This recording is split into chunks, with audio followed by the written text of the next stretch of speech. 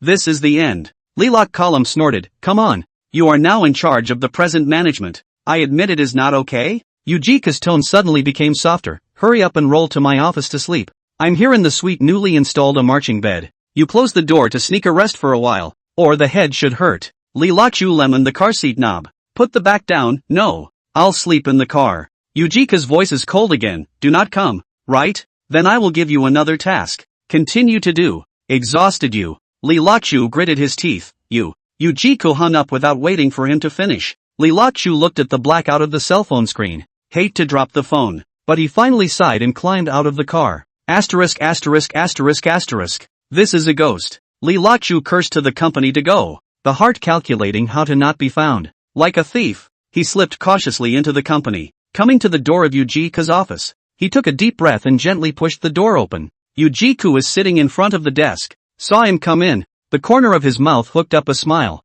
Coming? Li Lachu said in a bad mood. What do you want? Yujika stood up and walked to him. What could I want? I'm still concerned about you. Li Lachu laughed coldly. Come on. What do you have in mind I do not know? Yujiko blinked. Oh? Tell me. What do I have in mind? Li Lachu took a step back. You've got to give up. There's no way you're going to try to get my body. Yujiko laughed and scolded. You think beautiful. Who cares about your body? She pointed to the inner room. Hurry up and go to sleep. Don't be a poor talker here. Li Lachu hesitated, but still went into the inner room. A simple marching bed was set up in the corner, and it looked quite comfortable. He lay down on it, feeling his body relax all of a sudden. Mommy let out a long breath, just about to go to sleep. Yujika stood in the doorway, looking at him. Go to sleep. I'll close the door for you. Li Lachu closed his eyes and muttered. Don't do anything to me while I'm asleep. Yujika smiled. Don't worry. I'll go home at night and get comfortable again. With that, she gently closed the door. You still figure my body. Li Lachu momentarily began to blur, listening to the sound of the door closing. Heart relieved. Fast asleep. Yujika sat back down at his desk, but his eyes flicked to the door of the inner room from time to time. She picked up the coffee cup on the table and took a sip. Li Lachu, do you think you can escape from me? She put down her coffee cup, turned on her computer, and started browsing through some files. But her mind was clearly not on her work. Tonight, what's the best way to take down this dead duck? Yukik's mind began to reel. She remembered Li Lachu's guarded look just now, and couldn't help but smile. Still pretending. It's no use pretending. She stood up, walked to the window and looked out. The sunlight shone through the glass on her face, reflecting a faint smile. Just then, there was a knock at the door. Yujiko rushed back to her seat and straightened her expression. Come in. The door was pushed open and Zhang Huaizhen walked in. Mr. That program. Yujiko interrupted her. Let's put it aside for now. I have something to take care of. Zhang Huaizhen froze for a moment. And if her ears weren't broken, she seemed to hear someone snoring in the suite here. Yujiko also heard Li Lachu snoring and hurriedly drove Zhang Huaizhen away. Mr. Zhang, is there anything else? Zhang Huaizhen nods in a panic. No more. Mr. Then I'll go out first. Yujiko watched Zhang Huaizhen leave and sighed in relief. She looked again at the door to the inner room, and a smile curled up at the corners of her mouth. Li Lachu, just rest well. When you wake up, you'll suffer. She picked up her cell phone and started searching for Li Lachu's favorite couple's hotel. About 2 hours passed. The grunting inside finally stopped. The door was pushed open and Li Lachu came out. He rubbed his eyes and looked at the time. Damn. What took you so long to sleep? Yujiko looked up at him. Awake? How do you feel? Li Lachu stretched out. Not bad. At least not so sleepy. Yujika stood up and walked to him. That's good. By the way, are you free tonight? Li Lachu looked at her warily. What for? Yujika smiled, nothing. Just want to invite you to dinner. Li Lachu took a step back, no. I have work to do. Yujika narrowed his eyes, are you sure? Li Lachu looked at her expression and felt a sense of fear in his heart. He knew that if he refused, he would have to be put to work again. Alright, let's eat, he said helplessly. Yujika revealed a satisfied smile, then it's a deal. At 7 o'clock in the evening, I'll pick you up. Li Lachu nodded and turned around to leave. Yujik shouted behind him, don't forget to finish the program. Li Lachu waved his hand without looking back, got it. Looking at the back of Li Lachu's departure, Yujika's eyes became deep. Li Lachu, I'm going to squeeze you dry tonight. Chapter 34 Couples Hotel. Li Lachu just walked out of Yujika's office. The system's long-lost voice rang in his head. Host, you still have one Creative Unlimited experience card left to use. Li Lachu rolled his eyes and cursed in his heart. You have the nerve to say that? Give an experience card is just one. I cannot use. This is a small matter. I can handle it. He strides towards his office, and the moment he pushes open the door, Chen Bishi jumps up like a frightened rabbit. Captain Li, where have you been? She blinked her eyes with concern. Li Lachu froze for a moment, then waved his hand, nothing, just to deal with something. Chen Bishi was unforgiving. What is it? What took you so long? Li Lachu walked to the seat and sat down. Opened the computer, work matters. Do not ask. Chen Bishi skimmed her mouth. Unwillingly asked, is it that mister? You found you in trouble? Li Lachu didn't even look up. No. You're overthinking it. Chen Bishi went around to his side and leaned down. Then why do you look so bad? Are you not well rested? Li Lachu smelled her body faint perfume. Heart a swing. Hurriedly color, alright. First finish the work is important. Chen Bishi's eyes lit up. Then let me help you. Without waiting for Li Lachu to answer, she moved a chair and sat down next to him. Their arms inevitably touched each other, and Li Lachu felt his breath begin to catch. Chen Bishi was also embarrassed and blushed, but still pretended to be calm. Let's design the program together. Li Lachu nodded, trying to focus on the computer screen. However, the scent of Chen Bishi's body continued to penetrate into his nose, making his heart flutter. He stole a glance at the girl beside him and realized that her cheeks had flushed a light pink color. Chen Bishi felt his gaze and raised her head to meet his eyes, and both of them swallowed unanimously. Something seems to be festering in the air, making your heart beat faster. Li Lachu cleared his throat and forced himself to calm down. Let's start. Chen Bishi nodded, and the two began to discuss the details of the program. Time passed by, and before I knew it, it was time to leave work. Chen Bishi stretched her back and suddenly asked, Team Leader Li, do you have any arrangements for the evening? Li Lachu froze, remembered and Yujika's agreement. Can only say, go home and sleep. Did not sleep well at noon. Chen Bishi's face flashed with a trace of disappointment, but quickly returned to normal. Oh, then you rest well. Bye. Lockdown suspiciously watched the shapely back leaving and shook his head. No way. Did the electricity start with me? He packed his things and prepared to leave the office. As soon as she left the house, she was blocked by Zhang Huaizhen at the door. Team Leader Li, accompany me to work overtime tonight, Zhang Huaizhen said with a smile. Li Lachu was confused. What kind of overtime? Zhang Huaizhen explained. It's just to discuss the program. But not here. There is no inspiration here. Go to my home. Li Lachu waved his hand. No. I have not slept all night. In the overtime not heart attack also have to heart shedding. Zhang Huaizhen laughed. Is it that serious? It's not a date with Chen Bishi, is it? Li Lachu shook his head. No. Zhang Huaizhen was in hot pursuit. Who is that? Li Lachu was about to answer when his cell phone suddenly rang. He pulled out his cell phone and almost jumped out of his skin. The screen showed a video call request from Simone. Li Lachu could not care less about Zhang Huaizhen, turned around and ran out. Hey, Li Lachu! Zhang Huaizhen shouted behind him. Li Lachu turned a deaf ear, while running and answering the phone. Simone's face appeared on the screen. Team Leader Li, my flight tonight lands at about 8 p.m. Come pick me up. Li Lachu was so excited that he almost jumped up. Okay, I'll be there on time. He hung up the phone with a joyful smile on his face. Suddenly, he felt a coldness behind his back and turned around to see Zhang Huaizhen standing behind him with a gloomy face. Li Lachu smiled awkwardly. Mr. Zhang, I have something urgent to do, so I'll leave first. After saying that, he did not wait for Zhang Huaizhen to answer, and ran away. Zhang Huaizhen looked at his back, gritted her teeth and stamped her foot. Li Lachu ran all the way to the parking lot, sat in the car, and let out a long breath. He looks at the time. It's 6:30 a.m. I have to have dinner with Yujik at 7 o'clock and pick up Simone at 8 o'clock. What are we going to do? Li Lachu scratched his head and suddenly had a flash of insight.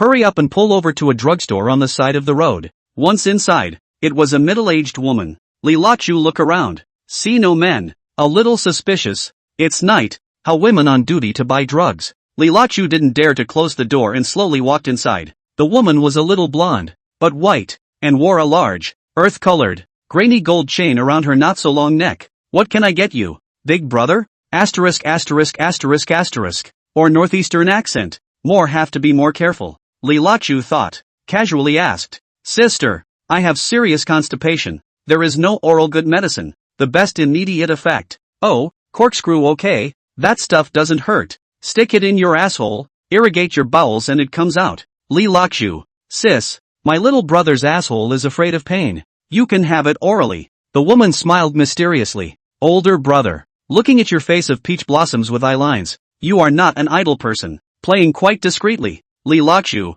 Sister, I'm in a hurry. The car is parked outside. Afraid to take pictures. You hurry. The woman bent over and handed over a box. 2 normal tablets of this will do. Double the heavy ones, but be careful of diarrhea. Li Lachu didn't want to listen to him inking away. Just pay up and go. Older brother. Next time you come I'm here healthcare or big special. Into the cheap. Asterisk asterisk asterisk asterisk off. Li Lachu got into the car. From the side door handle to draw a throwing stick. Pour out 6 tablets. Placed on the driver's side platform. Padded with a few sheets of paper. With the throwing stick began to grind. In no time you get a small pile of white medicinal foam. Carefully put him in the paper. Folded it into a small paper bag and put it in his pocket. Sent a message to Yogi-ko. Just send me the address. I happen to be driving out. Soon. Yogi-ko's address was sent over. Li Lachu took a look and cursed this for being a loser. Yuji-ko surprisingly chose an erotic suite in a couple's hotel. One night will have to 888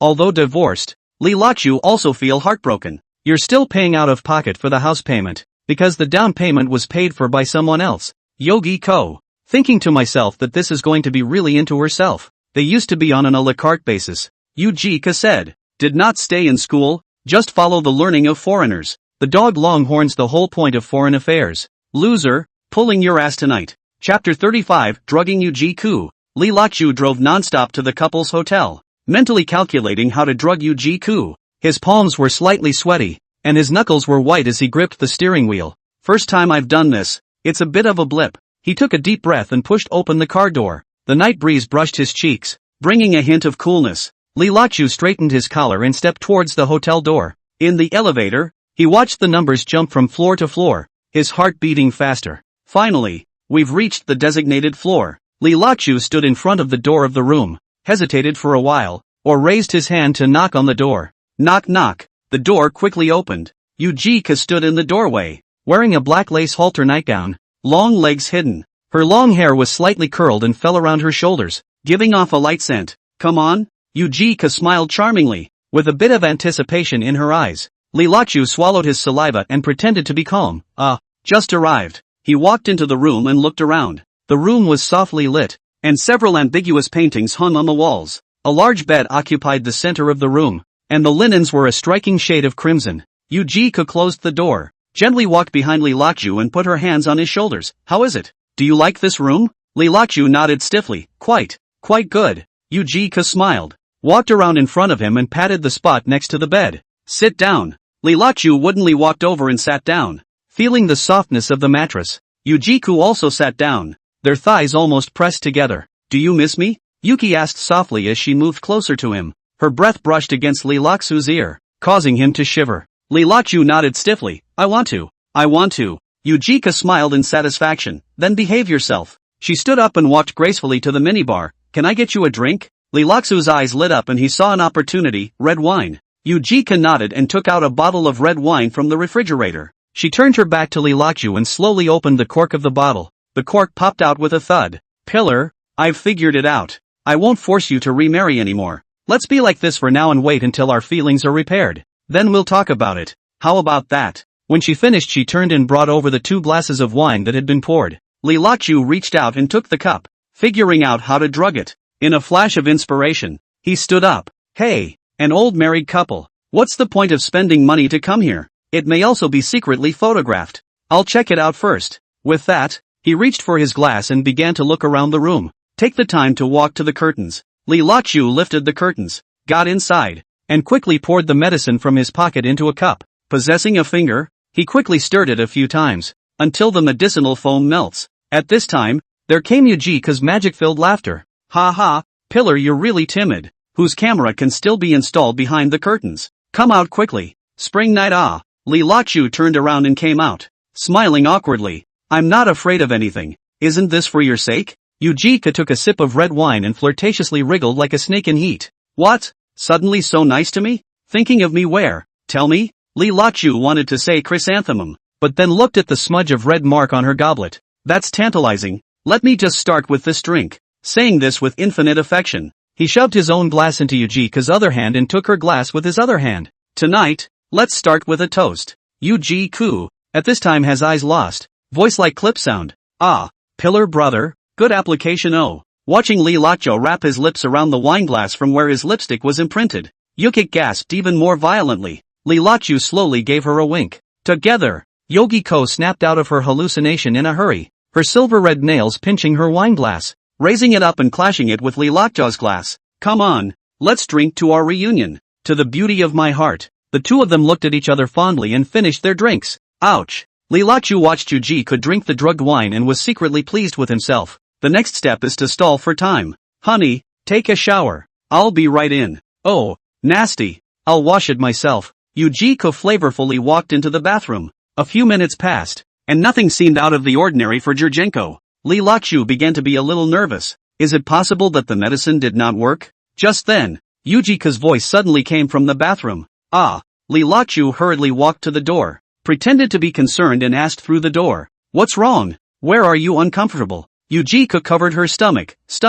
It hurts a little. Li Lachu heart secretly happy, but on the surface of a worried face. Do you want to go to the hospital to see? Yogic shakes her head. No, it's probably. Ah. Li Lachu sighed. You say you, laying out for so long, why don't you remember your own day? There was a crackling sound in the bathroom. Soon after, Yujika shouted from the bathroom. Lachu, buy some anti-diarrhea medicine for me. Ah, so it's a tummy upset. Okay, I'll go downstairs and get it. Li Lachu answered, picked up his jacket and headed out. I'll be right back. He closed the door, let out a long breath, and walked quickly to the elevator. I'm sorry, Yogi, you just enjoy yourself here tonight. On the way, he called the door-to-door delivery of medication, reported Yuji-ku room number, and told him to send anti-diarrhea medicine immediately. Afterwards, he drove straight to the airport, thinking about how to deal with Simone. On the way, he kept checking his watch for fear of being late. Put all of Yogi Coco's contacts in a dark room for a while again.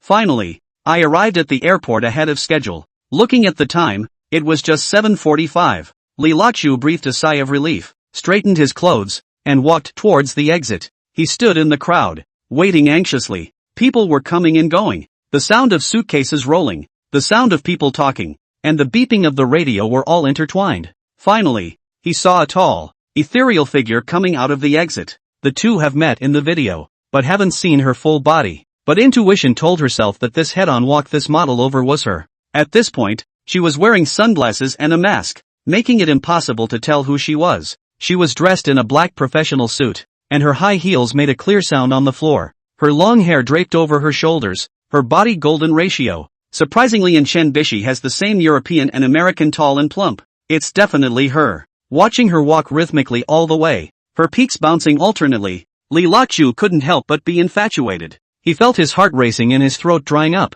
Simone walked up to him and said lightly, Captain Li, long time no see. Li Lachu came back to his senses and hurriedly took her luggage. Mr. C, you've worked hard. As they walked towards the parking lot, Li Lachu stole a few glances at Simone's side face. He noticed that there were some fine lines at the corners of Simone's eyes, but it didn't affect her beauty at all, but added a bit of mature flavor. When she got into the car, Simone took off her mask, revealing her high nose and the tip of her nose. Team leader Li, I don't want to alarm anyone this time, including my niece, Chen Bishi. Li Luju was stunned. Huh? Why? Simone looked out of the window. With a hint of complexity in her tone, I came here this time mainly because I wanted to discuss with you some suggestions for the group's development. And by the way, talk about personal matters. Li Lachu almost didn't hold the steering wheel. Personal matters? Chapter 36, Once a Woman in Love. Simone let out a soft laugh. What? Surprised? Li Lachu smiled awkwardly. No, it's just a bit sudden. Could it be that my previous love theory has impressed her?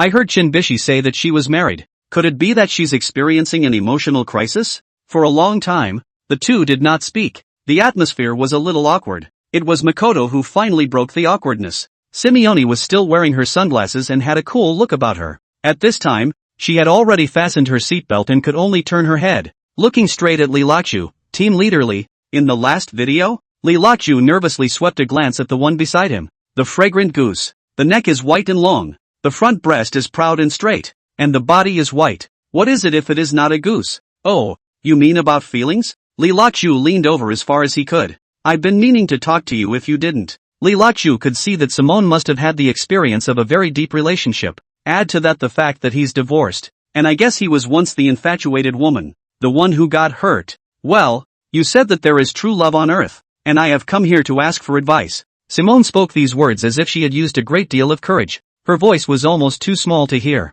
Oh, C always asks about that. Don't worry. We're all adults. We can talk openly and honestly. Lee Lachu pretended to be somewhat caught off guard, pretending to be an experienced emotion teacher. Simone sighed, I don't know if there really is one. That's why I wanted to hear your opinion. Lee Lachu was silent for a while and said, I think love is like a gamble. Simone raised an eyebrow. Oh, how? Lee Lachu explained. Because you never know what the outcome will be. You can win a big round of applause. Or you can lose a big round of applause. Sometimes you think you've won, but you've lost everything. Simone pondered, interesting analogy. So, what do you think? Is it worth the gamble? Lee Lachu laughed. It depends on each person's choice. Some people are willing to throw their weight around, while others prefer to be left alone. But I think, no matter what the result is, you should at least be brave enough to try. Otherwise, you'll regret it for the rest of your life. Simone nodded, you're right. Life is short. If you don't even dare to pursue love, what's the point? The two of them fell into silence. Lee Lachu concentrated on driving. Simone looked out the window. At night, the lights of the city shone like stars in Simone's eyes. When they arrived at the hotel, Lee helped Simone with her luggage. They were standing in the elevator, and there was a strange atmosphere in the air. Suddenly, Simone said, Team Leader Lee, tomorrow morning at 9 o'clock, come to my room for a small meeting. Lee Lachu froze for a moment, then nodded, okay, Mr. C. Watching Simone disappear into the elevator, Lee Lachu let out a long breath. It seems that this Simone is a sensual woman who can't use a routine with a like Zhang Huaizhen. She has to do it slowly. It's so damn tiring. This bit of luck value is so hard to come by. He pulled out his cell phone and turned off the do not disturb mode, found several missed calls. There's Zhang Huaizhen's and Chen Bishi's, and some worry about Yujika's body. After all, he overdosed. Don't pull this old chrysanthemum out of the anus, so pull her off the blacklist. There was a flurry of messages bombarding them. Lee Lachu shook his head with a bitter smile. This is going to be a busy time. He sat back in the car and looked out the window at the night scene with mixed feelings. Everything that had happened tonight played back in his mind like a movie. System. What kind of crap mission did you give me? Not only does it not solve the problem, but it's getting more and more troublesome. The system was silent for a while, before slowly saying, Host, this is life. Sometimes you think you're in control, but you're not. Lee Lachu rolled his eyes speechlessly. Come on, don't do that. You're just looking at me like I'm hilarious. He started the car and drove home. Better go back to bed. Simone is also playing with her feelings. No, just forget it. It's too hard. He smiled bitterly to himself. Suddenly, the cell phone rang again. Lee Lachu glanced at it, and it was Yuji-ku. He hesitated, but picked up the phone. Hello, Mr. Yo? Yujika's voice came from the other end of the phone. With a hint of weakness and anger, Lee Lachu. You asshole. You drugged me, didn't you? Lee Lachu pretended to be surprised. What? How could I possibly drug you? Yujika gritted his teeth. Don't pretend. Who else could it be but you? I'm ting like I'm going to poop my guts out. Lee Lachu sighed. Mister. You, don't frame a good man. Didn't I ask someone to send you medicine? Yujika sneered. Where are you? Lee Lachu made up an excuse. You were like that, so I went home to sleep.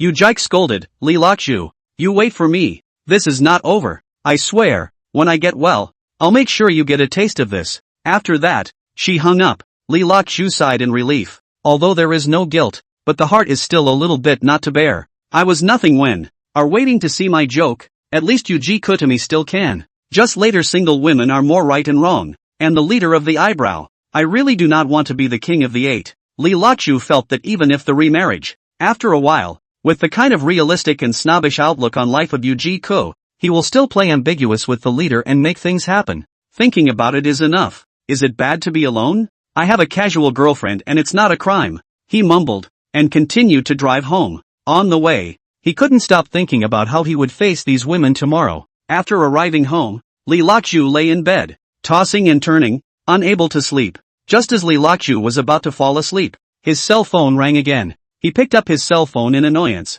and found that it was a text message. Captain Lee, don't forget to come to my room at 9 o'clock tomorrow. We have a lot to talk about. Simone. Li Lakju looked at the message. Sick? Do I have to study psychiatry for this 280? System? I'm damn tired. Chen Bishi is a chick. I can't bear to do it. Simone talks about her feelings every day. Do I still want her to fall in love with me? Li Lakju asked into the air. The system was silent for a long time, before slowly saying, Host, life is an adventure. You can choose stability, or you can choose excitement. But whatever you choose, you have to take responsibility for your choice. Hearing this, Li Lakju suddenly laughed. Good. Then let's take a risk. You gave me my life, so I'll just start over. The system seemed to be shocked by his words, and did not respond for half a day. Li Lakju turned off his cell phone and closed his eyes. Chapter 37, Diarrhea. Early morning sunlight poured into the room through the gap in the curtains, and Li Lakju was sleeping soundly. Suddenly, a sharp knock on the door woke him up.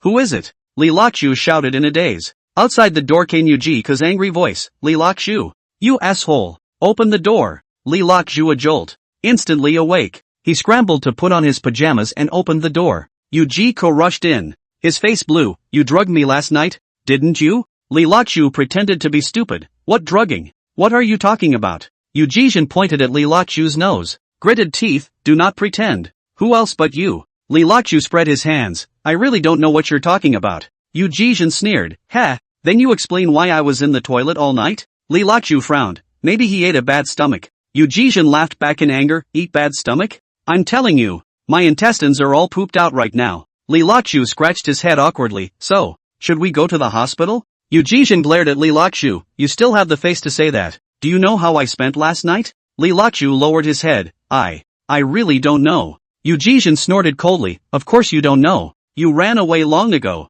Li Lakju defense. I did not go to buy medicine for you? Huaizhen sneered. Buying medicine? Why don't you say you went to the moon? Li Lakju was helpless. I really went to buy medicine. It's just. Yogi Jen interrupts him. Just what? Just stopped by for a date? Li Lakju averted his eyes sheepishly. No, don't talk nonsense. Huaizhen sneered. Li Lakju. Don't think I don't know what you are thinking. Li Lakju looked at his watch and thought that he had to get out quickly. He pretended to be surprised. Oops, it's this time of the day. I have to rush to the office. Huaizhen stopped him. Don't you try to run. Li Lakju in a hurry. Mister. You, or so, I invite you to dinner at night to make amends. Okay? Huaizhen looked at him suspiciously. Are you serious? Li Lakju nodded his head. Really, I swear. Huaizhen reluctantly agreed. Okay, then you don't want to run away at night. Li Lakju sighed with relief and hurriedly packed his things to go out. As he drove, he thought about how to deal with today's situation. Suddenly, he had an idea and sent a message to Zhang Huaizhen. Mr.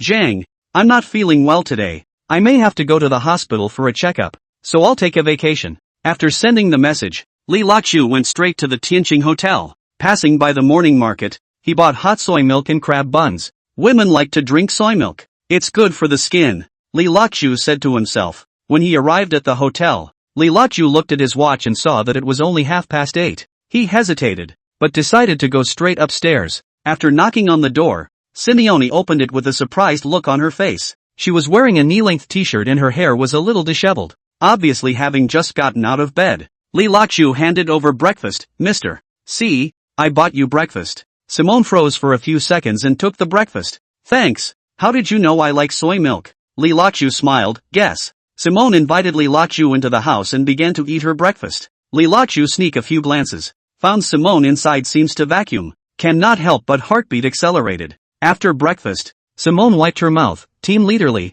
I have an idea. Li Lakju asked nervously. What idea? Simone said. I want to go on a trip. You go with me. Li Lakju was surprised. Now? Simone nodded her head. It's not far to Huaizhen Province A. Li Lakju hesitated, but the company. Simone interrupted. Don't worry, I've already arranged it. Li Lakju had no choice but to agree. The two of them packed up and drove off. On the way, Li Liuzhu asks for leave from work. but is denounced by Zhang Huaizhen and Yu Jike. Zhang Huaizhen can be under the main pigtail, said Yu General and sent the task. You're not doing it. You have to report to the group to deal with you. Yukik was more direct. Li Lakshu, I know there's nothing wrong with you. You're still maliciously absent from work. I'm going to deal with you. Simone was silently on the sidelines with her tablet open taking care of daily business. Laughing, he said, you're in such a tight spot with the two top guys? I have heard that you used to be very close to them. Words have meaning. Li Lakshu hurriedly sighed. I'm not hiding from Mr. C. I've been doing this for so many years, and I'm also walking on thin ice, and my interpersonal relationships naturally go well. As if she hadn't heard, Simone silently tapped her tablet and stopped talking. Li Lakshu also knew better than to disturb her. Yu Jiku was like crazy, constantly sending messages, all kinds of bullying and intimidation. Li Lak Kalam had no choice but to turn off the phone, focus on driving, playing nice music, no words all the way. As night fell, Li Lakshu and Simone finally arrived at the foot of Imte. The headlights lit up the mountain road, and it was pitch black all around. Li Lakshu looked at his watch. It was almost 8 p.m. Mr. C, it's too late to climb the mountain. I'll go to a nearby inn. Li Lak Kalam said to get off. Simone, however, pulled his arm. Wait, since we're traveling, we have to live like we're in the wilderness. Li Luizhu was stunned. Huh? Living in the wild? Smyrna smiled mysteriously. I brought full wilderness gear, including a tent. Why don't you sleep in the tent with me? I can't do it alone. I'm scared. Li Lakshu's heartbeat suddenly accelerated. His brain buzzed, accompanying. Sleeping in the tent? Simone nodded. Yeah. Is there a problem? Li Lakshu quickly shook his head. No problem. No problem. I listened to Mr. C. The two men got out of the car and started setting up a tent on the side of the road. Li Liuzhu did the heavy lifting, such as nailing, while Simone made the beds in the tents. Under the moonlight, Li Lakshu sneaked a glance at the busy figure of Simone. The heart is happy. Suddenly, he realized a startling fact. It was a two-person tent, and the sleeping bags were also for two singles. She has prepared for this? Li Lakshu thought in his heart, and couldn't help but get a little excited. When the tent was set up, the two men went inside. In the small space, Li Lakshu could smell the faint perfume on Simone's body. Simone wasn't at all bashful as she took off her jacket and got into her sleeping bag in her bumpy, tight underwear. Mr. C, look, the stars outside the window are so beautiful. Li Lakshu pointed at the transparent window on the top of the tent, looking for words. Without saying something, Li Lakshu felt like his tent was about to explode. Simone lay down and looked at the stars. Yeah, it's beautiful. The two of them just lay side by side, quietly looking at the starry sky. Li Lakshu felt like his heartbeat was loud enough to be heard. After a while, Simone suddenly spoke. Team Leader Li, are you curious as to how I trust you so much? And even slept together. Chapter 38. It was just that I was already lost at that time. Li Lakshu was stunned. Nothing can be hidden from the eyes of the leader. The leader is really strategizing. Simone interrupted her with a smile. Amiable as a wife. Come on, don't be poor. The fact that a man has thoughts about seeing me means he's a normal man. That's why I rarely give them a chance. And you're different. I've also been conflicted for a long time. I don't know whether I should or shouldn't say it. I hope the following words can only be known by the two of us. Not even Tiandi and Chen Bishi. Can you guarantee it? This will be done. I promise. Li Lakshu took a look and got closer to 280. Simone handed over her cell phone, the screen displaying a picture of a man. At the same time, he said softly, you're a lot like him in a lot of ways, aren't you? He is my first love named Li Wenhan, said sighing. The breakfast you bought me this morning was exactly the same as the one he bought me. Li Lakshu heart thumped. Do not know what to say. He didn't interrupt, quietly being a listener. Simone continued. That's why I suddenly wanted to climb the mountain. He and I used to come here when we were in college. Li Lakshu held his breath and continued to listen. We watched the sunrise together, made love vows at the top of a mountain, and still there. The first time we kissed, Simone looked at the night sky with empty eyes, her voice carrying a sheepish longing. Li Lakshu felt like his heart was about to stop. He didn't know what to say, but remained silent. Simone turned her head and looked at Li Lakshu. You know what? When I saw you, I had a strange feeling. Li Lakshu gulped. What does it feel like? Simone said softly. It's like fated. He came back to me. Li Lakshu felt like his brain was about to explode. He had a vague feeling that the man reckoned Ga, but that's not going to happen anymore. He fell right at the top of this hill. When Li Lakshu heard this, he was covered in cold sweat. I chow. Sure enough, this horse still wants to sleep at the foot of the mountain at night? If I could sleep, I'd be a prime minister's father, and my heart could fit an aircraft carrier. Suddenly, Li Laqiu remembered the information that Chen Bishi had said that Simone was divorced. The heart was alerted. Could it be that Simone was a widow? I only heard Simone leisurely say, "Wen Han, is that you back?" Li Laqiu sucked in a breath of cool air, not even daring to look around. Psychological help system. Brother Unity save me. System, now you remember me? Don't say I'm the eliminated version anymore. What to do? I'm creeped out.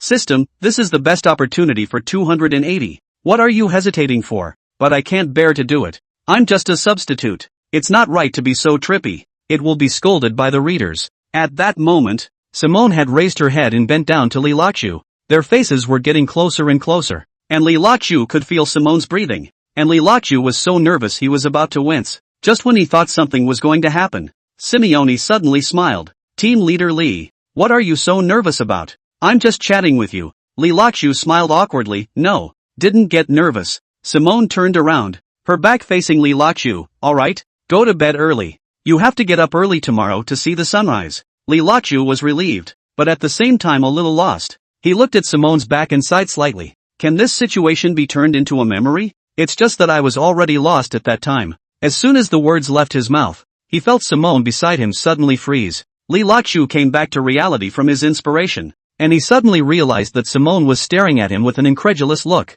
You, what did you just say? Simeone's voice trembled a little. Li Laqiu froze. I just recited a poem. Simone's eyes lit up. Good poem. A few more lines to enlighten me. Li Laqiu was surprised by her sudden enthusiasm. Do not know where the inspiration continues to burst. It's hard to say goodbye when you see each other. The east wind is powerless and hundreds of flowers are left in ruins. The sky is long and the earth is long. But this hatred has no expiration date. Last year at this door, the peach blossoms were red in color. I don't know where my face has gone, but the peach blossoms are still smiling in spring. If love lasts forever, does it not last forever and ever? In the grass and the smoke. Who can say nothing about the meaning of the appendices? 10 years of life and death have been lost in a blur, and it is hard to forget without thinking about it. There's no place to talk about the bleakness of 1,000 lonely graves. Even if we meet each other, we should not recognize each other. But our faces are covered with dust, and our temples are as frosty as ever. Li Laqiu finished reading in one breath,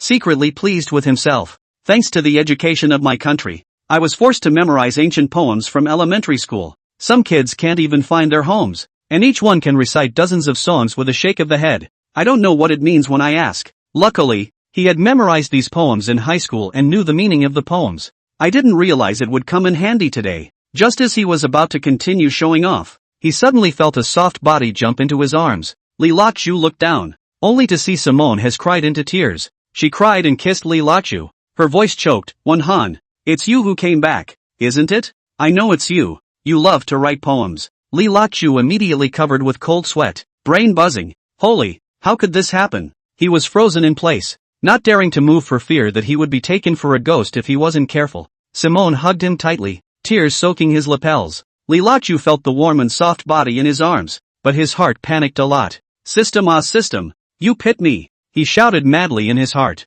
System, host, isn't this what you wanted? 280 points of luck is right around the corner. Li Laqiu was in tears. I want to be lucky, but I don't want to be a double to take advantage of people's danger. System, what do you want? Li Laqiu gritted his teeth. I want to be myself. System, then be yourself. Who's stopping you? Li Laqiu was speechless. But she thinks of me as her dead first love. System, that's her problem, not yours. You just have to do your own thing. Li Laqiu was awakened by the system's words, took a deep breath, and gently pushed Simone away. Mr. C, calm down. I'm not Li Wenhan, I'm Li Laqiu. Simone froze and looked at Li Laqiu with tearful eyes. You're not Wenhan? Li Laqiu shook his head. No, I just happen to like poetry too. Simone stared blankly at Li Laqiu, as if she hadn't gotten over the emotion she had just felt. Li Laqiu sighed, said softly, Secretary, I understand your feelings. However, the dead are gone. The living are like this. We cannot live in the past. To look forward. Smyrna lowered her head, her shoulders shaking slightly. Li Laqiu hesitated for a moment, but still reached out and gently patted her back. It's okay. Everything's gonna be okay. Simone raised her head, tears glistening in her eyes. I'm sorry. I was out of line. Li Laqiu smiled. It's okay. I understand. The two were silent for a while, and the atmosphere was a bit awkward. Li Laqiu cleared his throat. Why don't we talk about something else? Simone wiped her tears and nodded. Sure, What do you want to talk about? Li Lachu thought for a moment and said, how about you tell me the story of you and Li Wenhan. Chapter 39, Beginning of the Climb. Simone froze for a moment, then revealed a bitter smile. You really want to hear it? Li Lachu nodded his head. Someone so much like me. I'm really curious what he's like. Simone took a deep breath and began to tell the story of her and Wenham. Turns out they went to college together and fell in love at first sight. Wenham is a talented poet, and Simone is a lover of literature. The two were like-minded and soon fell in love. They read together, wrote poems together, and thought about the future together. Back then, they thought love could conquer all. Until that hike. Simone's voice choked up as she said, that day, we were watching the sunrise from the top of a mountain. Wenhan suddenly got down on one knee and proposed to me. I was so excited that I couldn't stand still. Li Lachu's heart sank. Vaguely guessed the end. Simone continued. Wenhan tried to save me, but he fell. When he heard this, his heart ached for a while. He looked at Simone's teary-eyed appearance, and suddenly had an impulse to hug her, but he held his tongue and just whispered, my condolences. Simone wiped her tears and smiled reluctantly. It's okay. It's been so many years. It's just that today. Maybe it's because this place brings back memories. Li Lachu nodded. I understand. People will have sad times. The key is to learn to let go. Simone looked at Li Lachu. A strange light flashed in her eyes. You're right. In fact, I brought you here today because I want to give myself closure. Li Lachu froze. What do you mean? Simone took a deep breath. I want to start over. Li Lachu felt his heartbeat suddenly accelerate. He looked into Smyrna's eyes, and something seemed to flicker in them. Mr. Secretary. What do you mean? Simone suddenly approached Li Lachu and whispered in his ear. Just call me Simone from now on. Li Lachu's body trembled, feeling his ears burning. He stammered. Mare. Myrni. Simone laughed softly and retreated to her original position. Well, it's getting late. Let's go to sleep. After saying that, she turned around and lay down with her back to Li Lachu. Li Lachu lying frozen in the sleeping bag. The tent is set up. This is the end of the work? Now a wave of conflict fills the mind. On the one hand, he felt sorry for what had happened to Smyrna. On the other hand, he was excited about his soon-to-be lucky value. It's not that easy to say you're done with the past, not to mention finding someone so similar. Li Liuju lay down and looked at the starry sky on top of the tent. He remembered the poem. People have their sorrows and joys, and the moon has its fullness. Maybe that's life. With this thought, Li Lachu slowly closed his eyes. Tomorrow, it will be a brand new day. Early the next morning, Li Lachu was the first to wake up, go out to wash and put water. Simone, meanwhile, took the opportunity to change into a sexy hiking outfit. Perhaps it was her body type, but her otherwise loose hiking clothes were lifted up on her. Li Lachu looked dumbfounded, thinking that this which is to climb the mountain is clearly to take pictures. Simone had planned well for a long time and surprisingly took out instant noodles and bread and ham type of food. Lock up and go boil some water. The relationship between the two of them skyrocketed, and Simone didn't even call team leader Li anymore. There's a gas stove in the trunk of the car. So, Li Lachu in no time lighted the fire, put on the pot, 2 into 3 bottles of water. Mani, many of the mushrooms here are edible. I'll go pick some. Locked, forget it, just eat some of these in case you get poisoned. Li Lachu readily agreed, and in a short while 2 buckets of noodles were ready. Here, eat it while it's hot, to take the chill off. The two people eat. Simone also lost the posture of the group boss, the two face to face, looking at each other to eat. Finally, the two stood at the foot of the mountain, looking up at the top. Mooney, I should have watched the sunrise with you. No, I said I'd forget the past, so the mountain isn't going to be climbed. Let's go somewhere else to play. Li Laxu's heart warmed. Now that I'm here, let's board at once, as a perfect goodbye to the past.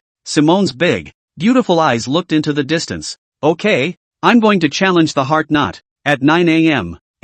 The two of them started hiking. The line, with its many hikers, looked strangely at Simone. Maybe it's because she has a wow body, and many more to hit on. Simone all but coldly rebuffed it, and the whole time walking with Li Lacha. Mani, you said you're so pulled together with your sunglasses. How do you work at the company? Are there extraordinarily many suitors? Looking at the picturesque scenery along the way, Li Laxu's heart is on the 280 around him. Wanting her to be willing doesn't seem so hard. Almost halfway up the mountain at this point, the green mountains, green water, birds and flowers everywhere. Simone felt relaxed and happy. She stood down and answered Li Lacha's words. That goes without saying. I was annoyed to death, so I went to a disciplinary department, so that whoever I look for, should be afraid. My family is the major shareholder of the group. Chen Bishi's father is the president of the group. and also serves as the vice chairman of the board of directors. So in the group, no one dares to harass me, said, took out the waste of the water bottle, gently dipped the mouth. Mountaineering, remember to binge drinking. Otherwise, as soon as you sweat, it can lead to electrolyte imbalance and severe physical strain. With these words, Li Laqiu knew a lot of information. In his heart, he was even more glad that he hadn't gotten his hands on Chen Bishi. That's $1,000 princess from a top mansion. Simone walked in front of her, her back shapely. Li Laqiu couldn't help but look at it a few more times, and secretly grumbled in his heart. It's not a trip, it's just a vacation. At noon, the two rested in a pavilion on the mountainside. Simone took out a piece of energy bar and handed it to Li Laqiu. Refill it, it's only halfway there. Li Laqiu took the food, accidentally touched Simone's hand, and his heart trembled. Simone didn't seem to notice. Enjoying the scenery, Li Laqiu secretly looked at Simone's side face, thinking that this woman is really a mystery. He was a little disheartened, even though the two had only been in contact for 2 days, and Itoad himself wanted to know if the interview went through. Mr. C,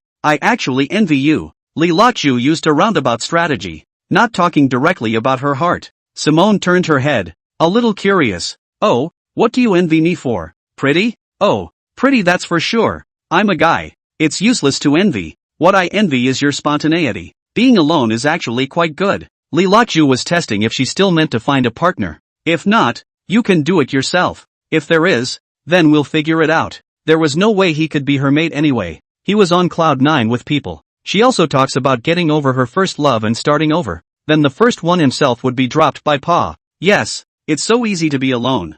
I've thought about it. I'm going to end the past today, not dwell on it anymore, and face life alone and honestly. Chapter 40, Capturing Simone's Heart. Li Laqiu's heart rejoiced. It looks like she wants to travel 1,000 miles. This is a good opportunity. So dashing his hair against the mountain breeze at her side, well, I agree with you. Simone wore sunglasses and couldn't see a thing. She tilted her head and looked at Li Laqiu curiously. Oh? I'm getting more and more curious about you. You're really different from other men. Other men try every possible way to flatter me and try to get me. But you're good, advising me to spend my life alone. Don't you want to come together with me? Put. Li Laqiu spat. Pull back. I know how much I weigh. Don't tease me. Simone didn't answer, just continued to enjoy the scenery. Li Laqiu's heart more confused, but also not good to ask more questions. In the afternoon, the two continued to climb. Simone seemed to be losing some of her strength and began to stagger. Li Laqiu rushed forward to help her. Mr. C, do you want to take a rest? Simone shook her head. It's okay, I can do it. Li Laqiu hesitated for a moment and said, why don't? I'll carry you on my back? Simone looked at him in surprise. Are you sure? Li Laqiu nodded. I'm strong. No problem. Since their own unlimited hours, the two wastes were like being replaced with nuclear reactors, with endless energy. Simone hesitated, but finally agreed. Li Laqiu crouched down, Simone lying on his back. Li Laqiu felt Simone's soft body. Heartbeat accelerated. He took a deep breath and began to climb. Simone whispered in his ear. Thank you. Lockdown. Li Laqiu felt his ears burning. No. You're welcome. The two traveled on like this, and finally reached the top of the mountain. The sun was setting, and the whole valley was covered in a golden glow. Simone stood at the edge of the cliff, her long hair blown by the wind, just like a fairy. Li Laqiu was dumbfounded, thinking that this was a moment to be remembered forever. Simone turned to Li Laqiu and said, thank you for coming with me. Li Laqiu smiled. I should. Simone suddenly asked, do you believe in fate? Li Laqiu froze for a moment. Fate? What do you mean? Simone looked into the distance. Sometimes, the meeting between people is like destiny. Well, you're right. Li Laqiu looked around. No one. The moon is dark and the wind is high. Tonight is estimated to sleep on the mountain. What a wonderful opportunity to score points. Simone continued. I think that our meeting may be a kind of fate. What do you mean? Li Laqiu secretly thought. It can't be that he's in love with me. The setting sun's rays were casting a golden color on the mountain tops. Li Laqiu looked at Simone's side face. Heartbeat involuntarily accelerated. He took a deep breath and turned his head to look at the mountains, as if he wanted to suck this mountain full of scenery into his lungs, and then slowly spat out a sentence. If life is only like the first time you see it, what is the matter with the sad autumn wind and the painting fan? This poem was also made subconsciously by Li Laqiu, who felt that this was true in this situation. How nice it would be if you weren't a stand-in. A faint hint of melancholy, a hint of inexplicable regret, but more like a deep feeling of desire. These few simple words, however, could express his feelings at this moment better than 1,000 words. As soon as the words left his mouth, It was obvious that he felt the petite body of Simone beside him tremble. She turned her head, a hint of doubt, a hint of searching in her gaze. Good poem. So sorry to see it only as it was. She mumbled and chattered. Can you be more specific? Li Lachu gently shook his head, gazing into the distance, as if caught in memories. How nice it was to see you for the first time. There was no barrier between you and me. No difference in status. Only the purest appreciation and good feelings. At that time, you were so dazzling, so charming, just like the stars in the sky, out of reach, but also fascinating. And I, silently watching you, do not dare to approach, do not dare to hope. That kind of feeling, very beautiful and pure, just like the setting sun on this mountaintop, intoxicating and lingering. He paused, then turned his gaze back to Simone, with a hint of tenderness in his eyes. But I know that time can't be turned back, and life can't be just like the first time we saw each other. I hope that in the days to come, we can be like we are now, climbing mountains together, watching the sunset together, sharing each other's joys and sorrows together. Even if we can't go back to the first sight, I hope that we can always keep this first heart and cherish this destiny forever. The mountain wind blew gently, lifting Simone's hair and fluttering it in the air. Her eyes were mesmerized, the corners of her mouth rose slightly, and her body couldn't help but move closer to Li Lachu. The distance between the two grew closer. Li Lachu took an involuntary step forward. Mr. C. Li Lachu called out softly. Simone raised her jaw, a strange light flickering in her eyes, her voice as thin as silk. Call me Simone. Li Lachu felt like his heart was about to stop. In the moonlight, Simone's face looked especially soft. She slowly approached Li Lachu, her breath intertwined. Li Lachu can smell the faint perfume on her body, mixed with the fresh air of the mountains. Their eyes met in the air, as if an electric current had passed through them. Simone gently closed her eyes. Li Lachu subconsciously lowered her head. The two soft lips touched each other, and time seemed to stand still in this moment. Li Lachu felt that his mind was blank. Only the warm and soft body in his arms remained. Simone's arms went around his neck, deepening the kiss. The wind was blowing and the leaves were rustling as if to accompany the moment. I don't know how long it took for the two of them to part. Simone's cheeks were flushed, and there was moisture in her eyes. Ding! Congratulations to the host for successfully capturing Simone's heart and gaining 280 lucky points. The system's beep sounded in Li Lachu's head. Li Lachu heart ecstasy, but on the surface still have to pretend to be affectionate appearance. Mooney, he murmured softly. Simone leaned into his arms and said softly, Lockjaw, thank you. Li Lachu hugged her, heart happy. Although it didn't go any further, 280 points of lucky value had already arrived, so this wave wasn't a loss. As the sky darkens, the temperature at the top of the mountain begins to drop. Simone shivered. Li Lachu hurriedly took off his coat and draped it over her. Let's find a place to camp, Li Lachu proposed. Simone nodded and took his hand. The two held hands as they searched for a suitable campsite at the top of the hill. Laughter was heard in the distance, but it turned out to be a group of donkeys camping. The bonfires reddened the night sky and illuminated the happy faces. Hey, this way, this way. A donkey waved at them. Li Lachu looked to Simone, who nodded and put on the mask. The two approached the campfire, only to find that Simone had let go of his hand. Chapter 41, Too Much Excitement.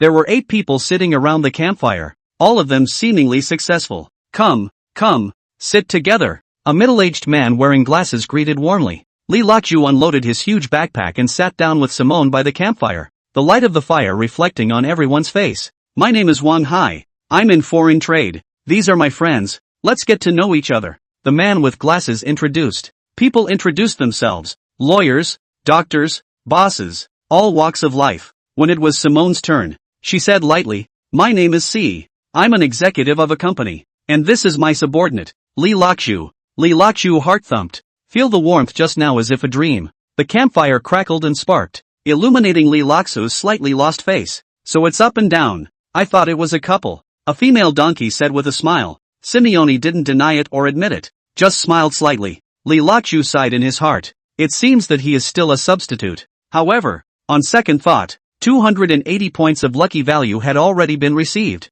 so it wasn't a loss. Forget it, now that it's over 300 lucky values, it's better to think about which skill card to unlock. And this high-strung female boss doesn't need to lick it so much. Just go with the flow. Brother Unity, I've reached 300 plus. No surprises? System, yes. Congratulations to the host on his pride strengthening. That's it? I wouldn't have been a wimp. System, this time it's different. You won't have a dog-licking mentality. What? How am I going to get lucky again then? System, it's up to you. Everything is so easy. What else do you need to eat and go to work for? Li Lachu. Li Lachu thought that the system might be a female system. Was it the arrival of the physiological period? Never mind. Let's just mingle with the assholes in front of us. Between jokes and laughs, both sides had become familiar with each other. Once you hear that the opposite side of the room is full of big brother elites, many people also saw the unusual nature of their relationship, but looked the other way. Those who are in the workplace understand this all too well. People talk without mentioning sensitive identities,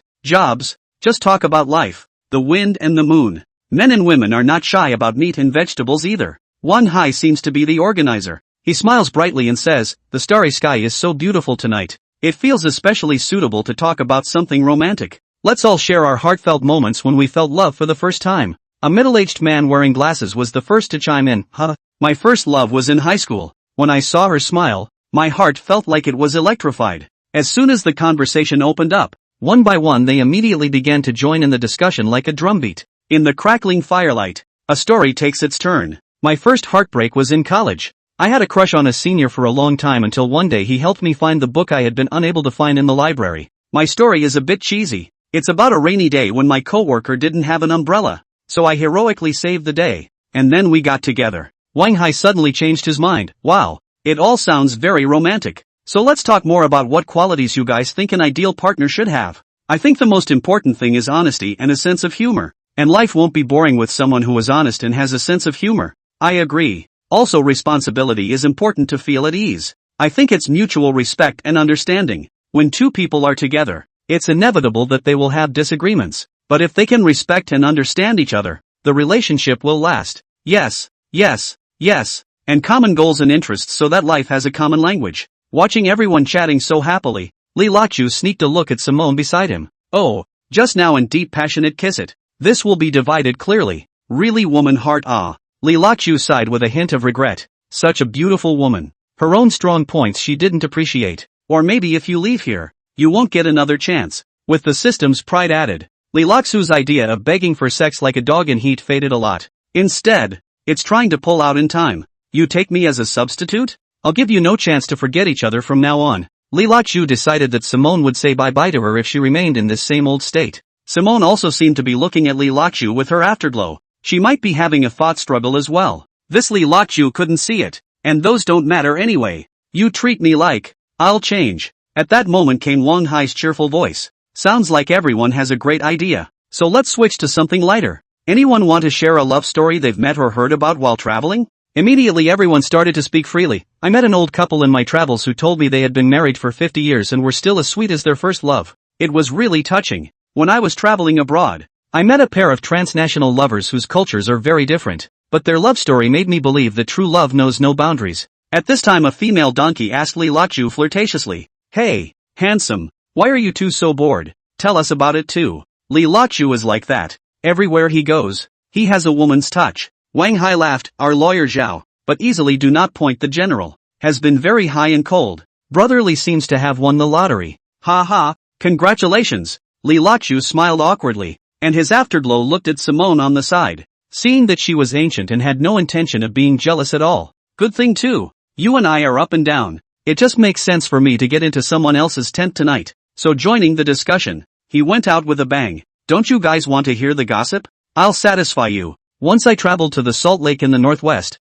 It's a holy place. Spotless. I thought all the people who went there were people with a quiet heart. I met two middle-aged couples who were also successful in their careers. I envied them. They were lovingly glued to each other like high school students in their first love. However, one night I found out that the man ran out in the middle of the night and rolled with a young girl in his group. He rolled with a young girl from his group. He continued to show love to his wife during the day. I wondered. And one day I asked him jokingly. Guess what he said? This whetted everyone's appetite. Even Simone looked to herself. Wang Hai and lawyer Zhao both asked eagerly. Tell me quickly. He said. Not to hide from you, brother. That woman is not my random chance encounter. That is my lover. Together for more than a year. I travel with my wife. She followed in the capacity of not recognizing, watching me during the day and my wife to show love. At night, she is just to make hard to punish me. And I also have to buy things for her. Desperate to spend money. This stimulation. You cannot think of it. I said that you are really powerful. Ha, and that's how it's played?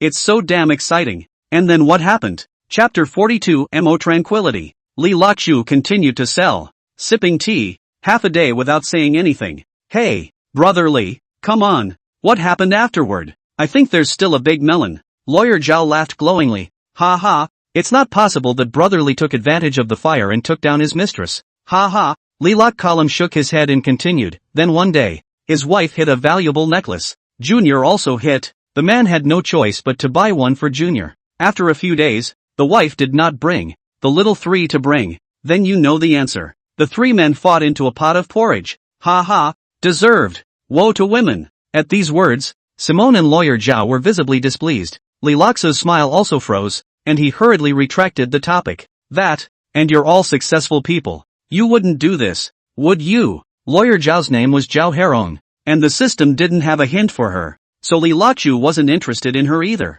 However, she followed Li Loxu sentence by sentence to pick up the conversation. Brotherly, your experience is wonderful. I see that you are also someone with a story. Why don't we add a VX to talk to each other? Simone grunted softly at those words. Li Loxu, who was closest to her, heard her clearly, but didn't care. You and I are just up and down. You don't care about my private life, do you? So with a smile, he walked over. It was only right for a man to make some gestures, to take the initiative. The two of them exchanged VXs, and Wang Hai was coaxing from the sidelines. Brotherly, you're blessed with lust. My big sister Zhao. That's something that ordinary people can't get their eyes on. Li Loxu took a look at the name. Very orthodox is her real name. I think this person is indeed very serious. Works Microsoft and friends together. This person is not bad to the point. More friends, more road. Li Loxu did not take it to heart. Returning to Simone's side, it was obvious that Simone was a few degrees colder. She cocked her head to the side and took a healed branch and scribbled back and forth on the ground, sometimes poking the ground a few times as hard as she could. Li Loxu smiled. Mister, see, you're hungry. The words were spoken so softly that they were heard all around at once. So Wang Hai initiated. Everyone bring out the good food and talk together while eating. So everyone went through their backpacks and pulled out food of all colors. They also exchange with each other and have a good time. When Li Loxu came, he also made preparations in this regard and purchased a lot of food in the supermarket. He graciously stood up and picked up the extra food to share with the group. A special box of canned goods was sent to Zhao Heron. Women can't carry much food with them because they can't carry gravity. Zhao Heron thanked Li Loxu gratefully. Loxu, I don't have anything to change with you here. Li Loxu smiled. It's okay, go back and treat me to a big meal. Ha, no problem. Just then, another man came from afar. Everyone raised their eyes. Wow, what a tall guy. Wang Hai said. I'm guessing it's a female, with a single thin figure. Soon, a voice came from far away.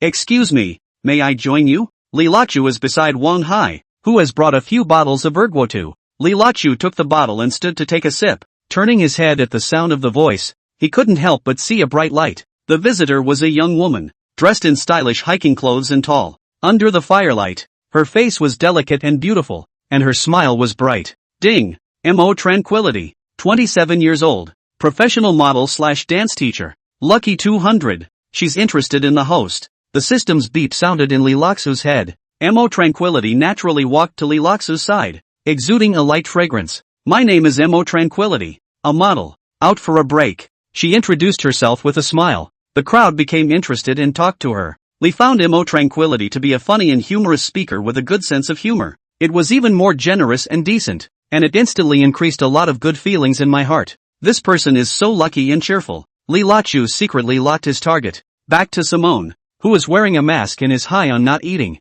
just coldly watching the group perform. Mr. Secretary, don't you want some? Li Loxu brought a lot of changed back food in front of him, clapping his hands and casually looking at Simone. Simone seemed much happier. Her eyebrows stretched and her eyes curved into crescent moons. It's like a kid waiting for a parent to drop off his lunch. Suddenly, her glasses were back in place. The brows knit together again. Look at the back of Li Loxu. Li Loxu also felt the back. The rustling sound of walking followed. When he turned around, he saw that it was the new model, Mo Tranquility. She smiled and came closer. Can I sit here? Sure. Li Loxu hurriedly stood up. Need help? Mo Tranquility was also carrying a large backpack. Okay, thanks. Li Loxu helped her unload her backpack and suddenly smelled the faint fragrance of her body. It's not the smell of perfume by any means. Climbers don't smell like perfume. They smell like sweat. This woman's physique is so special that she even sends out fragrant sweat. Mo Tranquility just sat on the other side of Li Loxu and joined the camp of eating together.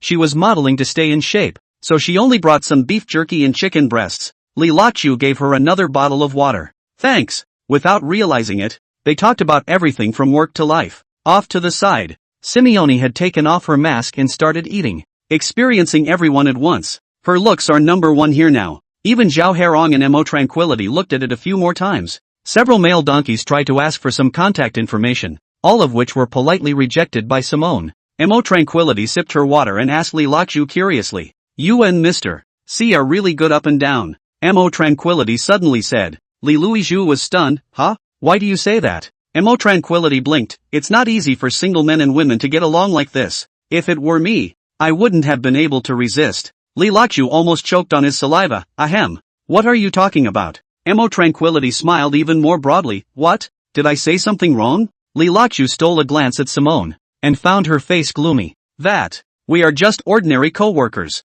Li Lachu hurriedly explained. Mo Tranquility gave him a meaningful look. Really? That's great. Li Lachu felt a chill on his back and hurriedly changed the topic. But Mo Tranquility seemed to be particularly interested in him, and kept looking for something to talk about. The two quickly added VX. Ha ha, that's a funny name you have. A lock for life. Mo Tranquility covered her mouth and snickered. Li Lachu looked at the heartless model and had to admit that the woman was very attractive. But he could also feel Simone's increasingly cold aura. Chief C. This tastes good. Li Lachu handed Simone a packet of snacks. Simeone gave him a cold look and didn't answer. Li Lachu withdrew his hand in embarrassment, thinking that this woman is really difficult to serve. Mo Tranquility took the snacks at the right time. Thanks. I'm just hungry. She ate her snacks gracefully and joked with Li Lachu from time to time. Her smile was especially charming in the light of the campfire. Chapter 43, Life's Pleasures. Under the reflection of the campfire, Li Lachu leaned against a smooth rock and leisurely drank ergwotu.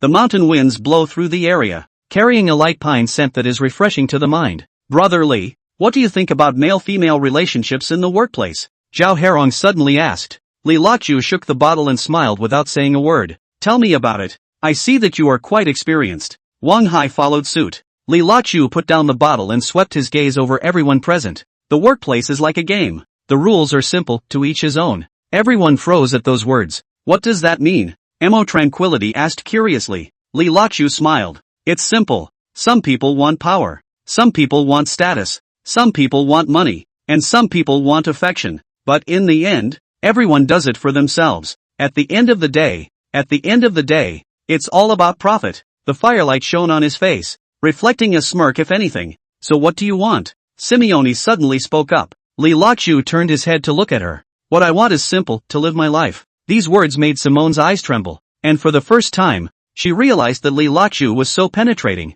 What a living self. Mo Tranquility clapped her hands. Brother Li, you're really an interesting person. Li Lachu raised his bottle. Life is short. Why make things difficult for yourself? Wang Hai also raised his bottle. Well said. Come on. Cheers. We must enjoy life to the fullest. Don't let the golden bottle be empty to the moon. Here, to all of you. Li Lachu didn't know where he got the 10,000 feet of grandeur from, and suddenly remembered Blue Star's Poetry Immortal's overwhelming work. Holy, Brother Li is so bold. Wang Hai slapped his thighs and stood up at once. By this time, Li Lachu had already drank a small bottle of ergwotu, and was a little on the head, suddenly integrated in the mood of the Tai-Bai Poetry Immortal back then. As it happens, there was a lot of hooting and hollering and some pretending. Again and again, Mo Tranquility kept drumming on the side. Li Lachu stood up and looked at the starry sky, as if he was thinking with the Tai-Bai deity, Brother Tai-Bai, lend me a masterpiece to strengthen my grandeur. He raised the dark green bottle in his hand and spilled the wine on the floor again.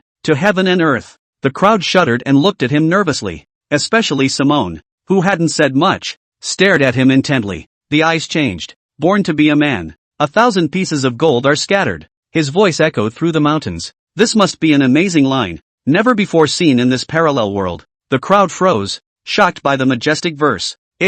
What kind of poem is this? So domineering. Wang Hai's eyes widened. Li Lachu smiled in his heart. The advantages of a traveler were on display at this moment. Cooking sheep and slaughtering cows and being happy. We'll have to drink 300 cups at a time. He continued to sing at the top of his voice. Mo Tranquility stood up, her beautiful eyes glittering in awe. This poem is too grandiose. Did you write it yourself? Li Lachu laughed but did not answer, and added, Sinfuzi, Dan Qiusheng, will enter the wine. Cups do not stop. All were stunned by the unheard of verse in the campfire. This isn't a normal literary talent, Zhao Herong marveled. I've never heard of this verse before, yet it's so imposing. Li Laqiu looked at the bonfire in front of him and continued. Bells and drums are not expensive enough, but I wish to be drunk for a long time and not want to wake up. After this statement, he noticed that Simone's eyes changed. As a master of arts, she was clearly impressed by the mood and verve of these verses. All the sages of old are lonely, but only the drinkers leave their names. Li Laqiu added another sentence. The crowd had been completely overwhelmed by his verses and raised their glasses to listen. The king of Chen used to feast at Pingdal, with 10,000 wine-drinking matches. Why does the master speak of little money, when he must sell it to you for a cup of wine? Every line is a verse the world has never seen before, and every line rocks. 5-flower horse, 1,000 gold furs, and a call for wine. In the end, Li Laqiu said with deep emotion, sell 10,000 sorrows with you. A brief silence fell over the entire mountaintop before thunderous applause erupted. That's awesome. Did you write all these poems? Mo Tranquility's eyes glowed. Li Laqiu smiled mysteriously. This poem should only be in the sky. The earth is rare to hear. Due to inspiration, do not dare to monopolize. Neither denying it nor giving Tybeek face is not considered an infringement. He saw a strange glint in Simone's eyes. This master of arts clearly realizes the extraordinary nature of these poems. These poems. It's not like modern people can write them, Simone said thoughtfully. Li Laqiu's heart tightened, but he remained calm on the surface. This thing called poetry is all about mood. As long as there are hills and valleys in your heart, you can naturally write good poems. The crowd nodded, not realizing that the gullies he was talking about were from another world. Brother Li is really deep in hiding. Wang Hai raised his glass. These poems are so well written. I've never seen such a mood. Li Laqiu smiled in his heart. This is the masterpiece of Li by 1,000 years ago. Certainly never seen before. He looked at the crowd's awestruck expressions, especially Simone's thoughtful look, and was indescribably pleased in his heart. This is the welfare of the traveler. Li Bai's poetry in the hand. Pretend to be simply not too good. The crowd raised their glasses and the atmosphere warmed up. Only Simone sat on the sidelines, silently looking at Li Laqiu. She realized that tonight's Li Laqiu was different from usual. No longer the obsequious subordinate. His eyes were clearer, his words sharper, his demeanor more relaxed. Such a Li Laqiu made her feel strange, yet inexplicably moved.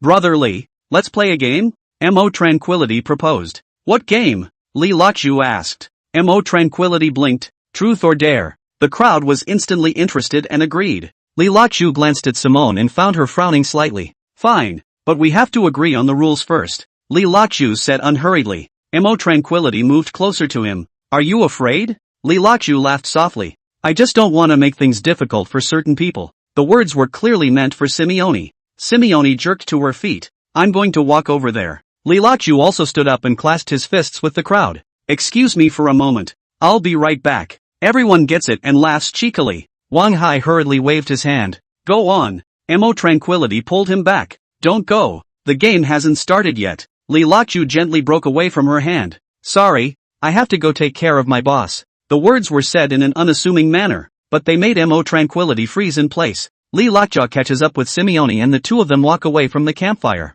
Under the moonlight, Simone's side face looked especially cool. You've changed, she said suddenly. Chapter 44, I don't want to be a substitute anymore. Li Laqiu laughed. I'm just getting used to it. Simone turned to face him. What does that mean? Li Laqiu met her gaze. We came here together. Haven't you been changing? I did this to cater to your changes. Just don't drink. Li Laqiu doesn't want to continue to be Simone's comfort food. Lucky Value gets it. You still treat me as a friend. I'll treat you with respect. If you're still acting like a psychopath and using me as a dead man's double, I'm sorry, I'm not going to serve. I change? Simone probably didn't even know it herself. Much of it was done subconsciously and flowed naturally. Li Laqiu met her gaze. The old me was just a shadow in your eyes. Simone was stunned. What do you mean? Li Laqiu took a deep breath. I don't want to be a substitute anymore. The words were like a knife, stabbing into Simone's heart. Simone was silent for a long time, her eyelashes fluttering slightly in the moonlight. Who said you were a substitute?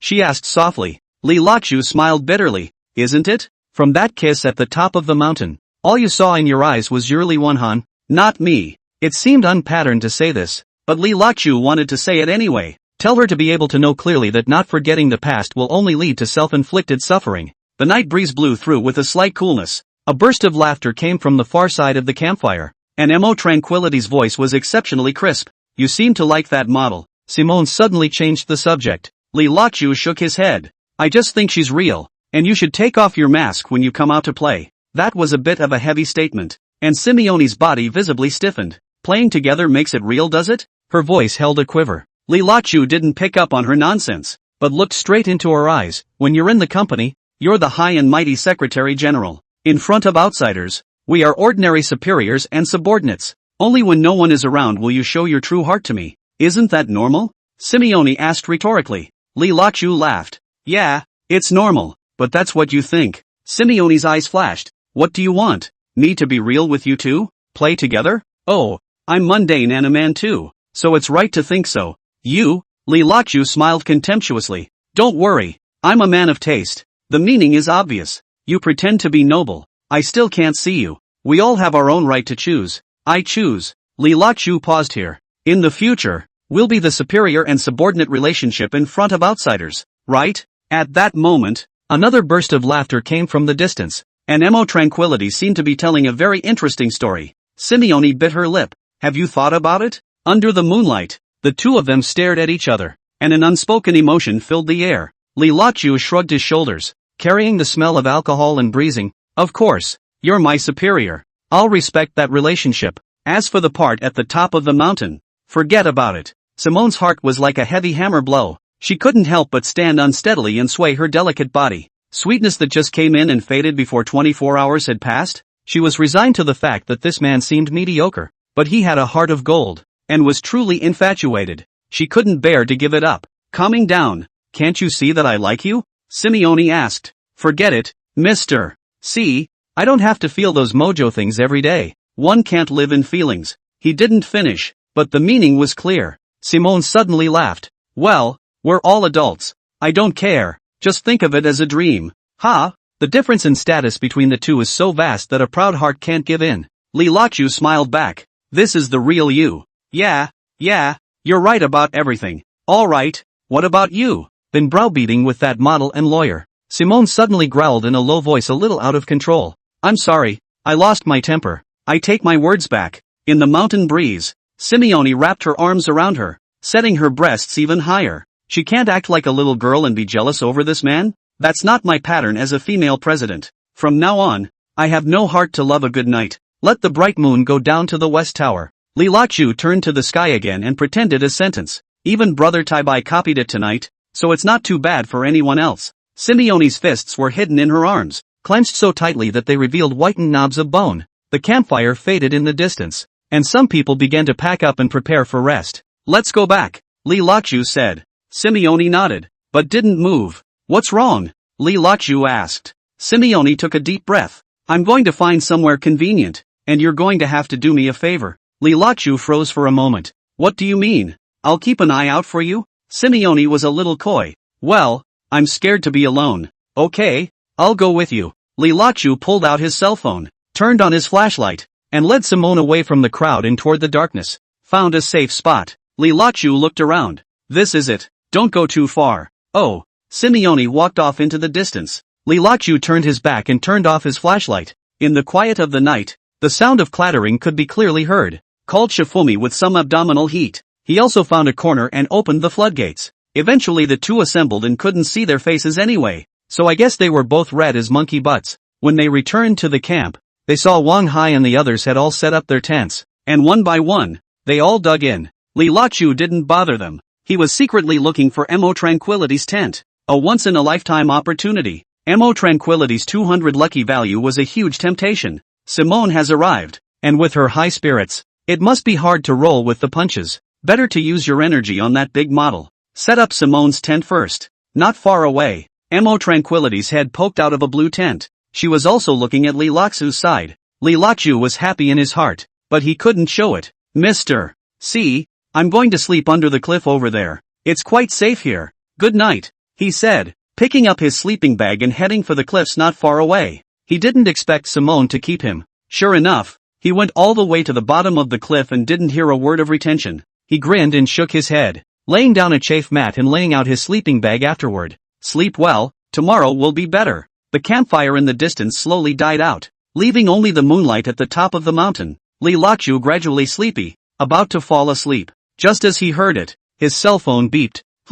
Turning on his cell phone in his sleeping bag, the brightness was so blinding that he subconsciously turned down the brightness, only to see that it was a message from the VX named Mo Tranquility only talks about work. What's the matter? Big talent. Not even mixing in a tent? Li Lakju sent an emoticon. An aggrieved one. Mo Tranquility, so are you cold? Li Lakju, it's not cold. Mo Tranquility, your leader is really ruthless. Besides, why don't you bring your own tent? Li Lakju, none of your business. I like heaven and earth as a bed. Mo Tranquility, tough mouth? But this lady can't see anyone suffer. Reluctantly let you deal with it in my tent. Li Lakju, not going. Mo Tranquility? Li Lakju, I'm afraid that I won't be able to hold it, and you'll turn around and be suing me. Mo Tranquility, don't you dare. I'm carrying mace. Li Lakju, no more fighting. Sleepy. Thank you very much. Chapter 45, Tent Healing. As the mountain wind howled, Li Lakju tossed and turned in his sleeping bag. The moonlight filtered through the clouds, casting dappled shadows on the ground. In a haze,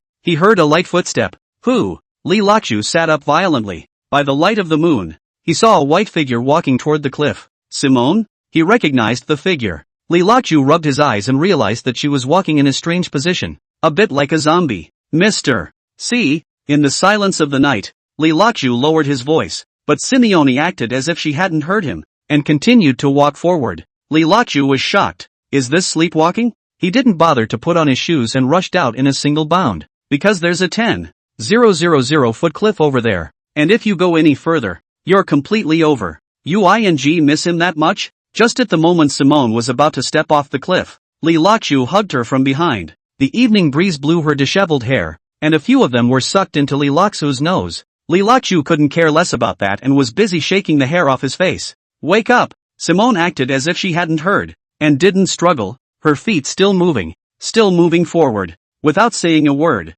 Li Lakju picked her up horizontally and ran towards the tent. This can't be called in for outsiders to see, or it affects her reputation. Simone was in his arms, like an unconscious doll. Soon, Li Lakju carried her into the tent, covered in cold sweat. It's so damn scary. It's the middle of nowhere. Brother Unity, what should we do? There's something strange about this. In the tent, Li Lakju turned on his cell phone to illuminate. Simone's eyes were tightly closed and she mumbled something under her breath. One Han. System, why are you making so much noise in the middle of the night? Brother Unity, I'm sorry to disturb your old man's rest. Quickly take a look at what's wrong with Simone. Li Lakju just wanted to damage a few sentences of the system, but once he thought that it was begging people, he hurriedly pretended to be a grandson. System, yo, so polite today? Brother, take a quick look. She steals out with me. If something happens, I can't even jump into a cesspool to wash it off. System, wrong. What? Wrong? You're jumping the wrong way.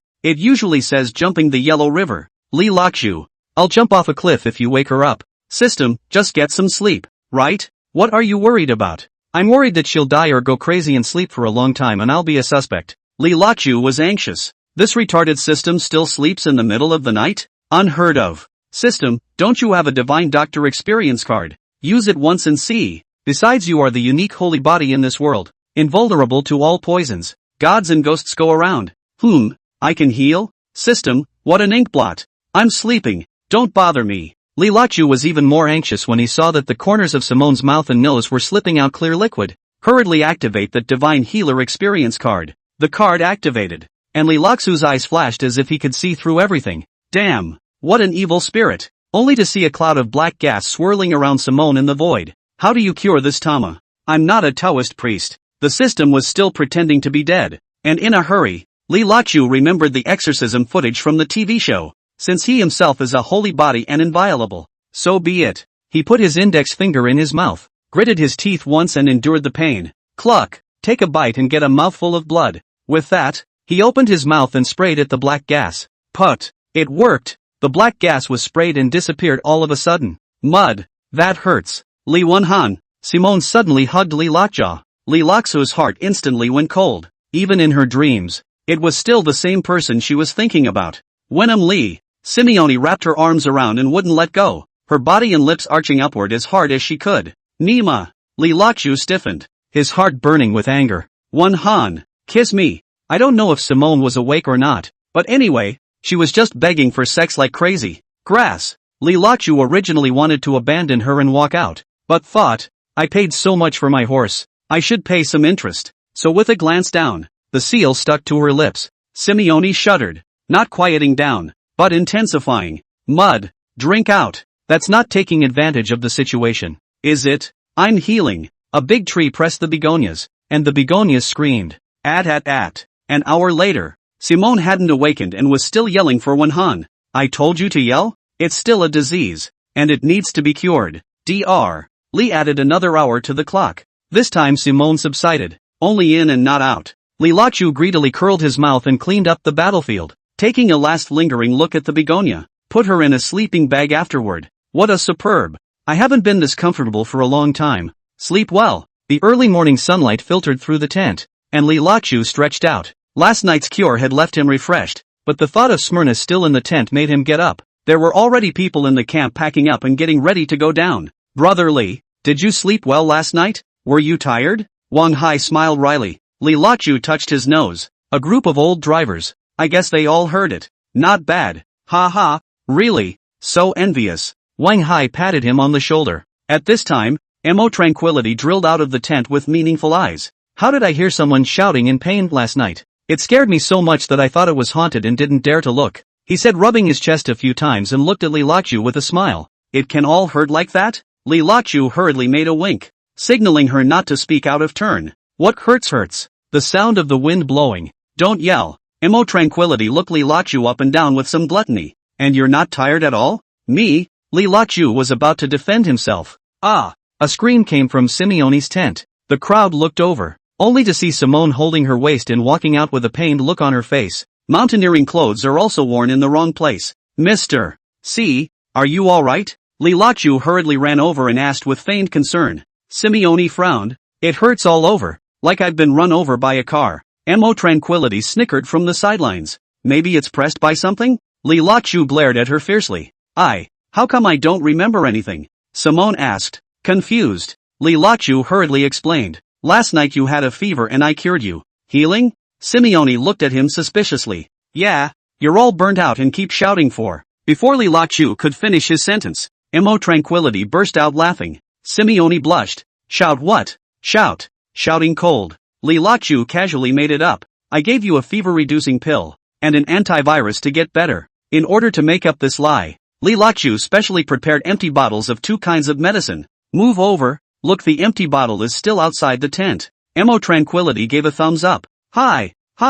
Li Lachu insinuated back. Mo Beauty. Next time it will be your turn. Be careful and prepare some of this medicine as well, so that I don't have to cure you. Mo Tranquility nodded. Taking medicine has side effects, and I want you to cure me. Simone asked suspiciously. How is it cured? Chapter 46, Trying to Live a Little. Li Lachu was afraid of Mo Tranquility's nonsense and hurriedly took over. It's physical therapy. Similar to scraping. Scratch? Simeone had obviously never heard of it and slowly walked back to the tent. The crowd finished packing up and prepared to head down the mountain. Simone, however, couldn't walk, grimacing with every step. Locked. No, I hurt all over and my stomach hurts. How about I carry you? Li Lachu proposed. Simeone hesitated, but couldn't really walk, so she could only nod. Li Lachu crouched down, Simone lying up. Li Lachu also have to hang the backpack in front of the neck. Fortunately, the food almost eliminated. Throw away as much as you can, and even then, Li Lachu still looks like a criticized.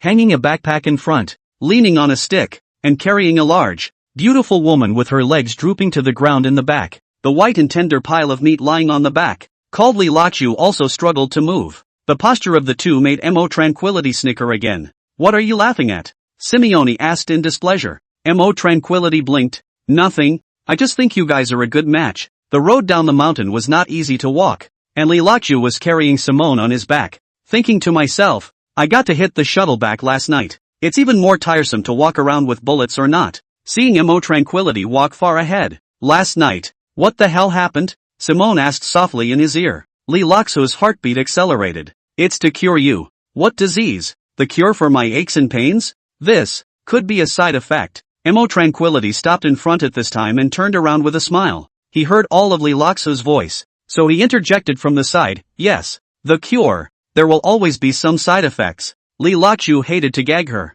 Moda Beauty, watch the road ahead and be careful not to fall. Mo Tranquility returned him with her tight-ass jeans. Got it. Just take care of yourself. Nagging. Finally reaching the foot of the mountain, the crowd prepared to part. Brother Li, see you again sometime. Wang Hai patted his shoulder. Zhao Herong handed him a business card. Contact often when you have time. When it was Mo Tranquility's turn, she approached Li Luxu's ear. Next time we meet, let's cure the disease too, okay? Li Luxu's old face blushed. No problem. Mo Tranquility giggled. Last night I was unable to sleep after listening to the healing sound all night. Although Simone couldn't hear what they were saying, she was inexplicably upset when she saw how close the two were. Go away, she said coldly. Li Luxu helped her into the car and looked back at Mo Tranquility. Mo Tranquility threw a wink at him. Remember, the next time we meet, we must cure the disease. Li Luxu hurriedly got into the car, afraid that Simone would hear. The car started, and he looked at Mo Tranquility, who was fading away in the rearview mirror, with some regret in his heart. It's a shame to see 200 gone. Go to the hospital, he said to Simone. Simone nodded, but her eyes were full of skepticism. She always felt like something happened last night, but couldn't remember. I only remember that I seemed to have seen Wenhan in my dream, and that I was still with him. Her face suddenly reddened at the thought. Li Luxu laughed in his heart as he watched her expression change. I'm afraid he's the only one who knows the truth about this night's cure. And you heal? The car had started, and Li Luxu drove the sedan leisurely, heard Simone's question and knew what she wanted to know. Poor children. Small illnesses and disasters have to know a little bit about themselves. You can't go to the hospital for everything. When he arrived at a town in front, Li Luxu bought 2 cups of soybean milk for Simone. What's the point of buying 2 glasses? You too? Li Luxu continued to start the car. Men usually don't drink. The other cup you put on your stomach. Comfortable, said Priggish, driving like nothing happened. Oh, although Simone was suspicious, seeing Li Luxu so sweet, her heart felt much better. Suddenly I thought, all this familiarity, let's ask him about his family. One had always wondered if he was married. This is important. Locked, Li Luxu oh, Mr. C, if you can see the locks live, in the future, as a friend at it. Friends? Well, good friend. I'm a little above that. Simone took a sip of her soy milk, a hot line going all the way down her throat. The body is much more comfortable and the mind is quicker. If you're a friend, don't say anything high and mighty. I don't like it. Aha. Li Luxu heart this happy. 280 to the hand, but also incidentally opened the tunnel. Cool. Locked up. I never knew if you were married. I knew we were the same age. Not. Li Luxu didn't think twice. Gulp. Simone's heart felt like it was falling into an ice hole, and churned a few times along the way. Unspeakable. The soy milk almost spit out, and hurriedly brought the paper drawer over to his left side, pulling out a few sheets to wipe his mouth. Red fingernails pressed against her lips a few times to hide the frenzied level 9 shocks inside. Ahem. Simone's eyes burst into tears. What was wrong with himself? Hearing his heart weeping with pain at his marriage. You asshole. You're married. Why are you kissing me? Simone held back her grief. It's quite nice. You're so nice. You must have a good wife. What's her job? Oh, away. Not worth mentioning. Strangers from now on. Li Luxu stared at the road ahead, not looking at Simone. Simone was furious. This bad guy. Sooner or later he's going to get psychotic. But the shock in his heart instantly disappeared and a warmth washed over him. What exactly is your current status? Single or? It must be asked to understand. Not a moment in the hole again nodded. Li Luxu turned his head to look at her, his sunny smile showing off. Mr. C, I'm single now. Simone let out a long breath at that. That company of yours is a place of mucking about. Not much development. I'll go back this time and transfer you. Simone lowered her head, not daring to look at him. The meaning is very obvious. One of the transfer is certainly to go to the headquarters of the group in the capital, and their own every day. No need. Mr. C, I like my current job, although I don't earn much, but it's easy and there's not much pressure. Li Luxu just wanted to live a little more meticulously and comfortably. A lifetime of peace and tranquility. A few lucky breaks and a few confidants. What more could one ask for? Hey, no motivation. How many people flatter me? I have one word in the group. The other is Chen Bishi. At the mention of Chen Bishi, Li Luxu secretly screamed bad. He went out until now. The phone has been in do not disturb mode. He hastily pulled out his cell phone and turned off the do not disturb on it. To my surprise, there was no legendary snowflake of messages, or cell phone ringing. Could it be that the world has forgotten me? Simone looked at the rapidly receding shadows outside the window. No need to look. I've given your old boss a leave of absence, saying that you're going to help me investigate a case for a period of secondment. Mr. Lau, do you know Mr. You well? Simone nodded. It's quite familiar. We are also the same age. Quite talkative. But I don't like her work style. Too smooth. With anyone who is familiar with herself. Chapter 47, Not Even a Friend. This is something that Lee Lok-ju agrees with. Yujika did let down a lot of her womanly reserve in order to get to the top and keep both of her jobs. By the way, she also mentioned you in my face. Said that although you work for so many years not much up, but the work business is familiar, upright, but has been very rigid. Do not go to interpersonal relations. I hope that in the future the group has the opportunity to give you to keep some. Lee Lok-ju knew that he could indeed say this in those years, but not in these 2 years. Yogi Ko would have knocked him out cold a long time ago. Yes, thanks to Mr. You appreciation. Those years I was young and vigorous. Now I can't. Lee Lok-ju is like go on. Go everything. It's not old now. It looks fine to me. Simone said, pretending to look out the window, not going to show her favoritism towards him. Mr. C, shall I take you directly to the airport or? Simone had planned to go to the hospital, but the 2 cups of soy milk were a lot more comfortable inside and out. Find a hotel. I'll get some rest and then we'll talk. Lee Lok-ju, okay then. I'll drop you off at the hotel and head back? Simone was not happy at once. What's the hurry? I've given you leave. You'll follow me practically. Do I call me to go to the airport alone? Lee Lok-ju, yes. Yes. I'll stay with you, that is. Along the way into a county, Lee Lok-ju looked for the highest class hotel. A room was opened for Simone. Mr. C, you go and rest. I'll sit in the lobby for a while and wait for you to come down. Simone, what was that for? Why are you making it so serious? Lee Lok-ju, Mr. C, didn't we say that we are just superior and subordinate? At this time, Simone was wearing sunglasses, and the 2 of them were at the elevator entrance.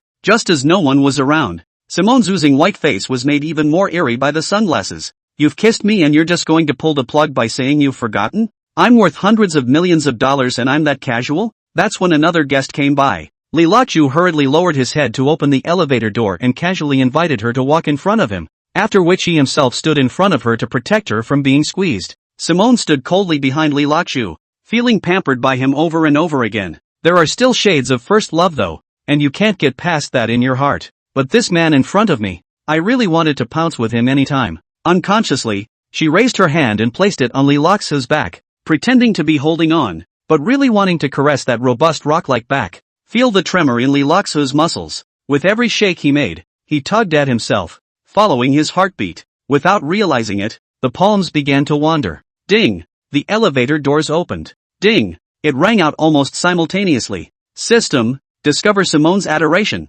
Increase lucky value by +5. Brother Unity, so generous this time? Giving 5 at once? Half the time, the system ignored him. The 2 of them came to the door of the room. Lee Lok-ju opened the door with his room card. The 2 entered the room. It was then that the system spoke. Host, don't look down on these 5 points of lucky value. I was upgrading just now, and after upgrading, I gained a new feature. You're guaranteed to like it? Simone was exhausted and flopped down on the bed. You get some sleep too. Seeing her dark hair scattered like a mop on the bed, Lee Lok-ju could only sit on the other bed, taking the opportunity to ask the system in a hurry, don't beat around the bush. I'm busy here. System, host, when 1,000 points of luck are achieved, you will live forever. What? Lee Lok-ju exclaimed. Simone was startled for a moment, thinking that Lee Lok-ju didn't like it, so she continued what she had said before the elevator door, lying on his back and still pursuing. Do you think I'm casual? And Lee Lok-ju excitedly was still communicating with the system. Does spending count? System, it's okay, you can use it however you want, as long as the maximum value is there. And 2000, when the Vajra Saint body, that is, the flesh is immortal, so you also have to meet a little bit. This before though not dead, don't make the limbs are incomplete. After 2,000 lucky strikes, you make it a point to play hard to get. Asterisk.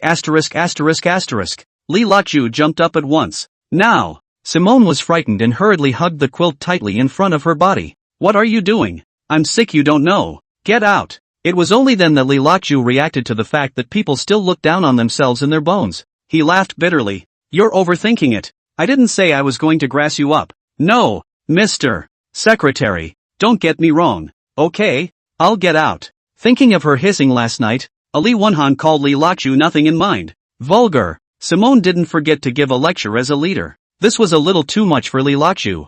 I know your begonias better than you do. You're pretending to be innocent with us? He stopped and turned around. The last name of the division. I began to climb in you as a friend, but I think you do not even deserve this word. From now on, We are not friends. With that, he turned around and walked away. Simone gasped, miserably white. He was just about to go along with the mood in the elevator. Show some ambiguity. Increase the feeling of the two people. Have a silky love affair. It's over again. This temper of his own. Simone regretted this one. It was normal for men to speak with a catchphrase. It has to be on the line. This is no longer a friend. She hurriedly chased after him and pulled Li Lockjaw out just as he entered the elevator. Lock up. Don't go. I'm wrong. I'm bad-tempered. I'll review. I apologize. Li Lockjaw is really angry. Just annoyed that she is a prude. The two re-entered the house. Li Lockjaw still had a stomach full of anger. Standing in the doorway, looking at him coldly. What will you drink? Don't be angry. I speak harshly in this position. Li Lockjaw was just about to speak when his cell phone rang loudly. It startled both of them. Picking up the cell phone, it was Chen Bishi. Connect in a hurry. Hello, Bish? Chen Bishi master. I heard that you and my sister-in-law transferred out to work? Li Lockjaw, yeah? What's going on? Chen Bishi realized last night that she had not seen Li Lockjaw for a day, thinking that she was going to get off work and would also come back to clock in. Besides, he was a goddess in his eyes, and Li Lockjaw surrounded himself every day to make himself happy. Little cutie. It's all obvious that he likes himself. Therefore, Chen Bishi waited for Li Lockjaw to take the initiative to find himself, but it's been 8 o'clock at night. The guy didn't come back to clock in or call himself either. She could only give up her pride and give Li Lockjaw a call. I didn't realize that the blow was even bigger and that the other person had turned off their phone. What's going on here? She rushed to call Zhang Huaizhen. Zhang Huaizhen also jumped. A good living person disappeared? Hurry up and report it to Yogi Ko. Only Yuji-kun knew what was going on, so one passed the word to the other. And Chen Bishi found out. The thing is, if you're going on a business trip, you're going to do it in a big way. What's the shutdown for? And it was closed all night. This night, Chen Bishi called Simone's phone and it was also turned off. Now the heart hangs in the air. Simone, 3 years older than herself, was in the prime of her womanhood, and she was also single, with a look and body that was not second to her own. The more I think about it, the more disturbing it becomes. Just about to call Dad to report it. That's when his own childhood friend called on the video call. I was going to say no. A gamble. You get a woman. I'll get a man. So it picks up with White Moonlight. This is the first time I've seen this. Chapter 48, Female Cat in Heat. Murmured with Aomame for a while. Aomame said she was coming back, and she then loosened up a bit again. So I didn't think about this master at work early in the morning. After an hour, the scratching was unbearable again. Realized it was inseparable from this master. Too boring without him around. Just tried another call. This connects. Chen Bishi questioned Li Lockjaw in a bad mood.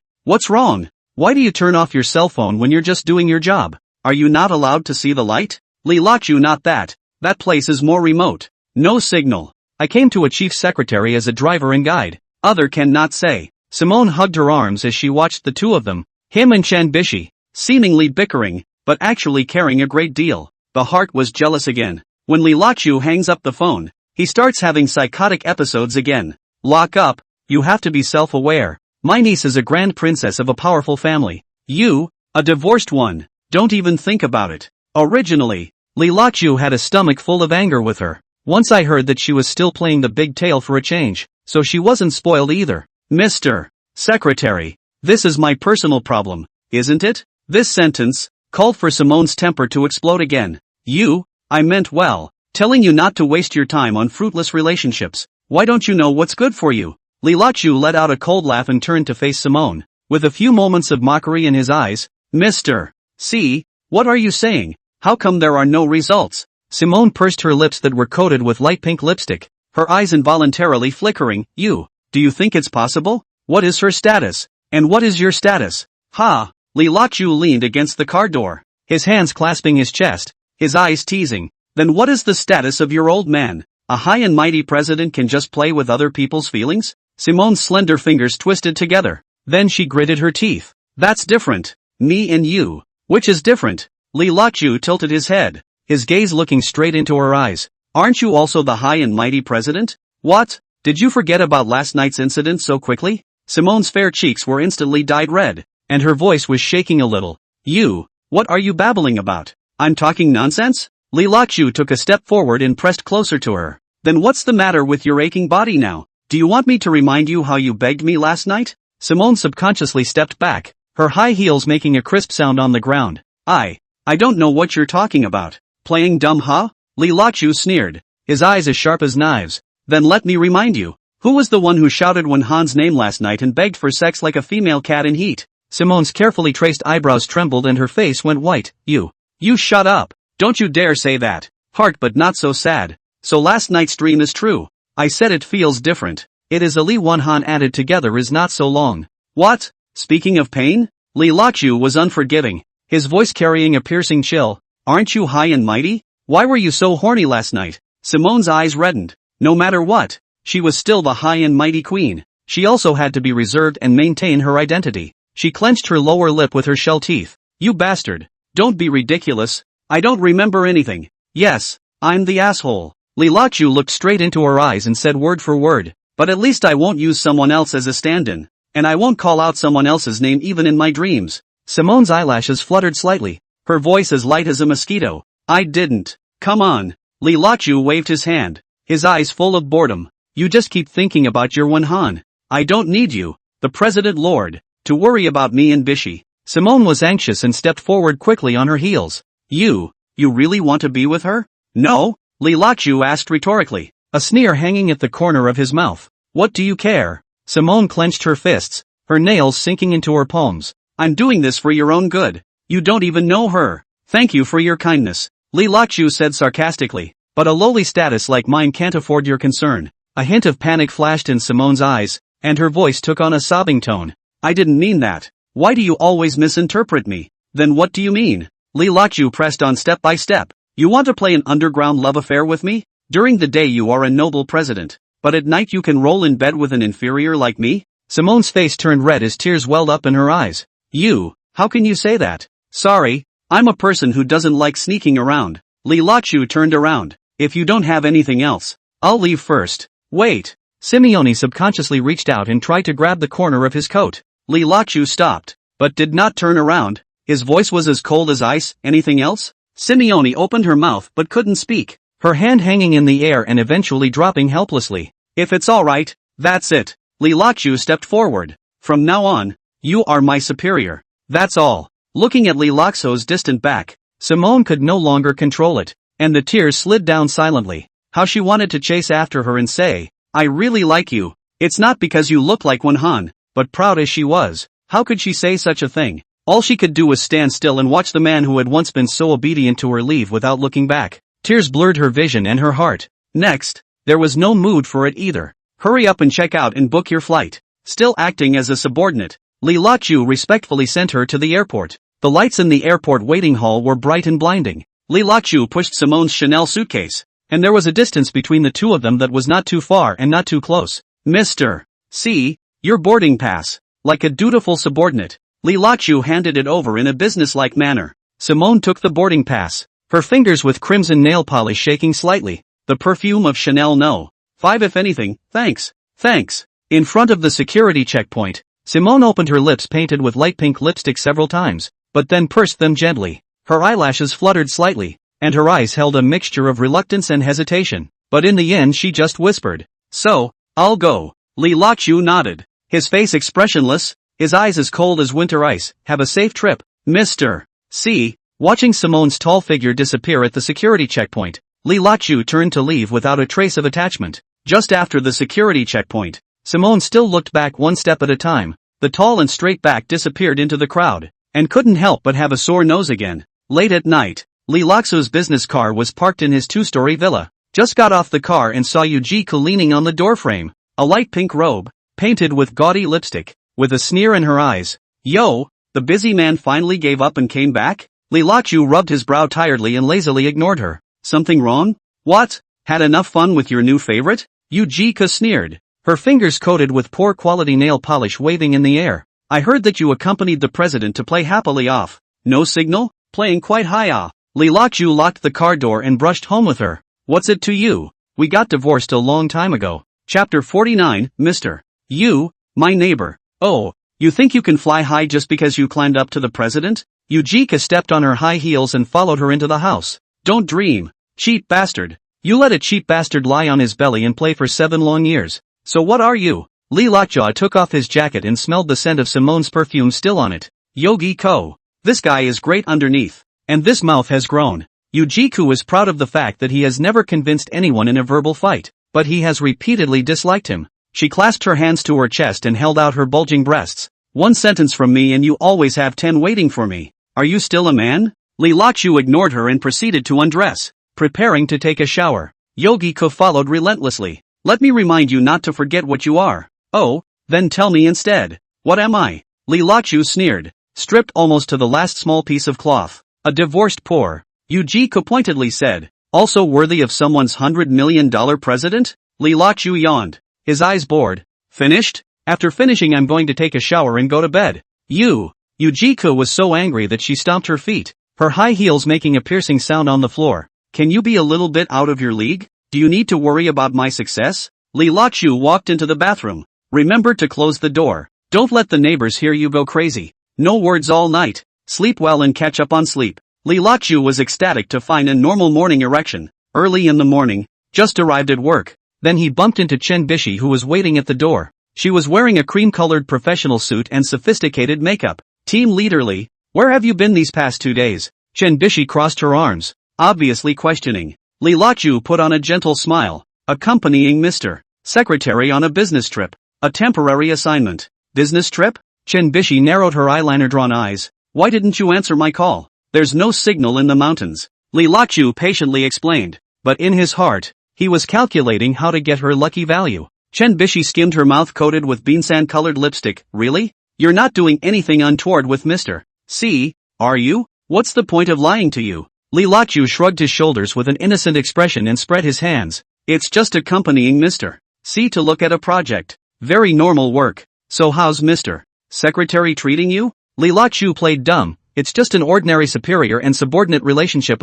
What can it be? Really? Chen Bishi didn't believe it and twisted her fingers in her hair. I heard that you guys. What did you hear? Lilachu interrupted her. Don't listen to the wind. It's not good for you. Chen Bishi bit her lip. Then why didn't you answer my calls? I called you multiple times. It's been said that there's no signal. Lilachu laughed, his eyes gentle. What? So concerned about me? Chen Bishi blushed, her fair cheeks tinted pink. Who cares about you? Lilachu laughed coldly in his heart, but on the surface, he was gentle. Then I'll invite you to dinner tonight to make amends? Consider it as giving you an explanation. Chen Bishi's eyes lit up like a little girl who got candy. Really? Your treat? Of course. Lilachu nodded his head and thought to himself, isn't it just 160 points of luck value? It's just a pretense. Compared to Simone's 280, it's all a piece of cake. Looking at Chen Bishi's happy appearance, Lilachu sneered in his heart. These high and mighty women, after all, just treat him as a plaything, a toy that can fulfill their vanity. When we get the lucky strike, it should all be over. It's just a game. Why take it seriously? At this time, Huaizhen stepped on her high heels and twisted her surplus waist into the office. Knock knock. She knocked on the door a couple times and cleared her throat with an aha. The official authority of the superintendent had to be released into place. Little Li, I heard that you accompanied Mr. C on his business trip? Lilachu had long turned around, and at this time immediately revealed a humble smile. Yes, Mr. Zhang, thanks to your cultivation. Oh, Zhang Huaizhen was a bit surprised, thinking this kid, how come he's not screwing with me today? Right on time, down the pole. Her fingers coated with big red nails gently point on the shoulder of Lilachu. Chanel no. 5 perfume flavor came to the face. How? Now climbing up the boss. Do not remember me as an old leader? How can I? Lilachu raised his eyebrows a few times. You are my bowl. I can't forget it in this life. The two of them were just as good as no one else, and began to drift in and out. Chen Bishi watched from the sidelines and gritted her teeth. Such insolence in the office. Treating me as if I don't exist? You guys are the only ones who know how to play, right? She immediately pulled out her latest iPhone and sent a video request to White Moonlight. Not over this surprise check-in and get unexpected rewards. A freckled foreign woman picked up the video. Who are you? Chen Bishi. So angry that tears came out of her eyes. This guy really did look for chickens. She hung up the video decisively, vowing never to have Moonlight again. Just then, Yujika stepped on 10 centimeters of red-soled shoes and walked in. A light blue professional suit is very decent. Yo, is this an idol show? Zhang Huaizhen frowned. Mr. You're here. Yukik nodded in greeting. Turning around, the main attack target is still Lilachu. She looked at Lilachu with a cold smile. What? Now that you've climbed up to the group's boss, you don't even recognize your old friend? Chen Bishi looked at the two in confusion. You guys know each other? Of course we know each other. Yu Jika sneered. We're old friends, right? Team leaderly? Li Loxu's heart was tight, but his face did not move. Mister. You are joking. Just used to live in the same neighborhood. Zhang Huaizhen also let out a long breath. All these years knew that Li Loxu was general manager Yu's man, but just didn't know the relationship between the two of them, so they used to be neighbors. So, that's better. We all know each other. Yeah, too familiar.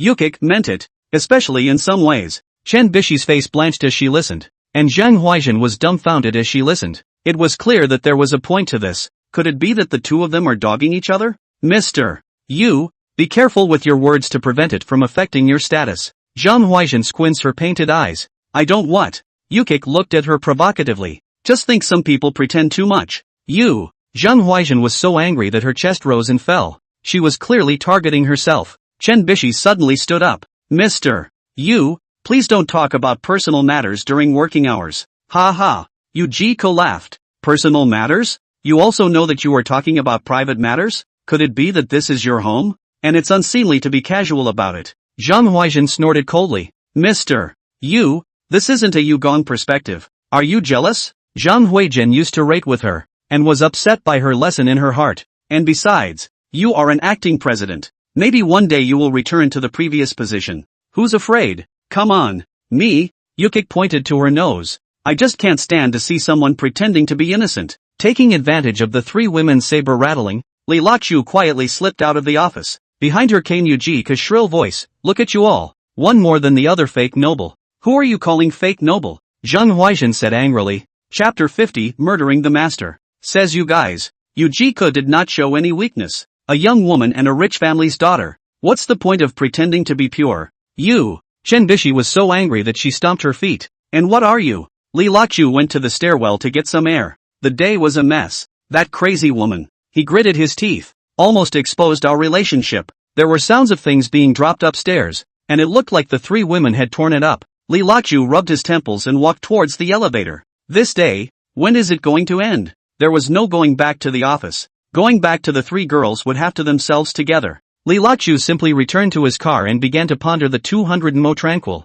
This 200 was promising, so started typing and teasing with her. Hurry up and get the full 1000 and have a taste of what it's like to live forever first. Li Lachu slumped in his car seat, pulled out his cell phone, and looked at Mo Tranquility's VX avatar in a daze. A backside shot in a bikini that's sexy but not revealing. A model is a model. This body is truly superb. But, he licked his lips and remembered Simone. This imperial president was the one with the most pleasurable flavor. And her body was not second to Mo Tranquility. And the energy, don't mention it. When Li Lachu thought about it, the tip of his heart was like a cat scratching. Fingers flicked across the screen, hesitating to send a message. At this point screams were not coming from the office on the second floor. I guess I'm tired of fighting. Li Lachu had an ominous feeling, so he grabbed the speed and hurriedly contacted the big model. What's going on? Moda Beauty? He edited the message. Mo Tranquility replied in a second. Missed you. Great talent. The corner of Li Laxu's mouth hooked up. This girl is direct enough.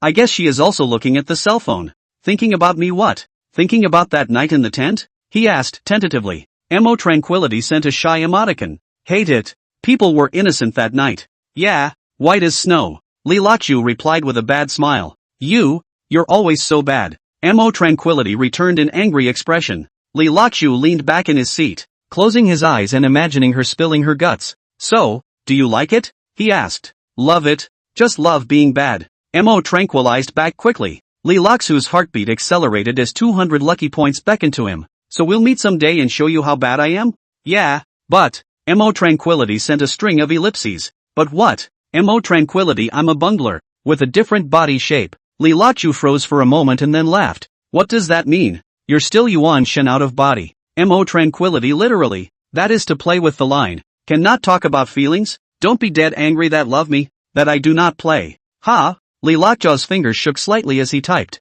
That's right up my alley. I just want to play for nothing. Mo Tranquil sent a chopper. You are really direct. Cannot be subtle, except on the line. Let's ugly words in front. Do not chase people all day confession, marriage proposal and so on. That can be annoying. No, I promise. Hurry up. What day? Li Lachu teased. Yeah, are you free tonight? Li Lachu looked in the direction of the office. The three women are estimated to be scattered, but they are all in the air and cannot care about themselves. Empty. Only empty for you. That's very sweet. 7 o'clock. Lobby of the W Hotel. Waiting for you. Li Lachu gripped his cell phone tightly, his heart secretly happy. Those 200 points of luck seemed to be coming in. But on second thought, this chick is too proactive. There's no chance of a scam, right? Forget it. Soldiers come and go. Anyway, he's a bachelor and a holy body. So what are you afraid of? Big deal. It's not like we haven't been through this before. He glanced at the clock. Still had most of the day to get through.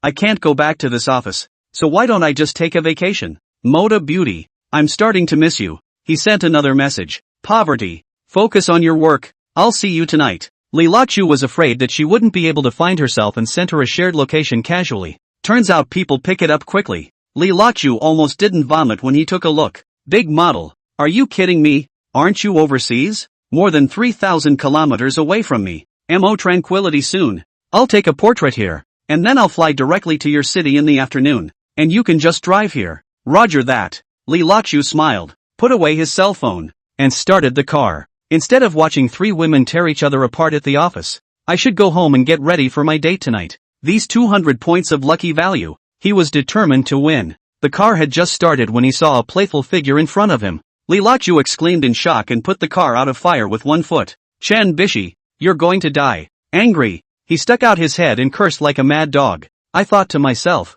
you're my 160. I'm going to focus on that. And Chen Bishi was his favorite of these women. Maybe it's because it's the first time. So you cherish people, and a little reluctant to touch her. It would be nice to get 160 without having to get laid. Like Smyrny, Li Lachu will endure the pain and she will never see each other again. He was indeed a scumbag himself, and living forever, and what it was like to watch the women he loved die one by one. So don't fall in love with any woman before it's too late. Just like Mo tranquility. Who doesn't kidnap anyone? Stay together if you want to, and then go your separate ways afterward. At this moment, Chen Bishi's face turned into a pig liver color, arms outstretched in a big, angry stare. What are you doing? I'm going to drive away. Li Lachu didn't dare to get out of the car. She knew that Bessie-chan was a black belt. With this dismount, she's in danger of doing a downward chop, or an over-the-shoulder drop would be disastrous. You want to leave after causing trouble? Chen Bishi's voice was so cold that it could attract snowflakes. No, what's it to me? You come down.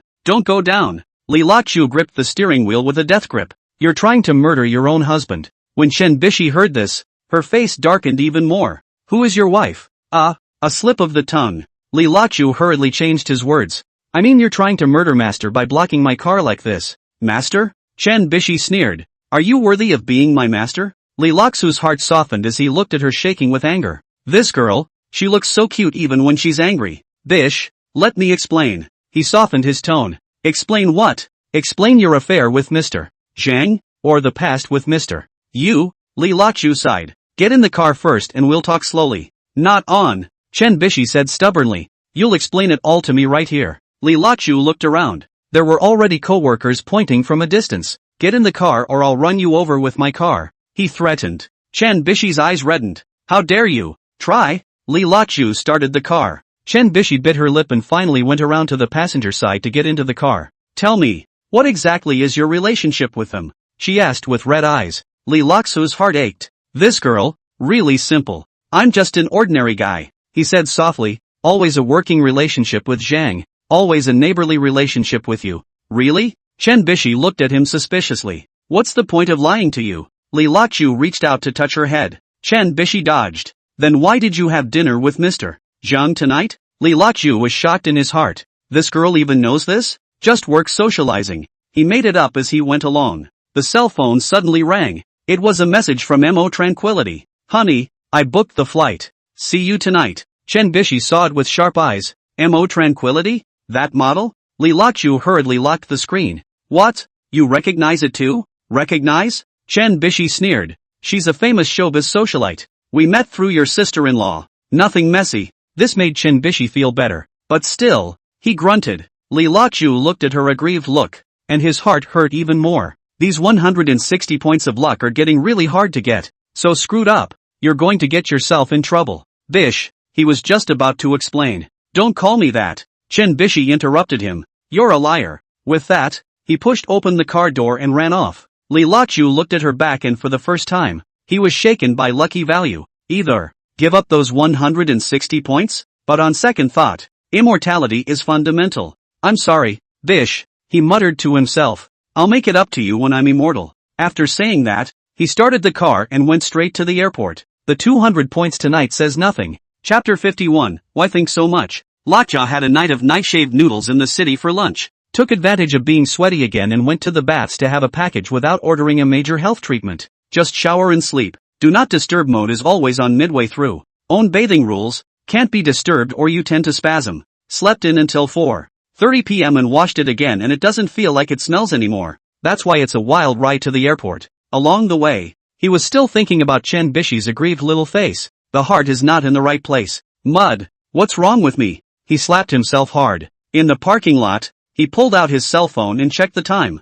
Mo Tranquility's flight doesn't arrive for another half hour. Should I send a message to Bishop? He hesitated. Fingers traced around the screen and finally gave up. Forget it. The more you explain, the more confusing it gets. That's when Mo Tranquility sent a message. Honey, I'm here. Where are you? Lee Laksu's spirit perked up and hurriedly replied. Parking lot B, Red East Railway Business. It didn't take long for a tall figure to come into view. I'll go. Lee Laksu sucked in a breath of cool air. Mo Tranquility was wearing a white halter with see-through tulle over it, and underneath was a pair of super short jeans. Those long legs shook Lee Laksu's eyes. Have you seen enough? Mo Tranquility knocked on the car window and smiled flirtatiously. Lee Laksu hurriedly opened the door. Beauty, you're killing me. What? Mo tranquilized into the passenger side. Don't like it? A scent of perfume drilled into Lee Laksu's nose. More provocative than Simone's. Love it too much. Lee Laksu gulped. Mo Tranquility suddenly came closer. So get a room now?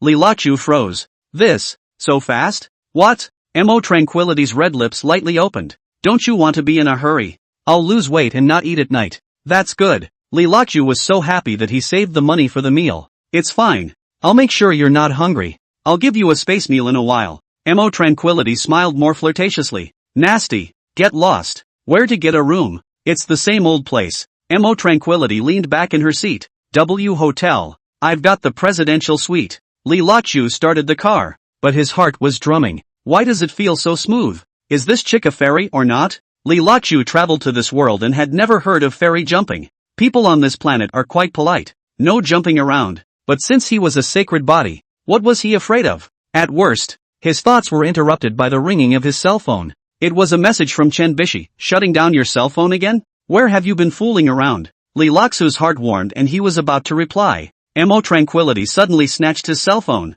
Concentrate on driving. Our time is precious. Lee Laksu looked at her side face and always felt that something was strange. Never mind. Let's get the 200 points first. Lee Laksu just drove on the highway. The cell phone rang. Yogi Coco's video call. Pick it up or not? He glanced at Mo Tranquility in the passenger seat. Mo leaned lazily on the seat. Answer it. I haven't seen a woman who can make a man avoid her. Lee Laksu connected to the video, and Yujika's heavily made-up face appeared on the screen. You deadbeat. Where have you been? Yujika questioned as soon as he opened his mouth. Lee Laksu rolled his eyes. None of your business. How is it none of my business? Yujika sneered. You're going to fool around with Widow Zhang, aren't you? What Widow Chang? Playing dumb? Yujika gritted her teeth. Zhang Huaizhen. Ah, that widow left over from the bad old man's play. Lee Laksu was happy to hear this. Your mouth is really poisonous. I'm poisoned? Yujika's eyes widened. The whole company knows she's sick. Sick? Lee Laksu came to be interested.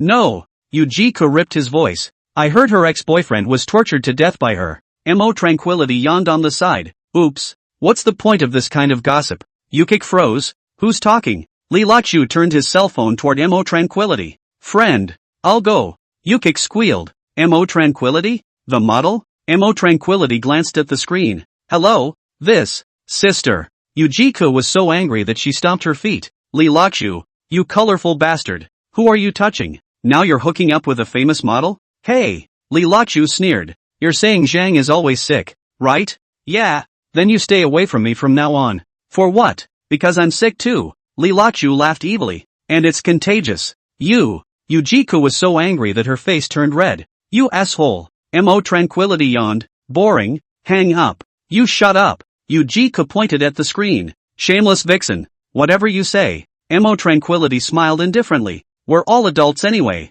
Just having fun. You. Yujika was too angry to speak. Lee Laksu directly hung up the video. Alright, ignore this crazy. Mo Tranquility pulled out her lipstick to touch up her makeup. Your ex-wife is quite interesting. She's like that. Li Lockjaw shrugged. But, Mo tranquilized her lipstick. I'm telling the truth. What? Just playing around. Mo Tranquility looked in the rearview mirror. I'm a person who doesn't like to drag anyone down afterward. Li Lockjaw sighed in relief. That's what I thought. That's good. Mo Tranquility smiled flirtatiously. So tonight. In time for tonight. Li Lockjaw picked up. Smart. Mo Tranquility leaned back in the seat. Then focus on driving. Li Lockjaw gripped the steering wheel tightly and was secretly happy. This kind of unattached woman is what he needs the most. As the night wore on, the neon lights of the W Hotel flickered in the distance. Li Lockjaw's cell phone rang again. It was the 10th message from Chen Bishi. Where the hell are you? Why don't you get back to me? Mo Tranquility glanced at him. The little girl is quite persistent.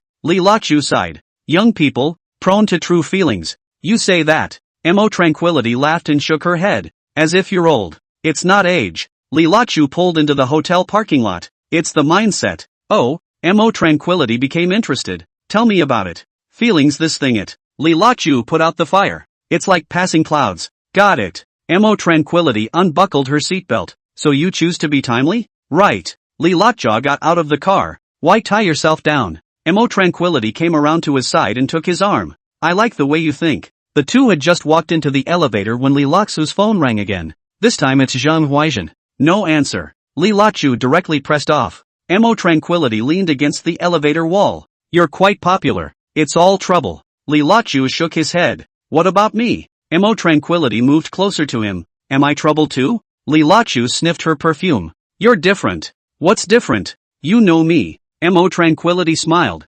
Yeah, I get you. The elevator reached the top floor and Mo Tranquility pulled out her room card. Come on, show me how much you know me. Li Lockjaw followed her into the presidential suite. Bath first? Mo Tranquility asked. You first. Good. Mo Tranquility walked towards the bathroom. Don't peek. Li Lockjaw sat on the sofa and pulled out his cell phone. 24 unread messages. Chen Bishi, Zhang Huaizhen, Yu Ku. He didn't reply to a single one. The sound of rushing water came from the bathroom. Li Lockjaw looked out of the window at the night scene, suddenly in a bit of a trance. Is it right or wrong to live like this? Forget it, for the sake of immortality. Why think so much? Chapter 52, Are you on drugs? At 2 o'clock in the morning, Mo Tranquility was paralyzed and shivering in her bed. You, what the hell are you? She asked under her breath. Li Lockjaw lit a cigarette. Didn't we talk about it? Just playing around. Playing around? Mo Tranquility rolled over. I've been modeling for so many years. What kind of men have I not seen?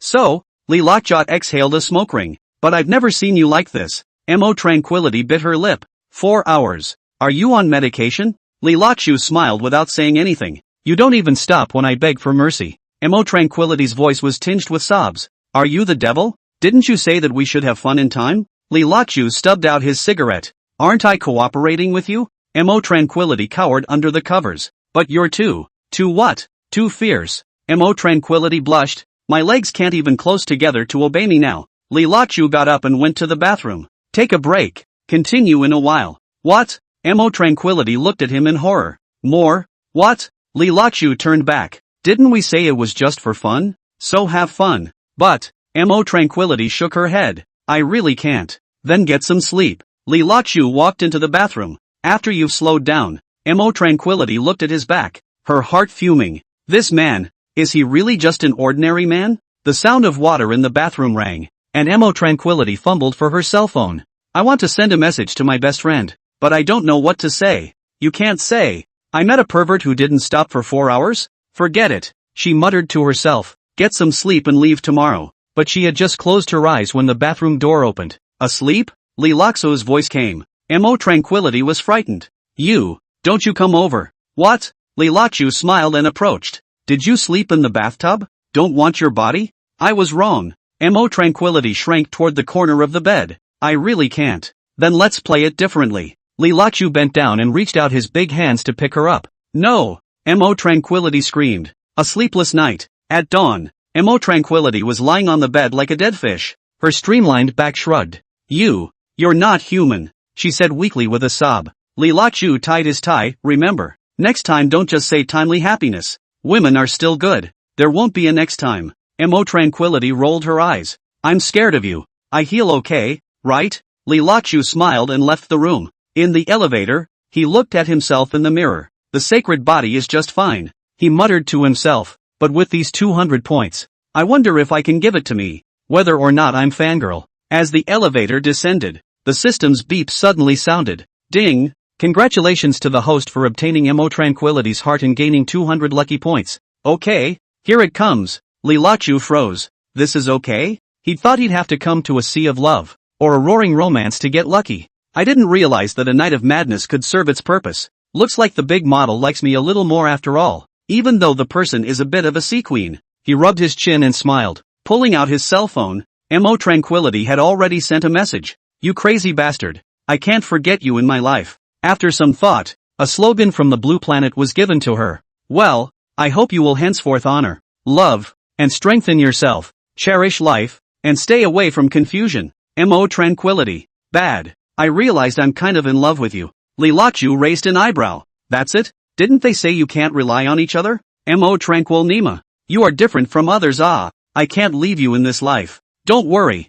I won't touch other men from now on. They are tasteless. Don't. I'll give you a poem. When all is said and done, go away and hide your body and name. Mo Tranquil. Don't be telling me to move. I can't. I'm going to quit the entertainment industry incognito and be a lover for you. Li Lachu laughed darkly. Beautiful thought. Bye-bye you and I. Bye. The cell phone that was casually put away. It seems that the way to get a lucky number doesn't have to be to talk about love. As long as you leave a deep impression on the other person's heart and make them submissive, you will have achieved your goal. Then Smyrni's 280. His eyes lit up. Could he still squeeze some oil out of it? But on second thought, I'm afraid Simone, that kind of high-spirited woman, is really in love with me, but the thought of her being a prude made my heart sick. The condescension of her heart must be completely crushed, or else hang her out to dry. Comparing a deadbeat to me every day? I'll be damned. Li Lachu walked out of the elevator in a good mood. That's when the phone rang again. Speak of the devil. Surprisingly, it was Simone,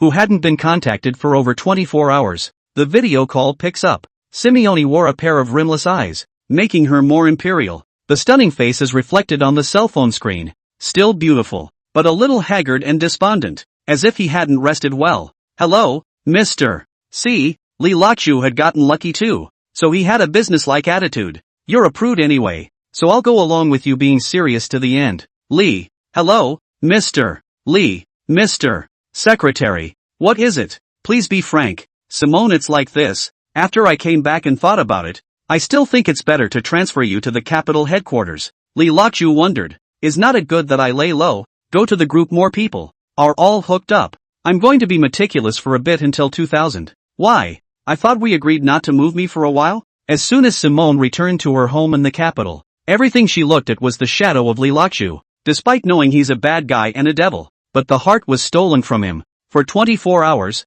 sleep, food, and mind, finally made up her mind to transfer her from Bessie Chan. Here's the thing. I have to have reliable people in this department. Li Lachu almost didn't fall down laughing. Ha ha, Mr. Secretary. You mean I'm reliable? Simone knew she would be counted out by this asshole. But what can one do? One has no capital at all. Everything is given to people. You can't just ask people to do whatever they want. She pushed down her rimless glasses in a serious manner. Here's the thing. I'm short on staff. People I can really trust, who are resourceful and flexible. So you're the first choice. Li Lachu wasn't thinking about this. He was thinking about Chen Bishi, another boss off this group, on the same level as Simone. Her 160 would have called her heartbroken if she had gotten her hands on it. It's so hard to bear yourself. She's innocent. Guess it's time to get out of here. 3 females disturbing themselves daily can't keep a low profile. Okay, I agree. Really? Simone did a double take. Well, deeds don't change names. Words do. Fine. I'll place the transfer order tomorrow, but you can come over today. And I'm getting up early tomorrow to send an email anyway, said voice much lower. Li Lachu pretended to be confused. I'm going over there today? In such a big capital. Where can I stay? Do I have to stay in a hotel every day? Simone blushed like a singer, lowered her head, and swallowed. I have a lot of houses. You stay with me first, okay? No way. That's unseemly. We're in a superior-subordinate relationship. Li Lachu was so serious that he almost jumped up, thinking to myself, for such a woman, I must give some strong medicine, or I will play with you every day to feel and play platonic. No, forget it, love it or leave it. After saying that, the screen went black. Yo, my violent temper. Li Lachu was on fire at once. A direct message back. Okay, Mr. Secretary. I've decided not to go. I didn't hear back half the time, so I guess her pride was getting the best of her. Drove back in the night. Mo Tranquility's luck value arrived. And such a crossdresser was not worth keeping. Talk about it when you want to. All he thought about on the way was Chen Bishi. I wonder how I'm going to face her at work the next day. Chapter 53, Squeezing Yujiku. Bishi won't let go. When I got home, it was noon. Today says Saturday. No work. After a tiring night, Li Lachu planned to go to bed first. But how could this Yujika let him go? Li Lachu had just laid down on the bed when Yujika pushed the door in. Had enough fun? She leaned against the doorframe with her arms wrapped around her. Li Lachu closed his eyes. Get lost. This is my home. Yukik walked over to the bed. And you have the nerve to come back to bed? Your home? Li Lachu sat up violently. You paid the down payment. Who is paying the mortgage for these 7 years? Yujika bit her lip. That's our home too. Ha! Li Lachu sneered. When surname Huang asked you for a room, why don't you think about the fact that this is our home? I was just confused for a moment. Didn't I not go in the end? Yujika's eyes reddened. Li Lachu got out of bed to pack his clothes. Okay, then let's sell the house. One half. In the future, we won't see each other. No. Yujika jumped over and hugged him around the waist. Don't sell the house. Get loose. Not loose. Yujik pressed her face against his back. There are 7 years of our memories here. Memories? Li Lachu sneered. It's all your tears, isn't it? I'm only 5 minutes. I can't satisfy you every time. So you're thinking of switching? I was wrong. Yujika cried. Really no, it's wrong. Late. Li Lachu shook her off. Once a cheater, never a cheater. So, then why did you come back? Yujika wiped her tears. I have half of this house. Why don't I come back? Li Lachu pushed her away. Don't be hypocritical. I'm tired and want to sleep. So, then you sleep. Yujika suddenly became gentle. I'll give you a massage. Li Lachu glanced at her. On the basis of still being able to squeeze a bit of luck. It's fine if you want me not to move. It's none of your business what I do. Really? Yujika's eyes lit up. Aha. Well, I'll go take a shower then. Yujika jumped up and went to the bathroom. Li Lachu lay on the bed, listening to the sound of water in the bathroom. This woman. Still so good at things. Ding. Gained Yujik's heart. Lucky value +2. I'll go. Li Lachu almost jumped up from the bed. That's okay? At this time, Yujika came out wrapped in a bath towel. Hubby, I'll serve you. Li Lachu looked at her wet appearance and suddenly felt that these 2 lucky points were worth it. Come here. He patted the side of the bed. Yujika happily got under the covers. Hubby, I promise I'll never make a mistake again. Li Lachu closed his eyes. Less talking. Massage. In his heart, he was thinking, this lucky value. It's quite interesting to come. Right. Li Lachu was quite comfortable and rolled over onto his back again.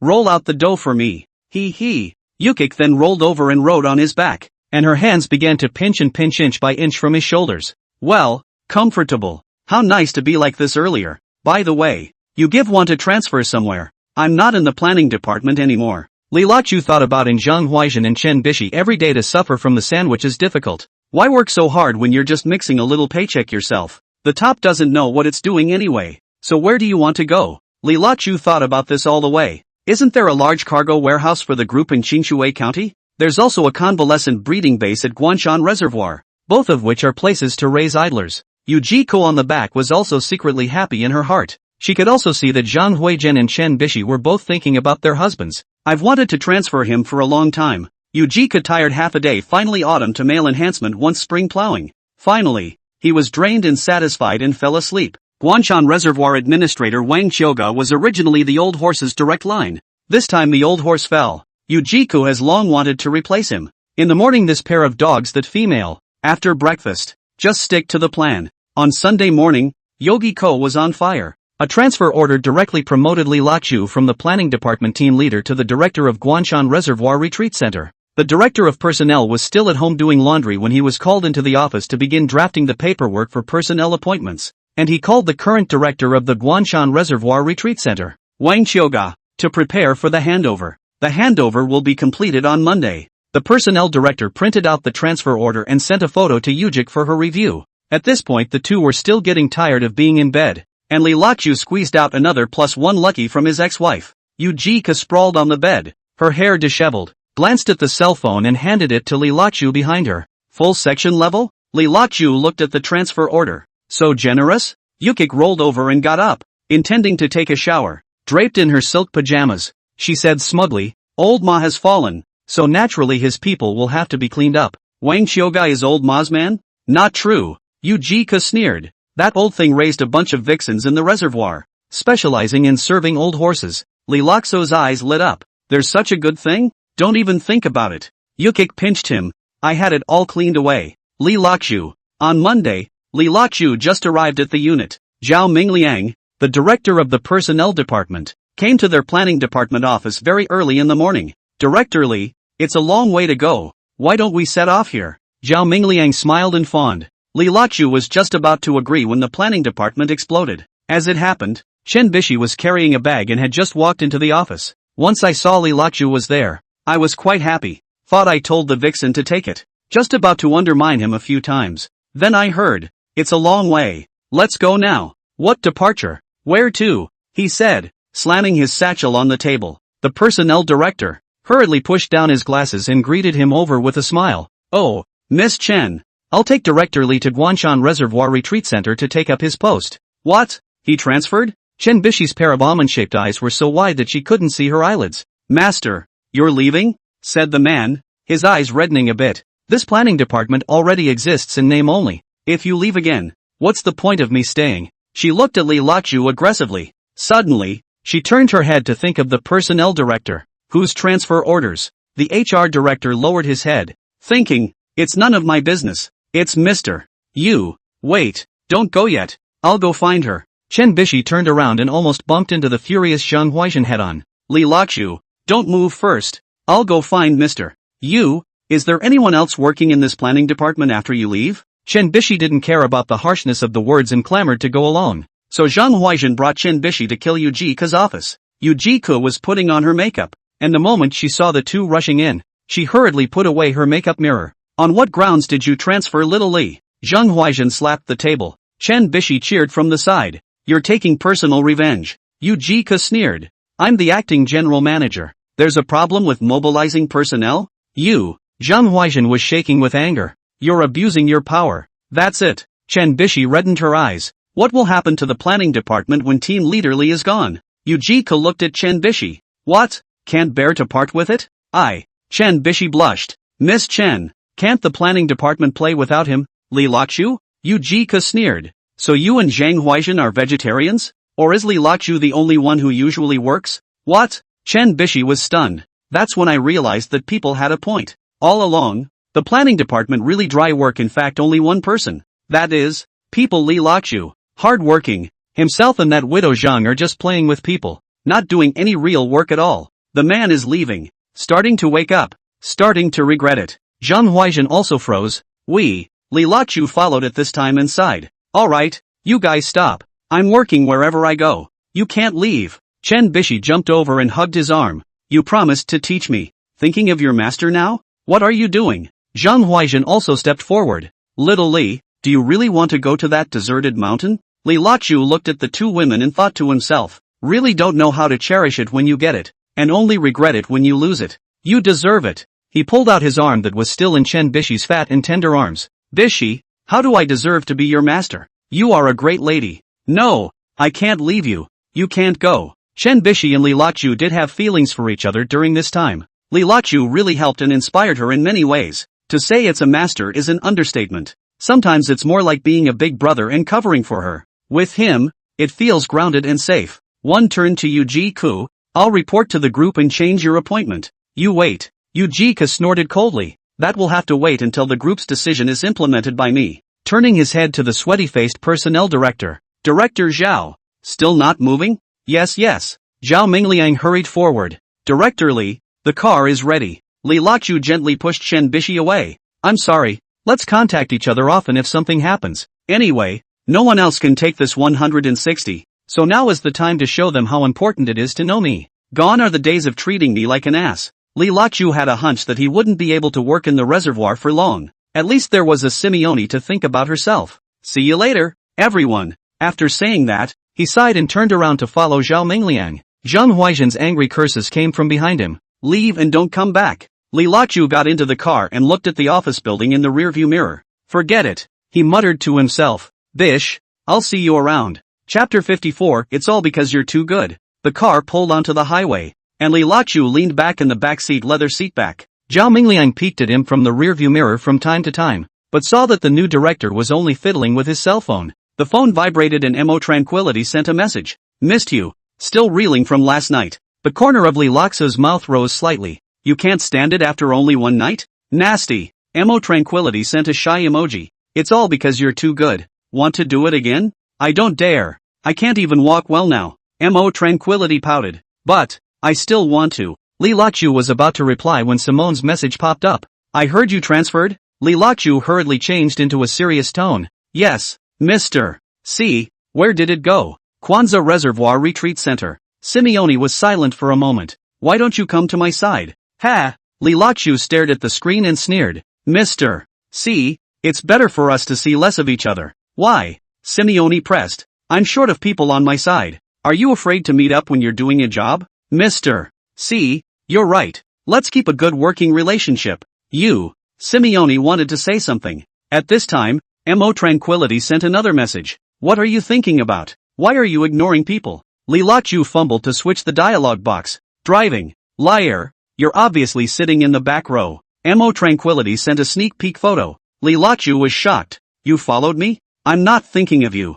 Mo tranquilized. Look out the window. Li Lachu turned his head, only to see Mo Tranquility winking at him in a red Porsche in the next lane. Crazy woman. He scolded with a laugh. Simone sent another message. Li Lachu, what exactly do you mean? Li Laxu's head was as big as a bucket. Mr. C. I still mean what I said before. You. Simone seemed to be holding back something. Mo Tranquility's car had overtaken the front. Want to get in my car? Li Lachu looked at Zhao Mingliang who was focused on driving. No. Some other time. Then say yes. Oh. Mo Tranquility's car drove away in a puff of smoke. Simone was still waiting for him to reply. Li Lachu weighed his words. Mr. C. I appreciate your appreciation. But what? But I am not worthy of you. Simone sent a string of ellipses. Li Lachu breathed a sigh of relief, finally coping with it. Zhao Mingliang's voice came. Director Li, do you want to take a break? No need. Li Lachu closed his eyes. Call me when you get there. In his heart, he was thinking, these women, one is harder than the other. The phone vibrated again. This time it was Bessie Chen. Li Lachu directly turned off his cell phone. Guanshan Reservoir is picturesquely situated by the mountains and the water. Zhao Mingliang's car moved slowly on the winding mountain road. Li Lachu opened his cell phone and a bunch of unread messages poured in. Mo Tranquility, people are following me to the service area. Why are you ignoring me? Simone, Li Lachu, we need to talk. Chen Bishi, Master, why are you leaving? Li Lachu rubbed his temples. These women were really enough. Director Li, it's here. There had been an hour when Zhao Mingliang's voice came. Li Lachu looked up, only to see an ancient garden-style complex situated on the edge of the reservoir. This is a nice place. He brightened up. Zhao Mingliang smiled flatteringly. That's right. This is our company's feng shui treasure. How? The mountains here are beautiful and the aura is abundant. Zhao Mingliang lowered his voice. This is where old Ma met his current mistress. Li Laxu's heart moved. So Wang Xiuga? No. Zhao Mingliang looked around. This old thing specializes in finding young girls for old Ma. Li Lachu pondered. No wonder Yu Ji-ko wanted to get rid of him. The car pulled up in front of a small two-story building. This is the director's office. Zhao Mingliang pointed upstairs. Downstairs is the reception room. Li Lachu was just about to speak when his cell phone rang again. Mo Tranquility sent a video request. When he picked up, he saw Mo Tranquility in a bikini, lying by the pool. Nice pool here. She winks at the camera. Li Lachu froze. Where are you? The indoor pool at the retreat center. Ha? Mo Tranquility rolled over. I booked it for a week. Li Lachu looked at Zhao Mingliang. There's a swimming pool here? There is. Zhao Mingliang laughed. The facilities are very complete. Li Lachu suddenly felt that this errand seemed good. The cell phone rang again. And it was Simone. Next week at the board meeting. You're coming in to report. Li Lachu frowned. I've only just taken up my post. What newspaper do I remit? That's an order. Simone said coldly. Li Lachu was just about to reply when Chen Bishi's video came back in. Master. Chen Bishi's eyes were red in the video. That I have an emergency over here. Later. Li Lachu hurriedly hung up. Director Zhao, take me to hand over the work. It seems that this reservoir, too, is not peaceful. Wang Xiuga was tidying up his office, and when he saw Li Lachu come in, he glanced at him coldly. A new officer, he said conspiratorially. Li Lachu ignored him and surveyed the spacious office to himself. Just outside the floor-to-ceiling windows is the turquoise reservoir with green hills in the distance. Good feng shui. He nodded. Wang Qiuge sneered. The feng shui is good. I just don't know who can enjoy it for a few days. Li Lachu turned to look at him. Yeah, say roll with it. Mentally, he cursed. Damn you. Fight me. I can stab your mouth into a toilet. You. Wang Qiuge was holding a couple of folders in his hand in a decent manner and held them up a few times. What? You still dare to throw it? Li Lachu laughed and walked over. I'll give you a chance. You've had enough of this bowl of rice, haven't you? The old horse has stepped on the downfall of the horse. And you're still pretending to be a Nemo warrior? Saying that, he stared at Wang Qiuge who had his head down. If I were you, I would immediately go up and expose old Ma. Stand up for yourself. And keep your iron rice bowl. Humph. Wang Qiuge continued to organize the documents. Li Lachu still has to mess with him a few more times, wanting to stimulate him to throw himself into the river now before he can do so. But at this time, the door opened and Mo Tranquility pushed her way in wearing a bathrobe. Oops. Excuse me. She smiled flirtatiously. Wang Qiuge's eyes lit up. Miss Mo. What brings you here? Come on vacation. Mo Tranquility walked over to Li Lachu. I heard there's a new director and came to say hello. Wang Qiuge wilted then. So that's how it is. Li Lachu cursed in his heart, this crazy woman. Intent on adding to my mess. The phone rang again. A message from Simone. I'm going to review the material for next week's debriefing ahead of time. Li Lachu was about to reply when Chen Bishi's call came in again. It's not good enough to hang up in front of people. So he walked over to the window, looked out over the yard, and picked up the phone. Master, which room are you in? I came to see you. Li Lachu had two big heads. What room? I'm here for an office, not a vacation. You're not going to be here for nothing. Li Lachu thought about if Chen Bishi dressed like Mo Tranquility. At. Why can't I go? I'm an inspector anyway. I can go anytime I want as long as it's a company place. Humph. Li Lachu fantasized about how good it would be if the two of them, Mo Tranquility and Chen Bishi, were swapped. Chen Bishi to Mo Tranquility as demure. Master, are you listening again? That reminds him. Hey, crooked. What kind of signal is this in this hole? Hang up the phone and simply set it to do not disturb mode. Mo Tranquility looked on from the side and was straight happy. It seems that the new director is very sought after. Wang Qiuge snorted coldly. Young and promising. Li Lachu didn't bother with them.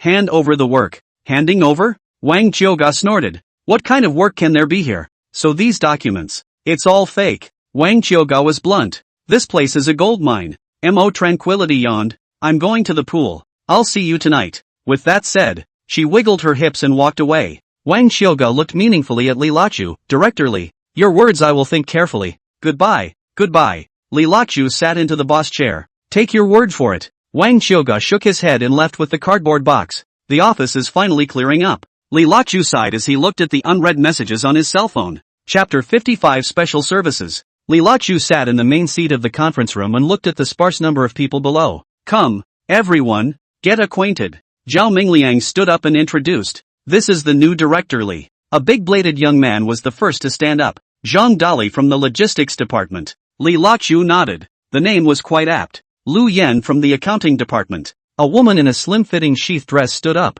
In her 30s, she was charming and had an indefinable wink in her eyes. Office Li Xiaoyu. The last one was a woman with glasses. Looked fresh out of school and timid. Just these people? Li Lachu asked Zhao Mingliang. There are also a few cooks, security guards and cleaners. Zhao Mingliang laughed. They're all from the local village. Temporary workers. Li Lachu looked at this so-called convalescence center and shook his head straight in his heart. Let's have lunch together at noon. Zhao Mingliang proposed. Li Lachu understood what he meant. This was to inspect the ground. At the dinner table, when Li Lachu saw the table full of chicken, duck and fish, he realized that he had come to the right place. In the city, you have to hook up every day, and you have to wait in line for a boxed lunch or spicy hot pot. How nice it is here, with the mountains and the water and the models to chase. Director Li? Zhao Mingliang saw Li Lachu fidgeting and hurriedly reminded him to move his chopsticks. Oh, Li Lachu hurriedly copied the chopsticks. Director Li, the specialty of this place is the three-spotted fish from this reservoir,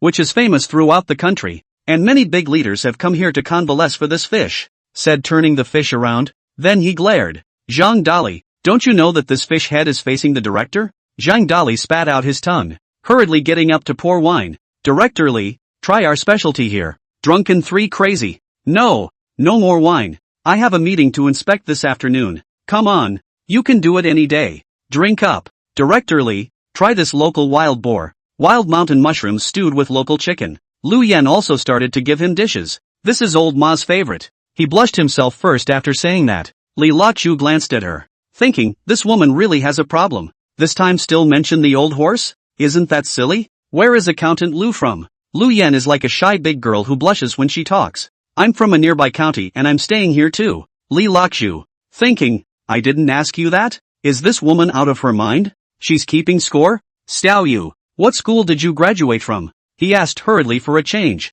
Tsinghua University. Li Xiao Yu lowered her head. Zhang Dali busy naive aside to assist. People are graduate students. Here the highest learning. Master? Li Lachu was a bit surprised. Aha. So what brings you to a place like this? Li Xiaoyu smiled bitterly. No one in the family has connections. It's good to find an iron rice bowl. Zhao Mingliang laughed. Isn't this good? Clean. Li Lachu looked at this 985 senior student and felt a sigh in his heart. Right. Lu Yan suddenly said. Does Director Li want to take a bath? The hot springs here are very comfortable. Zhao Mingliang's eyes lit up. Yes. This is our specialty. Li Luizhu understand what they mean. This is to accept this special service. Some other time. He picked up his glass. Let's familiarize ourselves today. Lu Yan gave him a meaningful look. Li Xiaoyu lowered her head to pick up her meal. Zhang Dali smiled nervously. As he was eating, Mo Tranquility twisted her waist and walked in. Geez, all of them, she said with a smile. Zhao Mingliang and the others scrambled to get up.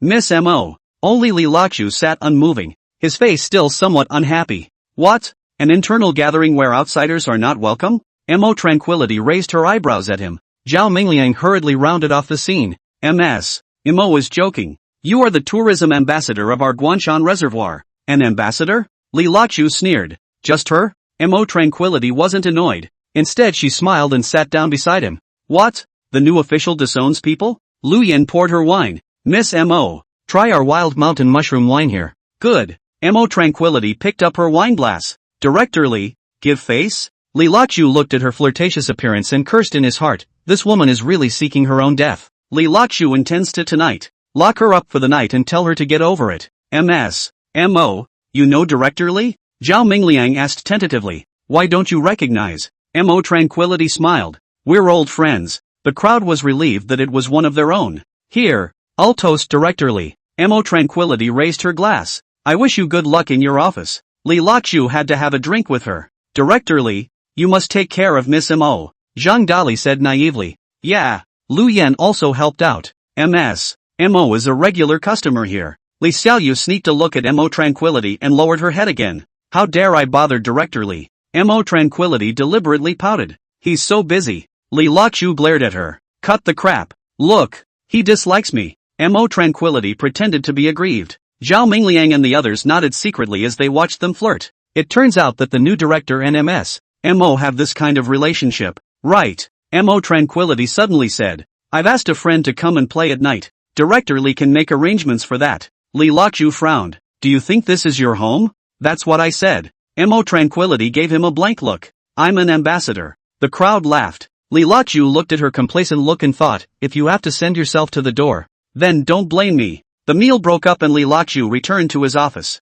Just as he sat down, Lu Yan came in with the ledger. Director Li, here are last year's accounts. Li Lachu flipped it open and immediately frowned. What kind of accounts are these? It's all left over from old Ma's time. Lu Yan bit her lip. I don't dare to ask. Li Lachu sneered. $300,000 a month for catering? That. Lu Yan stammered. And this? The $200,000 a month special service fee for the spa department? Lu Yan's face went white. Director. Li Lachu closed the ledger. Go get Zhang Dali. It didn't take long for Zhang Dali to come in. Tell me, where did all that money go? Zhang Dali scratched his head. Director. I'll be in charge of procurement. Purchasing? Li Lachu pointed to the ledger. 5,000 for a wild fish? As he was talking, his cell phone rang. It was a message from Simone. Next week at the board meeting, you're going to report on the financial status of the retreat center. Li Laxu's heart moved, so it was. This is to use his hand to clean up old Ma's power.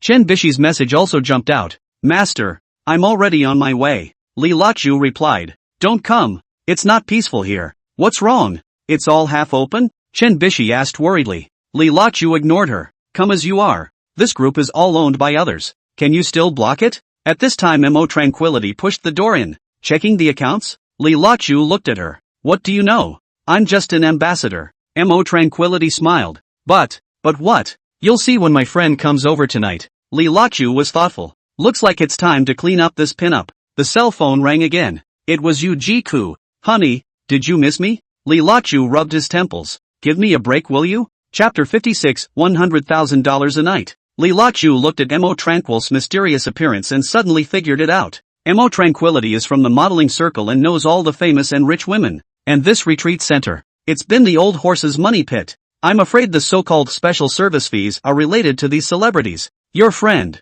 Li Lachu asked tentatively. They are all lonely rich wives. Mo Tranquility came to his ear. In the past, it was Wang Qiuga who arranged special services. Li Lachu came to a realization. No wonder Lu Yen and Zhang Dali were so secretive about these accounts. This is simply an upscale clubhouse. So you're here to scout for them? Li Lachu sneered. Mo Tranquility smiled charmingly. I'm not afraid that the new director doesn't know the rules. You're good at your job. That's for sure. Mo Tranquility said proudly. I'm an ambassador. Li Lachu looked at the account book and already had a plan in his heart. These rich wives can't spend their money for nothing. Since we're going to clean up old Ma's forces, we might as well take this opportunity to make a hard profit. Fine. Have your friend over tonight, he said lightly. Mo Tranquility's eyes lit up. You promise? But, Li Lachu looked at her. The price will have to be doubled. You. Mo Tranquility froze. So dark? Take it or leave it. Mo Tranquility bit her lip and thought, alright, I'll go say it. Watching her twist her waist and leave, Li Lachu sneered. These rich wives are making money for nothing. Sooner or later we're going to have to clean this place up anyway, so we might as well get a head start. The cell phone rang. It was Simone. How are the accounts coming along? Li Lachu replied. Very interesting. What do you mean? Next week's board meeting. You'll find out. Ending the call, suddenly the booze came on. Li Lachu went to the suite inside, rolled over onto the bed, and soon fell asleep, until he himself was woken up by Mo Tranquility's touch. Are you sick? Li Lachu didn't have the good sense to push her hand away. Yo, it's hard to be this good at this age. Li Lachu ignored her and hurriedly pouted his ass off to the bathroom. A short while later, Li Lachu, who had collected his gun and returned to the line, walked out, wiping his hands as he went. What are you doing here again? Dinner tonight? There's good news. She bit her lip. Wanna hear it? Li Lachu bristled. You're pregnant? Asterisk asterisk asterisk asterisk off. But I'd love to give you one. Get out. Li Lachu is now particularly annoying her. Said that the casual play finished without attachment. This horse can't keep his word. If I had known, I wouldn't have killed her. Seeing Li Lachu looking down and playing with his cell phone, Mo Tranquility could only retract his tartness. Okay, down to business. There are a few rich wives. Mo Tranquility wanted to say something. Li Lachu's heart sank. What do they want? All said they wanted to see you. Mo Tranquility bristled. Something about the new director being young and talented and wanting to invite you for tea. Li Lachu sneered. Drinking tea? That's not true. Mo Tranquility moved closer to him. Just now over at the hot springs, they were all talking about you. So soon? Oh, they have mines in the nearby mountains. Mo Tranquility blankly glanced at him. That's not generally rich. Li Lachu's head was as big as a bucket. This planet mines too? None of my business. No see. It adds up to a couple hundred years old. So go play by yourself. Mo Tranquility twisted and was about to go around the table. Li Lachu hurriedly stood up, walked to the door, and opened it. Mo gave him a quiet glare. You caused your own trouble. Mo Tranquility gloated. Who made you have to charge so much? Li Lachu wondered. Are you a famous model or a famous prostitute? What kind of pimp? And they're too expensive? He said, looking out the door to make sure no one was there. Don't they have mines? Are they still afraid of this amount of money? No. Mo Tranquility bit her lip. They said that since it's so expensive, why don't they just... Dry what? Why don't we just go directly to you? Mo Tranquility glared at him. You cheap director. A chill ran through Li Lachu. These rich wives. They're too horny, aren't they? I'm not a duck. What's the point of looking for me? You tell them to go to the neighboring villages and find some strong laborers. I don't know. I'm just the messenger anyway. You hold me back, he said seriously. On what basis? Mo tranquilized her mouth. Aren't you quite capable? You. And. Mo Tranquility suddenly smiled badly. They're not offering a low price. How much? $100,000 a night. Li Lachu sucked in a breath of cold air. My God. If this is busy for a month, the mortgage is paid. No wonder old Ma Wang Qiugai can make a living here. No. He shook his head. It's too dangerous. What? Mo Tranquility raised an eyebrow. Afraid Simone will find out? Li Laqiu glared at her. How do you know? I'm in the modeling circle. Mo Tranquility said smugly. What news can't you find out? Li Laqiu sighed. I found out that you're from the devil's circle. Go unblock for me. A bunch of old ladies want to figure out my body. Don't even think about it. In the evening, Chen Bishi finally arrived. Li Laqiu himself went to the gate to pick her up. Within a few moments, her sedan was seen from afar pulling into the yard. Li Laqiu hurried over and helped her with her luggage, only to see that she still looked tired. Master. Her eyes lit up and she looked much better. This mouthful of masters is dead in name only. Slow down. Li Laqiu took the suitcase. The road is so far. Why did you think to come? Chen Bishi lowered her head. I miss you. Li Laqiu's heart was warmed and a little worried. What's the point of wandering around in the middle of nowhere if you're not going to stay in the city? Chen Bishi, what's the point of me being in that company when you're not even there anymore? Said Li Laqiu, hard to swing. Thought this girl to come before reading what love novels, right? How the sentence is like a knife. Keep it up a little longer, and I'll be up to 160 here. As he was talking, Mo Tranquility drove past in his Porsche. Chen Bishi froze. That seems to be a merchant. Li Laqiu pulled her inside. I'll take you to your room. Li Xiaoyu was already waiting. Miss Chen. This way please. The room is in the far corner of the second floor, but has an excellent view of the entire reservoir. It's safe here. Li Xiaoyu introduced. I live next door. Li Laqiu nodded. Trouble you to take care of her. It should be. Li Xiaoyu smiled. I'll go prepare dinner. When she left, Chen Bishi looked around. Master, this place is so beautiful. Aha. Li Laqiu looked at her naivety. It's just what? It's not as simple as you think here. Chen Bishi cocked her head. What do you mean? Anyway, Li Laqiu said seriously. Don't run around at night. I know. Chen Bishi pouted. I'm not a child. Li Laqiu looked at her innocence and thought. Just because you are not a child, it is more dangerous. Right. Chen Bishi suddenly asked. Who was the one driving the sports car just now? A rich kid from a nearby county. Chen Bishi reckons she saw the figure. She's pretty. Li Laqiu, what's pretty may not be good. Chen Bishi was thoughtful. Master, are you? Don't think blindly. Li Laqiu interrupted her. Rest for a while. I'll find you for dinner later. Looking at his back as he left, Chen Bishi bit her lip. She always felt that there was some kind of secret hidden here. The woman seemed to be. Chapter 57, chased by a sow with no way out. Just after walking out of Chen Bishi's room, Li Laqiu saw three heavily made-up women standing in front of his office door. Over. His heart sank as he recognized that these were the rich women Mo Tranquility had mentioned. The three of them, dressed in designer labels and bejeweled, were there whispering. One of them had sharp eyes and saw him. Oops, isn't this the new Director Li? Without saying a word, Li Laqiu turned and ran. Director Li, don't go. The clatter of high heels came from behind him. We just came for a cup of tea. Li Laqiu ran faster and turned into the garden. Gee, young people have good stamina. Running so fast, it must be even better at night. The three rich women laughed and chased them more vigorously. Li Laqiu bypassed the wigwam, only to find a dead end in front of him. Mud. First time here. Not familiar with the roads. One can only resign oneself to stopping. Meet this sow. Director Li, let's have a chat. A sweet voice came from behind him. Li Laqiu turned around and saw that three rich women had blocked the road. Ladies, it's not good. What's wrong with that? The lead rich woman pursed her lips. I heard you doubled the price.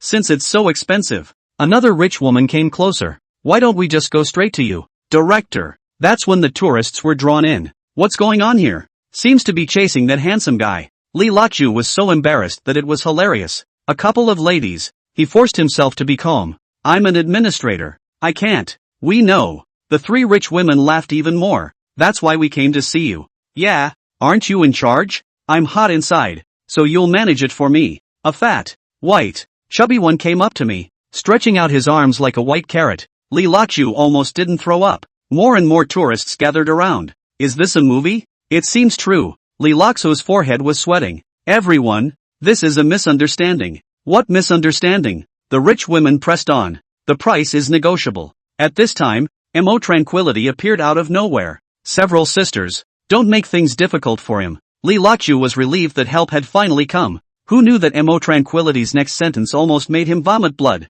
Director Li has an appointment tonight. Can I stay with you guys tomorrow? Nima? Mo Tranquility blinked and came over to stick up with Li Laqiu, exchanging pleasantries. A reprieve? You sleep at my place tonight. I just went out to buy some oil. Li Lachu came along and said, motor oil? Oh, Li Lang, all this and you still don't forget to damage me? What are you doing? A chorus of voices. Dressed in a light blue yoga outfit, Chen Bishi stood under the moonlight like a cold and chilly fairy. At this point it was just a matter of her holding a sword in her hand. The crowd was stunned. Beautiful. Who's this? I didn't come tonight for nothing. Yes, two great beauties, one racing the other. I like this later one, tightly dressed but with the body type on display. I like the front one, sassy as hell. Only then did Li Lachu carefully make a comparison between Chen Bishi and Mo Tranquility. Same size, similar body type. But the flesh of the squash inside is so much worse. The color of the moon was like water, sprinkling on Chen Bishi's delicate figure. The soft fabric clung to the skin, outlining mesmerizing curves, slender waist, long legs, rounded hips, exuding youthful vigor in the moonlight. She stood there, as cold and solitary as a cold plum. The long black hair rose gently with the wind, lining the delicate little face even more fair. The most moving thing was those eyes, clear as day, but with a hint of anger that made people not dare to look directly at them. Honey, her delivered this most regal sound in her lowest voice. What is this? Li Lachu. Ouch. I can't, my heart is broken. He covered his heart, knowing it was fake but still lethal. Without waiting for Li Lachu to reply, she had already walked in style. Every step was like stepping on hearts and minds, so you couldn't take your eyes off them. A few ants. She turned her head, the curve of her mouth elegant and detached, her gaze stern as a knife. I'm sorry, Director Li has an appointment with me tonight. The three rich women looked at each other in disbelief, shocked by the sudden appearance of this beauty. Are you? I'm his girlfriend. Chen Bishi gently held onto Li Laxu's arm, warm body heat coming through the fabric. Not only tonight, in this life he can only accompany me. Li Lachu felt her temperature and his heartbeat accelerated uncontrollably. Almost. Isn't 160 coming soon? He waited for the system's beep and for those 160 lucky points to arrive. But nothing happened. Nima, didn't Simone give it all away? What's wrong with Chen Bishi? Li Lachu screamed bitterly in his heart. Brother Tong, are you leaking electricity? Hurry up and charge and upgrade. Chen Bishi confessed. My 160 Mo Tranquility stood aside with obvious jealousy in her eyes. Just by you? Mo Tranquility. Chen Bishi turned her head, her gaze like a knife. You should know who I am. Mo Tranquility's expression froze. Let's forget about it today. Chen Bishi's voice was still soft, but it carried a hint of a chilling aura. If you want to continue in the entertainment industry, you'd better stay away from Li Lachu. You, Mo Tranquility bit her lip, her nails sinking deep into her palms. Moving you is as easy as a slap in the face. Every word was like an ice pick, piercing into the bottom of Mo Tranquility's heart. Oh, just kidding, you still took it seriously. Bye. Mo Tranquility's face turned white, turned around and fled like she was leaving. The three rich women saw that the situation was not right and also left unhappily. The onlookers made regretful noises and gradually dispersed, leaving only the two in the moonlight. Master. Chen Bishi let go of his hand. The harshness from earlier disappeared and she changed back to that timid little disciple. Are you alright? Li Lachu looked at the side of her face. You. This has also changed too quickly. I didn't realize before that Chen Bishi was so good at acting. I lied to them. Chen Bishi lowered her head, her long hair covering her expression. I just didn't want to see you being bullied. Li Laxu's heart was warmed, yet there was a hint of loss. So it wasn't genuine. No wonder the system didn't respond. 160 rubbing shoulders again. Thanks, he said softly, a gentleness in his voice that he didn't even notice. No need to thank you. Chen Bishi raised her head, and under the moonlight, her eyes sparkled with crystals. I'm hungry. Before the words were out of her mouth, she turned and ran away, leaving behind a trail of hurried footsteps and a ghostly scent in the air if nothing else. Li Lachu stood in place, watching her back gradually disappear into the night. He suddenly realized that some words, spoken and unspoken, were really the same. Brother Unity, which of her sentences is true? System, I can't detect it. And the system is confused. Chen Bishi returned to her room and leaned against the door, slowly sliding to sit on the floor. Moonlight poured in through the window and shone on her flushed cheeks. The scene just now was still replaying in front of his eyes, Mo Tranquility's flirtatious look, the frivolous eyes of those few rich women, and Li Laxu's playful expression. What am I doing? She hugged her knees and buried her face in them. She admitted that she had a crush on a divorced man, loved the way he was mature and steady, loved the gentleness he occasionally showed. Even the fine lines at the corners of his eyes made her heart flutter. But she bit her lip. Li Lachu is too flowery, and there's always no shortage of women around. A special person like Mo Tranquility. A strong woman like Simone, and even an ex-wife. Can a man like that really settle down? Mom and Dad would be furious if they knew. She laughed bitterly. The pearl of the Chen family, the daughter of a super rich man, graduated with a 985 master's degree. How many young talents are pursuing? But she fell for a divorced uncle. He's so good at coaxing people. Chen Bishi remembered how gentle Li Laqiu was with every woman, and her heart was sore. Just now, under the moonlight, she deliberately said those words, but she was actually testing them. But he just said thank you and nothing else. Sure enough, I'm still a little girl in his eyes, I guess. She stood up and walked to the window, thinking of the man at the gym, the man with the plate who lectured himself while he was serving himself meat. The reservoir in the distance was glowing silver, like she was feeling at the moment, sparkling so brightly that she couldn't see the bottom. Li Laqiu's appearance came back to life. The way he stood in the moonlight was mature and charming, but the women who surrounded him made her panic. What am I going to do with you? She whispered. Chapter 58 Bad Dogs Get in the Way. Li Laqiu rummaged through the kitchen freezer and pulled out half-cooked corn, pancetta, and some vegetables, and carried a few bottles of beer and soda. Bish, he knocked on the door to her room. Come out for a bite to eat? Chen Bishi opened the door with red eyes, obviously having cried earlier. Going to the lake to grill? He shook the ingredients in his hand. I'm a master at grilling. By the reservoir in the moonlight, Li Laqiu set up a small barbecue. You look like a camping uncle. Chen Bishi couldn't help but laugh. I was originally an uncle, Li Laqiu said while building a fire. Isn't it your favorite thing to say that I'm old? Chen Bishi bristled. Who said that? The fire was built, and Li Laqiu put the corn on first. Do you know why we roast the corn first? Why? Because the corn is roasted and can be used as a snack, Li Laqiu said seriously. That way you won't get in a bad mood because you're too hungry waiting for the roast. Chen Bishi was amused. You're quite good at taking care of people. That's, Li Laqiu said smugly. I'm a man who's been there. As soon as the words came out of his mouth he regretted them. Wasn't this reminding people that he was divorced? But Chen Bishi didn't seem to care. Instead she asked curiously, so what do you take care of people? Like? Li Laqiu flipped the corn. Knowing what girls like to drink, he handed her a can of soda. A little girl like you sure doesn't like beer. The scent of corn gradually wafted out, mixing with the night breeze from the reservoir, making it particularly enticing. It smells good. Chen Bishi came closer to look. Don't get too close. Li Laqiu hurriedly pulled her. Be careful of sparks splashing on your face. Chen Bishi froze for a moment, her face burning slightly. Li Laqiu handed her the first roasted corn. Try it. It's hot. Fool. Be like this. Li Laqiu demonstrated. Blow first. In the moonlight, the two ate corn while they waited for the grill. Master, Chen Bishi suddenly said, do you think I'm stupid? What's wrong? Came all the way here to see you. Li Laqiu flipped the roast and didn't say anything.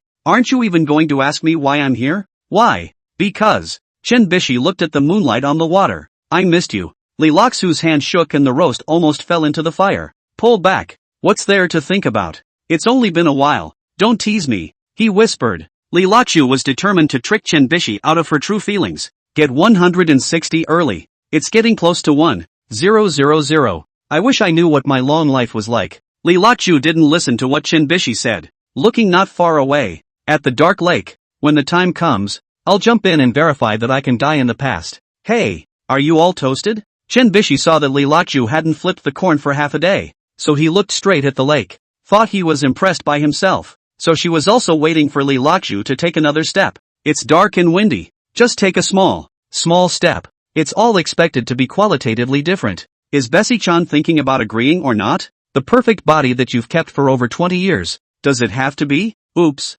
Sorry. Just thinking about work. Li Laqiu's hands were busy with a slap. Got black dust everywhere. Ahem. I was thinking about the mess old Ma left behind. I guess there's a deficit of a few million. How dare you be greedy? Li Laqiu was angry, and took a few bites of the black corn hatefully. You say, how come no one cares? If these people don't shoot a few of them, it's hard to get rid of my hatred. Ah, Chen Bishi froze. No, I've laid it all out. Which channel are you turning to? Master, there's no use getting angry about those things. Let's talk about something personal. What personal matter? Li Laqiu put in a few more ears of corn. Enough, I can't eat much. Chen Bishi ate, and Li Laqiu handed it over. Nibbling off the toasted part, Chen Bishi ate beautifully. Oh, bake more. Chen Bishi's movements that were nibbling froze for a moment. It was obvious that he was thinking of someone else. No, I wasn't supposed to eat at night. She threw away the pod. I'm going to the gym. Hey, what's the point of pretending to be noble?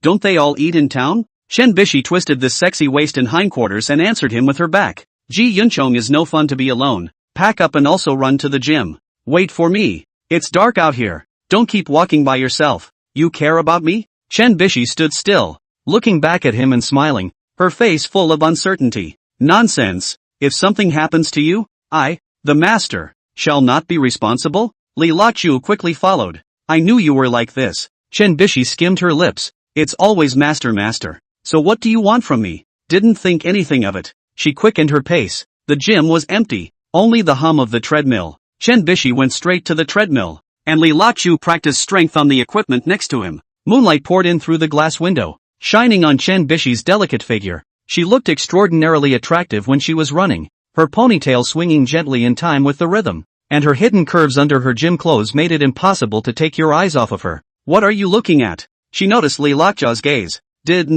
Didn't look at anything. Li Lachu hurriedly averted his eyes. Humph. Tongue in cheek. Li Lachu thought for half a day there. This wild mountain. But I just couldn't lay a hand on her. It always seemed that she deserved to be pampered and shouldn't be hurt by herself. But that 160 is too tantalizing. And this girl is still too realistic to love me romantically for once? I can get my hands on it and leave. So I don't feel guilty. After half a day's thought, it's better to be bold. Girls love romance. Li Lachu put down the dumbbells and walked over to her. What do you think you're looking at? I noticed that you're not in the right posture. What's wrong? Chen Bishi gave her a blank look. I'm the general manager of a chain of gyms. What don't I know? Li Lachu wasn't running for right or wrong either. Run with a straight back. With a clench of his teeth and a dose of his own medicine, he reached over with his large hand and held her waist straight up. This way. The warmth coming from their palms froze both of them. So tender? Li Lachu was stunned. This one who practiced fitness all day long, how come her waist was so soft, just like watery tofu?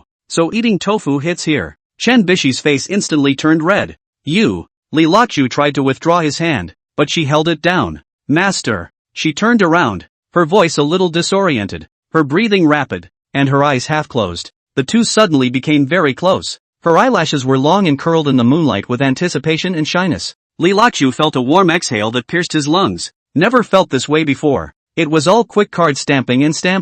And this time it's different. Why is the heart beating so fast this time? Chen Bishi ghostly stood on her tiptoes. Li Lachu wasn't worrying so much and lowered his head slightly. Their lips were getting closer and closer. Wang Wang and I don't know whose wild dog ran into the yard and barked. No. Chen Bishi suddenly came to her senses and took a step back, blocking her mouth with her hand, as well as her hot cheeks. Then he grabbed his jacket and ran out of the gym in a hurry. Chapter 59, Car Accident. Early the next morning, Li Lachu soaked in the finance room. The sunlight spilled through the window onto the scattered ledgers, his fingers flipping through the pages, his brow furrowing the more he frowned. These invoices, he pointed to a single bill, are all fake. Chen Bishi sat next to him and carefully helped him organize the documents. She wore a light blue shirt today, which set off her skin like snow and gave her a sensual beauty in her innocence. This invoice for spy equipment in the amount of $3 million.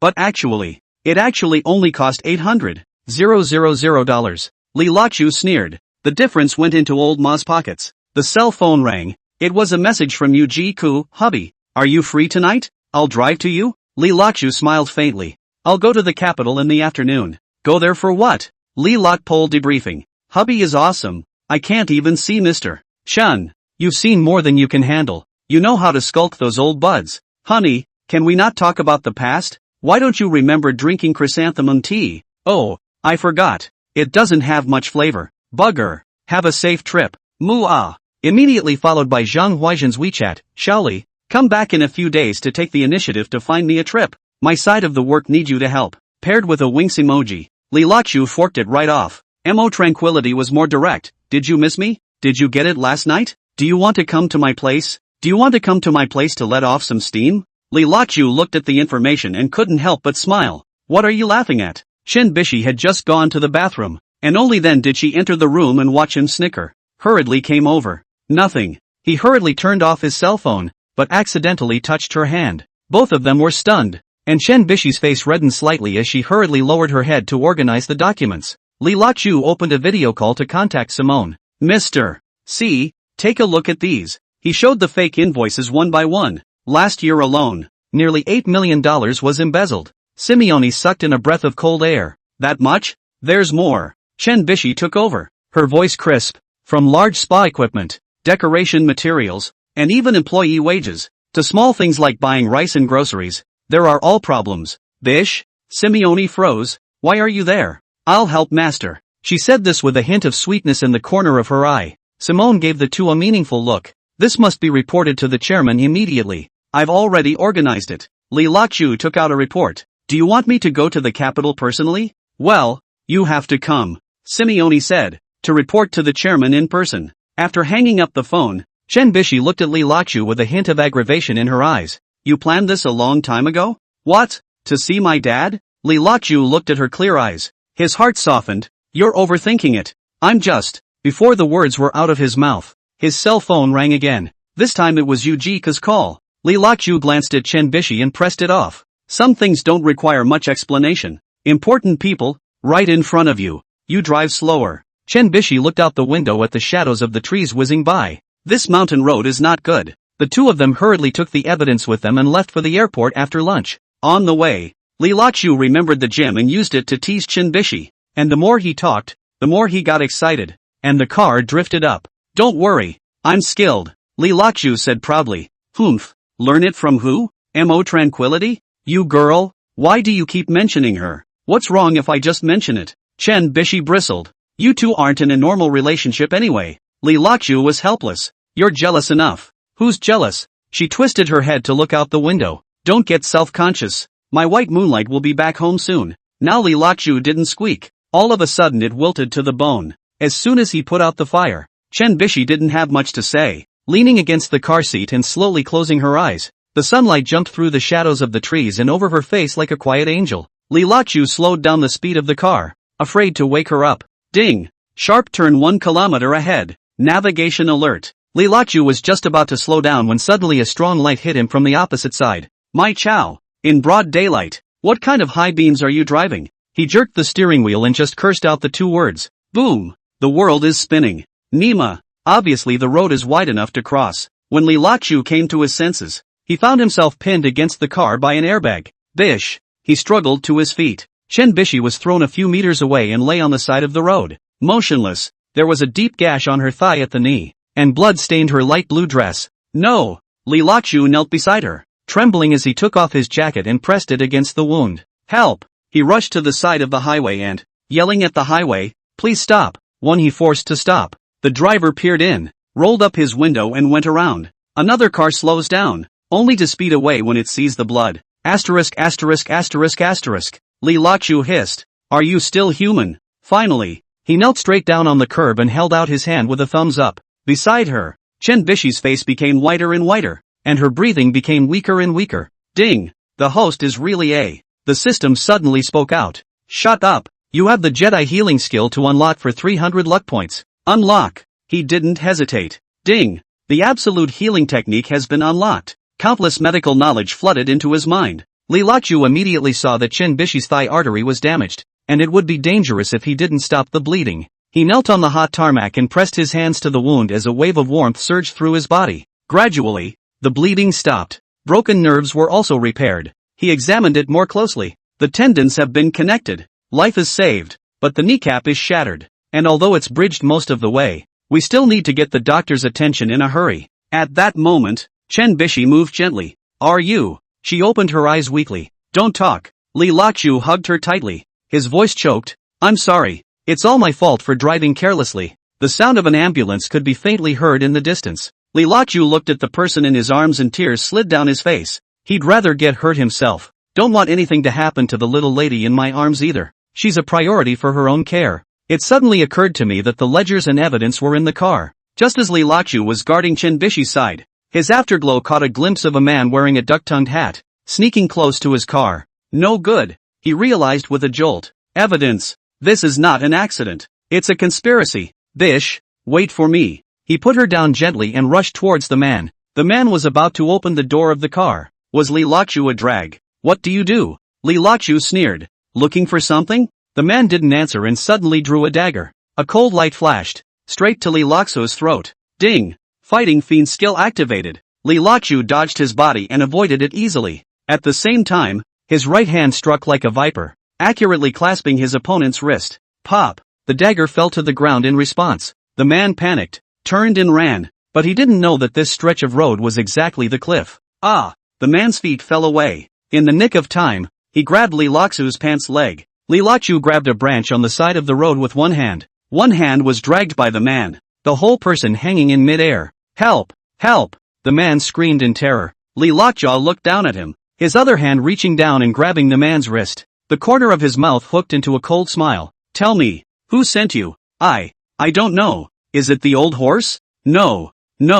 Who is that? Li Lachu deliberately loosened his grip. I'll let go if you don't tell me. Don't! The man was scared out of his wits. I really don't know his name. What do you mean? I've only seen him once. The man's voice shook. Middle-aged man, wearing a hat and mask, very thin, not very tall. Li Lachu frowned, his mind searching for someone who fit that profile. No, is that all? That's really all I know. Please help me. Li Lachu looked at him. Then go down and ask the king of hell. No! Hands off. Another kick. The man's screams echoed through the valley. Fading away, Li Lachu climbed a tree branch and tumbled onto the highway, and the sound of an ambulance zoomed by in the distance. He ran back to Chen Bishi and gently hugged her. Chapter 60 Chen Bishi's Secret 1000 Points? The ambulance came whistling, and Li Lachu carried Chen Bishi into the car. At this time, Chen Bishi's eyes were still tightly closed, her face even paler, and her curved eyelashes seemed to foretell something. Li Lachu used the divine healer skill for the second time,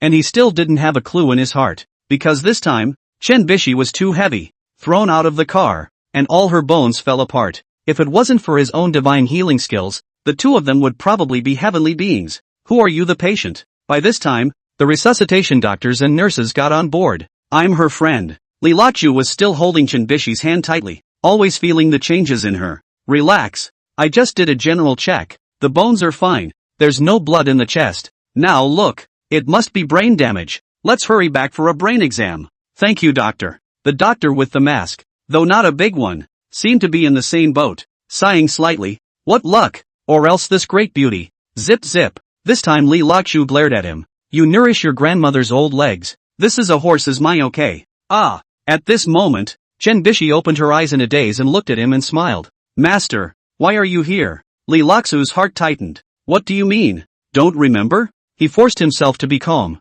Don't talk, it's nothing serious. I'll just take you to the hospital for a checkup. Aha! She closed her eyes again, but her hand tightened back around him. In the hospital, Li Lachu did not move an inch to guard outside the operating room. Just now, I informed Simone about this matter, and Simone said that Chen Bishi's father happened to be in a nearby city, and had already made a private helicopter to get there. Locked in. Are you okay? Li Laxu's heart was still slightly warmed up quite a bit. I'm fine. It's good that Bishi is fine, or else Don't worry, Bish will be fine. There was a ding and the lights went out. That chief secretary. The inspection is over. Let me ask. Li Lachu stood up and hurriedly greeted him. At this point out came even a doctor. The one in the back was the one from the ambulance. The one in front was older, with eyes and graying temples. Both sides stood together. Doctor, how is she? Li Lachu eagerly opened his mouth to inquire. The patient is in strange condition. The doctor pushed up his glasses. CT shows a healed leg bone fracture and some abrasions on the surface of the skin.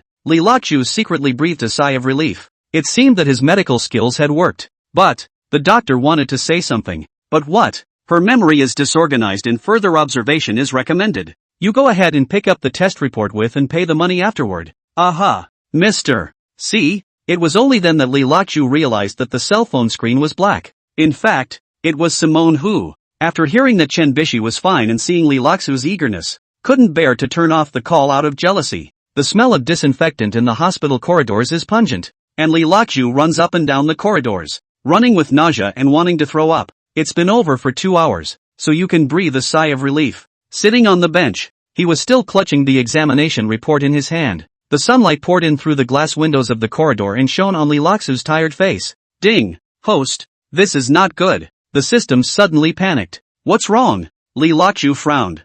I just scanned Bessie's body and found that she was born with a dark body. What the hell? Li Lachu froze. Just say it clearly. It's true. Her luck value is up to 1,000 points. And it's still growing. But there's a fatal problem. Say, she has the ability to suck others' luck. But she hasn't awakened yet. Once awakened, it's likely that your luck will be reversed. Li Lachu was silent. No wonder her injuries healed so quickly. As powerful as my divine healing skills are, I'm not unscathed. And I remembered at the time that there was a crack in my kneecap, and it healed on its own along the way? Suddenly he had a question. Brother Unity, so she's already 1000 lucky, is she immortal? System, I can't see it for the moment in that regard. You're not like him, you've gone through me. Alright, don't blow it off. Let me ask you, with such a high lucky value, is she just buying a random lottery ticket the first prize? System, I'm sorry host, my tens of billions of calculations per second can't keep up with your brain path. Ha.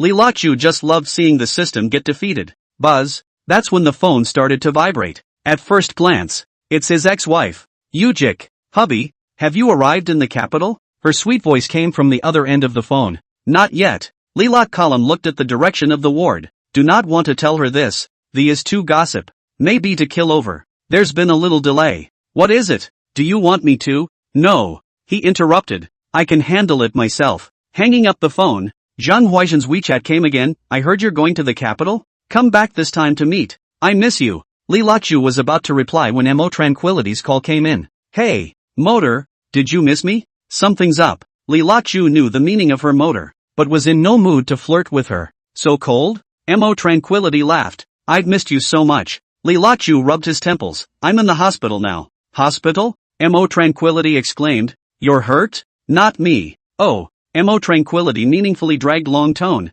Is that little girl, right? Li Lachu didn't say anything. Forget it, I won't tease you. Mo Tranquility sighed. When are you coming to find me? I don't know. After hanging up the phone, Li Lachu stood up, ready to go to the ward to take a look. At that moment, there was a rush of footsteps in the corridor and a lot of noise. A group of silhouettes came from far away, walking quickly. At the head was a middle-aged man in a black suit, hale and hearty, with a solemn expression, full of majesty. Which room is Bishi in? He stepped in front of Li Lakja, but his eyes looked around. Li Lachu recognized this as Chairman Chen, 305. Stood up, and didn't go up to pander. Chairman Chen glanced at him, his face as cold as ice. You are. I'm. Li Lachu was just about to explain. Dad. The door to the hospital room opened, and Chen Bishi stood in the doorway. She was dressed in a hospital gown, her face a little pale, but her spirits were still good, and a pallid beauty was not to be expressed in words. Li Lachu was shocked in his heart when he saw it.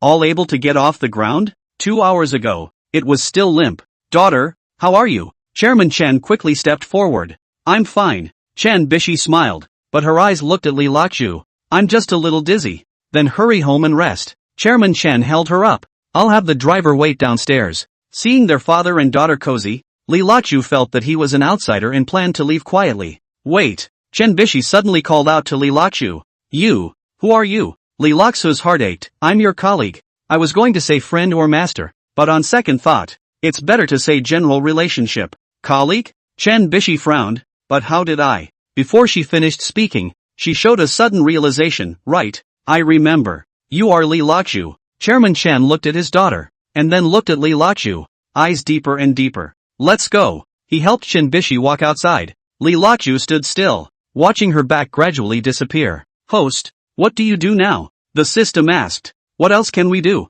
Li Lachu smiled bitterly. Do what you have to do. He took out his cell phone and booked the nearest flight. The capital. He must go. Not only for the evidence, but also to find out about Bessie's life. I can't believe there's a guy with more luck than me. Well, the world is full of surprises. Chapter 61, 500, 000 Scratchers. On the airplane, Li Lachu deliberately chose a seat by the aisle. He subconsciously turned on the system scanner when the stewardess approached with the food cart. Ding! Target has no luck. Another stewardess passes by. Still 0. It seems that these days, pretty girls don't necessarily have lucky values. Li Lachu leaned on the back of the chair and looked at the clouds outside the window. The plane landed smoothly at the capital airport, and he bought an instant ticket at the lottery booth in the terminal. Would you like a couple of scratch-offs? The owner enthusiastically recommended. Come on, $300. Just in time to test whether his luck value works or not. The owner is a fat guy with dreadlocks and less white hair, with a literary outfit. One could believe it when he said he was a rock singer.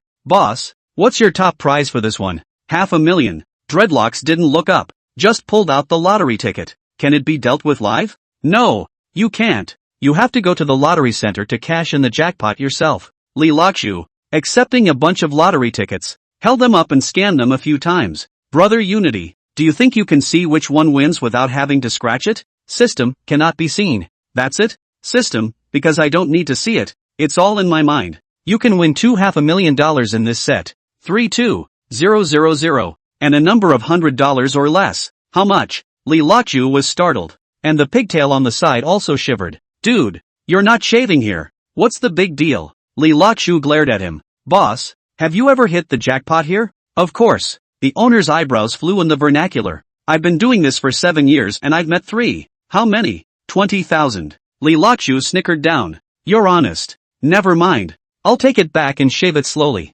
Something else. It's better to cash in small prizes at my place. I can still earn some rebates. Li Lachu nodded. Brother Unity. The grand prizes prompted me to not let him know. Before the 2,000 lucky value comes to this, one has to be a bit meticulous. The next pass was a scrape. Why don't you scratch those, old buddy? Li Lachu hurriedly stuffed it into his bag. Oh, I'll take it back and leave a few for my wife. She wants to try her luck. Walk out of the airport and raise your eyes. In the capital in early summer, the sky is still dark and the neon signs are already lit up. Such a busy place should be full of beautiful women, right? He thought about going to the bar at night. Brother Unity, if you're so good at this, why do I still have to work? I'll just buy lottery tickets and live. System, I'm a righteous system that's Blue V certified. Come on, I'll give you that. And fighting the system. Li Lachu mentally ravaged Simone. Prude. I can't believe they all sent a car to pick me up. That night was, as he was thinking, his cell phone rang, a video call from Simone. Li Lachu was so happy that he thought the car was coming. Hello, Mr. Secretary. He deliberately used a businesslike tone. Arrived? Simone was dressed in a professional outfit with delicate makeup. Li Lachu noticed that she had purposely worn light makeup, and the corners of her eyes sparkled a bit. It's a lot younger and livelier. Just got off the plane. Then take a cab and come to the office. I'll wait for you here. Li Lachu. Okay, Mr. Secretary. I'll see you in a minute. Naya. Prude. See if I don't plow this black land of yours into a desert. Hanging up the phone, Li Lachu can only beckon a car. Straight to the group headquarters. The car had a little banter with the old capitalist driver. Ask about some of the upscale places here with specialty services. The driver told him all the prices. Li Lachu laughed. Who goes if you spend money? Those who go are stupid dogs. The car stopped in front of an old office building and he froze. Older brother. You're not mistaken, are you? This is XX Group? That's right. I've been driving for more than 20 years, and I don't take the wrong one when I drive backwards. The driver pulled out the invoice, which cost over 200 in total. Li Lachu was a little heartbroken, but fortunately the scratchers won some change. Little Mata booked Simone for a couple more clocks. This is the headquarters of the Chen Group? Getting out of the car, Li Lachu stood in front of a dirt-colored building. The 5-story red brick building in front of us is covered with ivy and has a strong atmosphere of a state-owned enterprise. Looks like a real old state-owned conversion. He pushed open the door of the age-old building. There is no elevator in the building, so Li Lachu steps up the creaky wooden stairs. Bull asterisk asterisk asterisk asterisk. There's not even a reception or security guard at the door. This is a place where thieves are not expected to come in. 3rd floor, room 303. He knocked on the door and Simone's voice came from inside. Come in. Push open the door. The office is filled with the faint fragrance of jasmine. Simone, sitting behind the mahogany desk, is reading the documents. Li Lachu walked in softly. Sit. She didn't lift her head. Li Lachu sat down on the guest sofa, surveying the office full of age. There are several paintings and calligraphy hanging on the wall, bookshelves full of books on business management, and several pots of bamboos on the windowsill. Did you bring the evidence? Simone finally looked up. Here it is. Li Lachu took out the folder. Aha. She took it and flipped through it, saying casually, dinner tonight? Li Lachu has long had a bellyful of anger. Dinner? Eating you is more like it. But I have to hang you out to dry, so you can't even get what you want. No. Li Lachu stood up. I have a classmate gathering tonight. Yes? Simone narrowed her eyes. Which classmate? College friends, long time no see. He made up an excuse off the top of his head. Okay. Simone put down the file. Then you go back to rest first. Tomorrow morning the chairman wants to see you. Li Lachu nodded and turned to leave. That. Simone finally relented. Any more urgent business to attend to? Li Lachu turned around. Oh, no. Simone deliberately stood up, revealing her ultra-short skirt and black stockings that clung to her crotch. So sit down and talk? Li Lachu looked up and down twice, and his throat rolled up and down a few times. Deliberately seducing me? I won't you and suffocate you. Business is done. There's nothing more to talk about. Simone's long eye hairs seemed to stop flickering. Staring half-heartedly, he spoke.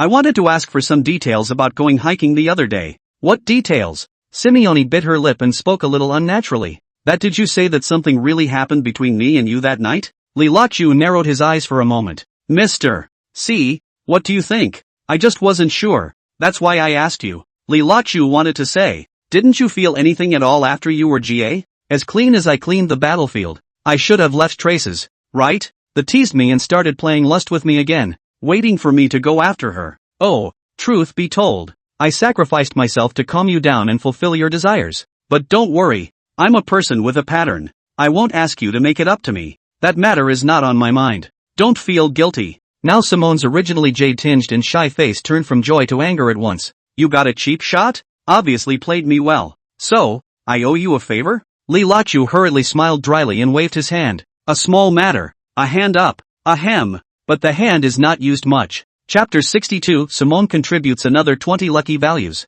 Simone looked at Li Lachu with a sly look. Her silver teeth clenched. A glint in his eye. Like a pissed-off little daughter-in-law. Li Lachu hurriedly relieved the embarrassment. Mr. C, how is Bishi? Although her body is unharmed, she seems to have suffered a head injury. Simone sneered. You're worried about her? Not right? It's not like I'm sympathetic? Li Lachu was a bit impatient. I didn't even check myself. I was with her from start to finish. And I don't even know what to do with my car? Is it not okay to ask a question about her? Simone turned around a bit sheepishly now, pretending to be high-strung and looking out the window. Are you sarcastic that I'm sympathizing? Li Lachu just couldn't see her in this old state. Take the accent and think you're somebody. Bye. Just don't give her a chance to pretend. Turn around and walk away. And fast enough to keep her from pulling herself in. Hey, lock up. You wait. I'm still waiting for your grandma. Li Lachu ran out of the room. For a moment, he remembered that the car he was driving was not his own. It was Chen Bishi's car.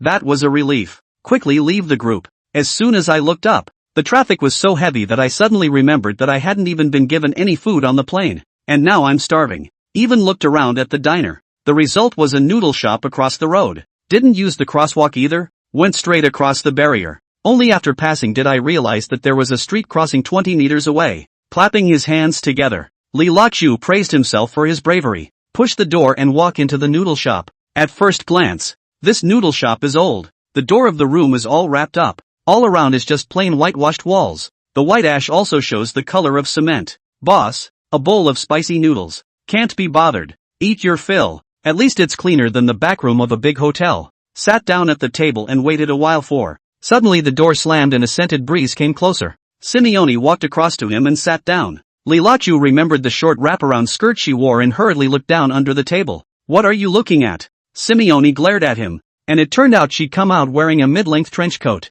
All that could be seen were long slender black silk legs. What are you doing coming after me? Simone, I'm hungry. Boss, add an egg underneath. Simone. Li Lachu ignored her. Took out the 3 lottery tickets and started scratching the layers. Brother Unity, if you lie to me, I'll drink water to death. And I'll have to drink you even electrified. That's all you're eating? Simone looked at Li Lachu as he wolfed it down. What else? Li Zuoju did not look up. While scratching the lottery ticket. Said, do you think I'm like you? Every day. The seafood, well. Simone wanted to say something. Boss, are my eggs ready? Li Lachu shouted at the kitchen. Coming. The owner came over with a poached egg. Simone's eyes lit up, thinking he had ordered it for himself. Li Lachu directly deducted the eggs in their own bowl, mixing well and then eat. You. Simone was so angry that she stomped her feet. You're also too stingy, right? I'm cheap? Li Zuoju looked up. You don't know how to order it yourself?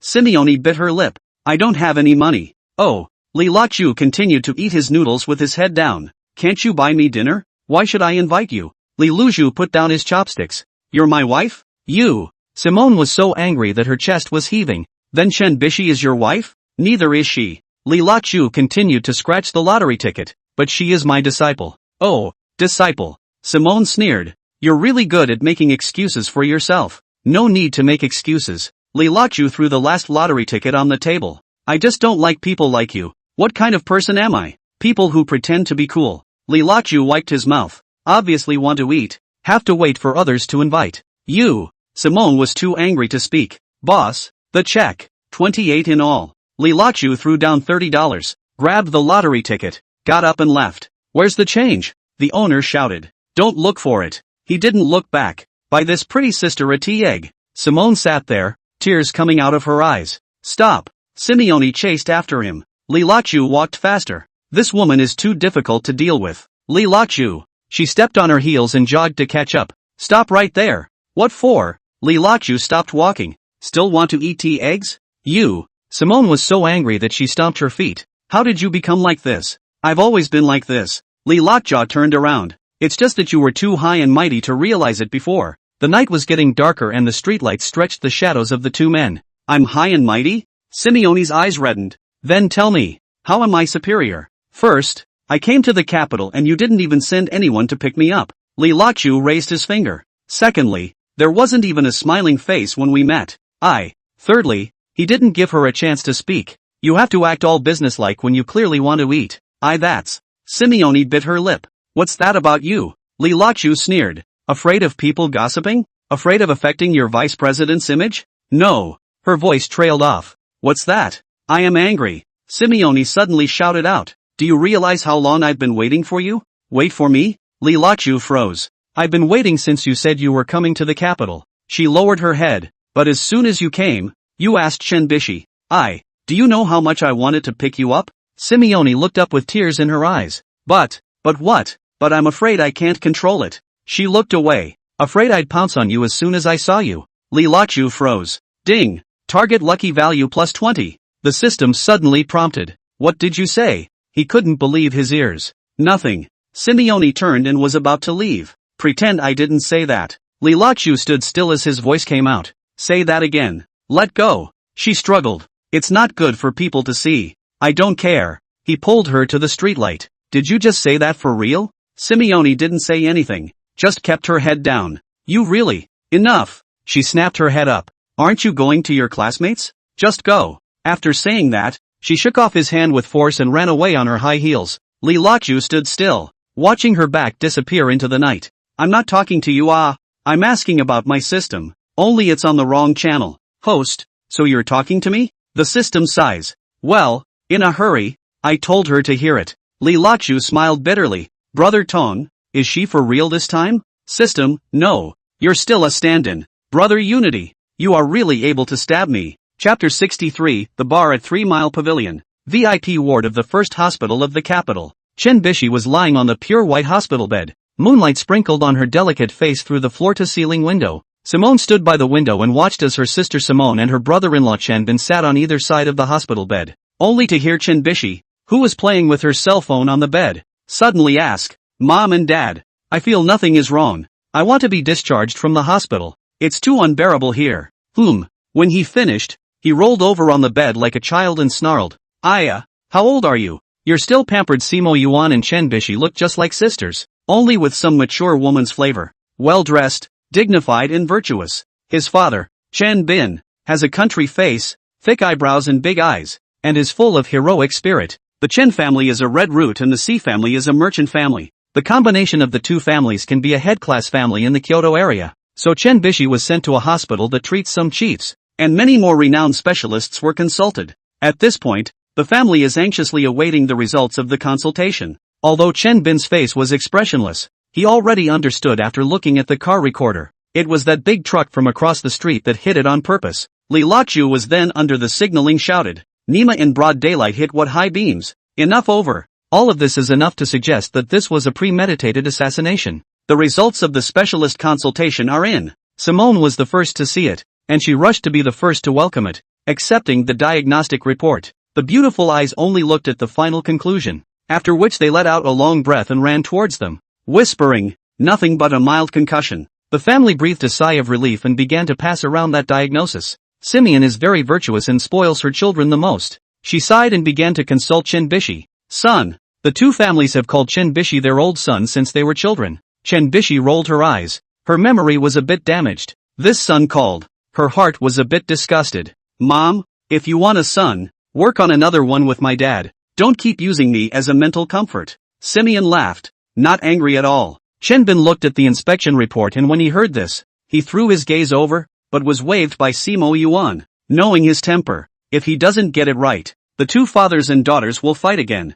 This group of things, you don't care about it in the future. Just follow your uncle to run around the country. It's still easy. And you like to work out. Mom? I promise you wow. I just always feel like there's something left undone. Chen Bishi promised haphazardly while playing with her cell phone. Just like to pamper my mom. A girl's nature. Simone was happy to see that there was a mouth to talk to. If there's anything, talk to your sister-in-law. She's in the group. Take care of it for you. And don't ever go to your father. After saying that, he glared at Chen Bin, who grunted and turned his head away. Simone was also overjoyed. She was hoping that Chen Bishi would leave soon, but I can't tell you why. I just don't want to ask her to stay here. Auntie, help me out. What is it? Simone went up and held her hand. It's my fault for getting you a lot of work. I thought I'd exercise you a bit. It's okay, Auntie. I need the socialization. Simone suddenly remembered Qingmei Linyu, and was struck by an idea. By the way, Rinyu doesn't know about you yet. Chen Bishi seemed like this aspect was not forgotten, and said somewhat angrily, don't mention him. I'm disgusted. He did a lot of bad things in foreign countries. Mom, don't pay attention to his family in the future. He's whoring chickens in foreign countries. Simo Yuan and Chen Bin were taken aback, looking at their daughter pouting, and hurriedly pretended to be furious. Really? I'll destroy his family's company. Simo Yuan's even better temper exploded. Old Chen. What is this? My son has been waiting for him for so many years. Isn't this delayed by him? Chen Bin nodded his head. This was a serious matter. But it wasn't a matter of life and limb. He frowned tightly, but in his hand he looked over those evidences that Simone had brought. The Lin family will talk about it later. Right now this is a bit off.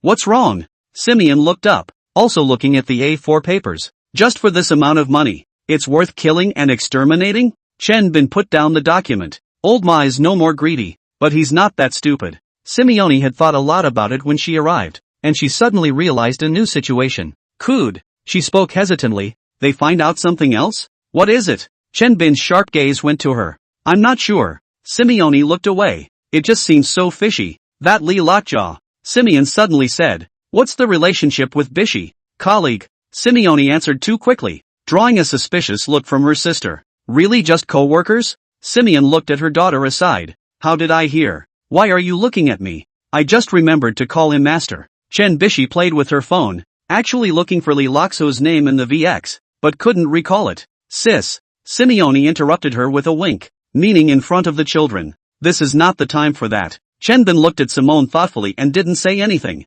Silence fell over the ward, only the instruments making a soft ticking sound. Simeone pulled out her cell phone. The screen was empty. There were no messages. Stinking man, she cursed inwardly, didn't even call to ask. Meanwhile, Li Lachu was sitting in a rundown express hotel. The poorly built air conditioner hummed. The wallpaper was yellowed and peeling, and there were suspicious stains on the sheets. Nima, the prices in the capital are really high. He looked at the order. $288 a night, still the cheapest. The cell phone was ringing non-stop with messages from Yuji Ko and Mo Tranquility. Husband, are you at the hotel yet? Do you want me to accompany you? Yujik, I miss you so much. Are you free tonight? Mo Tranquility. Li Lachu casually returned a few perfunctory emoticons and went out with all his belongings. This hotel is just impossible to stay in. He had to check out and paid $60 by the hour. Brother Unity, where's a bar nearby? Navigation is on. Turn right 500 meters ahead. The bar street of Sanlighting was brightly lit,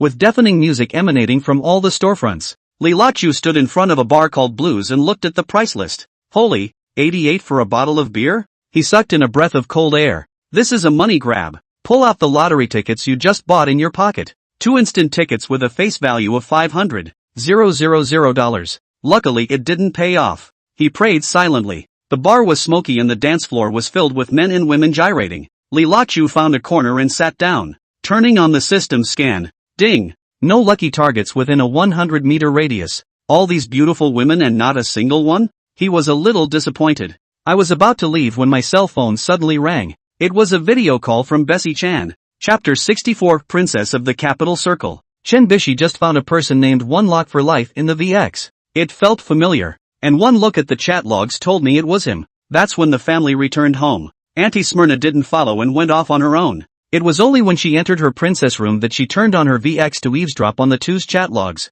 This was a shock to hear. What kind of general co-worker relationship is this? I'm clearly the one chasing him. Thinking back to when my sister-in-law and dad presented his profile, they made a point of saying he was married and divorced. There was a moment of fear in his heart. How did I ghost a divorced man? So he raised his hand and tried to pull the plug on him. But this time of year, It hurts like a pinch in the heart. Ah, it's like a sudden stomach ache in college. An empty ache. What is this again? Why do I feel like this? Chen Bishi was a bit overwhelmed, not knowing exactly what to do with him. It has to be clarified. Anyway, it's important to know how far to go with him. Listening to this chat, it seems like there's a famous model named Mo Tranquility involved. Could it be that I, a princess of the capital circle, would still have a love triangle? With much disbelief, Chen Bishi sent a video call to Li Lachu. At this point, the bar was so loud that you couldn't hear anything at all. Li Lachu could only run outside the bar, picked up the video call. Chen Bishi in the screen is wearing a pink kawaii pajamas, leaning on the bed, long hair cascading, plain face is still beautiful and shocking. Master, she called softly. Li Lachu trembled in his heart and hurriedly walked to a quiet place outside the bar. Strive to give people the image of a good man. Why aren't you sleeping? He deliberately grimaced. It's important to nurse your wounds. Couldn't sleep. Chen Bishi blinked her big eyes. I wanted to ask you about what happened then. What is it? Li Lachu was on alert. She bit her lip. Aren't we familiar? Not familiar. He cut in. Just regular co-workers. Li Lachu was a bit afraid to go for it since he knew about her special physique. It's better to calm down for a while. Really? Chen Bishi suddenly remembered something. The gym's kanji. The exit into poetry. If life is just the first time you see me, what's wrong with the autumn wind and the painting fan? That's all you said, isn't it? Li Lachu nodded. Well, congratulations. Your memory has recovered quite a bit. I was casually saying that I was appreciating a lady from the gym. Were you there at that time? Hearing him say that, Chen Bishi instantly felt a headache and her memories started to get confused again as she rubbed her temples. But how do I feel? The words were out of my mouth, but I didn't know where to start. Li Lachu feel what? Chen Bishi feels empty inside. She lowered her head, as if she had lost something very important. Li Lachu clenched his fists and forced himself not to admit it. Bish, listen to me. He took a deep breath. There are some things that it might be good to forget. Why? She lifted her head, her heart too hard for her own good. Because. Li Lachu's heart broke as he looked at her pathetic appearance. Because some memories will hurt you. But, well, it's late. He interrupted her. Get an early night. I have a meeting tomorrow. Hanging up the video, Li Lachu leaned against the wall and lit a cigarette. Host, why are you doing this? The system sighs. I'm afraid. He exhaled a smoke ring. I'm afraid she'll awaken and suck up my luck value. But, nothing but. Li Lachu stubbed out his cigarette. Living is the most important. Turn around. Prepare to continue your wanderings through the night in the capital. He was strutting down the street with his pockets in, whistling. Suddenly, danger. Host run. Li Lachu spread his legs and ran. Looking back as he ran. System, what is it? Someone is running at you with a murder weapon. Li Lachu reacted quickly. It must be the backhand arranged by the person who hit me. Should I use my fighting skills? The system asked. Not yet. He observed silently. Let's see what these people want.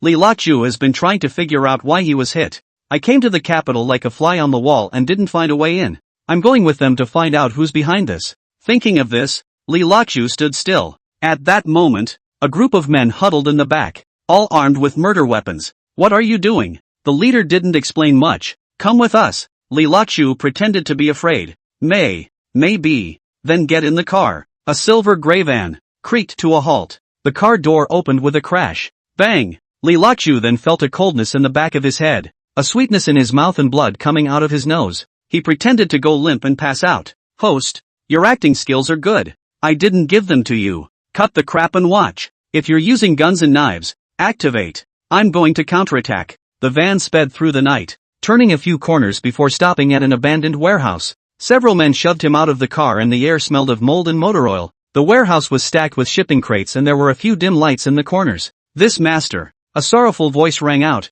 Why metal? Li Lachu continued to pretend to be dizzy and listened with his ears perked up. $5 million if you hand over the evidence. Ha! Li Lachu sneered in his heart. Looks like there really is something fishy. He decided to pretend for a little while longer to see if he could extract more information. After all, a secret that would make someone go out of their way to kill someone must be worth digging up. Tie him up. The guttural voice ordered. The two men roughly dragged Li Lachu to an iron chair and tied him solidly with twine. Li Lachu peeked at the speaker through the dim light. Medium-sized, slim, wearing a mask and duck hat. It was the same mysterious man described by the man he had kicked down. Wake up. A tub of cold water splashed on his face. Li Lachu pretended to wake up, shaking his head. Who the hell is so unethical? Director Li, nice to meet you. The mysterious man approached. his voice hoarse. Li Lachu pretended to be very alarmed, but in fact, he was really alarmed himself. Who are you? The duck-tongued Cap pressed the brim of his hat and whispered, it doesn't matter who I am. Now please hand over one thing, and I'll let you go immediately, and there'll be no more trouble from now on. Li Lachu was getting more and more excited,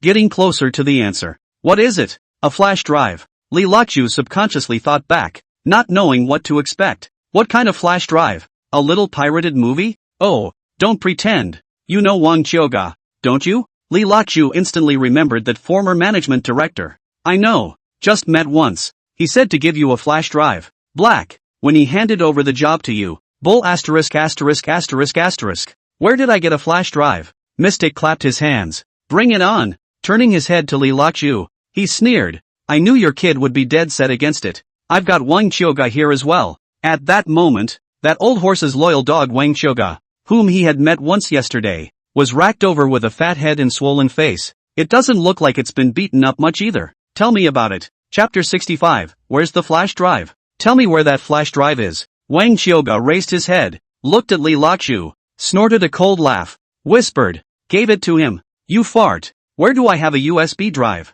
Li Lachu struggled a few times and tried to kick him. Hold him down. Mystic approached. It seems that you are not seeing the coffin, said the man as he drew out a dagger. Bang bang bang. The mystic only felt a blur before his eyes, only to see Li Lachu standing in front of him rubbing his wrist, 2 heads taller than him. Mystic could only look up. You are? How? Only then did he see that the 3 black-clothed men who had originally pressed Li Lachu were all lying on the ground, motionless, presumably fainted. Pa pa pa. Li Lachu struck again in succession, his punches and kicks as fast as lightning, instantly knocked out a couple of charging accomplices. What? The mysterious man's eyes were filled with incredulity and horror. Is this trample a human being? Immediately afterward, Li Lachu leaped up high at once as if he had installed a spring. Another Harrier flip in the air. A quick dozen or so kicks in the moment of descent. Buddha Mountain Shadowless Kick. After this battle Foshan became famous, but unfortunately there is no Foshan in this world. In less than a minute, there were only 2 people left standing in the entire warehouse, Li Lachu and the mystery man. Even Wang Qiuga was also kicked in the crotch by Li Lachu. Pa! Li Lachu stepped forward and knocked off his ducktail, playing nifty mystery, and wearing a hat. I'm bald. The kid covered his head. Li Lachu was also happy. The pointy head is like a turnip head. You're such a pussy, and you're still out pretending to be a god? The streets are full of them, he said and gave him another black tiger to the stomach. The kid crouched down and started vomiting. Li Lachu pinched his nose and turned his face. Keep waiting for him to finish puking. A hand reached out and pulled him into the distance, through Wang Qiuga where he threw up. Turning around, he walked closer to him. If you don't want to throw up again, learn the lesson. Li Lachu patted him on the back. Isn't it good to be kind to yourself in this body? Ahem. I said, don't hit me. Ha. Li Lachu laughed, feeling his pockets, his cell phone and wallet, and surprisingly, a pistol. Finally, he felt for a cigarette and a lighter. Okay, you're quite rich. You can't normally smoke these good cigarettes. They're special. Li Lachu ordered one for a reverse roll of Longshu Willow. A puff of smoke spat in his face. I have limited time and patience. If you don't talk in 3 minutes, you don't have to talk, and I don't care anyway. I said. The old horse in the prosecutor's office said there is a USB flash drive. He has a habit of peeking. That convalescent center. There are a lot of unseemly things. He secretly recorded and mistress to watch together. Li Lachu did not interrupt him. Seems to feel a little brow. Down the line, it's best you don't know. I'm doing you a favor. Pa. Li Lachu raised his hand and gave him a gun handle, hitting him and spitting out 2 large teeth. Ahem. Shucks, kid, you're pretty tough. Unlike a person who goes to work, the kid's face was white and his mouth was full of blood. There's still so much nonsense, right? Li Lachu backhanded another blow. The hit spun him around in place and spit out 2 more large teeth. The boy will have to drink porridge for the rest of his life. Then Li Lachu raised the gun again, clattered the safety on, and pointed it at his crotch. 3rd down. Right here. You see this done. The kid got down on his knees this time. Master, I'm still dead even if I talk. You might as well give me a hard time. Got balls. Li Lachu put away his gun, dismounted the magazine and put it in his pocket. Hand him the gun. Never mind. You tell your master that I really don't have that. It must have been the old horse who climbed up the ladder of nonsense in order to stay alive, and that all I brought with me this time was paper. Bulb looked up strangely and slowly took the pistol. What do you mean? I don't want any trouble. I want to live in peace. Tell your master that I'll make sure he's okay with me. Master, I believe you. Don't worry. I will definitely bring your words. Baldy kowtowed 3 times, clang clang clang. Li Lachu wasn't afraid of them. He was worried about Simone and Chen Bishi. If you say no all the time, you can't get it right, and the 2 of them will suffer. He had simply spread himself out, and when he thought about it, he thought that it was the old horse that was messing things up and wanted to live a few more days.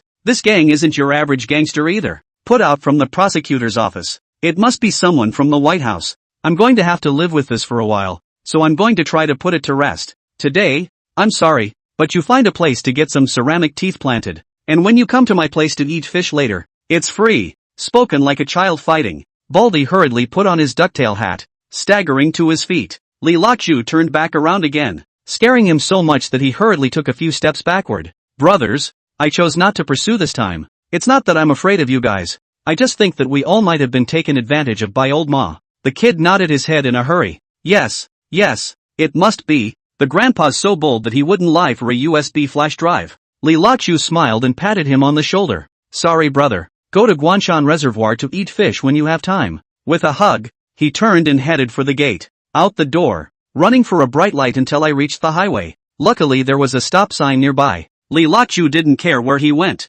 Anyway, he left here as soon as possible. Not long after that a bus came by, full of no one but the driver. And this was creepy. Li Lachu got into the car and made a point of looking at the driver. That driver covered up about as much as the duck we just did. Wearing hats, and masks too. And without talking, the straight hook just drove. Li Lachu sat down on his flank and looked at him. This kid is so mentally tough. He just drives without blinking an eye. There were more than 10 stops in a row, and the 2 of them didn't talk, and no one got on the bus. Brother Unity, did I get on a ghost bus? Is it full of ghosts? No neutrino fluctuations detected. Li Lachu, this place is also called neutrino? Looks like there's metaphysics here too. No, don't know what metaphysics is. Li Lachu got out of the car in a busy area, and looked at his cell phone. It was 4 o'clock in the morning. After tossing and turning all night and moving my neck around, the back of my head still hurts a little. The holy body, that's it? Thinking that, during the day, he would have to meet with Chen Bishi's father. There would be no need to be renting in this time. Find a 24-hour fast food place. Dive in with your head in the sand. Ask for a Kanto boiled and eat it comfortably. Fell asleep on the table. In his sleep, someone pushed him. As soon as he opened his eyes, he saw that it was Chen Bishi, so there was a big surprise. What brings you here? Said the man wiping down his saliva. Bessie Chan wore her usual yoga pants and a loose baggy top. I called you. The attendant here answered. And you were asleep. Oops. What time is it? Li Lachu touched the cell phone on the table and took a look at almost 8 o'clock. I was looking for you at 7 o'clock. Why did you sleep here? Chen Bishi spoke differently than before. It's formal. Like the 2 just met. Oh. I got drunk with my classmates last night, came here for a bowl of noodles, and fell asleep at once. Li Lachu didn't dare to look at her for fear that she would siphon off his luck value. It is also not known if she awakens. Brother Unity, has she awakened? No, but you have to be careful too. Chapter 66, A Man Who Wants to Live Quietly. Li Lachu hurriedly stood up and fetched 2 cups of quick coffee, walked back and handed Chen Bishi a cup. Here, it's no better than your favorite Alasan coffee. Make do. Thanks. Chen Bishi sat on the opposite side of the table, and after receiving the cup, don't go to drink it right away, but gently rub her fingers on the edge of the coffee cup. We used to. Were we not very familiar? The morning light at that moment poured through the glass window of the fast food restaurant, spilling onto her delicate face, revealing a crystal clear face without a single blemish. Li Lachu avoided her gaze, concentrating on stirring the coffee in front of him. Sort of a general familiarity. Just ordinary co-workers. Really? She bit her lip. But I always feel like we're not on the same page. Did you write that line about life being just the first time you saw me the other day? Asterisk asterisk asterisk asterisk. After pretending to be AB once so much, there's no end to the questions. I'm sorry brother Nalen. Li Lachu mentally cursed himself. Well, I just like to show off a few things. Li Lachu ripped a large gulp to hide the panic in his heart. Stopping the coffee cup on his face for a few seconds, he peeked across the table at the scourge of a face. The face smiled in disbelief and lowered its head as well, lifting its glass, hair falling down. Li Lachu subconsciously tries to help, but immediately changes his position. Instead, he lifted his sleeve upwards. Chen Bishi seemed to see all this and smiled without saying anything. I'll report to Mr. Chen in a moment. Where are you going? Chen Bishi put down her cup, dabbed her pink lips with a tissue a few times, and said, I've decided to leave the group. Li Lockjaw looked up. Uncle's chain gym is too busy and wants me to help out. She lowered her head. I think it's fine too. Li Lockjaw heart mixed feelings. Gone or not. That the black hand behind the scenes cannot hurt. Sadness is not to say. This 160 is too much to hope for. And you might get rid of that on your own. Pretty good. He smiled. Young people try different jobs more often. Chen Bishi raised her head. A hint of disappointment flashing in her eyes. You really feel that way? Of course. Li Lockjaw deliberately acted relaxed. I support your decision. Chen Bai ran her hand through her hair to hide the panic in her heart. She was just hoping to get something substantial out of the other party's mouth. Instead, it's up to you to remember. She was really afraid that she was chasing this guy backwards. So try repeatedly, and it's true. This person is really on the proactive side, and it seems that he has been the poor suitor. Then put it down. But there was a twinge of intolerance in the underworld, and I didn't know why. Do you have a favorite? Chen Bishi was still reluctant and was making a last-ditch effort. There is. Li Lockjaw answered quickly and firmly. Now Chen Bishi's heart was pierced halfway through with pain. She subconsciously covered her chest. When Li Lockjaw saw her difference, he immediately stood up and reached out to take her hand, and his divine healer skill went with the flow. Chen Bishi's face looked much better and her breathing was smooth. A quick blush at the sight of it. Hands being pulled. Slowly, he drew back his hand. Li Lockjaw felt her draw away, and hurriedly took back his palm as well, his fingers still kneading each other, experiencing the strand of slippery coldness from earlier. Hands are cold, the characteristic of body cold, although she likes to work out, but cannot change the woman's feminine nature. AI God, you really know how to play such a superb woman. You engage in an awakening. I still dare not touch her. Li Lockjaw squeezed his fingers a few times and sighed with intent. What's wrong with you? I'm not disliking you. Chen Bishi misunderstood. She had already decided that the two of them had an unusual relationship. Otherwise a man wouldn't take his hand so casually, but he got comfortable when he did. No, I don't feel that way. We only see not so futile. Li Lockjaw explained with a smile. I'm just afraid you'll leave something behind. You'd better go to the hospital and get well for a few days in. Chen Bishi nodded. That's what they all say, but I don't like the smell of the hospital. I like to sneak around. After this time, you'll walk around the country with me. Ha! Chen Bishi didn't even know how to say this sentence. It came out without thinking, and she regretted it when she finished. Isn't it obvious that it's still going backwards? Of course the hero can't. It's a bomb ready to detonate. It's better to hide far away. We'll see about that when the time comes. We can't settle now. The pretense was already obvious, and Chen Bishi was a bit puzzled. On her terms, why does this guy keep ducking and dodging? I can't remember some of my past, so don't be offended if I ask you anything. No. What do you want to know? Who do you like? Li Lockjaw was stunned for a moment. The question was unexpected and I didn't know how to answer it at once. That one. Leave it a little private. It's not convenient. Chen Bishi immediately changed her words. Oh, then do you know who I used to like? Or who has liked me? Well, I do know a little bit about that. You have a childhood boyfriend abroad. What's his name? I forget. Chen Bishi nodded. So, did you ever like me? Now Li Lockjaw was stuck for a few seconds. Of course, who wouldn't like a woman as fine as you? Chen Bishi continued to press. I mean the kind of fondness that men and women love. That's not true. I'm not good enough for you. I can't even think about it. Dang. Chen Bishi let the spoon out of the cup. That's true, huh? Seeing that there was no point in saying more, Li Lockjaw got up. It's about time. I'm ready to report to your father. Chen Bishi didn't say anything and directly got up. Walking in front, the two of them reached the door. Take my car. Li Lockjaw nodded. Thank you. The two of them got into the car. Chen Bishi started the car and blended into the traffic. The traffic was so bad that neither one of them could walk fast enough. Chen Bishi furiously pressed the car horn every now and then, and cursed the driver in front of her. Mud. This maneuver. It's not even as good as me a pussy. Li Lockjaw. This time of year is peak. Don't rush. Li Lockjaw was afraid that her temper comes up a tail. You say, what's the point of living if a man is inferior to a woman? System, host, calm down. Be careful. Her words are not necessarily her own. Li Lockjaw was in a cold sweat and secretly looked aside at her. Unity, are you saying she has a system similar to yours? No, but she might have a second personality. It's complicated anyway,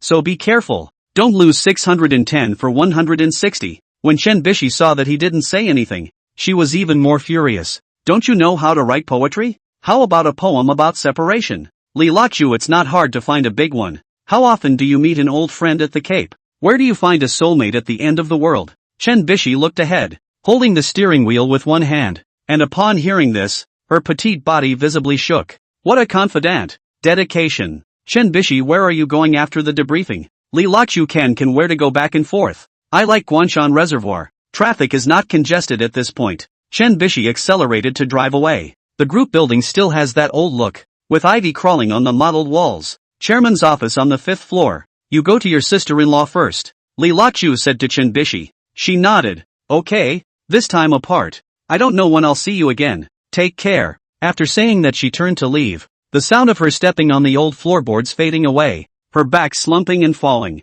Li Lachu turned to knock on the door and turned his head again to look down the hallway, which was already empty. The one who came to open the door was a young man, presumably Chen Bin's secretary. In the office, Chen Bin was standing in front of the window, wearing a dark gray suit. His back was a bit majestic. Sit. He didn't look back. Li Lachu sat down on the parlor sofa and surveyed the age-old office. Mahogany furniture, purple sand tea set, several famous paintings and calligraphy hanging on the wall. Forget about the convalescent center. It's all been sent to the prosecutor's office. Chen Bin turned around, his eyes sharp. I heard about last night. What is it? Li Lachu was a bit strange. How did he know so quickly? At this, the secretary closed the door to their room and walked out. Chen Bin said word for word, about you being kidnapped. Li Lockjaw looked straight at him. So, you know who it is? Chen Bin nodded and shook his head. It better not be her. Chapter 67-111, Bluefield Street. You don't need to know. You handled it well. And I guess the matter is closed. Then you also know that old Ma is lying, don't you? Li Lachu looked straight at him. Oh, Chen Bin sat down across from him. Tell me about it. If he really had that flash drive, he would have taken it out long ago. Li Lachu analyzed. Why wait until now? Chen Bin nodded. That makes sense. And, Li Lachu continued, I'm afraid that the matter of that sanatorium isn't that simple. What do you know? Chen Bin's eyes stared. I don't know anything. Li Lockjaw spread his hands. But I think it's best to call it a day. Ha! Chen Bin suddenly laughed. You're quite smart. It's not being smart. Li Lockjaw sighed. It's not wanting to make a big deal out of it. Why? Because. Li Lachu looked at him. I'm afraid of involving others. Involving who? Chen Bin narrowed his eyes. My daughter? Li Lachu didn't say anything. You and Bishi. Chen Bin paused. What exactly is the relationship? Just ordinary co-workers. Li Lachu smiled. You don't have to think much. Yes? Chen Bin stood up and walked to the window. Then do you know why she lost her memory?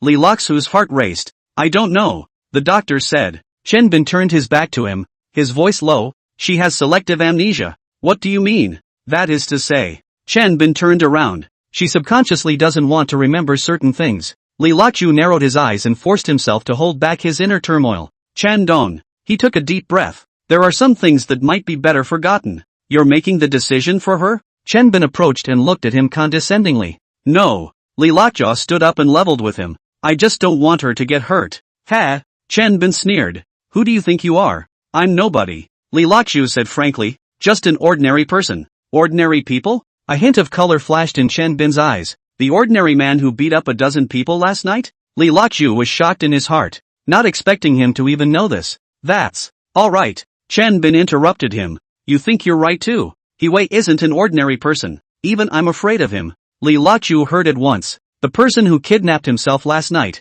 This Chen Bin seems to already know who it is. Called He Wei. Who is he? Don't you ask. The less you know the better. And I hope the old horse is just climbing all over the place to stay alive. Chen Bin stood up and looked out the window. Finish this. Go back. Do a half a year or so. I'll mention you to the group.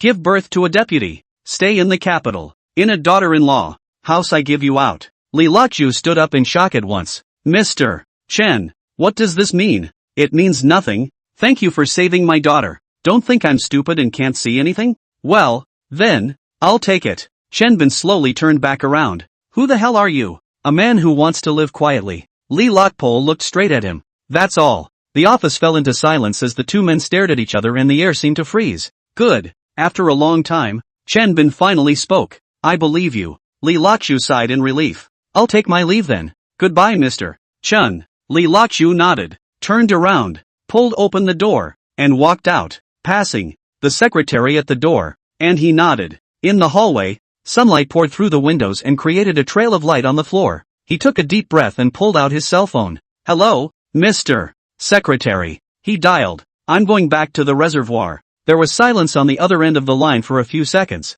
That's it? Aha. He looked out the window. What's done is done. Well, Simone wanted to say something. Take care of Bessie, he said and hung up. Host, do you really want to go? The system asked. What are you waiting for if you don't leave? Li Lachu smiled bitterly. Waiting for her to awaken? But, nothing but. He turned towards the elevator. There are some roads that are meant to be walked alone. The sun was still shining brightly, but it couldn't shine into his heart. Li Lachu walked down the stairs in frustration. Walking up to the third floor, he saw Simone waiting there.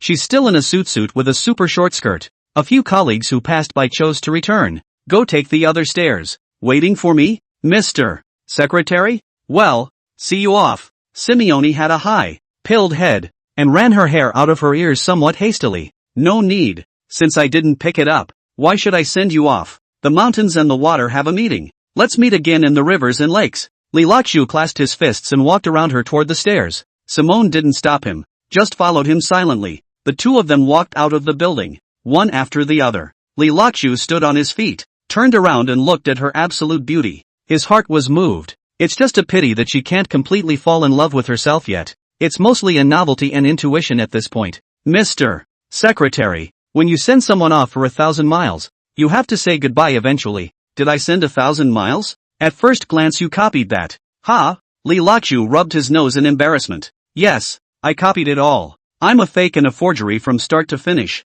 Simone looked down, twiddling her fingers. I didn't mean it like that. Don't you dare say that. Well, I'm really off. Li Lachu turned away this time. Simone wasn't talking, but quickly turned around and headed back toward the office building. Li Lachu came to the bus stop with a tinge of regret. Suddenly he remembers that he hasn't cashed in his $250,000. Hastily, he resisted the urge to reach down the side of the road, ready to survey the cab. That's when a black stretch limo pulled up beside him. The door opened and a young woman in a black suit with sunglasses got out of the car. Director Li, our chairman has an invitation. Li Lachu gave a strange look inside. It was so dark that it was hard to see who it was. Who is the chairman of your family? Do I know him? Get in the car and talk about last night. Li Lachu's body shook and understood at once that this was the master. Those were lapdogs last night. It's a blessing that can't be avoided. Li Lachu also did not ink a low head into the car. That's when the cell phone's message alerted. He sat in the car and looked around first.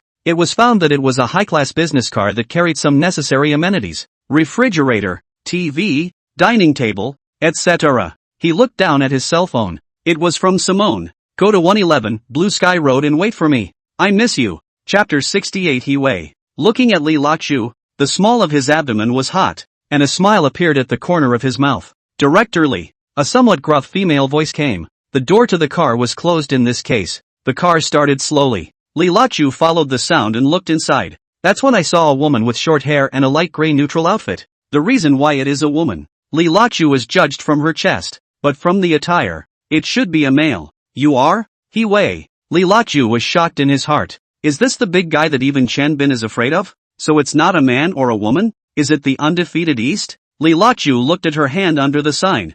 Fortunately, there is no embroidery needle. I believe Chen Bin told you. Li Lachu nodded. Didn't say much, just mentioned the name. The light was a little better at this point, and Li Lachu could see her face clearly. Her face was as if it was carved from cold ice, without a trace of fireworks in her absolute beauty, and she was cold and colorful to the extreme. At the same time, the beauty of neutrality is elusive. If it wasn't for the black and red high heels, Li Lachu really thought she was a beauty. Oh, then forget it. I won't say much. Then why are you still looking for me? My meaning is clear. As far as not wanting to make a grudge. Li Lachu hurriedly cut to the chase. I know. That's why I want to befriend you. You're no ordinary man. System, host, this person has a lucky value of 500. Why? Will this be the cue? Lucky is too high. I want a manual review. This time Li Lachu came to the interest. You do not befriend me. I have taken the initiative to befriend you. To have this one person is enough to live forever. Oh, how do you turn it in? Come to my place. I'm also a state-owned enterprise here, and it's not on par with Chen Bin's place. Yes, in order to carry 500 lucky values, not to mention the state-owned enterprises, you are a purse company I will follow through. That painful? Li Lachu nodded. It's a deal. And what position do you prefer? Li Lachu answered quickly. You said it. Unbridled. At this time, the young female wearing sunglasses on the side could not look past the expression of Li Lachu with a playful and abusive expression, as if they were simply molesting each other. Hey, Hong Ying, don't be rude. By now, the car had slowly come to a stop. Li Luochu noticed that the outside of the car looked like it had entered a courtyard, a highly landscaped yard. Get out of the car and raise your eyes. So big. Finally his eyes rested on Huai's breasts across the room. So high. Han Ying at his side was about to do it again. He smiled and waved his hand. Brotherly. Li Luochu was confused by his address. Call me brother? Mr. I can't afford it. Huai was about to speak when a loud cry suddenly came. This is that expert from last night. Let the old man take a lesson. As soon as the words fell, an old Taoist with white hair walked out of the villa. He wore a grayish-white Taoist robe and held a green-fronted sword with a scabbard inlaid with a few bright beads that glittered in the sunlight. This is Mr. Li. The old Taoist narrowed his eyes and surveyed Li Luochu, his voice hoarse with a bit of cold arrogance. It's me. Li Luochu nodded his head, but in his heart, he was secretly laughing. This is to play for real. Poor Taoist Xian Yi. The old Taoist stroked his beard and smiled. I've heard that Mr. Li is highly skilled in martial arts? Where? Li Luochu thought in his heart. Not that there are no old ways in this world? So doubtfully, I answered him. Just a little bit of three-legged kung fu. Then why don't we cut a deal? The old Taoist said, slowly drawing his sword. The sword's body glittered with cold light, emitting a buzzing sound. Li Luochu pretended to be in a difficult situation. I'm not going to kick the old people's home. What the hell is an old people's home? The old Taoist didn't understand and looked at Huai. Huai sneered. Master, he dislikes you for being old and is afraid of hurting you. Humph, breath is not small. Watch. After saying that, the sword light flashed, and the green lake belt next to him immediately cut through a straight slit. Leaves and twigs parted all around, and the old Taoist smugly stroked his chin's motley beard. Sword chi? Li Luochu said in his heart. There is such a high person in this world? Don't be nervous, it's all a blindfold. You can hit this old Taoist with 3 punches. Li Luochu, please. At that moment, the old Taoist set up a starting stance. Li Luochu picked up a branch on the ground. Old thing, I have to make a fool out of you today. Wait. The old Taoist was about to raise his sword to attack, being stopped by Li Luochu at once. The tip of the sword hardened and stopped in midair. Do you mundane have a name? Poor layman. His name is Ma Weigua. Li Luochu looked like he expected it. That's no wonder. How do you recognize it? Li Luochu shook his head. I don't recognize it. I'm afraid of being scolded. Shameless child. Look at the sword. A move of rainbow through the sun came straight at Li Luochu's face. Li Luochu casts the fighting master skill, and everything goes with him. The branch turned into a rainbow in his hands, striking like electricity. A move nudged the old Taoist's wrist. A hint of surprise flashed in the old Taoist's eyes, obviously not expecting Li Luochu to strike so quickly. Good stance, he marveled. Lao Dao is still a bit flamboyant and avoids it instantly. Li Luochu didn't say anything and continued his attack. The branches seemed to come alive in his hands, flying up and down. Dense. The old Taoist retreated back and forth, the relief on his face gradually turning into gravity. Young man, what kind of swordsmanship is this? A random hit. Li Luochu hemmed and hawed. Nonsense. The old Taoist suddenly changed his stance, his sword light like a rainbow. This is clearly. Before he finished speaking, Li Luochu's branch was already pointing at his throat. Sijin. The old Taoist froze, the sword in his hand slowly dropping. Good boy. He let out a long sigh. I'm the one who lost. Huai clapped her hands on the side. Wonderful. Hong Ying, however, frowned. Master, you, shut up. The old Taoist glared at her. Losing is losing. Turning to Li Luochu, he clasped his fists. Mr. Li is indeed a deep concealer. Li Luochu hurriedly returned the salute. I'm flattered. However, the old Taoist looked at him meaningfully. This sword technique of yours, it seems somewhat familiar. Li Luochu was shocked in his heart and hurriedly changed the topic. Mr. How did I perform here? He smiled with a blossoming smile. Sure, start working from tomorrow. Then I will take my leave first. Li Luochu arched his hand. I'll come back another day to ask for senior's advice. After saying that, he turned around and left, afraid that the old Taoist would recognize something. Host, this sword technique of yours. The system wanted to say something. Don't say it. Li Luochu wiped his cold sweat, almost exposed. From behind him came the voice of the old Taoist. Interesting, really interesting. Li Luochu was going to rush to 111 Blue Sky Street, so he could not get it right and squeeze some more luck out of Simone. Chapter 69, Roundabout Strategy. Li Luochu walked out of the villa area and felt that someone was following behind him. How many people? Brother Unity? 3, all practicing. The corner of Li Luochu's mouth curled up slightly as he suddenly turned into a Walmart supermarket, weaving in and out of the crowd. He took advantage of the crush in front of the cash register and dodged into the employee aisle. Light power was unleashed, and with a few rises and falls, he was on the rooftop, playing hide and seek? Interesting. He laughed and walked through a few more malls in a row. Half an hour later, 111, Blue Sky Street. A private villa with a European style appeared in front of him. The camera in the doorway was facing him. Li Lockjaw looks up and waves at the camera. Ding dong, the doorbell rang. It didn't take long for the door to open. Simone was wearing a pink silk nightgown, revealing her slender legs, and leaning lazily against the doorframe. Miss me so soon? She winked. Li Lockjaw gulped, passing by. Ha, mouth full. She turned and walked in. Come in. Li Lockjaw followed her in, and his eyes couldn't help but fall on her swaying back. The living room smelled faintly of incense and soothing music was playing. Something to drink? Simone walked toward the bar. Whatever. She took out 2 tall glasses and poured red wine. Have you seen Huaizhen today? Li Lockjaw froze. How do you know? Of course I know. She handed him a glass of wine. Nothing can be hidden from me in this capital. And do you know what she wants? Simone sat down across from him and crossed her legs, trying to pull you in. Li Lockjaw's heart raced as he looked at her snow-white thighs. Aren't you afraid I'll get pulled away from her? Scared. She suddenly came closer. So I'm going to keep you. Li Lockjaw smelled her scent and his head was a little dizzy. How do I stay? What do you say? Her red lips parted and her eyes were mesmerized. Li Lockjaw resisted the urge. Mister. See, you're drunk. No. She wrapped her arms around his neck. I'm wide awake. But. No buts. She interrupted him. Don't you have any feelings for me at all? Li Lockjaw's heart melted as he looked at her pitiful appearance. Ding. Target lucky value plus 20. Yes. He whispered. How could there not be? Then why are you always avoiding me? Because. He sighed. I didn't know if you'd forgotten that person and I was afraid of hurting you. Fool. She leaned into his arms. What could hurt me more than losing you? Li Lockjaw wrapped his arms around her slender waist and smelled the fragrance of her hair. You know what? She looked up. From the first time I saw you, Before the words were finished,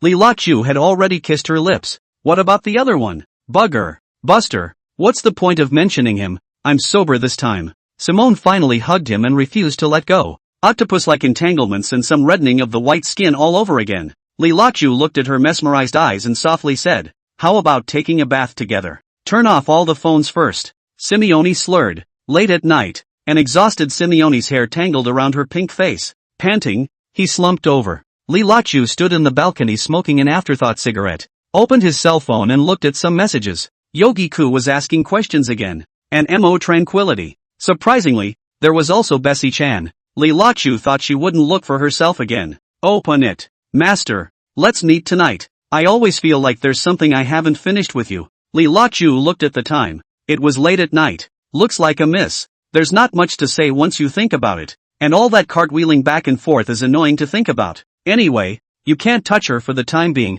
so let's leave her out to dry. And right now the main attack is said to be Huaizhen. That's right, Huaizhen. He turned his head and walked into the house, picking up the mouthwash as he passed the coffee table and taking a sip. A mouthful of spit in a garbage bag off to the side. Inside was a used raincoat. Mr. Secretary, let me ask you something. Simone was still spinning in the sky at this point, and her body was sore and weak. Li Lockjaw showed no mercy this time, holding on for double digits in one breath. Call this prude ground loose into the sand. Fulfilled his promise. Simone was unlucky, winking and still in the midst of her confused thoughts. I'm so tired. Give me a break. Okay, you lie down. I'll ask Huaizhen. Her information I want to know. Simone turned her head, full of disheveled hair, and through it, saw her large almond-shaped eyes with 3 or 4 lids. You've got your eye on her? Li Lockjaw nodded. I'm not going to hide anything from you. I'm going to go over to her side. I want to know how she's doing. Simone didn't complain about him this time, because she was satisfied.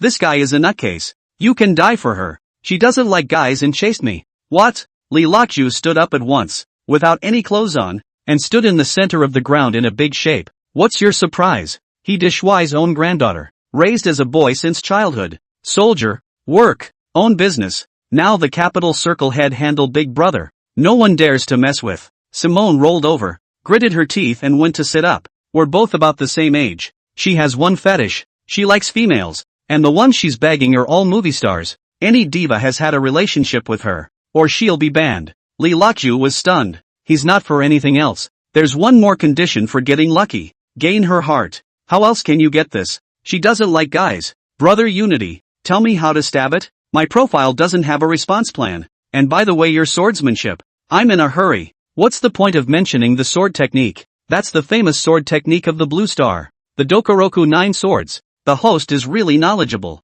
I am impressed. It seems that there must be a way to fix Yue. Li Laqiu cursed the system with hatred. You're due for an upgrade. Check for an upgrade package. Turning his head, he approached Simone and reached for her waist, touching her a few more times in the process. Bugger. Don't tease me. I'm convinced. The two of them walked to the bathroom together. By the way, tomorrow the He family is organizing a reception in the circle. Are you going? If you want to go, let's go together. Li Laqiu had been staring at the bottom of his neck and immediately retorted when he heard. You're not afraid of people knowing about our relationship? It is to let others know.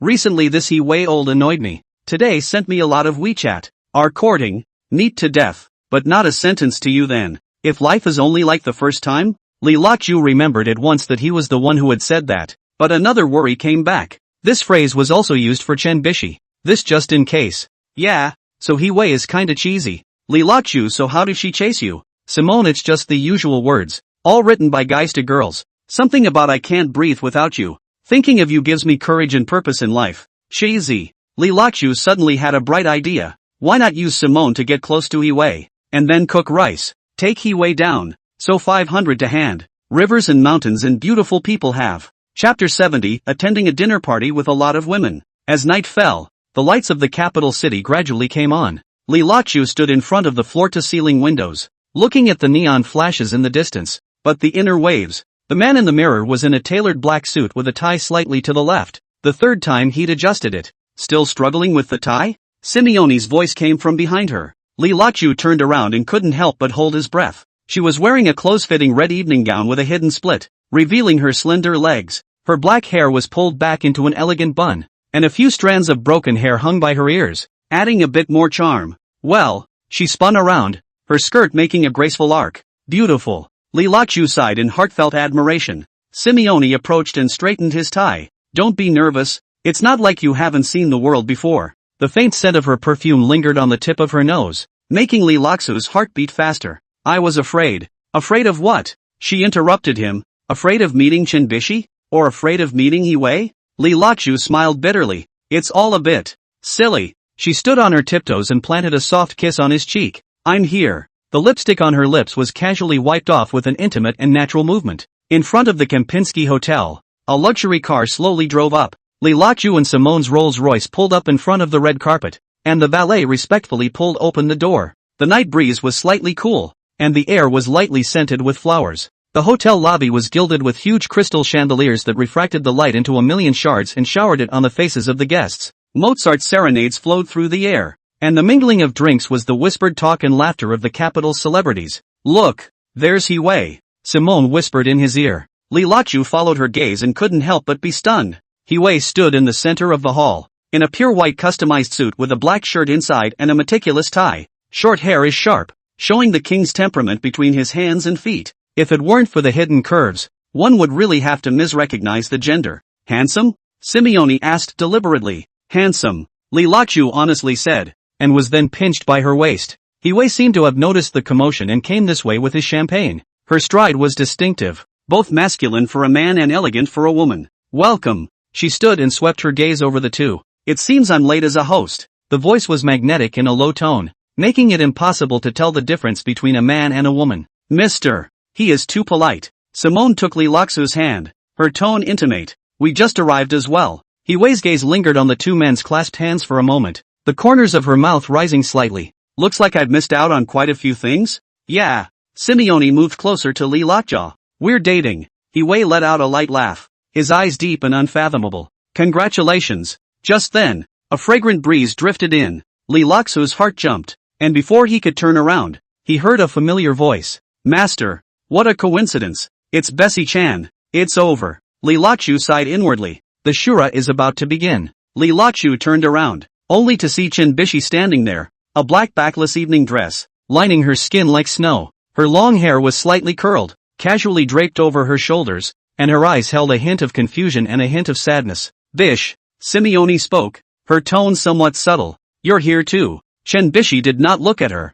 Her gaze remained on Li Laqiu. Auntie, you and master. The words weren't finished, but the meaning was clear. The air suddenly froze, and even Mozart's music seemed harsh. Huai gently shook his wineglass and watched the scene with interest. "We're dating," Simone re-emphasized, a declaration of sovereignty in her tone. Chen Bishi's hand trembled slightly, and the champagne almost spilled. "Yeah?" She forced a smile. "Well, congratulations." Li Luxu's heart twisted as he looked at her forced composure. "Host, pay attention. Chen Bishi's mood is fluctuating greatly. System alert. I'm going to the restroom," Chen Bishi suddenly said, turning around and leaving quickly. Li Luxu subconsciously wanted to follow, but was pulled back by Simone. "Leave her alone," Simeone said. Huai held her wineglass in her hands and thoughtfully said, "That's really interesting." Just then, a figure walked modestly from the crowd. Mo Tranquility. She wore a dark blue fishtail dress that showed off her perfect figure, a head of long blonde hair that glistened in the light. "So lively?" She walked up to Li Luxu with a flirtatious smile. "None of them called me." Li Luxu felt Simone's hand suddenly tighten. "Host, the scene is about to get out of control. System warning. MS. MO. Huai spoke at the right time. "Do you want to check out the night view from the terrace?" Mo Tranquility, however, was unmoved. "I'd rather talk to Mr. Li." She came closer to Li Luxu, her perfume scent if anything. "I haven't thanked you for last time." Simone sneered. MS. MO. What do you mean by that? What do you mean? Mo Tranquility blinked innocently. "I just wanted to thank the person who saved my life." Li Luxu felt that his head was as big as a bucket. In the distance, Chen Bishi stood at the entrance of the restroom, silently watching this scene. The fingers sank deep into the palm of his hand. "A savior?" Simone's voice carried a chill. MS. MO. That's an interesting thing to say. Mo Tranquility took a sip of champagne unhurriedly, the crystal glass refracting brilliantly in the light. "What? Am I wrong?" She tilted her head, her long blonde hair swaying gently with her movements. "If it wasn't for Mr. Li, I might have." "Enough," Li Luxu interrupted her. "It was just happenstance that day." Huai stood aside, her eyes growing deeper and deeper. Her fingers gently tapped the wineglass, making a subtle sound. "By chance?" Mo Tranquility laughed. "That night's heroic rescue wasn't like a coincidence." Simone let go of Li Luxu's hand and turned to face Mo Tranquility. "MS. MO. Do you have some misunderstanding about lifesavers?" The air smelled of gunpowder. The band in the distance changed to a different tune, Chopin's Nocturne playing slowly. "Misunderstood?" Mo Tranquility took a step forward. "Then Mr. C, tell me, what did I misunderstand?" The distance between the two women was less than a meter, yet it was as if unseen sparks were bursting out. Li Luxu was about to speak when he suddenly felt a tug on the corner of his coat. Turning his head, he saw that it was Chen Bishi. At some point, she had returned here. "Master, I have something to tell you." She tried to keep her voice as low as possible, only wanting the two to hear. Before Li Luxu could answer, Simone still captured it keenly, and she turned her head. "Bishi, let's talk about what's going on tomorrow." "No way." Chen Bishi shook her head. "I have something urgent. It has to be now." Mo Tranquility looked at this scene. The corner of her mouth hooked into a playful smile. "Yo, is this going to be some kind of drama?" MS. MO. Huai finally spoke. "Why don't you go around to other places?" As soon as the words left her mouth, Chen Bishi took Li Luxu's hand and turned around to head towards the terrace. "Bish." Simeone tried to go after her. Mo Tranquility, however, blocked in front of her. "What's the hurry? Let the young people talk." "You." Simone was so angry that her face turned white. Pulled by Chen Bishi, Li Luxu pushed his way through the gaggle of people and pushed open the glass door of the terrace. The night breeze blew with a slight coolness. The capital city was lit up in the distance, but it couldn't shine into Chen Bishi's eyes. "Why?" She turned, her face as cold as moonlight.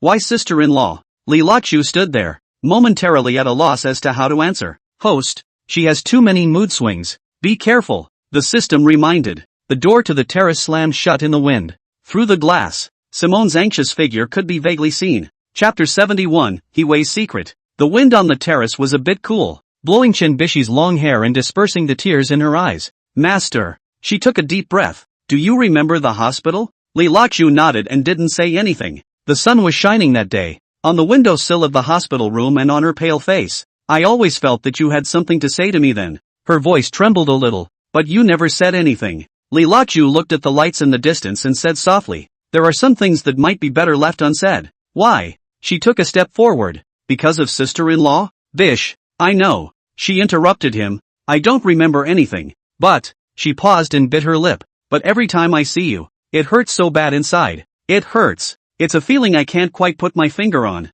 Li Laqiu closed his eyes as a twinge ran through his heart. Host. Her memory is slowly returning. System reminder. Master. Her voice was softer. We used to, didn't we? The words were not finished when the door to the terrace was suddenly pushed open. Simone stood there, her face grim. Bish, that's enough. Chen Bishi turned around, and couldn't help but reveal crystals in her eyes. Flickering under the moonlight. Auntie, why are you? Why what? Simone stepped closer. Why are you with him?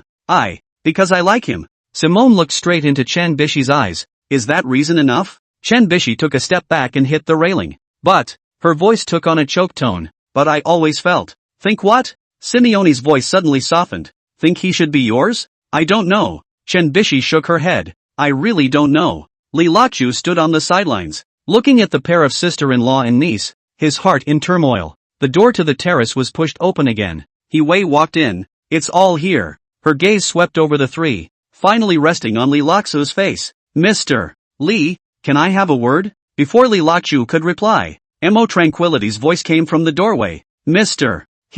It's not too good to find someone in such a hurry, is it? She leaned against the doorframe with a flirty smile. The fun is just beginning. Mo. Huai turned around. There's nothing for you here. Mo Tranquility, however, did not think it was a problem and walked in a graceful manner. How come there's nothing for me to do? Could it be that there's still a place where you're not allowed to come to this reception? She walked over to Li Laqiu, her perfume scent if anything. Besides, I haven't finished asking Mr. Li yet. Huai narrowed her eyes, and her silhouette looked extra cold in the moonlight. What do you want to ask? She sneered. Ask him if he really likes Simone? The words were like a stone thrown into a calm lake. Chen Bishi's head snapped up, and Simone's hands trembled slightly. What does Mr. He mean by that? Simone forced herself to be calm. Huai didn't answer, but looked at Li Laqiu. You tell her. Li Laqiu was shocked in his heart, not expecting Huai to be so direct. You what?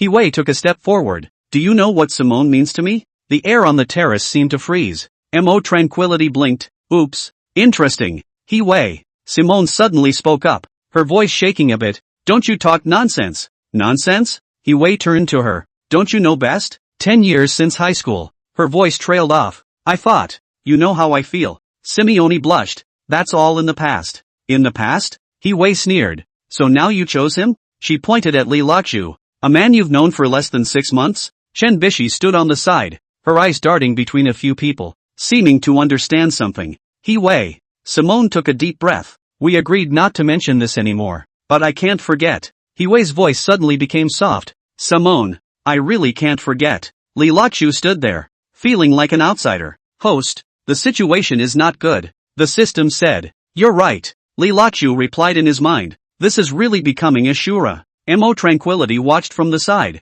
This play, it's even more wonderful than I imagined. Under the moonlight, the shadows of the 5 men were intertwined, just like their entangled feelings. In the distance came the sound of a bell, 12 strokes at a leisurely pace. Enough! Simone suddenly raised her voice. Huai, stop talking. Her hands gripped the railing so tightly that her knuckles turned white. Huai, however, was unforgiving. Why don't you say anything? Afraid he knows about your past? Mr.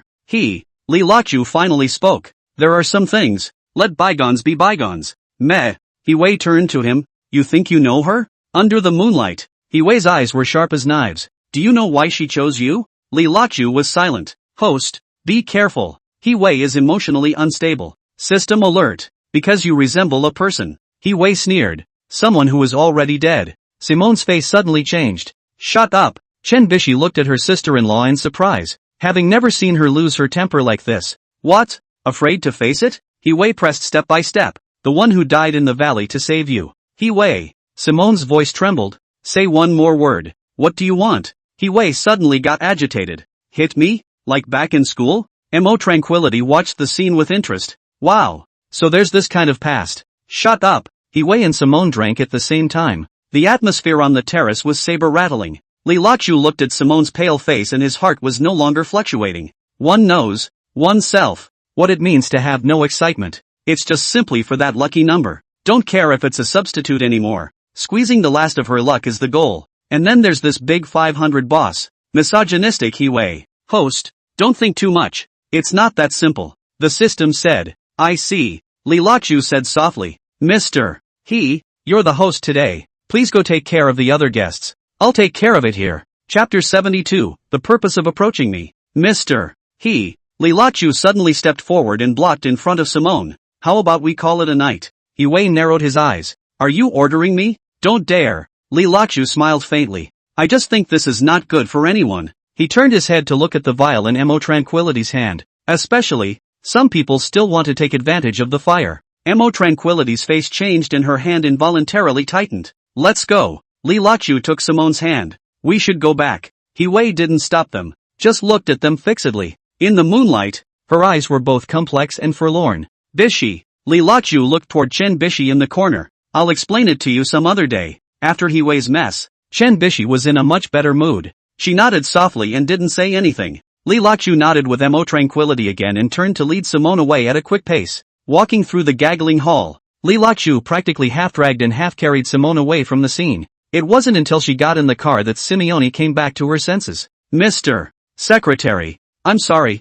but you've served your purpose. Li Lachu was still not forgetting to sell. Wait. She suddenly grabbed Li Lachu's hand. Something's not right. Li Lachu started the car. What's wrong? I was trying to borrow you to piss off Huaizhen. She bit her lip. But how does it feel? Li Lachu, what does it feel like? Simone, feel like you're the biggest winner? After saying that, Li Lachu and Simone froze at the same time. The light from the street lamp streamed across the windows of the car at night. Li Lachu secretly screamed. Bad. Simone is going to be enlightened, and must continue to instill ecstasy. You know what? Li Lachu turned to her. I think Mr. He is actually quite good. Simone, what do you mean? Look, he said seriously. I'm going to be working for her from now on, and it would be in everyone's best interest for you to ease up on her. Simone's eyes widened. You mean reconciliation? Ah. Li Lachu had a face that took it for granted. They're both women. Why make such a mess? You. Simone's face reddened. What does that make me? What? Li Lachu asked with a smile.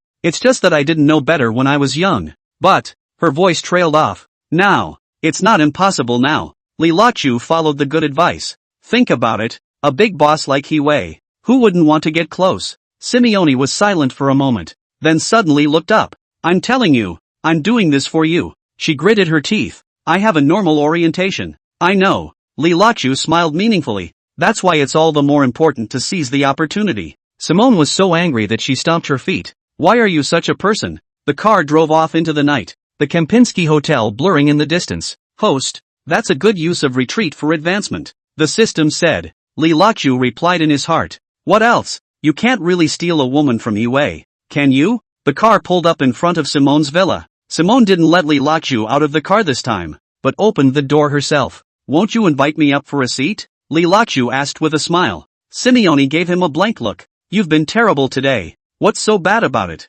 Li Lachu played dumb. I'm not thinking of you? For my sake? Simone sneered. You're doing it to please Huaizhen, aren't you? Li Lachu was shocked in his heart. How did you? I'm not stupid. Simone straightened her skirt. You think I can't see that? Under the moonlight, her side face carried a bit of coolness. I knew it from the look on Huaizhen's face when you first saw him. Li Lachu was silent for a moment. Then why are you still? And play along with your act? Simone turned her head. Because I have my own plans, too. She suddenly laughed. You think you're the only one who can count? Li Lachu looked at her smile and suddenly felt a chill on his back. Host, this woman is not simple, the system said. So, Li Lachu weighed his words. You really want to talk to Mr. He? Shut up. Simone interrupted. I told you, I have a normal orientation. But her face was slightly red. And what are your intentions? Li Lachu pursued. Simone straightened her hair. Why do you think Huaizhen can't get enough of me? Because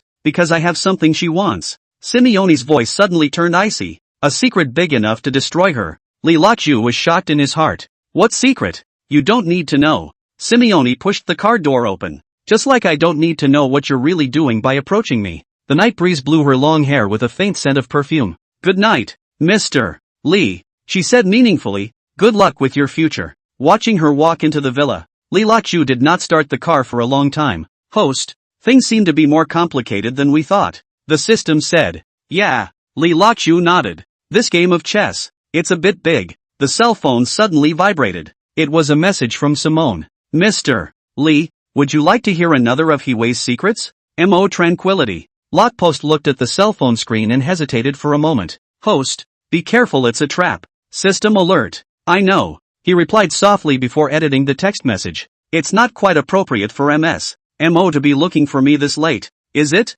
Soon. The phone vibrated again. What are you afraid of? I'm waiting for you in room 1888 of the Jean Mao Hotel. Come, or don't come. Your choice. Li Lachu looked up at Simone's villa, and the lights on the second floor were already on. It's good to go and have a look, he muttered to himself. Might even squeeze some luck out of it. The Jean Mao Hotel is not far from here. The hallway was silent, only the dark red carpet absorbing the sound of footsteps. In front of the door of room 1888, Li Lachu stood for a long time. He debated whether the flash drive the killer was looking for had anything to do with it. He was really afraid of opening the door and seeing Mo Tranquility's corpse. The door opened. Mo Tranquility leaned on the doorframe. Having removed the heavy makeup from the dinner party, changing into a silk robe instead gave her a bit more natural charm. Want to come in, or do you want to go? She asked. Her voice soft. Li Lachu let out a long breath. The warm yellow light in the room filtered out from behind her, casting an ambiguous glow on the hallway carpet. Li Lachu looked inside for a few moments and took a step across the threshold.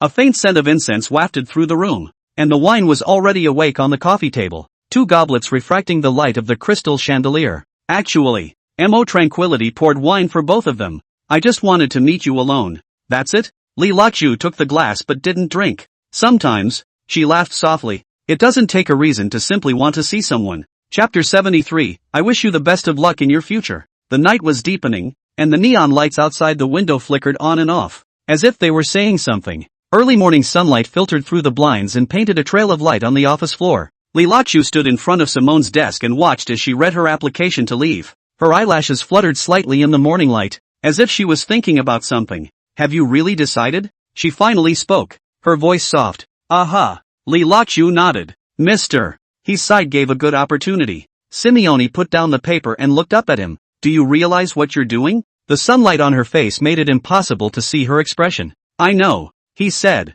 Okay. She picked up the pen and signed her name to the document. Good luck with your future. The sound of the pen scratching across the paper was like composing a parting piece of music. Walking out of the building, there was still some free time now. Li Lachu plans to go and cash in the scratch-off jackpot. Took a cab to the lottery center. After a complex series of checks, in the end that 100W plus 6,000 hit his card, and snickering as he went. It's a good world where you don't have to pay taxes on winning the lottery. At that moment, the cell phone buzzed again. It's Yogi Ko. Thinking about it, he roughly guessed what she was going to say. Pick up the phone. Sure enough. Are you crazy? Her voice dripped with anger and disbelief. Why did you quit? Li Lachu leaned against a stone pillar outside the building and watched the crowds coming and going. I found a better opportunity, he said. Huaizhen Company, also a centralized enterprise. There was silence on the other end of the line for a moment. Then what do we do? Yujika's voice was tinged with tears. You just said nothing. I'll stay in the capital for a while first.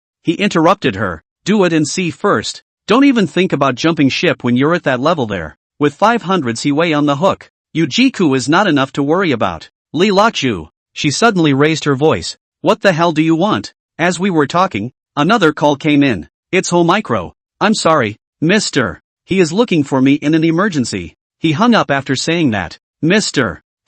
I'll be there in half an hour. Standing in the shadow of the company building, Li Lachu lit a cigarette. The sun was rising, dispersing the last vestiges of night from the streets. A new day, a new beginning. But what called Li Lachu's mental anxiety was what secret Huai really had. Mo Tranquility was a bit nervous, but she seemed to know a bit of the rumors. These didn't seem like empty words, and with her ability to socialize, she seemed to know something. By association, Huai went out of his way to kill someone to get that flash drive. Li Lachu heart tightened. Could Huai really have any unseen secrets? Mornings in the city always came exceptionally fast, and the streets began to bustle with activity just as the sun showed a hint of gold on the skyline. Li Lachu stood on the side of the road waiting for the car. The morning wind blew the corner of his suit, with the characteristic coolness of early fall. The missed caller ID of Yujiku in his cell phone was still growing, so he simply put the phone on silent. A black Mercedes-Benz slowly stopped in front of him. The window was lowered. Huai was wearing sunglasses. The corner of his mouth was hanging with a seemingly unnoticeable smile.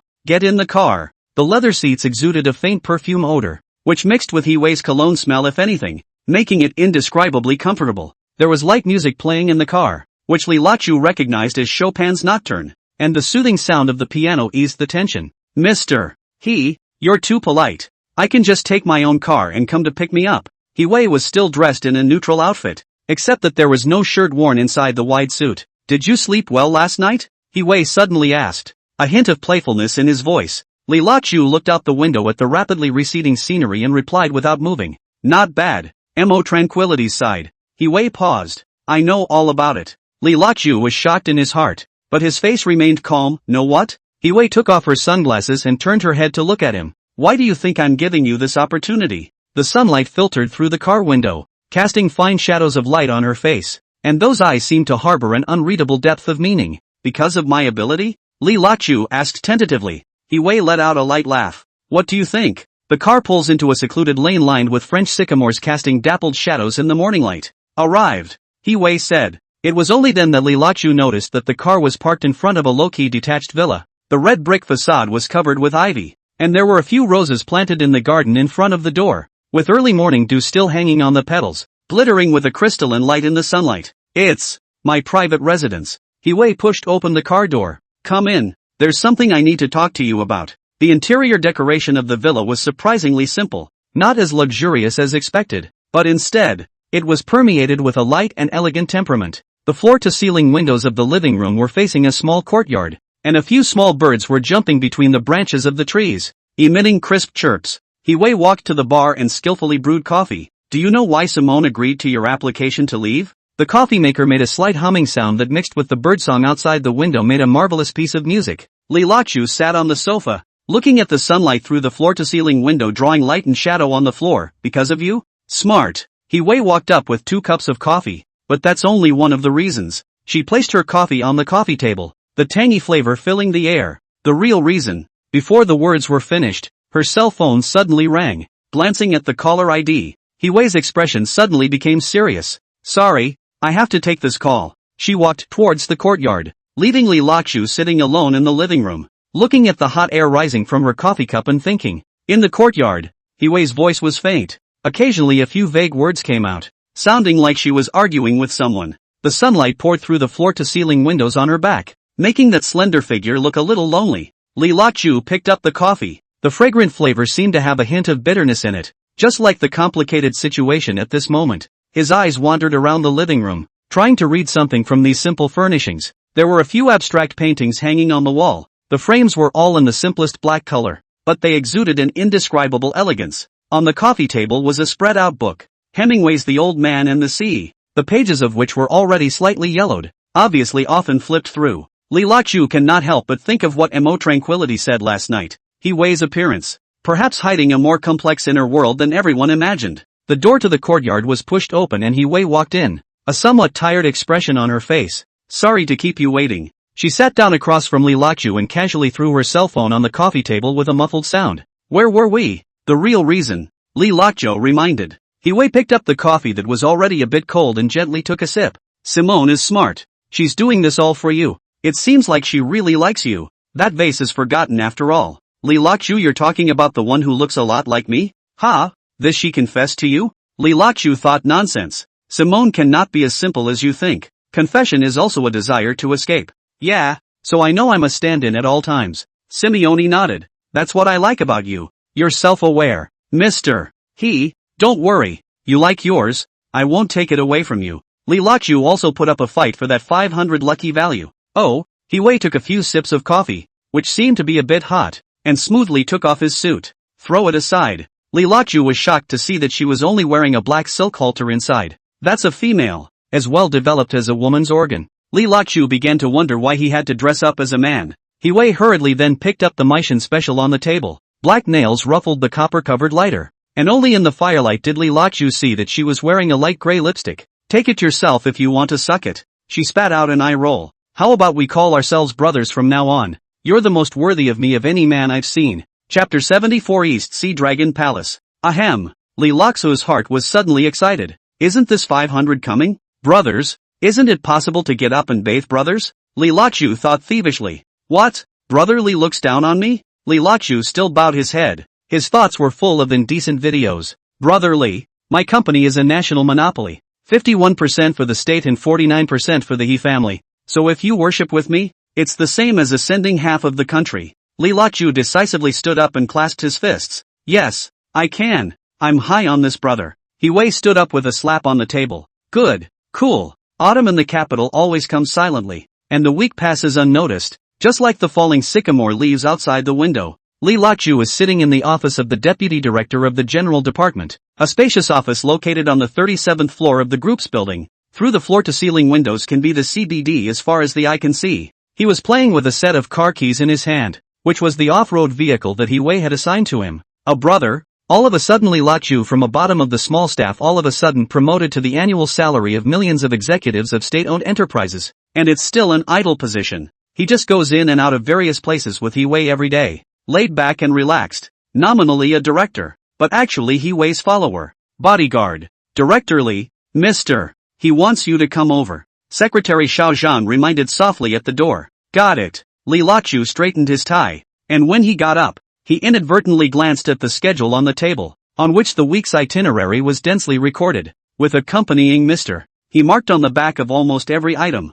In the elevator, he remembered a scene from yesterday. Brother Li, what do you think of this project? He Wei leaned back on the leather seat, his slender fingers gently tapping on the conference table. The risk is too great, he said bluntly. He Wei smiled with satisfaction at his words. That's right, it's this kind of brother who dares to speak the truth. At that moment, he once again questioned the woman's true gender. She was always dressed in a sharp neutral dress, speaking and acting with the determination unique to the military, and the little tenderness that occasionally flowed out of her, instead, seemed out of place. Around the corner of the hallway, he ran head-on into Simone. She wore a navy blue professional suit today, and when she saw Li Lachu, her eyes flashed with a complex emotion. Superintendent Li has been very busy lately. There was a faint mockery in her tone. Mr. C. Li Lachu was just about to explain. No need to explain. She interrupted. Mr. He's big hitter is indeed much more important than me as a manager. After saying that, the sound of high heels hitting the ground faded away,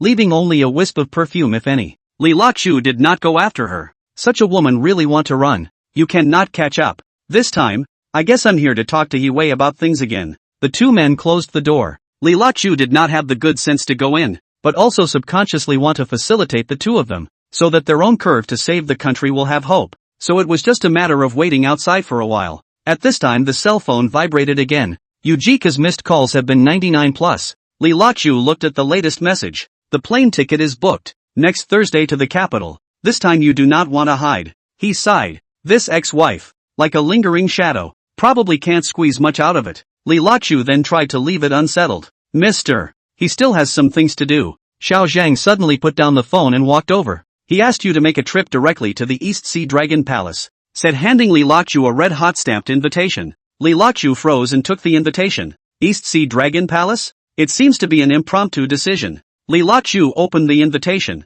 It turned out to be a Beijing Circle of Characters' new club opening. This was unexpected, knowing that He Wei had always looked down on this kind of occasion. In her eyes, the Beijing Circle's four little Xiaoliangs were not qualified enough for her to personally support the occasion. Li Lachu seemed to understand that He Wei called himself to attend this opening ceremony for him. Simone's temporary arrival made her busier? Li Lachu's head thought about the two people in it and remembered a bunch of foreign movies. Quickly shake his head out of the building. The autumn wind wrapped in fine leaves. Li Lachu sat on the company's allocation of a Tyrannosaurus Rex SUV. Straight to the destination. The gate of the East Sea Dragon Palace glittered in the sunlight, and 2 rows of security guards in black uniforms stood straight, like guards guarding the palace. A red carpet was laid in front of the door, and from time to time a limousine stopped, and well-dressed dignitaries stepped on the carpet and entered. Li Lachu stood on the side of the road, looking at the scene, the corners of his mouth rising slightly. He'd made a point of dressing plain today, a dark gray leisure suit. No name brand, but it fit. I couldn't even park my own car, and I had a few arguments with the navigating security guards, and I was holding my fire, so the heart chose to get a little interlude for them. Sir, please show your invitation. A burly security guard stopped him with a hint of contempt in his eyes. Li Lachu slowly patted his pocket. Ah, I think I forgot to bring it. The security guard's attitude immediately cooled down. Then please return. I'm He Wei's brother, Li Lachu said lightly. The comment caused a commotion around the room. Suppressed laughter came from the crowd waiting to enter, as if they had heard some great joke. Hear that? He said he's He Wei's brother. A fat man in a champagne-colored suit turned his head to the people around him, his voice deliberately amplified. In the sunlight, Li Lachu could clearly see every trace of mockery on the man's face. When did Mr. He get such a brother? A middle-aged man wearing gold-rimmed glasses picked up. How come I don't know? Chapter 75, so what if Yue comes? His carried a palpable sneer that drew good-natured chuckles from those around him. Li Lachu stood there, letting the sunlight pour over his body, his face still wearing a faint smile. He could feel the gazes cast around him, a mixture of curiosity, contempt, and more than a little amusement at the spectacle. This gentleman, the security chief walked over, his attitude still polite. Today is the opening ceremony of the East Sea Dragon Palace. Guests are admitted with invitations. If you don't have, I say yes is yes. Li Lachu interrupted him. His voice was not loud, but the room was full of people who could hear him clearly. A whisper rang through the crowd. People nowadays, they really dare to say anything. A noblewoman in a Chanel suit elegantly shook her head, but her voice was deliberately audible. If MS, he knew that someone was posing as her brother here. The other woman said meaningfully. Just then, a young man in a tailored suit stepped out of the crowd. Every step he took was dripping with superiority, as if he were walking a catwalk. Li Lachu recognized him as Li Mingyang, the second generation of the Beijing Circle, whose father is said to be a vice minister of a ministry. Interesting. Li Mingyang paced in front of Li Lachu and looked him up and down. Really interesting. The sunlight shone on Li Mingyang's tie clip, reflecting a blinding light. The people around them unconsciously gathered around as if they were in a theater waiting for a good show. Li Mingyang's appearance caused the surrounding atmosphere to subtly change. The crowd that was originally watching unconsciously took a few steps backward, giving this crown prince of the Beijing Circle a clearing, the sunlight slanting over this clearing, as if it had created a natural stage for him. He Wei's brother? Li Mingyang circled around Li Lachu, his voice tinged with playfulness. I'm curious, when did Mr. He have a brother like you, dressed so plain? He bit down on the last two words especially hard, drawing another round of light laughter from the surroundings, and a few of the males who followed him laughed even more. One of them even exaggeratedly wiping the non-existent tears from the corners of his eyes. Li Lachu still maintained that smile if anything, his gaze calmly looking at the condescending young man in front of him, as if he was watching a boring show. Young Master Li, I see this person looks so familiar? A woman wearing Prada came forward. Li Mingyang waved his hand. What? Sister Lily knows? He turned to the security chief. Old Zhang. Wait first. Before the words fell, the woman called Lily leaned over and whispered a few words in his ear. And Li Mingyang's expression suddenly became more playful. Oh, so that's how it is. He looked meaningfully at Li Lachu. So you're an administrator at the Guanshan Reservoir's Convalescent Center, ah? Li Lachu seemed to understand that the woman with yellow hair must have seen herself in that convalescent center. The surrounding crowd let out a gasp of surprise. It turned out to be an imposter, not related to Yue at all. And soon, these gasps turned into even more unbridled jeers. Ha ha, are you misremembering your old boss? Isn't Guanshan Reservoir owned by Chen Bin? I don't know who said that. Yeah, why don't you mention Chen Bin? Ha ha. That Chanel noblewoman started shaking her head again. Who does the other Chen Bin know him? Li Mingyang straightened his tie. Since he's not Mr. He's man, teach him the rules. He snapped his fingers, and several security guards immediately stepped forward, staring intently at Li Lachu. I'll give you a chance. Li Mingyang said condescendingly. Kneel down and apologize, and this matter will be settled. There was an uproar from the crowd and someone started shouting. Kneel, on your knees. The sunlight gradually became blinding. Li Lachu squinted his eyes and looked at these surrounding faces that were either contemptuous or watching the show, suddenly feeling a little funny. Young Master Li, he spoke, his voice still calm. Are you sure you want to do this? What? Still want to tough it out? Li Mingyang laughed coldly. In this circle, it's also for you, a shrimp, to come in? The guards pressed forward another step, and the temperature in the air seemed to plummet, while the atmosphere was tense. There was a sudden commotion in the crowd. Wait, a middle-aged man wearing a Versace suit squeezed forward with a few hesitations on his face. Young Li, this person seems like I've seen him somewhere before. Li Mingyang frowned. Where? At the He family's dinner last week.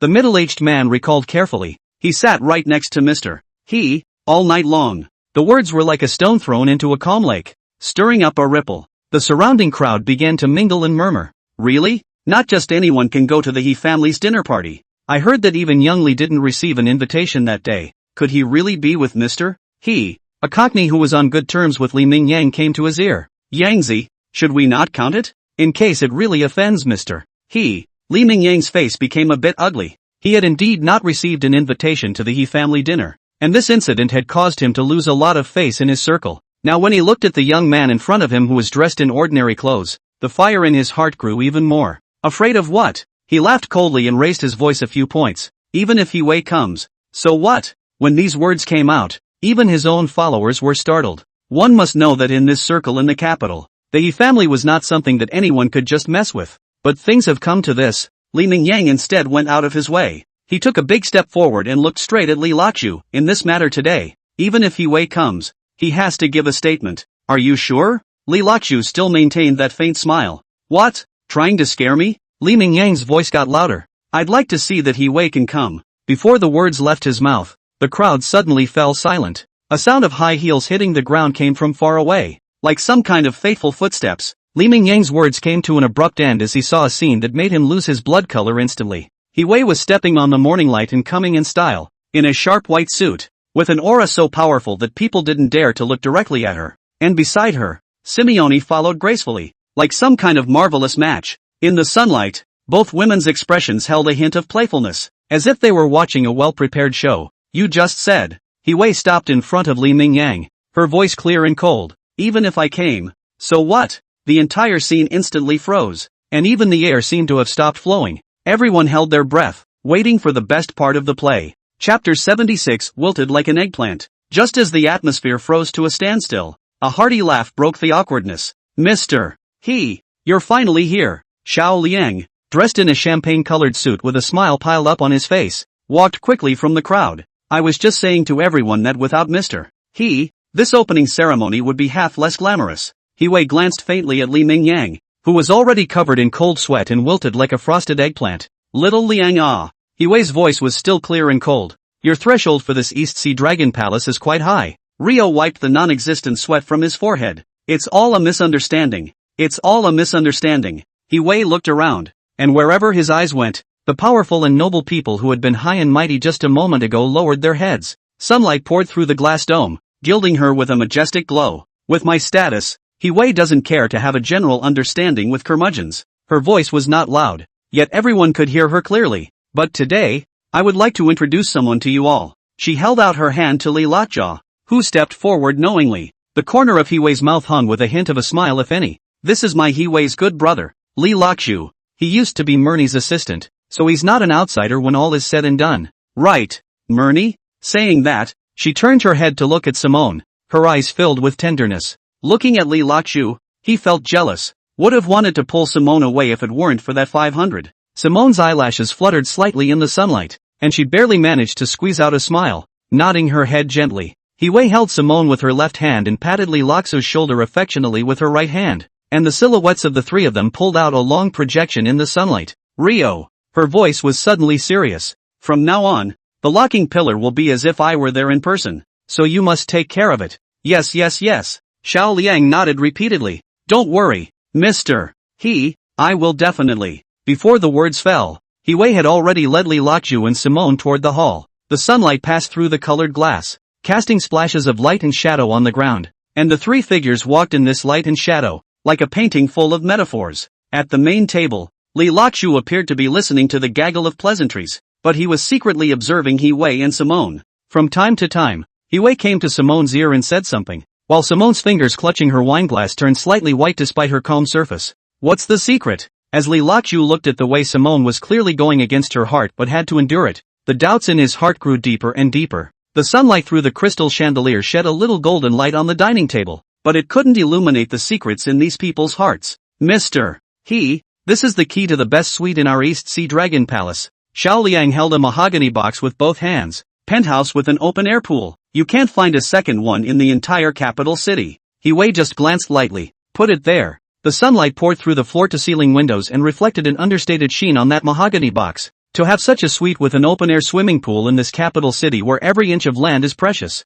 it was a clear indication of how much Xiao Liang valued the He family. During the banquet, He Wei barely moved her chopsticks, only occasionally taking a sip of the white water that the female bodyguard personally poured. Her discretion and elegance were like an innate habit, and there was an indescribable air about her manner. See, they are afraid of me. He Wei moved closer to Li Laqiu, her voice so soft that only the two of them could hear it. Actually, they're afraid of my grandfather and a few uncles. These people. She paused for a moment, her gaze sweeping over the fawning faces around her. What's in the back of their minds? I know all too well. Then why did Mr. He still come? I came over just so I could belittle them, Li Laqiu said and didn't forget to glance at Simone. Simone was also paying close attention to their movements. And not only her, but the whole table was silently watching them. The sun was shining through the crystal chandelier, casting a fine light on her face. Huai's short hair is combed as smooth as a runway, and the silky texture of her hair can hardly hide her feminine beauty. It's not because of you that I came here today specifically to get you on your feet in the capital circle,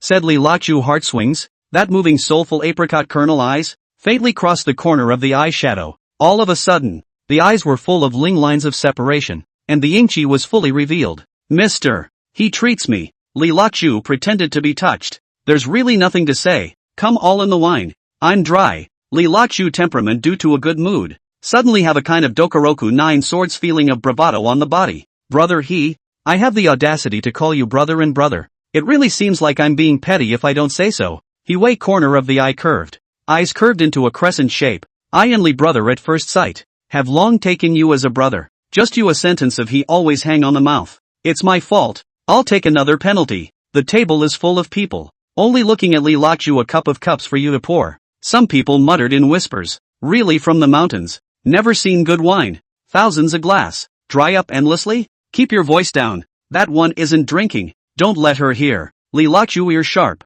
System also prompted him not to drink too much. I do not have an antidote to alcohol. A few cups of wine. Li Lachu in another world bar karaoke feeling back. Brother it's no fun to drink. Why don't I sing a song to help you when I get acquainted? Hurrah! Was having a tasteless meal. Huai slapped the table. Rio, crank up the stereo. Rio hurriedly smiled and agreed, which made him happy. Huai was able to come not to mention sit for such a long time. No, I sing songs that you don't have here. Multitude sth. Simone frowned slightly, roughly guessing that he was going to start being original again. Good. I'll play it for you. It's amazing that Huai knows how to play a musical instrument. Here, give me a strumming guitar. Don't say these polite words. Huai interrupted him, a gentle smile hanging at the corner of her mouth. We are brothers. At the round table not far away, Li Mingyang stared dead in the direction of the main table. He had already drunk a lot of wine and his face was red. From the moment Huai appeared, he was invited to this remote corner. This Li Lachu. He gritted his teeth. On what grounds? The red wine in the glass glowed with a blood-like color under the crystal light. Li Mingyang drank it all in one go and stood up violently. The people around him were startled by his sudden movement, but he was already staggering out the door. There is a secluded smoking area at the end of the corridor, and the sunlight casts dappled shadows on the floor through the blinds. Li Mingyang leaned against the wall, took out his cell phone and dialed a number. Old 5. His voice was a little slurred from drunkenness. Come on. It wasn't long before a stout man came walking quickly. Seeing Li Mingyang's state, he was a bit worried. Young master, what are you? Check that Li Lachu for me. Li Mingyang narrowed his eyes. I'll make it impossible for him to stay in the capital circle. This. Old 5 hesitated. Young master, on the Yi family's side, what are you afraid of? Alcohol made Li Mingyang's voice raise a few points. When have I, Li Mingyang, ever been pressed by a woman? Lao Wu still wanted to persuade, but when he saw Li Mingyang's red eyes, he swallowed back the words that were on his lips. Check. Li Mingyang slammed his fist on the wall. If I don't get out of this, my name is not Li Mingyang. Chapter 77, Drinking and Singing. Li Lockjaw took the opportunity to take another drink. Give me a bass. The crowd was confused. Rio asked, what's a bass? Li Lachu realized that the world didn't have that instrument. Forget it then. There's always the electric piano. There. Not long after, Li Lachu and Huai both came to the cabaret. It was still daylight and not open. Li Lachu took a look. All familiar frame drums seem to be universal. All have. That's it, brother I'll play it once, and the second time we'll play as an ensemble. Huai was so pleased that he took off his white suit then and started unbuttoning his shirt again. Exposed arms toward the sleeves. The bodyguard on the side even reminded. Mr. Huai didn't care about that. And with a push of her plump breasts, she started courting along with Li Lachu's rhythm. As soon as he made a move, Li Lachu knew that Huai had learned it systematically. After all, they are the children of a high-ranking family, and they have been given the most comprehensive education since they were young. For the first song, Li Lachu chose the most exciting one at Blue Star, that sung high laughter. Li Lachu's electronic piano first roughly slipped through. Huai will be able to understand. Thumbs up. Brother Li is highly talented. This tune is truly magnificent. So the second time around, Huai's remixed guitar immediately starts off on a high note. The tune kicks off the crowd was astonished, having never heard such a tune that chased into their bones. In particular, Two different timbres intertwined in the air, gradually painting a picture of a jungle feud. How could they know that this was the zither and Xiao ensemble piece that Master Chao Zhan had specially composed for the two lords of good and evil? When the music starts, all grudges are written off, a smile on the face of the ocean, the torrential tide on both sides of the river. Li Laqiu plays and sings. The people in the room were shocked by the lack of steps. This is too good to be true. I can't believe I drank so much and sang with a voice that had no pretense. Li Laqiu also has a bit of a smoky voice, and at the end the high notes soared to thunderous applause from the audience. Hui's harmonies suddenly became bold, like a great river rushing and roaring. The short hair swung with her body, back and forth. The voluptuous body danced along vigorously. Li Liuju's electronica main theme remains motionless, like a decent warrior. Hui's voice continued around, like the eloquent grease of an evil faction. The two work well together, adding a touch of chivalry to this bravado. Float in sync with the waves and remember only this day. The music gradually rises, and the two of them become more and more in sync with each other. The notes are like raindrops falling into a lake, stirring up layers of ripples, while the harmonies of the electric piano are like the echoes of distant mountains, bringing this mood to a climax. The sky laughs. There has been a surge in the world. The lights change brightly and darkly to the rhythm of the music, casting dappled light and shadow on the ground. The audience on stage was unconsciously infected by this heroic atmosphere, and some began to gently beat the beat, while others followed the chorus.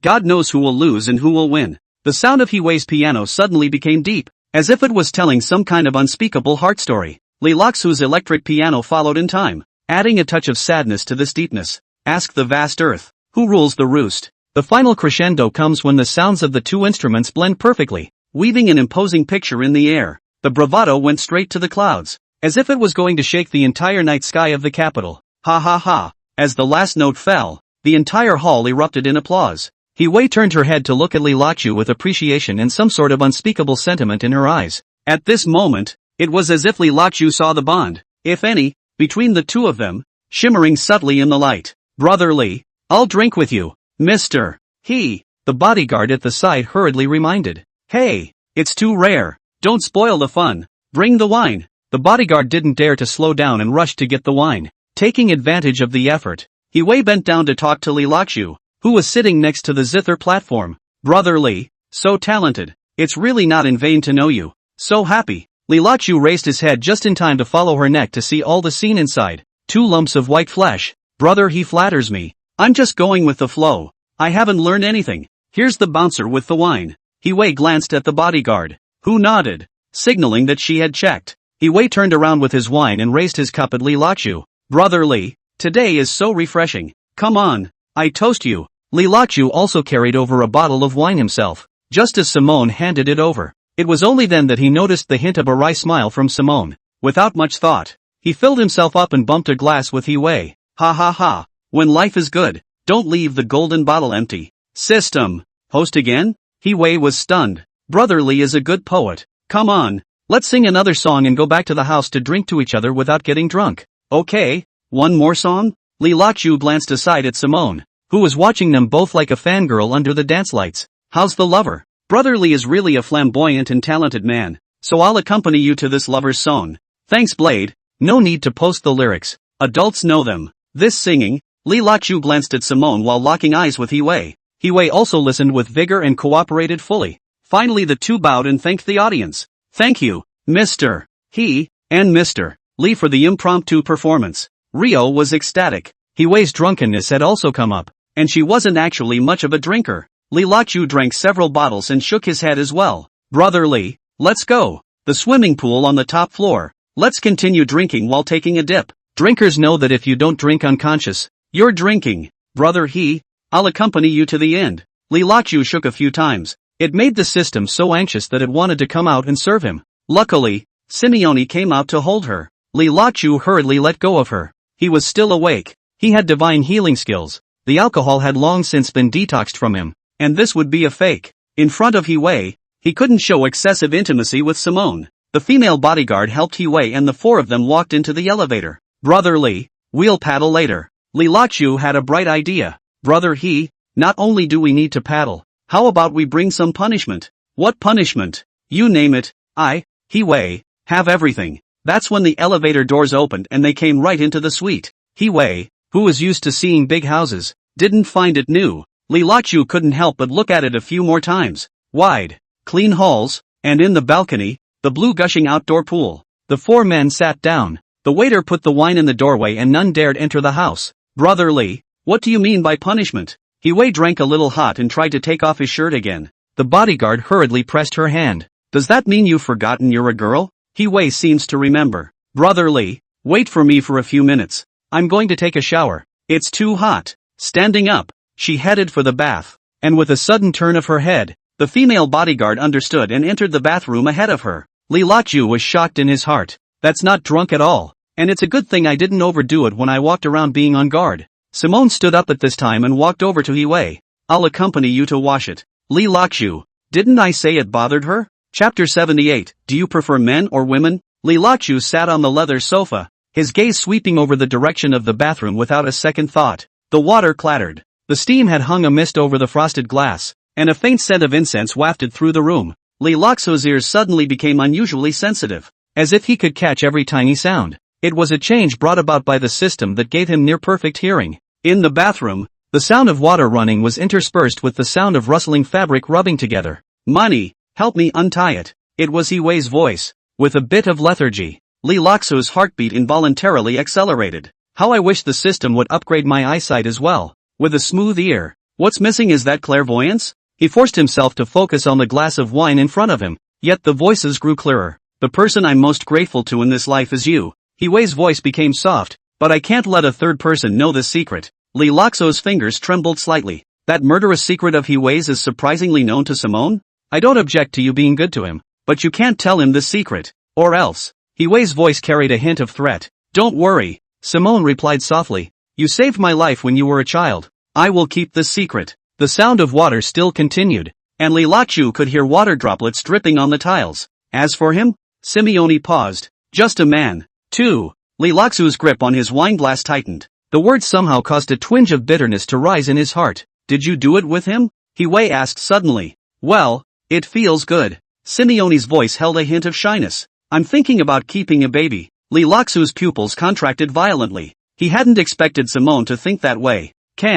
Huai's tone became gentle. You should have something to rely on. Men can't be relied on. You can only rely on your own child. My family business is also reserved for him. Simone, why don't you have one yourself? Huai, the heart plays tricks on me. I guess. I'm afraid of pain. The two of them rustled and shuffled a bit more. Huai's voice was low. He seems to be interested in me? A few seconds later, Simone's voice. Yes. So I'm conflicted in trying to alienate him. Li Laksu's heart skipped a beat. The conversation revealed information that shocked him. It turns out that they are still involved with each other in this way. They've known each other since they were kids? He mused in his mind. It seems like we just need to look into it to find out the truth. Since you're in a dilemma, I'll help you observe him again. Huai's voice carried a few hints of laughter. I have some fondness for this person, and if he can sing a song like this, he shouldn't be a bad person. Yes, he's very talented, like no one else in the world. Simone's voice was full of admiration. But don't you find it strange? There are many things that don't seem to be something he should know in his position. Don't care about him. Huai seemed to move in the water. He dealt with that incident, already saw that he didn't want to go against me. He's a smart man, so let's stay as friends. Li Lakju leaned back on the sofa and closed his eyes. The conversation in the bathroom had left him reeling. The relationship between these two women was far more complicated than he had imagined. As the sound of the water died down, Li Lakju heard a rustling sound of dressing coming from the bathroom. We'll get him drunk later. Huai's voice carried a few hints of cunning. Make him tell all the truth. Well, I'm curious too. Simone laughed softly. He knows so much. Even those old poems can come out of his mouth. The corners of Li Laksu's mouth rose slightly as his fingers gently tapped the wine glass, the ice cubes making a crisp clash in the glass. Moonlight poured through the floor-to-ceiling windows and sparkled on the open-air pool. He looked at the ripples and had a plan in mind. Since you guys are trying to trap me, I'd like to see who traps whose secrets. The bathroom door opened with a click, and water vapor curled out. Huai was wearing a bathrobe, and her short hair was still dripping with water,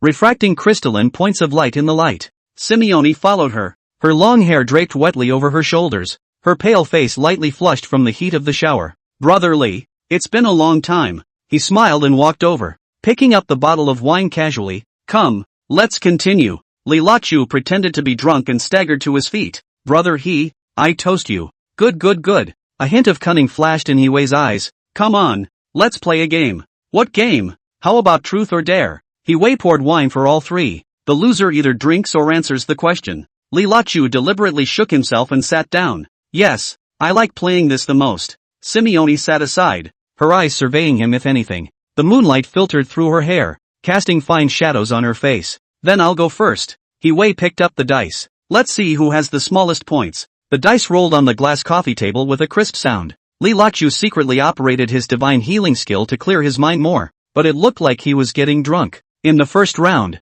Li locked up and lost on purpose. Brother Li lost. He smiled meaningfully. Tell me, where did you learn these poems and songs from? Li Lachu deliberately hiccuped. It's a long story. When I was a child, there was an old gentleman who recited this all day long. He rambles on, but skillfully avoids key information. Huai and Simone glanced at each other, clearly not satisfied with this answer. But there is no way to doubt it. My turn. Li Lachu picked up the dice, and this time he threw out 3 1-points. He himself is now systematic and lucky, and whatever he wants comes to him. Through his drunkenness, he asked, Brother so don't be offended if I take offense and ask anything? Huai glanced at Simone next to her and nodded her head and smiled. Good brother, what are you angry about? Just ask. I'll drink if it's inconvenient for me to answer. Well then, I boldly want to know whether brother prefers men or women. Huai's expression stiffened slightly, and Simone's hand unconsciously tightened its grip on the wineglass. Drink. Huai took a sip of the wine in his glass,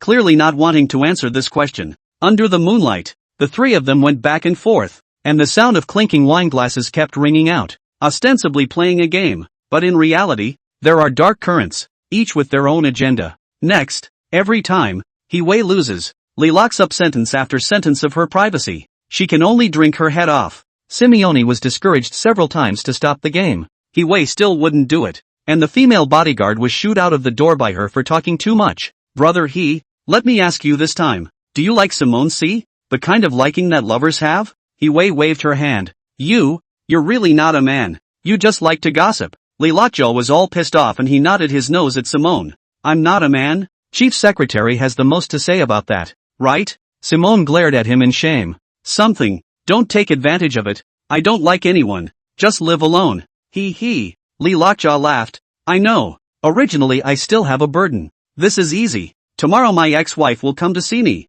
I have to take a few days off with Mr.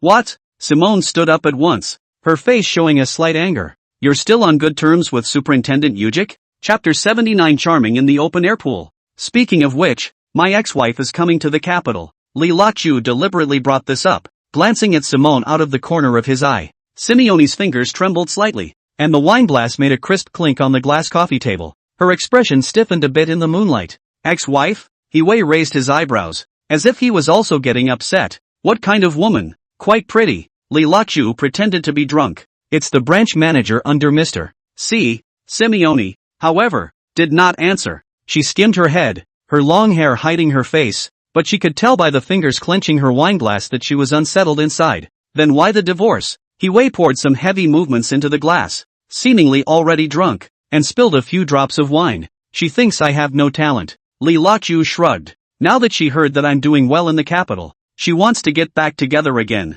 Will you still consider it? Simone suddenly spoke up at this point, her voice a bit frazzled. Well, Li Lachu deliberately dragged out his voice. Humph. Man. Simone drained her glass in one gulp. What? Is Murney jealous? Huai teased, but his eyes looked at Li Lachu playfully. I'm not. Simone's mouth stiffened, but her face reddened. So when is she coming? Huai asked, his fingers unconsciously rubbing his wineglass. Tomorrow and the day after tomorrow. Li Lachu laughed in his heart as he watched the reaction of the two. It's true that there are all kinds of birds in the forest. It's a full day's work. Nothing to do here to make fun of. One can't distinguish between his man and woman, and the other can't tell who he loves. Do you want me to help you cope? Huai straightened her plump breasts with a look of righteousness. No need. Li Lachu stood up and shifted. I'm going to take a shower first. It's hot. Li Lachu intends to offer a killing blow. You think I'm a woman, too, if I don't do my best? A few minutes later, he emerged from the bathroom in his red swim trunks, his firm musculature standing out in the moonlight. The tawdriness is all over the place, and the big guns are in the air. Wouldn't it be a shame not to swim in such a nice pool? He said, approaching the balcony, turning back to look at the two great beauties. Brother I'll be waiting for you. After saying that, he took off his robe and leapt into the water. Snap, cool tone. The water splashed, rippling silver in the moonlight. Good. I'm coming too. Wei stood up as well, drunk and completely forgetting her daughter's body. She took off her robe in 3 tries, revealing a black bikini underneath. Quickly moving her shapely waist, she ran to the balcony. Wei. Simone tried to stop it, but it was already too late. Wei had already jumped into the pool, the splash wetting Simone, who had chased after him. With an exasperated twist of her body, Simone returned to the living room and sat down on the couch, continuing to sulk. In the pool, Wei was swimming in the water like it was nothing. Her short hair was damp and plastered to her face, looking flattering in the moonlight. Li Laqiu, however, was embarrassed as hell. Wei's bikini was hidden in the water, and her voluptuous body was almost pressed against his arm. He felt a part of his body begin to react uncontrollably. What's to be done? He screamed in his mind. Wei, however, was oblivious to the fact and was still talking enthusiastically. Brother Li, let's compare who can swim faster. Li Laqiu could only keep taking deep breaths in an effort to calm his heartbeat. Brother He, why don't we go up first? What? This is admitting defeat? Wei turned around, and the scenery in front of her chest almost pressed against him. Li Laqiu felt like he was about to go crazy, and a certain part of him had completely erected a tent. All he could do was keep chanting in his mind. Calm down.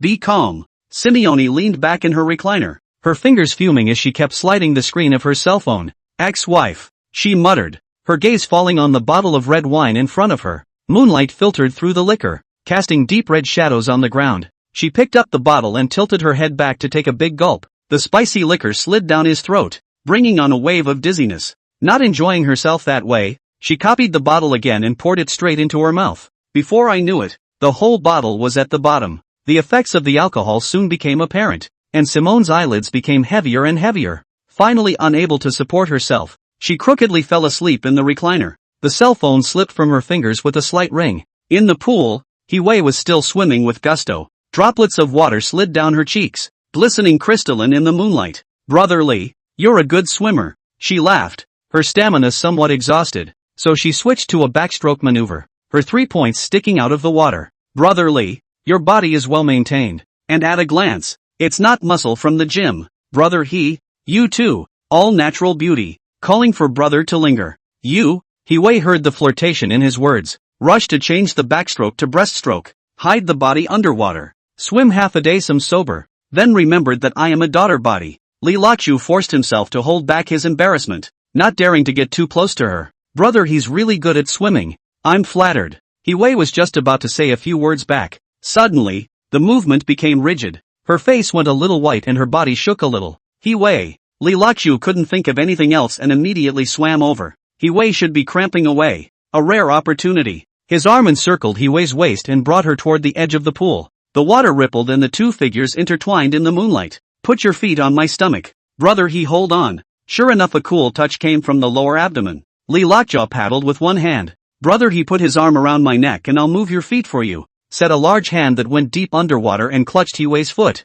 This time, it was obvious that Wei's body trembled. Take it easy, relax and stomp me hard, Li Laqiu ordered loudly. Cramps last a long time and something can happen. Sure enough, Wei wrapped her arms around Li Laqiu's neck. Her face reddened, her body exerted itself, and she stomped hard to straighten her legs. Ah! Li locked a single hand loose and smoothly kneaded her calf's stomach a few more times. How is it? Better? Li Laqiu asked with concern, but realized that Wei's face was close at hand. Her eyelashes were still beaded with water, fluttering slightly in the moonlight. The short hair was plastered to her face, framing that face ever more delicately. Time seemed to stand still in this moment. Wei raised her head and looked at him with drunken eyes. Her eyes were a little misty from the alcohol, her lips were slightly parted, and her breath was exhaled with a faint scent of alcohol. I don't know who approached first, but their lips were instantly pressed together. Moonlight poured over the pool and the water rippled, reflecting the two embracing each other. The kiss came suddenly, yet logically. Wei's lips were soft with the aroma of red wine. Li Laqiu could feel her heartbeat, coming through the thin bikini. A few seconds passed. Suddenly, as if awakened by something, Wei violently pushed Li Laqiu away. A flicker of panic flashed in her eyes, and her face flushed, not sure if it was from alcohol or shyness. No, she stammered, climbing out of the pool on her hands and knees. Droplets of water slid down her body, leaving a trail of wet footprints on the ground. She practically fell over herself to run indoors, not even putting on her robe. Li Laqiu leaned against the side of the pool and looked at Wei's departing back. That body is really superb. Not a bit of flab. The most appealing thing is the skin tone and the elasticity that pops out at you. This 500, isn't it coming? Eternal life is not far away. In the moonlight, the water in the pool subsided as if nothing had happened. Only the lingering warmth on his lips reminded him that the unexpected kiss he had just received was real. 80. Vehicle-mounted ammunition. Li Lockjaw wiped his hair and stepped indoors. Beads of water sliding down his firm muscles. Huai had already changed into clean clothes, only with some water stains on her chest. She sat on the couch, her hands unconsciously twisted together. That old spontaneity gone. Brotherly. Her voice trembled a bit. Hungry. Let's go back and eat or. You choose? Li Lockjaw laughed in his heart as he watched her in a rushed manner. The kiss was more powerful than expected, and turned the powerful woman straight into a squirmy little girl. That. He glanced at the sleeping Simone on the recliner. Should we wait for Chief C for a while? Good thing too. Huai sighed in relief, as if he had found a step. A hint of awkwardness filled the air as the two men sat opposite each other. Moonlight poured in through the floor-to-ceiling windows, casting dappled shadows on the carpet. That. Just now. Huai wanted to speak. Brother, he doesn't have to care. Li Lockjaw pretended to be generous. It's all a drunken indiscretion. Huai nodded, her fingers unconsciously curling her hair. Brotherly sings so beautifully. Brother, he is flattered. Li Lockjaw noticed her eyes dodging as she spoke. I wonder what else brother he would like to hear. Anything. Huai looked up at him and quickly lowered his head again. Brotherly knows so much. A little bit. He laughed lightly. Rather, it is brother he's zither skills that I admire. Huai's ears reddened slightly. I learned it from elementary school. No big deal. Brother, he is truly modest. Li Lockjaw moved forward. I wonder if I can ask for a few moves. Huai subconsciously shrank back. Some other day. Some other day. Li Lockjaw looked at her flustered appearance and was secretly pleased. This capital city powerhouse has such a cute side. Right. He suddenly remembered something. What kind of music does brother he usually like? Classical. Huai relaxed slightly. Bei's Moonlight Sonata is a favorite. Coincidence. Li Lockjaw's eyes lit up. I like it too. Yes? Huai finally raised his head, a glint in his eyes. Brotherly also knows Western music? A little. He said modestly, but in his mind he was calculating how to extract more information. Brotherly is really knowledgeable. Huai's tone carried a few moments of admiration, but soon remembered something else and his expression became complicated. Li Lockjaw noticed the change in her, and his heart was clear. I'm afraid the kiss reminded her of something she shouldn't have. Brother he asked tentatively. It's nothing. Huai forced herself to be calm, just remembering some past events. Past events? Li Lockjaw deliberately pursued the question. Don't mention it. Huai stood up and walked to the window. The moonlight spilled over the side of her face, outlining a soft silhouette. Li Lockjaw looked at her back and his mind was filled with thoughts. I'm afraid the secrets in this woman are more complicated than imagined. Simone rolled over in the recliner, letting out a slight sleepy murmur. Huai glanced back, a trace of tenderness flashing in her eyes. Brotherly. She suddenly spoke. There are some things that shouldn't be asked. Li Lockjaw nodded his head, but in his heart, he was even more curious to know. What is the unknown secret between these two women? Simone finally woke up in the wee hours of the morning, rubbing her sleepy eyes. It's time to go, Huai said softly, her eyes intentionally avoiding Li Lockjaw. Simone hurriedly got up. Oops, what time is it? Is it possible that I overslept? It's okay. Huai was less manly and strong and more daughterly. Simone was a bit puzzled and eyed them both suspiciously. I'll go get ready and leave. A short while later, the female bodyguard walked in with a suitcase. Huai smiled knowingly. Hong Ying, not so nervous. It was the first time that Li Lockjaw knew the name of this female bodyguard. Young master, there are quite a few strangers here today, so it's better to be on guard.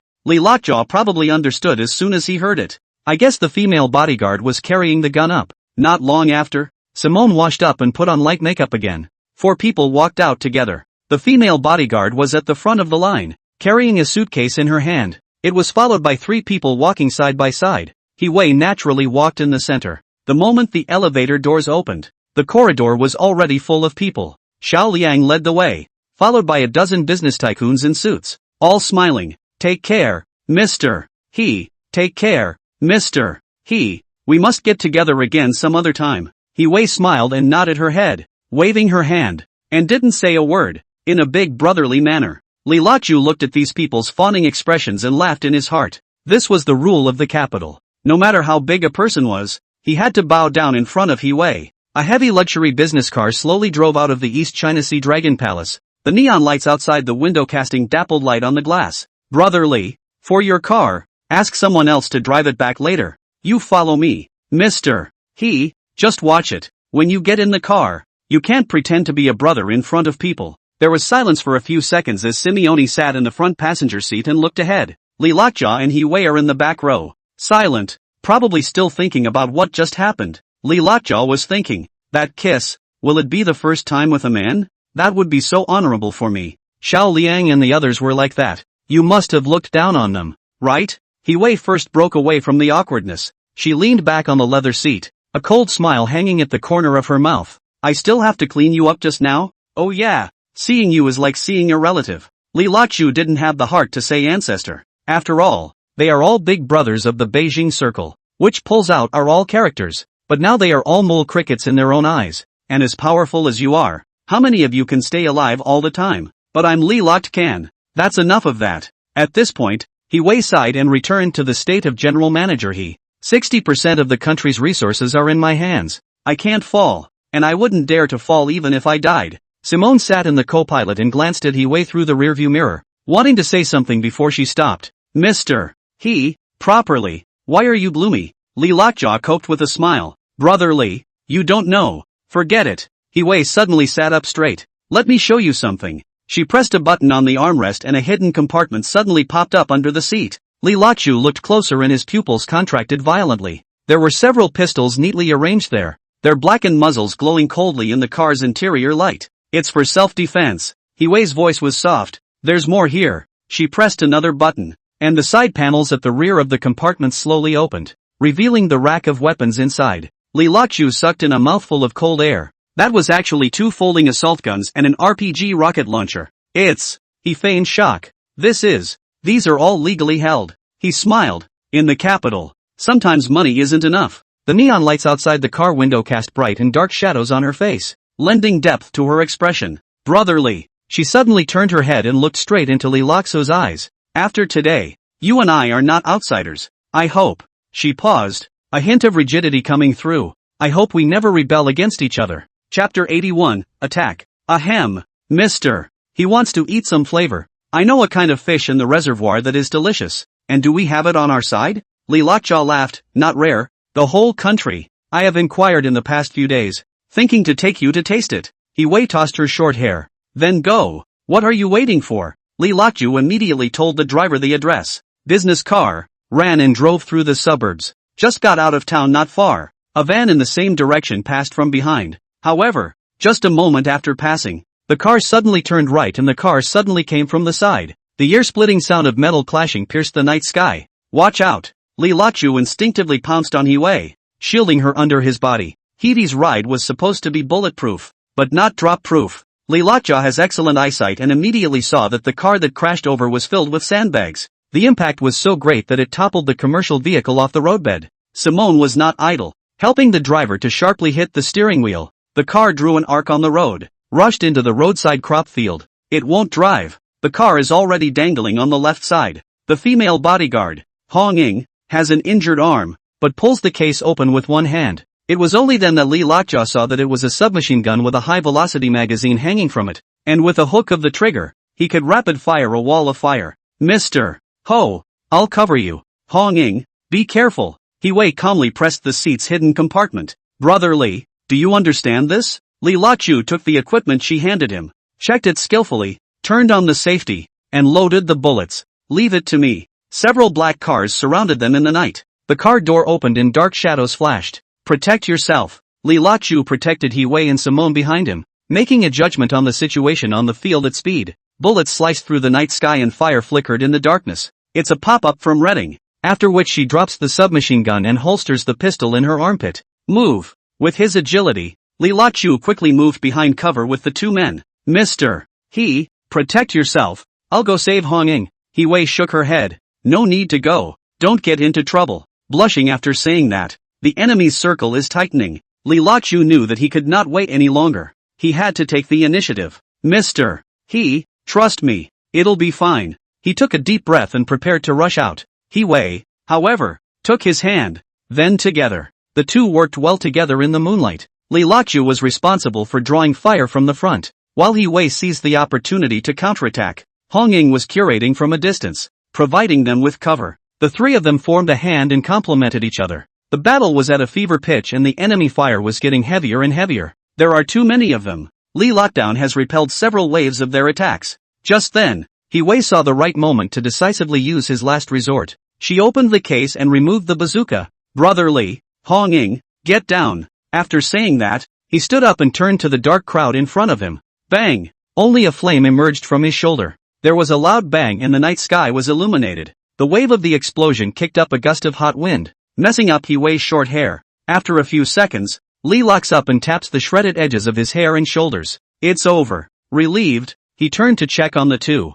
Huai looked at his scratched arm, a hint of heartache in his eyes. Brother Lee is injured. Just a minor injury. He smiled. I'm glad you guys are okay. Hong Ying hurriedly took out the first aid kit from the box and began to bandage him. Under the moonlight, Huai snatched it up. I'll do it. Hong Ying, you go on guard. While skillfully bandaging the wound, he smiled and said, thanks to Brother Lee tonight. Mr. He, ever been a soldier? Looking at her with such skill and vigor, Lee Lochu couldn't help but marvel and be impressed with her. I come from a military family. How can I not be a soldier? Chapter 82. Under the moonlight, Huai's fingers gently bandaged Lee Loxu's wound. Her movements were gentle, but each bandage looked so professional. You said you're from a military family? Lee Lochu looked at her serious look and couldn't help but ask. Huai nodded, her short hair swaying gently with her movements. My grandfather was a founding general. My father was a major general. And I grew up in a military college. Lee Lochu smelled the faint perfume on her body, mixed with the scent of gunpowder, and surprisingly had an indescribable charm. That's why you're so good. He laughed. That was a nice shot back there. Huai looked up at him, the corners of her mouth rising slightly. You're not bad. Your hands are good. Just then, Lee Loxu's cell phone suddenly rang. He pulled out his cell phone and saw that it was Visitation calling.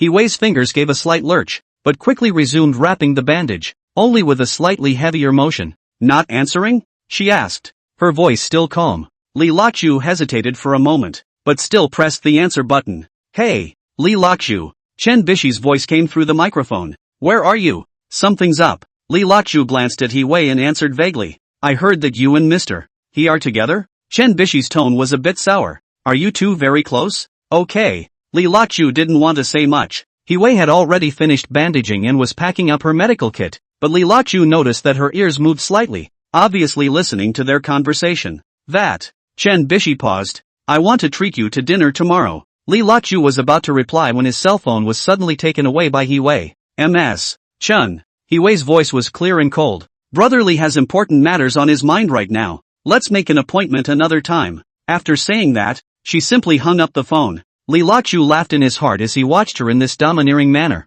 What's this about Mr. He asked deliberately. I told you, you've got important things on your mind right now. Huai handed the phone back to him. Let's go. Get out of here first. Simone watched the scene from the side and frowned. Hong Ying had already contacted for backup, and several black commercial vehicles arrived soon after. Mr. He, a man in a black suit walked quickly. Do you need to process the scene? Huai shook her head. No need. Let the police handle it. She turned her head to Lee Lochu. Brother Lee, you've worked hard tonight. Lee Lochu smiled. I should. Under the moonlight, Huai's eyes flickered as if she wanted to say something, but in the end, she just sighed softly. Go, she said. Go back first. A few people got into the newly arrived car and headed downtown. The car was quiet, with only the roar of the engine. Lee Lochu leaned back in his seat, thinking back to the battle just now. Huai's hands were really good, and that calmness and decisiveness was not at all like a strong businesswoman. He glanced at Huai, who was sitting next to him, and realized that she was resting with her eyes closed. The moonlight filtered through the car window, casting dappled light on her face. Not a trace of fatigue could be seen on that delicate face, only an indescribable fortitude. The phone vibrated again. A message from Bessie Chen. I'm leaving the day after tomorrow. Can't we have dinner together? Lee Lochu glanced at it and didn't reply. That's when another message came in. From Yogi Coco. I'll be there tomorrow. Bring 10 sets of underwear. Chapter 82. Chen Bishi comes to say goodbye. 10 sets of underwear. Lee Lochu rubbed his temples, feeling his head was a bit big. These women. One is tougher than the other. What's wrong? Huai suddenly spoke. Is it Ms. Chen sending another message? Lee Lochu shook his head. It's my ex-wife. You can only take Yogi Coco to block a bit. Huai's eyes flickered. She's really coming to the capital? Aha. Lee Lockjaw sighed. Says he'll be there tomorrow. Huai was silent for a while and suddenly said, do you want me to help you cope? Li Lachu froze for a moment. This? Why don't you let Mani pretend to be your girlfriend? Hui's voice was soft. Let her die. Simone coughed suddenly in the front row. Li Lachu looked at Hui, and then at Simone, and screamed in his heart, what kind of arrangement is this? Or else you, a big president of he, will come in person. What is your family Simone doing here? No need, he finally said. I can handle myself. Hui nodded, but there seemed to be a hint of loss in her eyes, a bit of a desire to speak. Who knew that Simone in the front row was laughing? Mr. He, you care so much about your brother. How about you play his girlfriend yourself? Cough. It was Hui's turn to cough. Simone continued. Really, I've met Yogi Coco and you're not at all unattractive. And you've got a much better body than she does. Hui gasped a few times. It's not impossible. They're all good brothers, but just make you jealous. Simone Hui, don't go too far and go around destroying my reputation. Ha! Hui laughed and slapped Li Lacha's thigh. It was drawn back again in a hurry. Brotherly, Murni is fun, right? Li Lacha's mouth twitched. How can I answer when you ask this? Just listen to Simone. Get out. The car continued to move forward as the night wore on. Li Lachu closed his eyes, but his mind was full of the events of tonight. That kiss by the pool, that intense fight, and now this complicated relationship. Hey, the head is buzzing, especially with this mysterious woman beside him. Li locked up with the intention of exploring, too curious to know what secrets she and Simone were keeping. Too many questions swirled in his mind, but for now, he could only take one step at a time. After all, his goal was immortality. Everything else is just process. The phone vibrated again, this time with a voice message from Bessie Chen. Li Lachu didn't click on it. Now was not the time to listen to this. Hui seemed to be asleep, her head gently resting on his shoulder. Her breathing was even, with a faint scent of wine. Li Lachu didn't dare to move for fear of waking her up. Moonlight poured through the car window, spilling over the two men. In this moment, time seemed to stand still. The car stopped in front of Hui's villa in the early morning. It was a European-style building that looked stately in the moonlight. Brotherly, Hui woke up and looked over his shoulder. Sorry, fell asleep. Li Lachu smiled. It's fine. Come in and sit down? Hui invited. I'll have someone change your medicine. Li Lachu looked at the time and shook his head. It's too late. Some other time. Hui nodded. Then, she paused. I'll see you tomorrow? Good. Li Lachu agreed. Only after watching Hui and Simone walk into the villa did Li Lachu ask the driver to send him home. On the way, the phone rang again. This time it was a message from Yogi Coco. I've booked a hotel. I'll be there tomorrow at noon and you can pick me up. Li Lachu couldn't help but smile bitterly as he looked at the overbearing tone. This ex-wife. Still so strong. When I think about the reason for the divorce in the first place, it was because she felt she was no good. Now that I've heard that I'm doing well, I'm trying to get back together. That's ironic. He was thinking about it when his cell phone rang again. It's Bessie Chan. What exactly is your relationship with Hui? Why don't you answer my calls? Li Lachu rubbed his temples. These women. One was more difficult than the other. When I got home, it was 3 in the morning. He lay in bed, but couldn't sleep. The mind was full of the events of the night. Early the next morning, Li Lachu was woken up by the phone. It's Yogi Ko. I'm here. Where are you? Li Lachu looked at the time. It was only 7 in the morning. This early? He asked. What? Inconvenient? Yujika's tone was tinged with sarcasm. Is it with a new love? Li Lachu was helpless. Which hotel are you in? I'll pick you up. Ritz-Carlton. Yogi Coco said and hung up. Li Lachu was just about to get up when his cell phone rang again. It's Hui. Good morning, brotherly. How's the injury from last night? Looking at this gentle tone, Li Lachu's heart warmed. I was about to reply when a message from Simone arrived. Are you free today? I'd like to talk to you. Followed by Bessie Chan. I'm downstairs from you, buying you breakfast. Li Lachu stood in front of the window and really saw Chen Bishi's car parked downstairs. He took a deep breath, feeling like it was going to be a long day. Reply to Hui first. Thanks for asking. It's been better. And then there was Simone. Afternoon. Something's come up now. Finally looking downstairs at Chen Bishi, he decided to go down and meet him. Can't hide after all. Changing his clothes and going downstairs, Chen Bishi leaned against the car and waited for him. She wore a white dress today and looked innocent with her long hair draped over her shoulders. Finally willing to see me? She sounded a little grumbly. Li Lachu smiled. Isn't it always possible to meet? Yeah. Chen Bishi bristled. But aren't you Mr. Ho now? You're overthinking it. Li Lachu shook his head. We're just ordinary friends. Really? Chen Bishi's eyes lit up. Then, before the words were finished, Li Lachu's cell phone rang again. It's Yogi Ko. Are you coming or not? Li Luochu looked at the time. Sorry, I have things to do. He Wei again? Chen Bishi asked sourly. No. Li Luochu smiled bitterly. It's my ex-wife. What? Chen Bishi's eyes widened. What else is she looking for you for? Li Luochu nodded helplessly. So you're going to see her now? Chen Bishi's tone became more acidic. Li Luochu suddenly had a flash of insight. Bishi, let me ask you something. When did your sister-in-law and He Wei meet? Chen Bishi was still angry from what had just happened and didn't react for a moment. Why do you ask? You really like my sister-in-law? Li locks up, do you believe it? Chen Bishi, I don't know, but my sister-in-law does have this strength. If it wasn't for He Wei's protection, the people in the capital chasing her could line up outside the city gates. Li locked up and laughed. What about you? That's why I went out of town. It was too much trouble in the capital. Saying that, he lowered his head, and his heart was a little blocked. I really have to leave, and I don't know if I'll be able to see you again this time. That's what I said. How can I not see it? Li Luochu screamed in his heart. But don't suck away my lucky value. I'm keeping it to be useful. Brother Unity? What should I do? She's emotionally unstable, but she hasn't awakened yet, so be careful and keep your distance. That's best. My sister-in-law and He Wei have known each other since they were small. In fact, my sister-in-law is not my real sister-in-law. She was adopted by my grandpa in the orphanage. What? Li Luochu was stunned for a moment. No wonder. There's only a 2-year difference in years from you. Chen Bishi laughed. For the sake of her future, you must keep it a secret. No one is allowed to know about it. And to the outside world, I'll say that it's my own sister-in-law. Chapter 83, You're the cause of all this. Master, will you let me go? Li Luochu looked up. Are you remembering something? Chen Bishi nodded with her hands in her pockets. Well, I remember. The happy times we had together. It wasn't many days. Like a week. Li Luochu nodded. Well, just a few flowers for you. Seeing that there was still nothing going on, Li Luochu still didn't have the guts to confess. Chen Bishi could only lightly bite her vermilion lips. Aren't you going to see General Manager you? Oh, Li Luochu was like being pardoned. That's fine. Today will be considered as practicing for you. Have a safe trip. Chen Bishi slowly raised her hand, waved it a few times, and said in an aggravated manner, Then I'll go. Li Luochu had just walked out more than 100 meters away. The cell phone rang again. A locator from Yogi-ko, a cafe in a 5-star hotel. Glancing back at Chen Bishi's car, it had already gone out of sight. When Li Luochu arrived, Yuji-ko was already sitting there waiting for him. She was wearing a light gray professional suit today, black high heels, and delicate makeup. Coming? Yuji-ko looked up at him with a hint of anticipation in her eyes.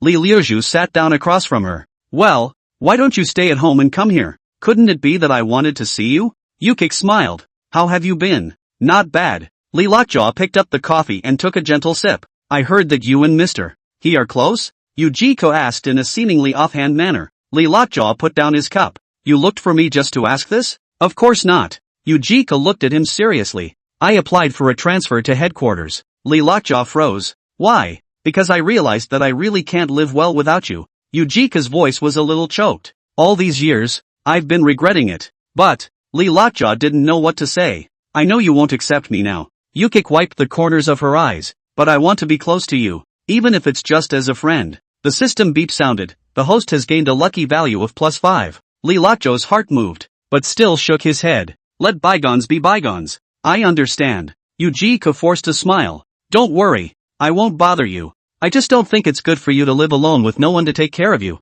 and I want to just clean up the house for you, alright? Cut it out. Li Luochu thought darkly. Cut the crap. The two chatted a little more, and Yogi-ko hinted a few times that he had brought his own underwear and asked him to enjoy it. Li Luochu didn't dare to get too close to her in order to protect her, in case something happens between himself and He Wei, that crazy woman He Wei. Then laid down her deadly hands. Looking at Yuji-ko's distant back, Li Luochu sighed. In the cafe, sunlight slanted through the floor-to-ceiling windows onto the tabletop. Simeone's fingers tapped the glass gently, the ice cubes clinking against the walls with a crisp sound. Li Luochu was about to open his mouth when his cell phone suddenly vibrated. Caller ID says it's He Wei. He glanced at Simeone, and the other man nodded slightly before he picked up the phone. Brotherly. He Wei's voice was permeated with a hint of unusual coldness. It's been found out. Li Luochu's heart tightened and he subconsciously sat up straight. What happened last night? It was Li Mingyang who did it. He Wei said word for word, the chill in her voice almost spilling out through the microphone. The one from the Li family? Li Luochu frowned as that young man who always had an arrogant face came to mind. That's right. He Wei sneered. He has run away now. Like a lost dog. After a pause, she continued, but his family is still in the capital, and his roots are still there. Li Lockjaw heard the killing intent in her words, and his heart flinched. Mr. When will injustice end? As soon as the words left his mouth, there was a sudden silence on the other end of the line. This silence is more terrifying than any words. Brotherly. Hui's voice suddenly became unusually calm. A calmness that was rather alarming. Are you teaching me things? I just thought. What do you think? Hui interrupted him with a hint of mockery in her voice. Do you think this is a family game? She took a deep breath and continued. In the capital, mercy is weakness, and weakness is death. This truth, I thought you understood long ago. Li locked up in silence. The sun was still warm, but he felt a chill. I've already sent someone to do it. Hui's tone resumed its usual calmness, but this calmness was more like the quiet before a storm. This matter, it doesn't need you to intervene. After that, there was a busy signal on the other end of the line. Li Lockjaw put down his cell phone and looked at the cup of coffee that had gone cold for a long time. Simone sighed softly. She's going to make a move against the Li family? Li Lockjaw nodded. He was actually trying to get some gossip about their relationship, which was bared twice. So faceless. Then let her be. Simone took a sip of her lemonade. Mercy is indeed a luxury in this circle. Li Lockjaw nodded, and could only cater to these two women for the time being. Aha! I understand. The sun was dipping in the west and the cafe was filling up. Li Lockjaw looked at Simone on the opposite side and suddenly opened his mouth. You and Mr. What exactly is your relationship? Simone's fingers lurched slightly, and the ice cubes in her glass made a slight clinking sound. She looked up, a hint of a smile hanging at the corner of her mouth. You care about that? Just curious. Li Lockjaw said with feigned relief. There are some things that it's not good to know too much about. Simone put down her glass of water and stood up. I have something else to do, so I'll leave first. Looking at her back as she left, the doubts in Li Lockjaw's heart deepened. Seems like that can't be all that's being said. She dodges at the mention of it. The next morning, Hui did not come, and Li Lockjaw did not know what she did. The secretary informed Li Lockjaw that there is an art salon in the evening and Mr. He asked you to go as well. Me too? The secretary gave him the address. Li Lockjaw was suspicious in his heart. It's not going to be a repeat of what happened last time, is it? In the morning, Yujika sent a VX saying that he was working at the group, a casual position at headquarters to liaise with local operations and summarize and analyze. Hubby, get together tonight. Yujika renewed the invitation and even took a selfie of her below the belly. Li looked up and realized that she was wearing a blue ultra-short dress with tight thighs, revealing a mass of black silk. Why do you have a bruise there? Li looked up thinking she was hurt from moving. Yujika sent a message. I'm not telling you. If you want to know, come and see for yourself. The company gave me a small one-room apartment at 123 Coastal Road. Remember that. I'm drunk and forgetful. Li locked up and scolded. You'd better forget where the restroom is. Yukik sent a chopper and poop. Then pull your mouth. After ending a conversation filled with positive energy. At noon, Li Lockjaw gave up the idea of going to find Simone. I'm afraid of running into Yogi-ko. So message harassment bombing with Simone. Are you idle? Simone was a bit exasperated, but her heart was happy. Your ex-wife is here, so you can only harass me here, right? Then I'll return the favor so you can't touch it. Humph. Li locks up by the way. I'm just wondering, why did you approve of him coming? Isn't that silly? How am I supposed to date you that way? Simone no longer had the cold and arrogant presidential demeanor of the past, and was tempered like a prodigal hoof by this pillar rogue brother. You roll. You think I want to? This was approved by Chen Bin. Can't you tell? It's all your fault for causing a ruckus. Chapter 84, Bunch of Serious People. Li locked. What did I mess with? Is he still hogging his sister-in-law? Simone, don't be ridiculous. My sister and brother-in-law are very much in love. My sister said, at least 7 times a week. Li locked in. Can we just say once a day? Simone, it's not the same. There could also be days off, or it could be 7 times a day. Li locks up. Forget it. Just him? I'll take him back and forth. Simone, just blow it off. Li locks up. Let's go out and get a room together one day and compare notes. Simone, you get out of here. He's afraid you'll pester Bishi. The two of you are the only ones who got Yujik here. Li Lockjaw suddenly realized at once. AI, these two old fools are harming Bishi. Simone, I've realized I need to talk to you less. My sister says I've been a little shameless lately. It's from you, I think. Li locks up. No. You were born with an innate understanding in this area. Without a teacher. Especially the licking aspect. Simone didn't reply for a long time after this sentence. The brakes were suddenly put on when the conversation got to the point where Li was locking up with gusto. Li Lockjaw was still thinking in his heart. This should be a point of luck.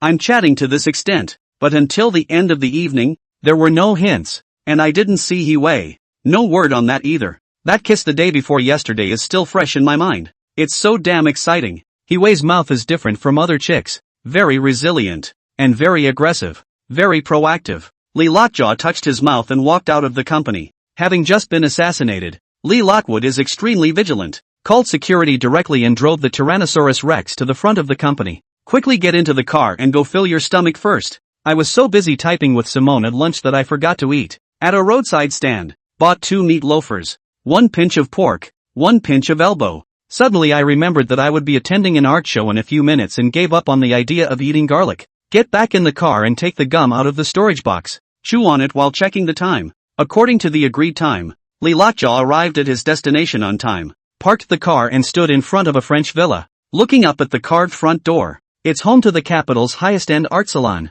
the Illuminations Art Museum. Pushing the door open, the light from the crystal chandelier poured down instantly. The wine is served in a large number of clothes and drinks. He stood quietly in the corner wearing a dark blue tailored suit. A huge oil painting hung on the wall and stood out in the light. It was a still life painting from the 17th century. Lee looked up and watched, his brains tumbling over its information. Is this the encyclopedia the system gave me? The tulips in the painting have faded. Their petals slightly curled but still holding their last pride. What do you see in this painting? A familiar voice sounded behind him. Lee Lockjaw turned around and saw Huai standing there. She wore a long black backless dress today, the hem of which brushed the marble floor. This was the first time Lee Lockjaw had seen Huai wearing a skirt. I haven't shown up all day. I don't think I've gone to make a dress, have I? Mister.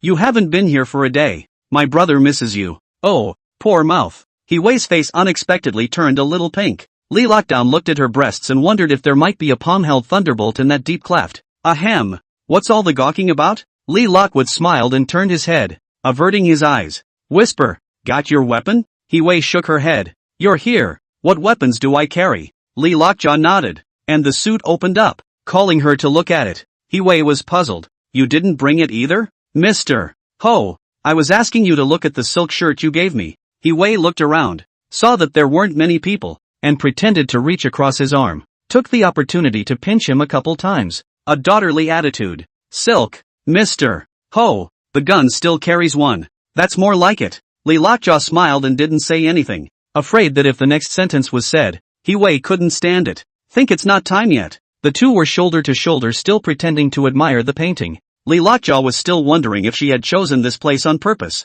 and had to make an artistic paradigm to set off her elegance. Sideways glance. Her short hair was slightly curly, and a pair of emerald earrings on her earlobes shimmered eerily in the light. Interesting. Lee Lockjaw laughed, his gaze returning to the painting as he began to explain. The artist used the fading tulips to satirize the tulip bubble in Holland at the time. A hint of surprise flashed in Huai's eyes. You know art history? Slightly. It's really all about the system's assists. Lee Lockjaw took a step closer and pointed to the details in the painting. Look at this largest tulip. The petals have started to rot, but the stem is still standing. His voice was soft, but with an indescribable rhythm. It was suggesting that those businessmen at the time were holding on to their jobs, knowing that the bubble was about to burst. Huai unconsciously moved her gaze after his fingers. And this copper vase? He continued. Looks golden on the surface, but is actually cracked, symbolizing false prosperity. The surroundings grew quiet, and people unknowingly gathered around. The artist also carved a tiny skull on the vase.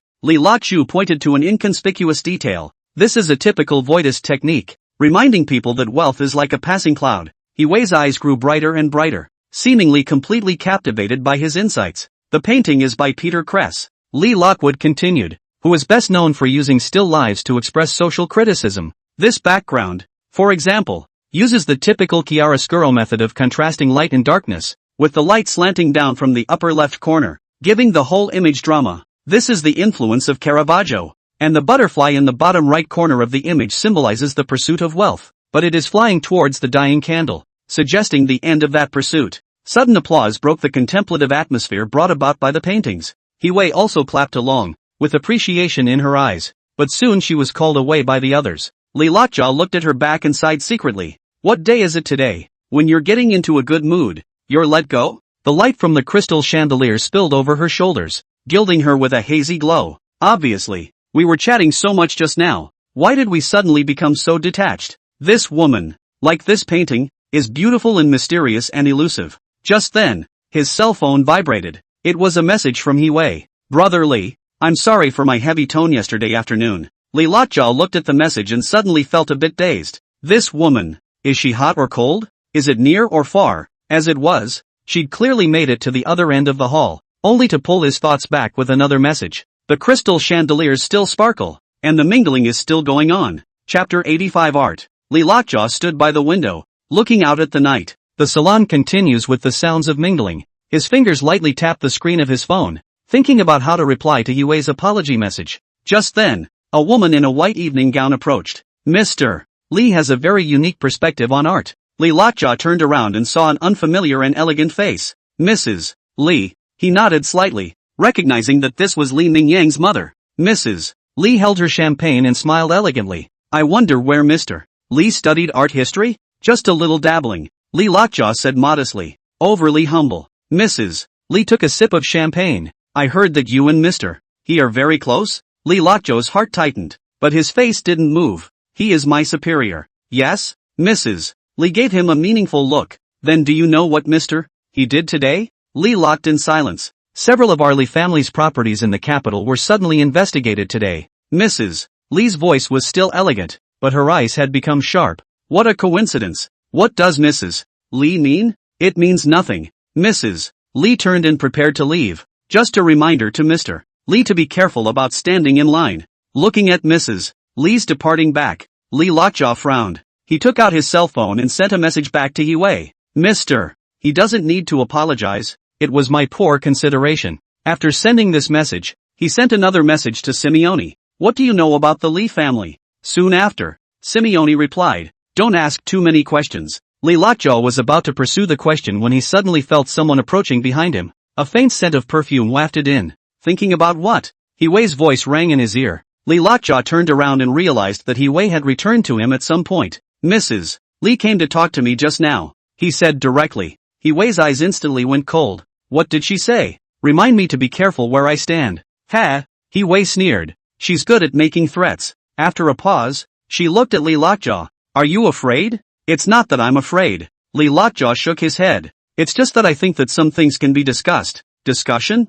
Huai's voice suddenly raised a few points, causing several people around her to look over. She took a deep breath and lowered her voice. Brother Li, you are too naive. In this circle, it's you or me. There's no third way. Li locked up and looked her in the eyes. Really no? Huai froze for a moment, then looked away. You don't understand. Then you tell me. Li locks up and takes a step forward. Who's to say there won't be a next time that can't be turned into something else? Huai turned her head violently, her eyes sharp. Turning a war into a war? Brother Li's talent really doesn't match yours. It's only a pity. Could it be? Huai suddenly smiled, but the smile carried a hint of bitterness. If everyone thinks as you think, is there no war in this world? After saying that, she turned around and was about to leave. Li Lockjaw grabbed her wrist. Huai. It was the first time he had ever called her by her first name.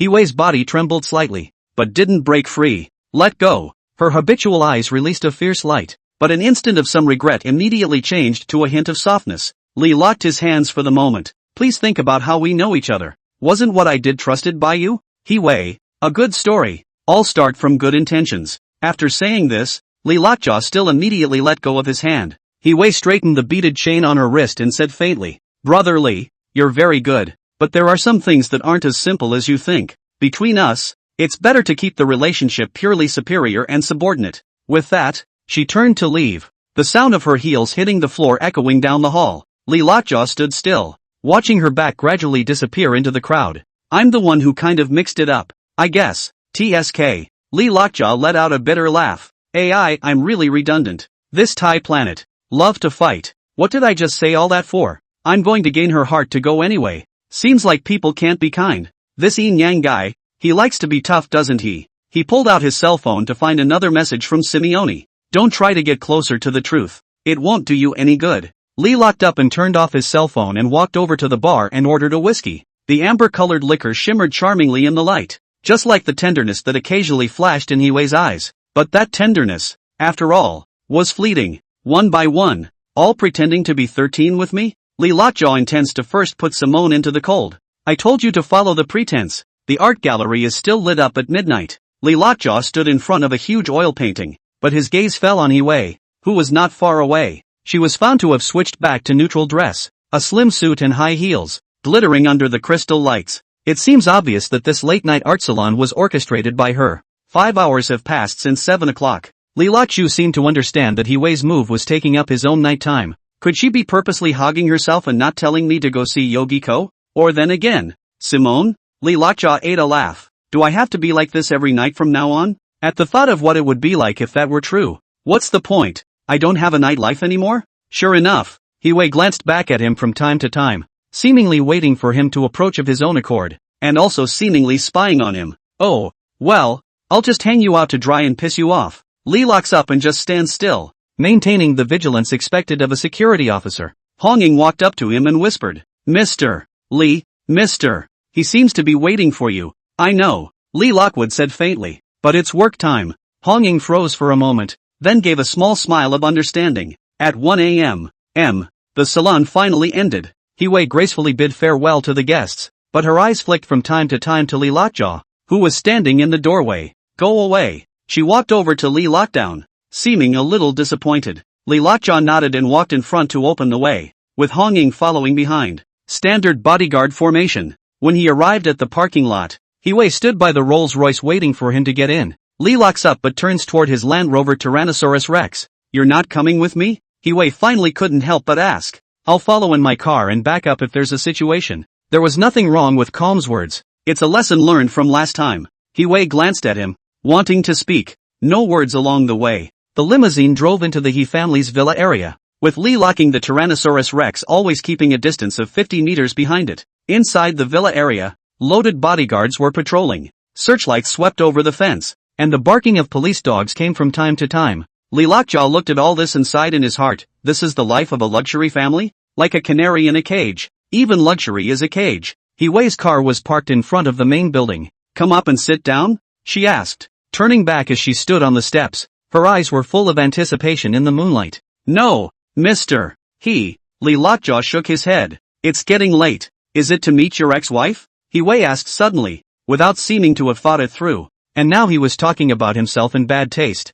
Li Lockjaw froze, then realized. No wonder the salon has been dragging on so late tonight. Turns out he didn't want him to have time to see his ex-wife. Mr. He looked straight into Hui's eyes. My private life, it won't affect my work. Hui's face changed slightly. Go on then. She turned to go. Mr. Li Lockjaw suddenly opened his mouth. Hui stopped and didn't look back. The painting show was great tonight. Thanks. Hui's shoulders trembled slightly, but she still walked into the villa without looking back. Hong Ying stood in the doorway and made a sorry gesture to Li Lockjaw. Li Lockjaw smiled and turned to leave. As he drove out of the villa area, he saw the light on the second floor. Hui's figure flickered in front of the window. He knew that she must be watching herself leave. This woman. She's used to being in control, but there are some things you can't get with power. Like genuinely. The phone vibrated with a message from Hong Ying. Mr. He asked me to tell you that you don't have to come to work so early tomorrow. Li locks in to reply. Thank you, Mr. I can be lazy again. On this night, the moon was exceptionally bright in the capital. Some, however, are doomed to sleeplessness, because the black Tyrannosaurus was headed straight for 123, Coastal Road. Chapter 86, Work, and no time to spare. The sunlight poured in through the cracks in the curtains, and Li Lockjaw opened his eyes and glanced at his cell phone. It's 11 o'clock. Beside her, Yuji-ko was still asleep, her long hair scattered on the snow-white pillow. Ring ring ring, the cell phone suddenly rang. It's Redding. Hey, Assistant Red. Li Lockjaw lowered his voice. Mr. Li, Mr. He asked you to come to the company immediately. Hong Ying's voice was a little embarrassed. Li Lockjaw rubbed his temples. Didn't I say I could come later today? Yuji-ko rolled over on one side and pouted. Don't make noise, sleep some more. I was exhausted last night. Hong Ying on the other end of the phone obviously froze for a moment, then hung up with a red face. Less than a minute later, Hui's call came in. Li locks up. Hui gritted her teeth. Get your ass over here and write the material immediately. Mop the floor. Wipe the table. Li Lockjaw sighed. Okay, Mr. Hanging up the phone, he began to get dressed. This man-child must be jealous. Looking at me most of the night, and I'm still running here. Thinking about it felt good inside. It's also a blessing to have someone in this world who is jealous of you. This is leaving awe? Yujika hugged him from behind, her chin resting on his shoulder. Quit and forget it. I'll support you. Li Lockjaw lost his smile and clapped his hands up and down on his ass. I'm a man of ideals. Bah! Yu-Ji-Ka pinched him. What's the point of pretending to be serious? By the way, what's the point of having a piggy tattooed there at the base of your thigh? Li Lockjaw instantly remembered her tattoo. Take the harmonics. Think for yourself. Li Lockjaw smiled and left, and as Tyrannosaurus got up, he saw Yu-Ji-Ku in her pajamas standing in the yard like she was bidding farewell to a soldier on his way to war. She waved her hand, her mind presumably thinking again that maybe every time she left it could be a farewell. I can't say I've overplayed my hand one day. This pussy would be roasted by a rocket from a manhwa. In this effort, Huai was making phone kanji with Simone.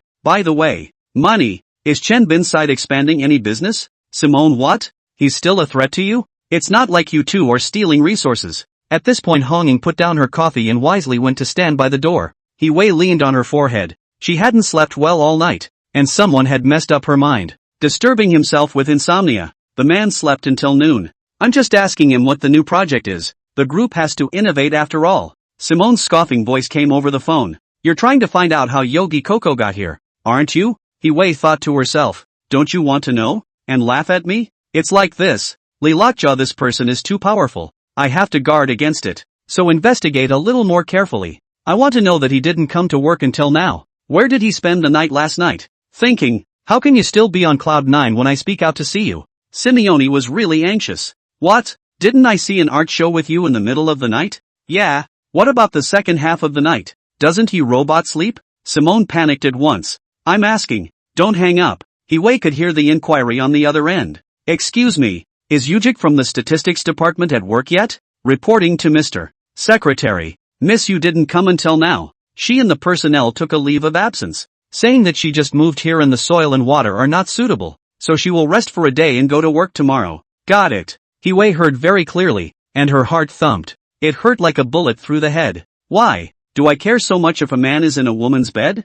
Huai covered her chest and closed her eyes in meditation. Huai, I asked. Indeed, Yu-Ji-Ku didn't come to work. When she said this, Simone no longer had the mockery she had earlier. He was heartbroken himself. This pair of dogs, they must have been together last night. Simone clenched the pen in her hand and cackled. Huai said I have something else to do and hung up. A quick sip of coffee and it still doesn't work. Honging, see if Li Lockjaw has come yet. It was almost 12 o'clock when Li Lockwood arrived at the office. From a distance, he saw Huai standing in front of the office door, her face turning blue. She was still wearing her suit and snug-fitting pants, rounded buttocks. Mr.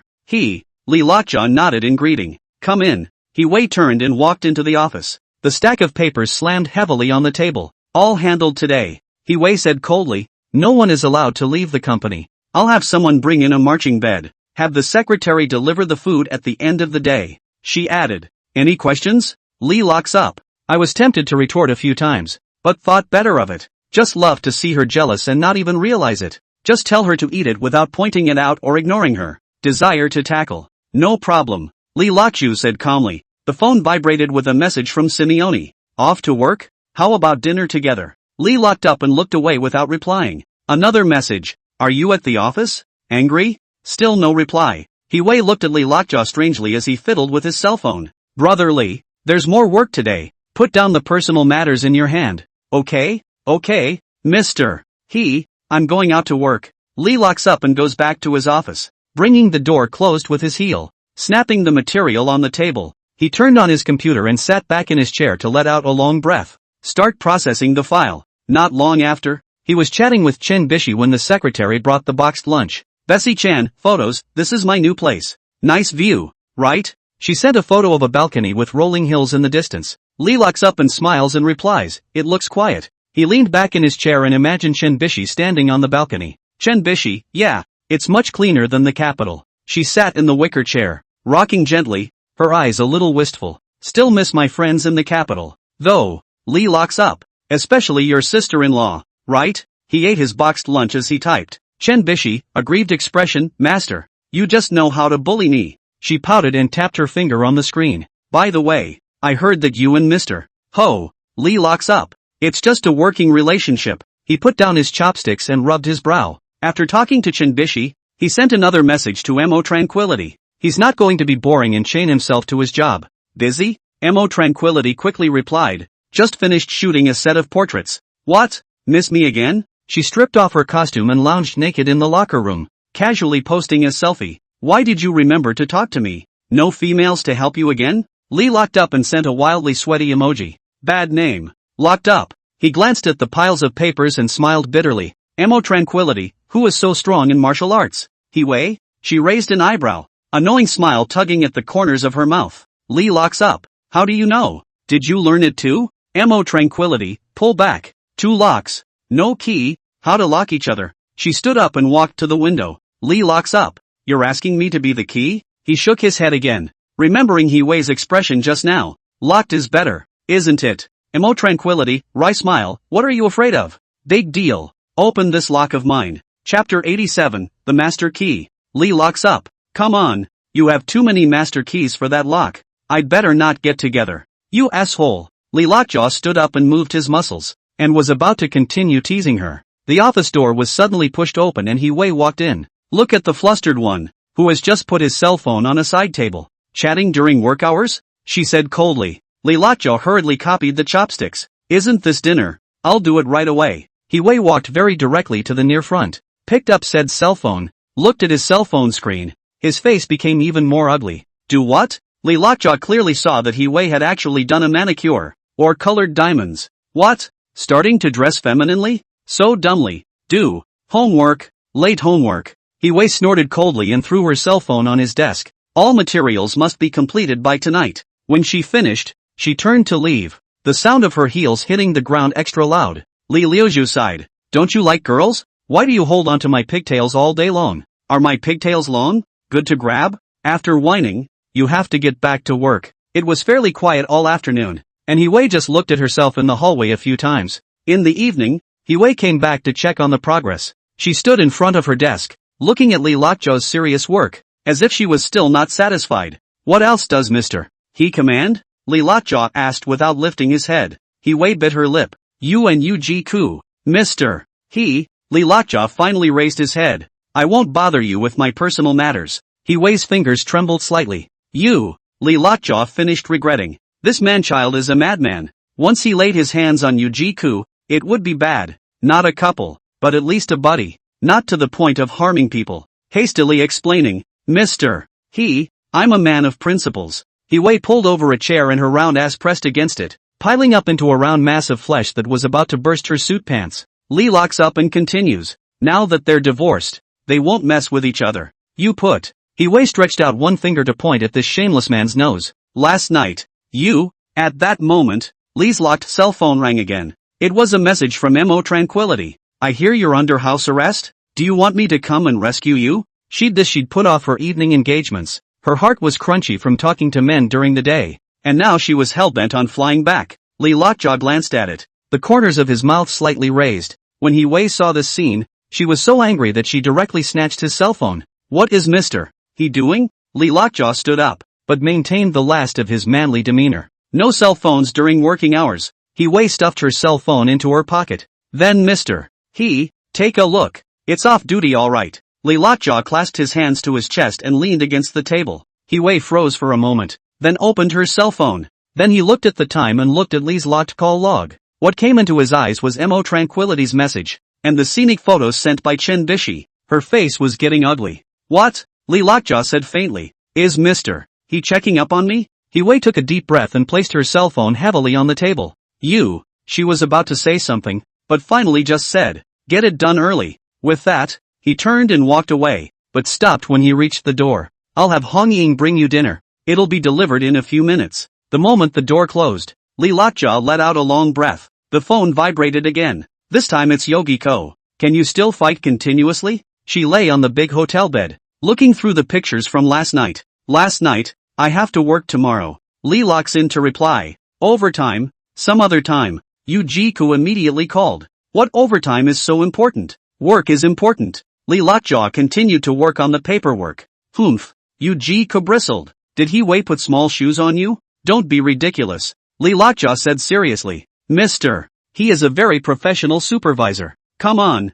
Yujik sneered. I know a little bit about that mind of hers. What do you know? Yukik typed. I know an actress. Not very good looking. The kind that does martial arts movies. Lee Lockjaw simply returned 2 words. Hit the stars. Well, Kind of built like a guy anyway. And then I met He Wei. Lee froze and stared at the screen, waiting for what was to come. As a result, 10 minutes had passed and there was still no news. He immediately sent a string of words. You stepped on a horse and passed away? Typing? Yukik sent a dagger. What's next? For fear of being bugged. I'm going to have an interview with you. Lee Lockjaw didn't answer and continued to turn around and work on the keyboard. Slutty. Whet my appetite. Don't say I guessed pretty much. Roll swap? Just borrow some props. Working while thinking about that kiss. The belly rolls hot. That's when the message from Bessie-chan came back. Master, I've met an interesting person on my side. She was sitting in the cafe at the moment with excitement in her eyes. He said he knew you. Lee locks up and frowns. Who? Chen Bishi, Li Mingyang. Lee locks up and stops working for a moment. A sense of foreboding. He said he wanted me to bring you a message. Lee's locked fingers left the keyboard and flew to type on his phone. Bish, get out of there immediately. He had stopped breathing, staring intently at the screen. Bessie-chan, what's wrong? Lee Lockjaw let out a long breath. It seems that this girl is still safe for the time being. He seems quite amiable. Lee Lockjaw dialed the phone directly. Leave immediately and don't look back. Switching his cell phone screen, he immediately called He Wei. Mr. Li Mingyang has appeared in S-City. He Wei immediately hung up the phone. Less than a minute later, the office door was pushed open. He Wei walked in quickly. What's going on? Lee Lockjaw briefly described the situation. He Wei immediately took out her cell phone. I'll immediately arrange for someone to meet them. Looking at He Wei's anxious appearance, Lee Lockjaw suddenly said, let me go. He Wei looked up at him. You? I'm familiar with Chen Bishi. Lee Lockjaw stood up. And you know how good I am. He Wei bit her lip and seemed to be hesitating. Besides, Lee Lockjaw pointed to the papers on the table. It's not too late to do all this work another day. He Wei finally nodded. Okay, I'll have Honging book a flight. Be safe. Lee Lockjaw smiled. Don't worry, Mr. As he turned to leave, He Wei called out to him again. Wait. She took a key out of a drawer. Take it. I have property in S2. Lee Lockjaw took the key and turned to leave. He Wei's soft voice came from behind her. Come back early. Chapter 88, Strange Car Accident. 4 hours later, Lee Lockjaw's airplane landed in S-City. After contacting Bessie-chan, when Lee Lockjaw walked out of the airport, Chen Bishi was already waiting for him. Master, what brings you here? She was a bit surprised. Lee Lockjaw didn't explain, but only asked, what did Li Mingyang say? Chen Bishi shook her head. He just asked me to tell you that he will meet soon. Lee Lockjaw frowned. Did he follow you? I don't think so. Chen Bishi looked back. I did what you said and went around several times. Lee locked up and pulled her quickly towards the cab stand. Get out of here first. Just as the car started, Lee Lockjaw noticed a black sedan following behind him. Master, what's wrong? Chen Bishi sensed his nervousness. Lee Lockjaw signaled her to be silent and said to the driver, please take a long detour. The driver glanced at him in the rearview mirror. Extra money. Lee Lockjaw nodded. No problem. The cab weaved between the streets, the black sedan behind it always keeping its distance. Bish, whispered Lee Lockdown. Wait until I count to 3. Then you open the door and run. Chen Bishi's eyes widened. What about you? Don't mind me. Lee locks up and stares in the rearview mirror. Remember, make sure you run away. The cab stopped at a red light. 1, 2, 3. Chen Bishi pushed open the car door and rushed out. Lee Lockjaw also jumped out of the car and ran in the opposite direction. The black cars behind us did split into 2 groups to give chase. Lee Lockjaw burrowed into an alley, and the sound of hurried footsteps came from behind him. He dialed He Wei's number as he ran. Mr. Li Mingyang's men are catching up. He Wei's voice was a bit anxious. Where are you? I'll send someone right away. It's too late. Lee Lockjaw gasped. Just tell someone to protect Chen Bishi. A voice report came from He Wei's side. She's already gotten into a car. I think I sent it to pick up. Lee Lockjaw sighed in relief. That's good. I'll go stabilize Li Mingyang. The footsteps behind them were getting closer. Lee Lockjaw stopped abruptly and turned to face his pursuers. 3 men in black raised their guns at him. Mr. Li, the leader sneered. Mr. Li wants to see you. Lee Lockjaw looked around. Right here in the alley? No. The man in black gestured for him to move forward. The car is right outside. Lee Lockjaw slowly walked out of the alley, and indeed saw a stretch Lincoln parked on the side of the road. The car door opened, revealing Li Mingyang's grim face. It's been a long time. Lee Lockjaw didn't say anything and went straight to the car. After the car started, Li Mingyang handed him a glass of wine. Taste it? Lee Lockjaw took it and smelled it.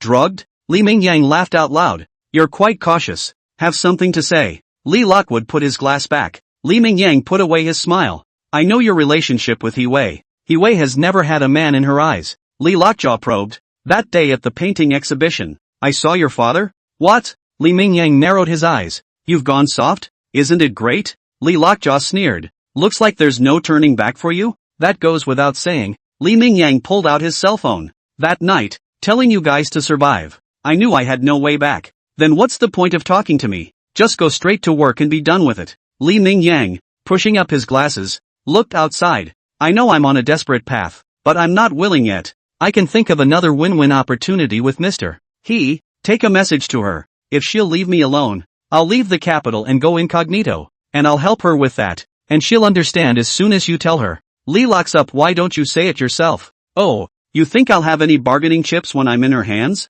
That's just a crazy lady. She'll tell me to live and die. Li Lockjaw was shocked in his heart, but his face didn't move. What if I don't agree? The video of you and Yu Ku. Li Mingyang shook his cell phone. What do you think would happen if I let your brother see it? Li locks his hands and clenches his fists. I really don't want to mess things up myself. The system has warned. Less than 2,000 lucky values meticulously. He was silent for a moment. Che, what kind of threat is that? It's not like I'm banging someone else's wife. More than that, Li Mingyang revealed a smug smile. I can also make Yu Ku disappear in this world. Li's locked fists clenched a little. Think it over. Li Mingyang leaned back in his seat. I'll give you 3 days. No need to think about it. I've had just about enough fun. That's my ex-wife and cheated on me within the marriage. Just screw her for me and save me the trouble. Li Lockjaw clapped his hands. The two guns in the back were still pointed at their car seats. Li locks up or feels like grasping outside the car. He came to see him himself. And the three men knew it.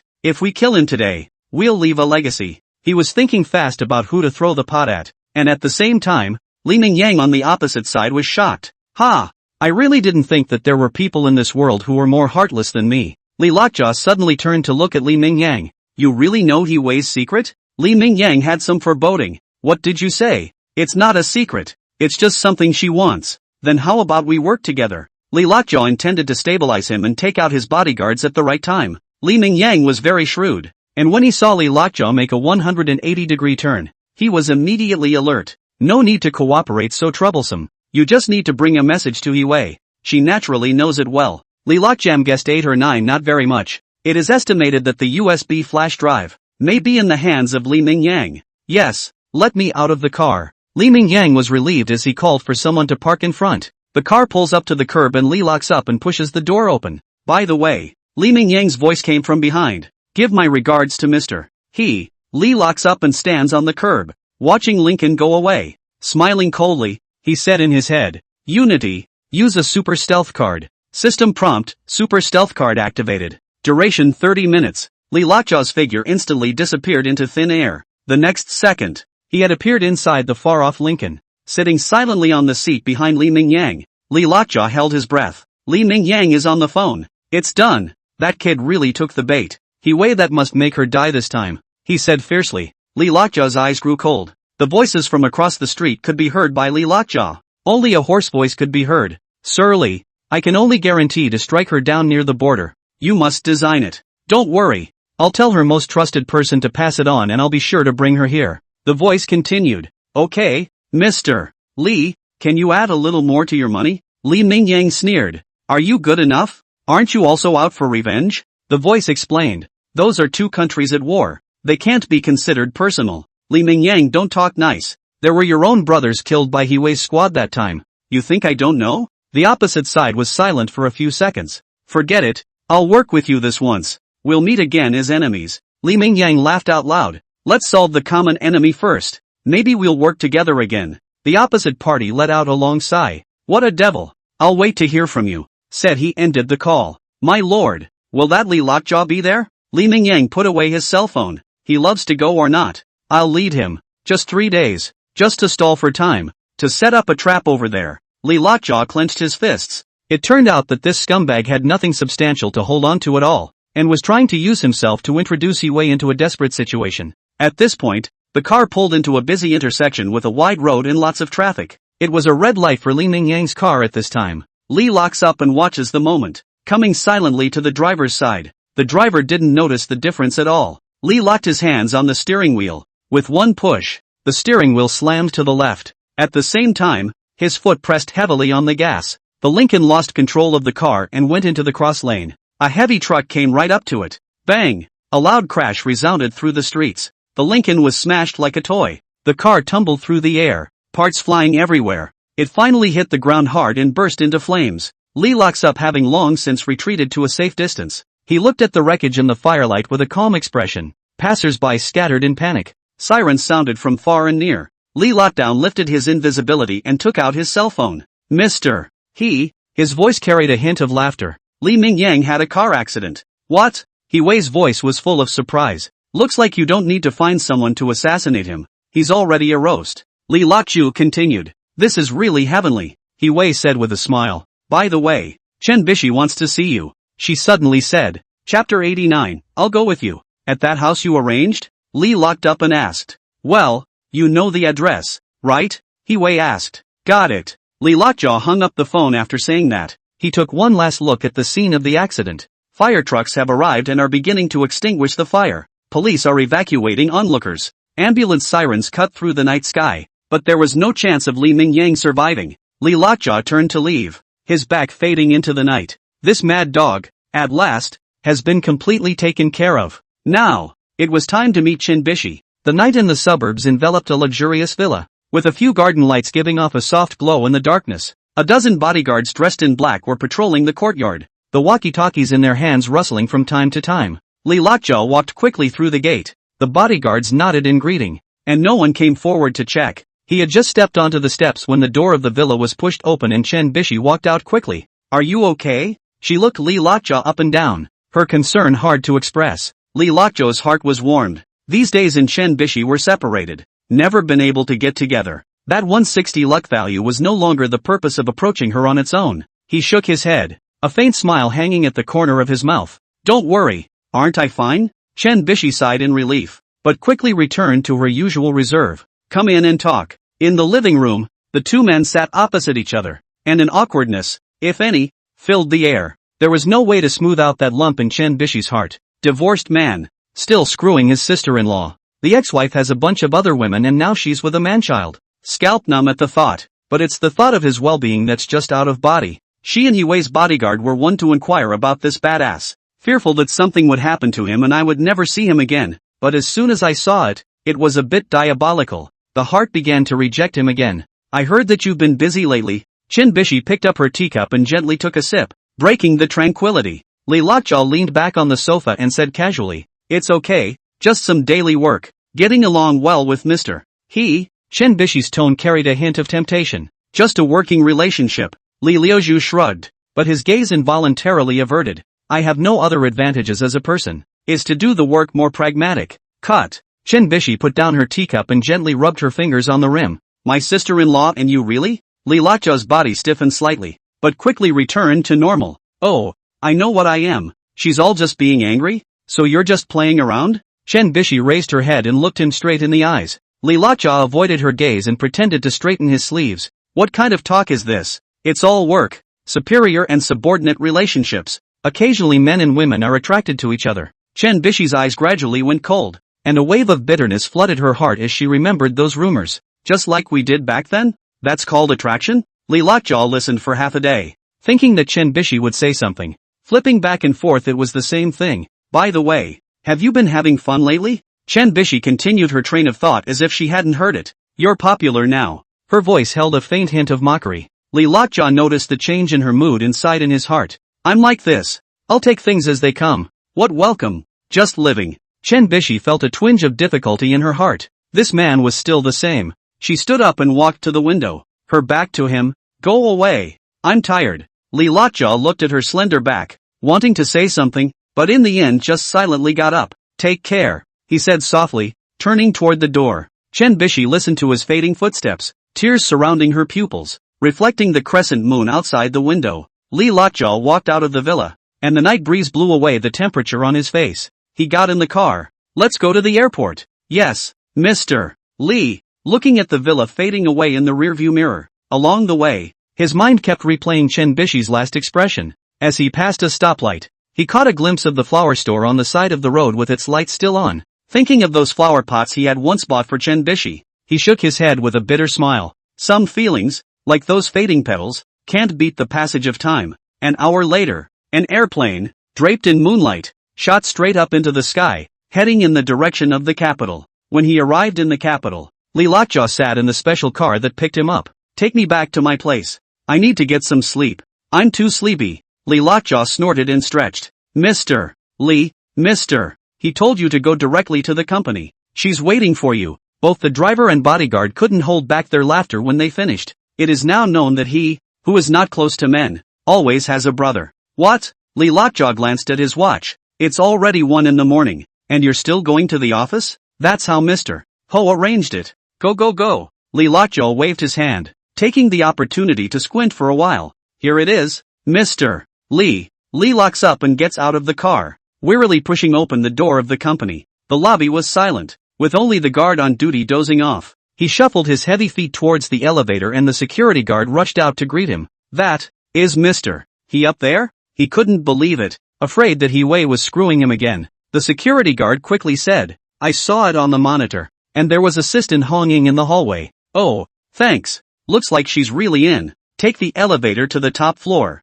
In the corridor, I really saw Hong Ying and a cleaning ant chatting. When he saw Lee Lockjaw approaching, he hastened to greet him. Is everything alright? Cold-blooded bodyguard Red Ing and himself had fought side by side many times and had become very friendly. It's all sorted out. That Mr. Ho is in. Hong Ying pointed his finger down inside. Lee locks up and looks through her open suit pockets to see her petite frame with superbly developed breasts. He so wanted to ask if it was padded with rubber. In fact, he saw the 2 miniature submachine guns she was carrying under both armpits. What are you looking at? Hong Ying hurriedly grabbed his suit together. Red-faced and pouting, she glared at Lee Lockjaw. Oh, I see you carry 2 guns. Hard work. Hong Ying let out a long breath. It can't be helped. I'm the only personal guard. Well, I'll go in first. Be careful. Hong Ying pushed the door open for him and looked at him with a red face. Lee locks up his mouth cheaply, and as soon as he walks by, he says, How old are you? Hong Ying blushed to the base of her neck at once. Pop. The door popped back with a snap as the handle spread out.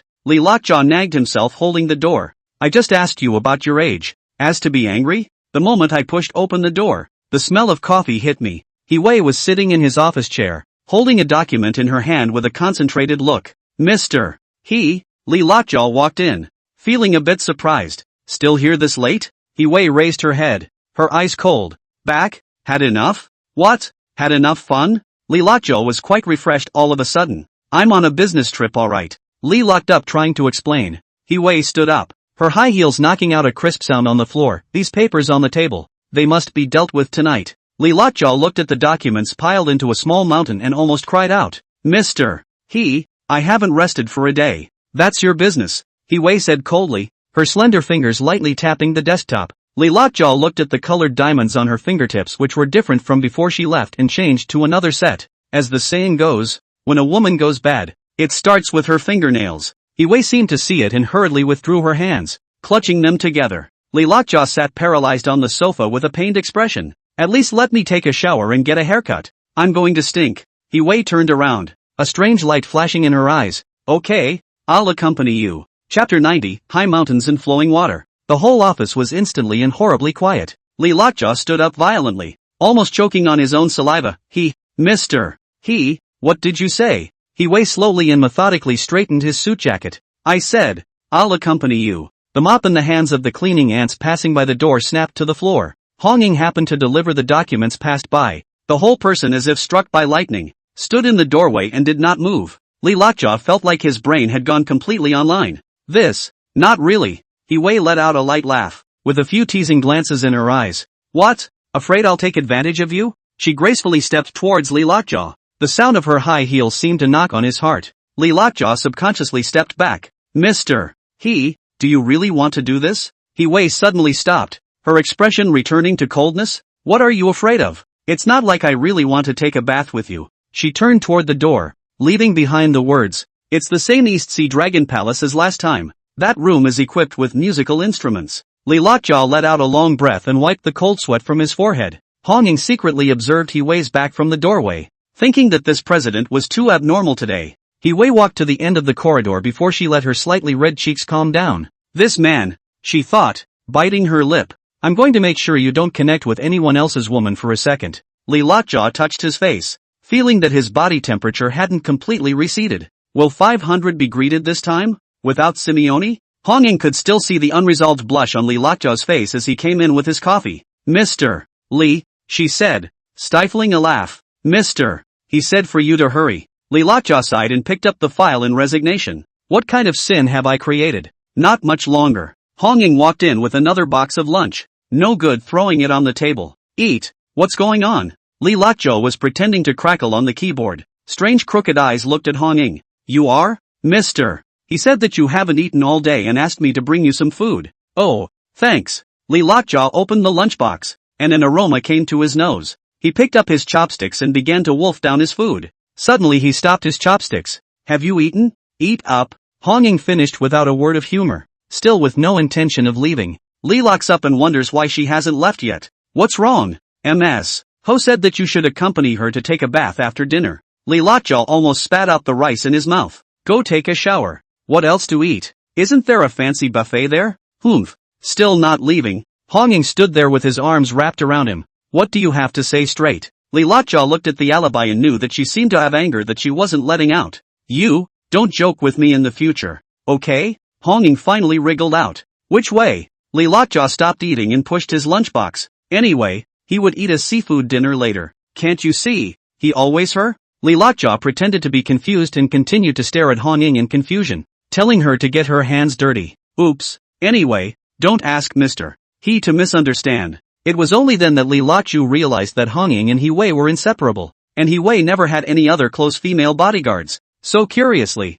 I asked, don't you have a shift? Hong Ying shook her head, two fingers stirring together. Mr. He, why don't you have more bodyguards? Hong Ying lowered her head. More bodyguards can be dangerous, and the people closest to you can be the most. Understood. Li Lockjaw nodded. Don't worry, I won't joke around in the future. Only then did Hong Ying nod in satisfaction and turn to go. The luxurious private room of the Dragon Palace in the East Sea was filled with water vapor. Li locks up and sits by the pool, uncomfortable in just a pair of swim trunks. He Wei leaned against the opposite pool wall, wearing a conservative black bathing suit, but her gaze was unapologetic as she surveyed him. The two of them know each other well from their hometowns. Both are devising future storylines for the last kiss. No matter how you design it, you don't want to draw a blank. Mr. He, Li Lockjaw cleared his throat. Should I go out first? What are you afraid of? He Wei laughed lightly. It's not the first time. Don't you want to wash properly? Wash it. Her eyes ran over Li's locked abs. Li Lockjaw felt like a mouse being watched by a cat.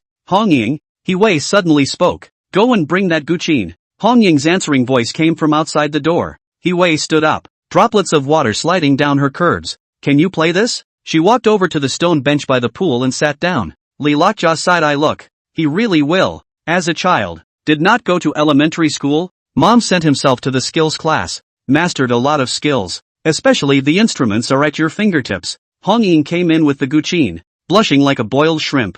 Put it here. He Wei pointed to her side. Hong Ying put down the zither and quickly exited. Come, brotherly. He Wei patted the spot beside him. How about playing a song to help cheer up? Li Lockjaw hesitated, but got up and walked over. Droplets of water dripped off him, leaving a trail of water on the ground. He Wei's gaze followed these droplets of water and her eyes became dark. Li locked down and sat down, his fingers gently stroking the strings. Play what? He asked. As you wish. He Wei's voice was a little hoarse. Li Lockjaw thought for a moment and began to play the 1,000-year-old famous song High Mountains and Flowing Water. Li Lockjaw took a deep breath and gazed and closed his eyes. Hands gently stroked the ancient zither, a light sandalwood fragrance into the heart. This zither was black in color, with fine lines faintly visible on the body, obviously a treasure of long age. Clouds rolled over in his mind, and his mind gradually sank into that story of 1,000 years. Boya played the zither, and Ziki knew his voice. A clear zither sound suddenly cut through the night sky, like the first surge of a clear spring in the mountains.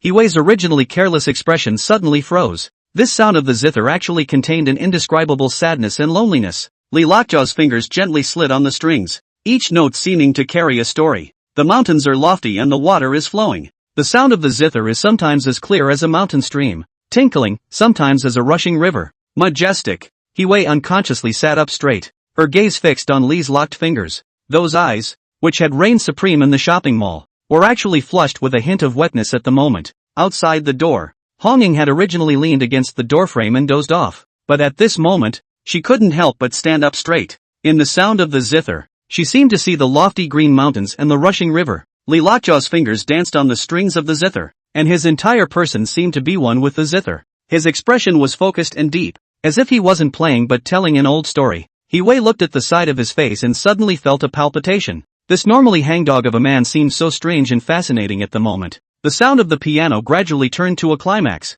like a mountain stream merging into a river, rushing and roaring. Hong Ying couldn't help but walk into the room and stand in the corner, holding her breath. She had never imagined that a Guqin piece could be so mesmerizing. Huai's fingers unconsciously gripped the bathrobe, and a trace of confusion flashed in her eyes. In this moment, it was as if she saw another Li Lockjaw, the soul that hides behind a cynical exterior. The sound of the zither suddenly turned and became lingering and sentimental, seeming to tell of 1,000 years of lovesickness. Huai felt her heartbeat become rapid and her cheeks burn slightly. Chapter 91, A Song That Breaks the Heart. Where can I find a soulmate at the end of the world? Hong Ying secretly wiped the corners of his eyes in the corner, thinking that this Mr. Li is really deep. The last note lifted languidly and echoed in the air for a long time. The entire room fell into silence, leaving only the sound of the hot spring water flowing. Li Lockjaw slowly opened his eyes, as if waking up from a distant dream. Huai looked at him with an unprecedented softness in her eyes. This zither of yours, who did you learn it from?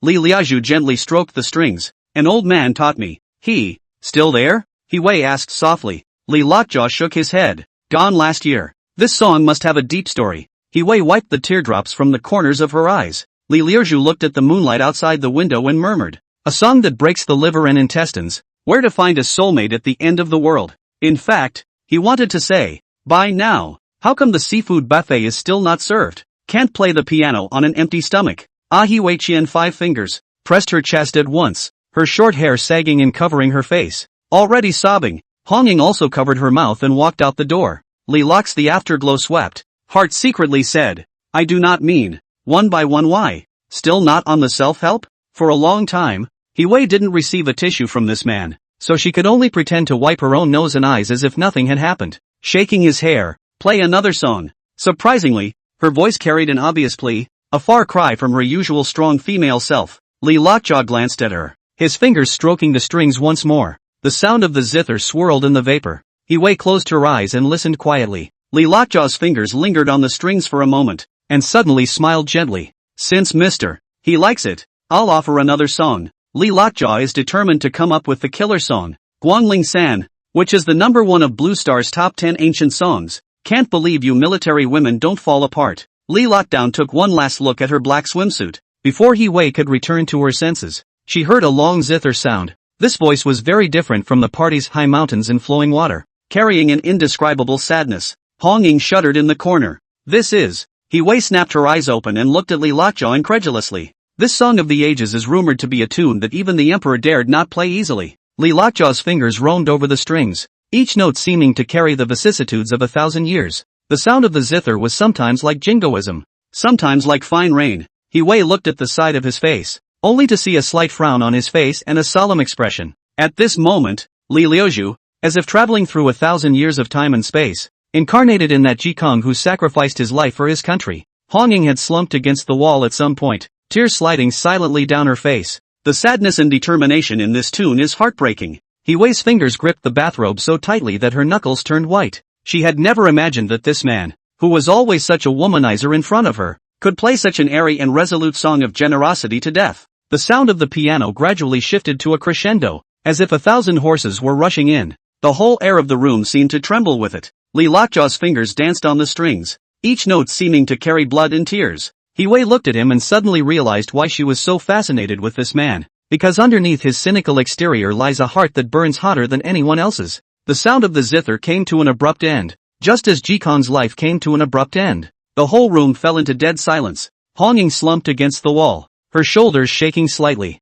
Huai stood up and walked to the window, her back to Li Lockjaw. She's already in tears. She can't bear her vulnerability like that again. You know what? Her voice was a little choked. That was my grandfather's favorite tune when he was alive. Li Liaju gently put down the zither. Oh, where can I find a soulmate at the end of the world? The first is called High Mountains and Flowing Water, and the second is called Guangling San. I like them all. Huai still stood with her back to Li Lockjaw, seemingly waiting for something. Seeing that the time was right, Li Lockjaw hurriedly sauntered up behind her. Huai felt a scorching heat coming on and slowly closed her eyes. Waiting for the second kiss, Li Lockjaw gently hugged He Wei from behind. Feeling her trembling. Mr. He said softly, it's getting late. You? He Wei shuddered a little. Hong Ying is still there. Afraid of what? You don't say she knows what to do. Her breath brushed against Li's locked ear. Li Lockjaw felt his heart beat faster. He Wei turned slightly and raised her chin. After she discovers what it feels like to hit kiss with a man.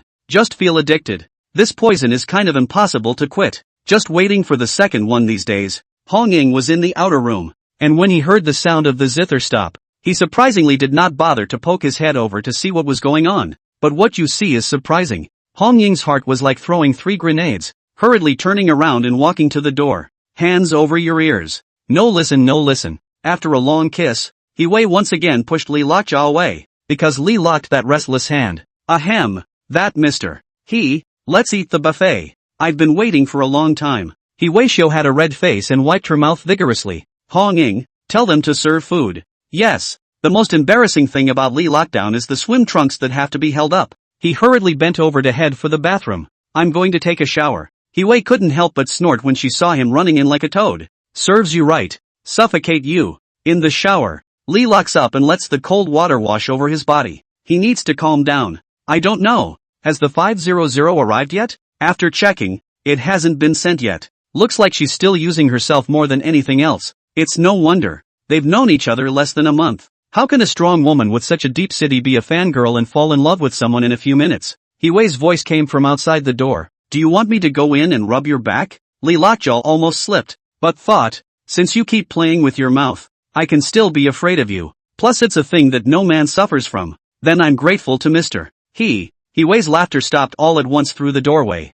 She didn't expect that Li Lockjaw would actually agree. Hong Ying happened to be outside to hear the conversation and was also stunned. Mr. Ho, she called out in a small voice. The food is here. Want to eat now? This gave He Wei a step down. She turned to put on her bathrobe. Give Hong Ying a nod. Hong Ying turned on the safety of the submachine gun in his arms, then sidled up and opened the door. In the shower, Li locks up and takes a deep breath. Hearing no more movement outside, he shook his head bitterly and continued whistling and rubbing his back. Hong Ying opened the door, only to see 2 waitresses, pushing a food cart in. Hong Ying stopped them both and slowly opened the insulated lid. One look inside and it's full of food of all colors. She casually picked up a prawn with her chopsticks and handed it to the waiter. Little sister. Rewarded by Mr. He. The little girl was a little horrified, but ate it in front of her face, one small bite at a time. He Wei nodded and Hong Ying sent them both away. A glance toward the door followed. 4 male bodyguards, safe and sound, stood outside,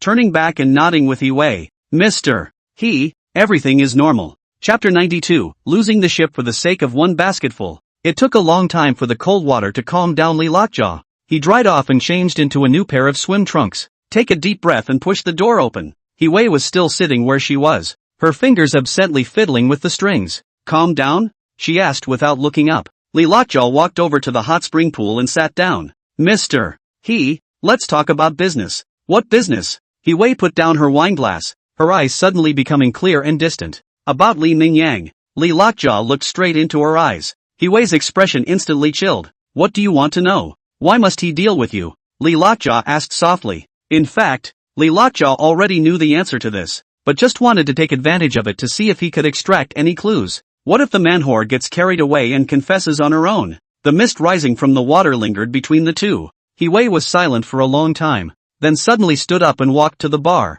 She pulled out a bottle of whiskey and poured herself a glass. You know what? She tilted her head and sipped her wine. There are some things that the less you know, the better. Li Lockjaw noticed that her hands were shaking slightly. Mr. He, his voice softened, I really want to help you. He Wei turned around, her eyes a little misty in the moonlight. Help me? She sneered. Do you know what helping me is? She walked up to Li Lockjaw and looked at him condescendingly. You think I don't know what you're thinking? Her voice held a hint of mockery. Li Lockjaw didn't say anything, just looked at her calmly. He Wei suddenly crouched down and leveled with him. You want to know the truth? Her breath smelled of alcohol, but her eyes were unusually clear. And what price are you prepared to pay? She asked softly. Li Lockjaw felt the temptation in her eyes and ignored her words. Are you just going to live in fear all the time? He Wei froze for a moment, then burst out laughing. Do I have another choice? She stood up and walked back to the bar. What do you suggest though? Li Lockjaw also stood up. Actually, Li Mingyang doesn't know any secrets at all. but I still called them out on the accident. Hui's hand paused for a moment, and the bottle gently touched the rim of her glass. What makes you think I would trust you? She didn't turn around. Because you have no choice. Lee locked up and walked behind her. Hui turned around, and there was only a step between them. What do you mean? She narrowed her eyes slightly. I'm already on your boat. Lee locked on looking straight at her. And there's no way I'm going back down. Hui's eyes twinkled. You do see clearly. So, Lee locked up and took a step forward. Tell me the truth. Lee Lockjaw felt that as long as Hui was willing to tell his secret, then 500 would be in hand. Captured hearts succeed. The two were so close that they could feel each other's breath. Hui tilted her head to look at him, for eyes facing each other. One is struggling to discern truth from falsehood. One is capturing hearts, each with their own agenda. You really want to know? Her voice was soft. Lee Lockdown nodded. I need to know. Hui suddenly reached up and stroked his face. If you knew, you might die. Her fingers were slightly cool, but they sent a burning sensation through Lee Lockdown. That's better than being kept in the dark. He didn't duck. Hui's fingers slowly slid down and stopped at his chest. Your heart is beating fast, she whispered. Lee Lockjaw grabbed her hand. Mr. Don't change the subject. Hui suddenly stood on her tiptoes and whispered in his ear. Let's not talk about this tonight. Her breath brushed against Lee Lockwood's ear with the scent of wine. Lee locks his grip on her shoulder and gently pushes it away. Mr. You've had too much to drink. Hui laughed. What are you afraid of? Her fingers traced circles on his chest. It's not like I'm going to eat you. Lee Lockjaw took a deep breath. Honging is still outside. She knows what to do. Hobby's voice was tinged with compulsion. At the last minute, it was still a lost cause. Lee locks up some spoilers, but a bunch of warmth to hold in his arms. This had to be posted. Mr. Swimming together? Hui knew the meaning of his words. Hongying, go check outside the door. It's safe here with the locking post. Yes. Hongying went out and the sound of the door closing came. Well, don't go to all that trouble. For the first time, I don't want to be in the water. Hui reached out and pulled Lee Lockjaw, running towards the bedroom. Lee Lockjaw was so happy that he couldn't care less about eating the seafood buffet. There's ready-made seafood here. Let's start with this one in the house. As he walked, he took off his swim trunks. Ah, get out. Bang! Hui pushed Lee Lockjaw out in one go. That's when the door snapped open. Hongying burst in carrying a submachine gun. Blushing, she glanced at Lee Lockdown and, ignoring the fact that he was naked, came up and pushed him aside, pounding on the bedroom door. Mr. Ho, are you okay? Asked twice in a row. Hui didn't say anything. Hongying jerked back and pointed his gun at Lee Lockjaw. What did you do to Mr. Lee Lockjaw smiled a cold smile in his heart. It seems that he has a bit of operational error. Remember friends, this swim trunks must not be taken off by yourself. She's fine. I asked you what you did? Hongying blushed and looked again at Lee RD, who hadn't ebbed yet. Scary indeed. No wonder Hui couldn't accept it. At this time, Hui opened the door. It's fine. Hongying, let's eat together. Hongying clattered to retrieve his gun. Tucked in his arms, Lee locks this count to C. This is the capital. There is no human feelings. You're cultivating a relationship with them is cultivating a joke. In people's eyes, you're a tool.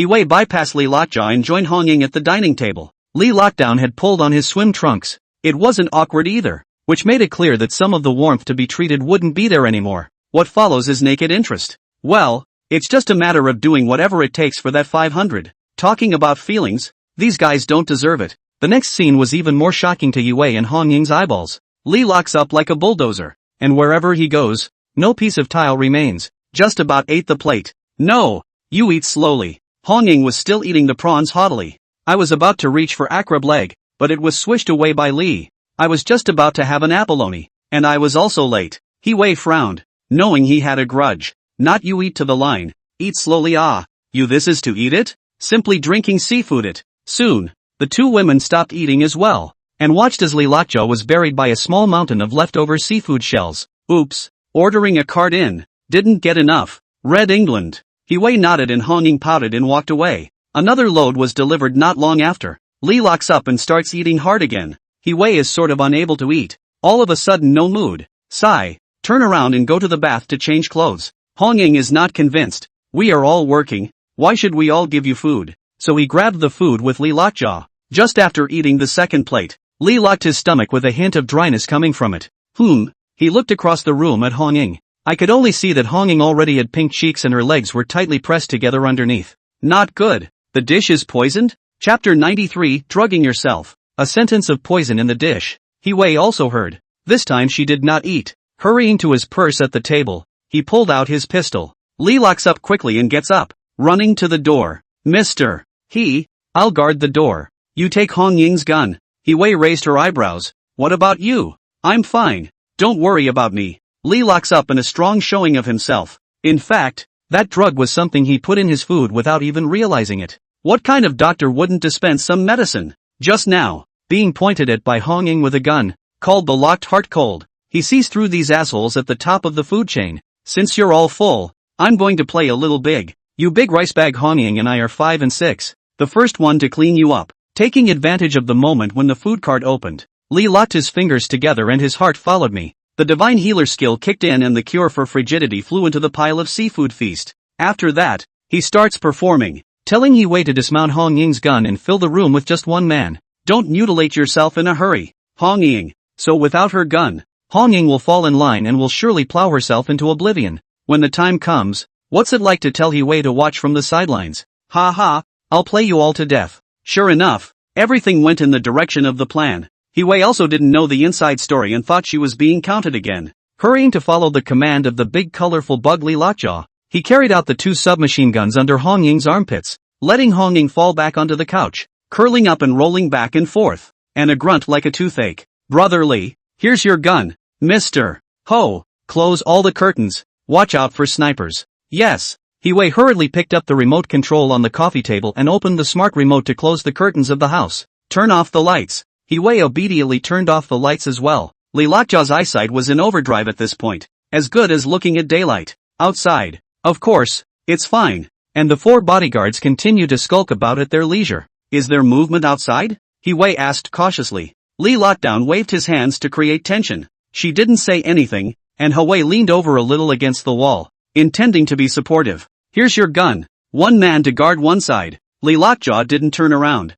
but reached back, the back of his head as if he had eyes. In the darkness, the hand ran directly to Huai's breast. Ouch! In the silence, Huai shrieked. Don't yell. Lee locked up pretending not to know anything and continued to spread his hands backward. Huai was being eaten by him, but she couldn't snap yet, gritting her teeth and continuing to shove the gun into his hand. Mr. There are footsteps. Hide behind me and call for backup quickly. But the lights are off at this time of day, and cell phones are hard to find. I can't find my cell phone. Use yours. Lee Lockjaw hurriedly pulled out his cell phone. Okay, I'll do it. You back off. I'll hold off the first wave of attack. Lee locks up decently and puts the phone to his face. Hello? Outside? Crooked. Mr. No signal. Go see how Hong Ying is doing. I'll take care of it here. Lee Lockjaw laughed darkly as he pushed her towards the fire pit. At this time of the year, Hong Ying, in the dark, she will pounce on whoever goes. That would be a good show. Well, you be careful. Lee Lockjaw smiled thievishly. I'll be careful, you big man. It's better for you to be careful. Sure enough, Huai could be heard angrily shouting in the darkness. Hong Ying, you let go. You let go of me. Brother Lee, lock up. Come save me. Hong Ying has gone crazy. She bit me. Hey, it's time for the good man Lee Lockdown to shine. There are poems to prove it. The moonlight penetrates through the curtain bar, and fluorescent light penetrates into the blue sky. The distant sky is misty at first, and the low trees are becoming green. The dragon blows through the garden bamboo, and the lawn song brushes the well tongue. The image of a raw silk dress is hanging in the mist, and the ring of the robe is ringing in the breeze. The reddish knots follow the golden mother, and the cloudy heart holds the jade child, deeper and quieter. The morning meeting is drizzling, talking and laughing. There are no white men in the world. On alternate days, Lee Lockjaw thought he was dreaming in a haze. Hurriedly, he rolled over and sat up. I saw one on the left and one on the right beside me, all with dark hair, so I couldn't see who was who, both still wrapped in thin blankets. Lee locks up and rushes into his mind to access it. Grass, did the plan really work last night? Think about last night and really linger. Lee locked up and took out his cell phone, and shot a few segments of his own. Quietly, he got up, went to the bathroom, and sat on the toilet to admire it. How come 500 hasn't arrived yet? This Huai held out last night after all. What a crazy woman. Sitting on her ass? Should I run away? Lee Lockwood was planning how to retreat. Why is this 500 so hard? Huai, this crazy woman. If she didn't run, she would definitely be tortured to death. Day-to-day robot-like driven by her. And there's that Hong Ying, who can't move without raising her gun. In the bathroom, Lee locks up and communicates with the system. He noticed that the system wasn't talking much after this upgrade. There are also far fewer hints. Brother Unity, should I leave quietly? System, do you still want to be brave enough to stay? Give me a plan on how to leave. The plan is, run now. The sky's the limit. When you get to 2000, you won't have to run. It's all molehills. Li Liuju laughed. Aren't you talking nonsense? How can we run away? Hui's men are all over the world. Can we use some tactics? Waving knife itself. Li locked. Never mind. I'll take my own time studying it. After Li Lockjaw finished washing, he opened the bathroom door, tiptoed to the side, and began to put on his clothes. At this time, Hong Ying was the first to climb up. Hurrying to the bathroom, he began to take a shower, and when he passed by Li Lockshu, he even smiled and greeted, Brother Lockshu, good morning. Li Lockjaw was a head full of crows at that moment. Puzzled, he looked at the petite back. That's all enlightened? Never been so polite before. Lock it. That's when the big boss, Hui, got up as well. She slowly propped herself up, her short hair covering her face. Bring me my bathrobe. What house did you throw it in last night? Li Lockjaw hurriedly stood up. Mr. There are still a few spare ones. I'll get you a new one, said ran to the closet and opened it, choosing a warm yellow silk jacquard robe inside, filling his hands, turned and walked to the bedroom. Mr. Here. That's when Hui wrapped her short hair around the back of her head with one hand. With a delicate red face, she looked at Li Lockjaw, still calling Mr.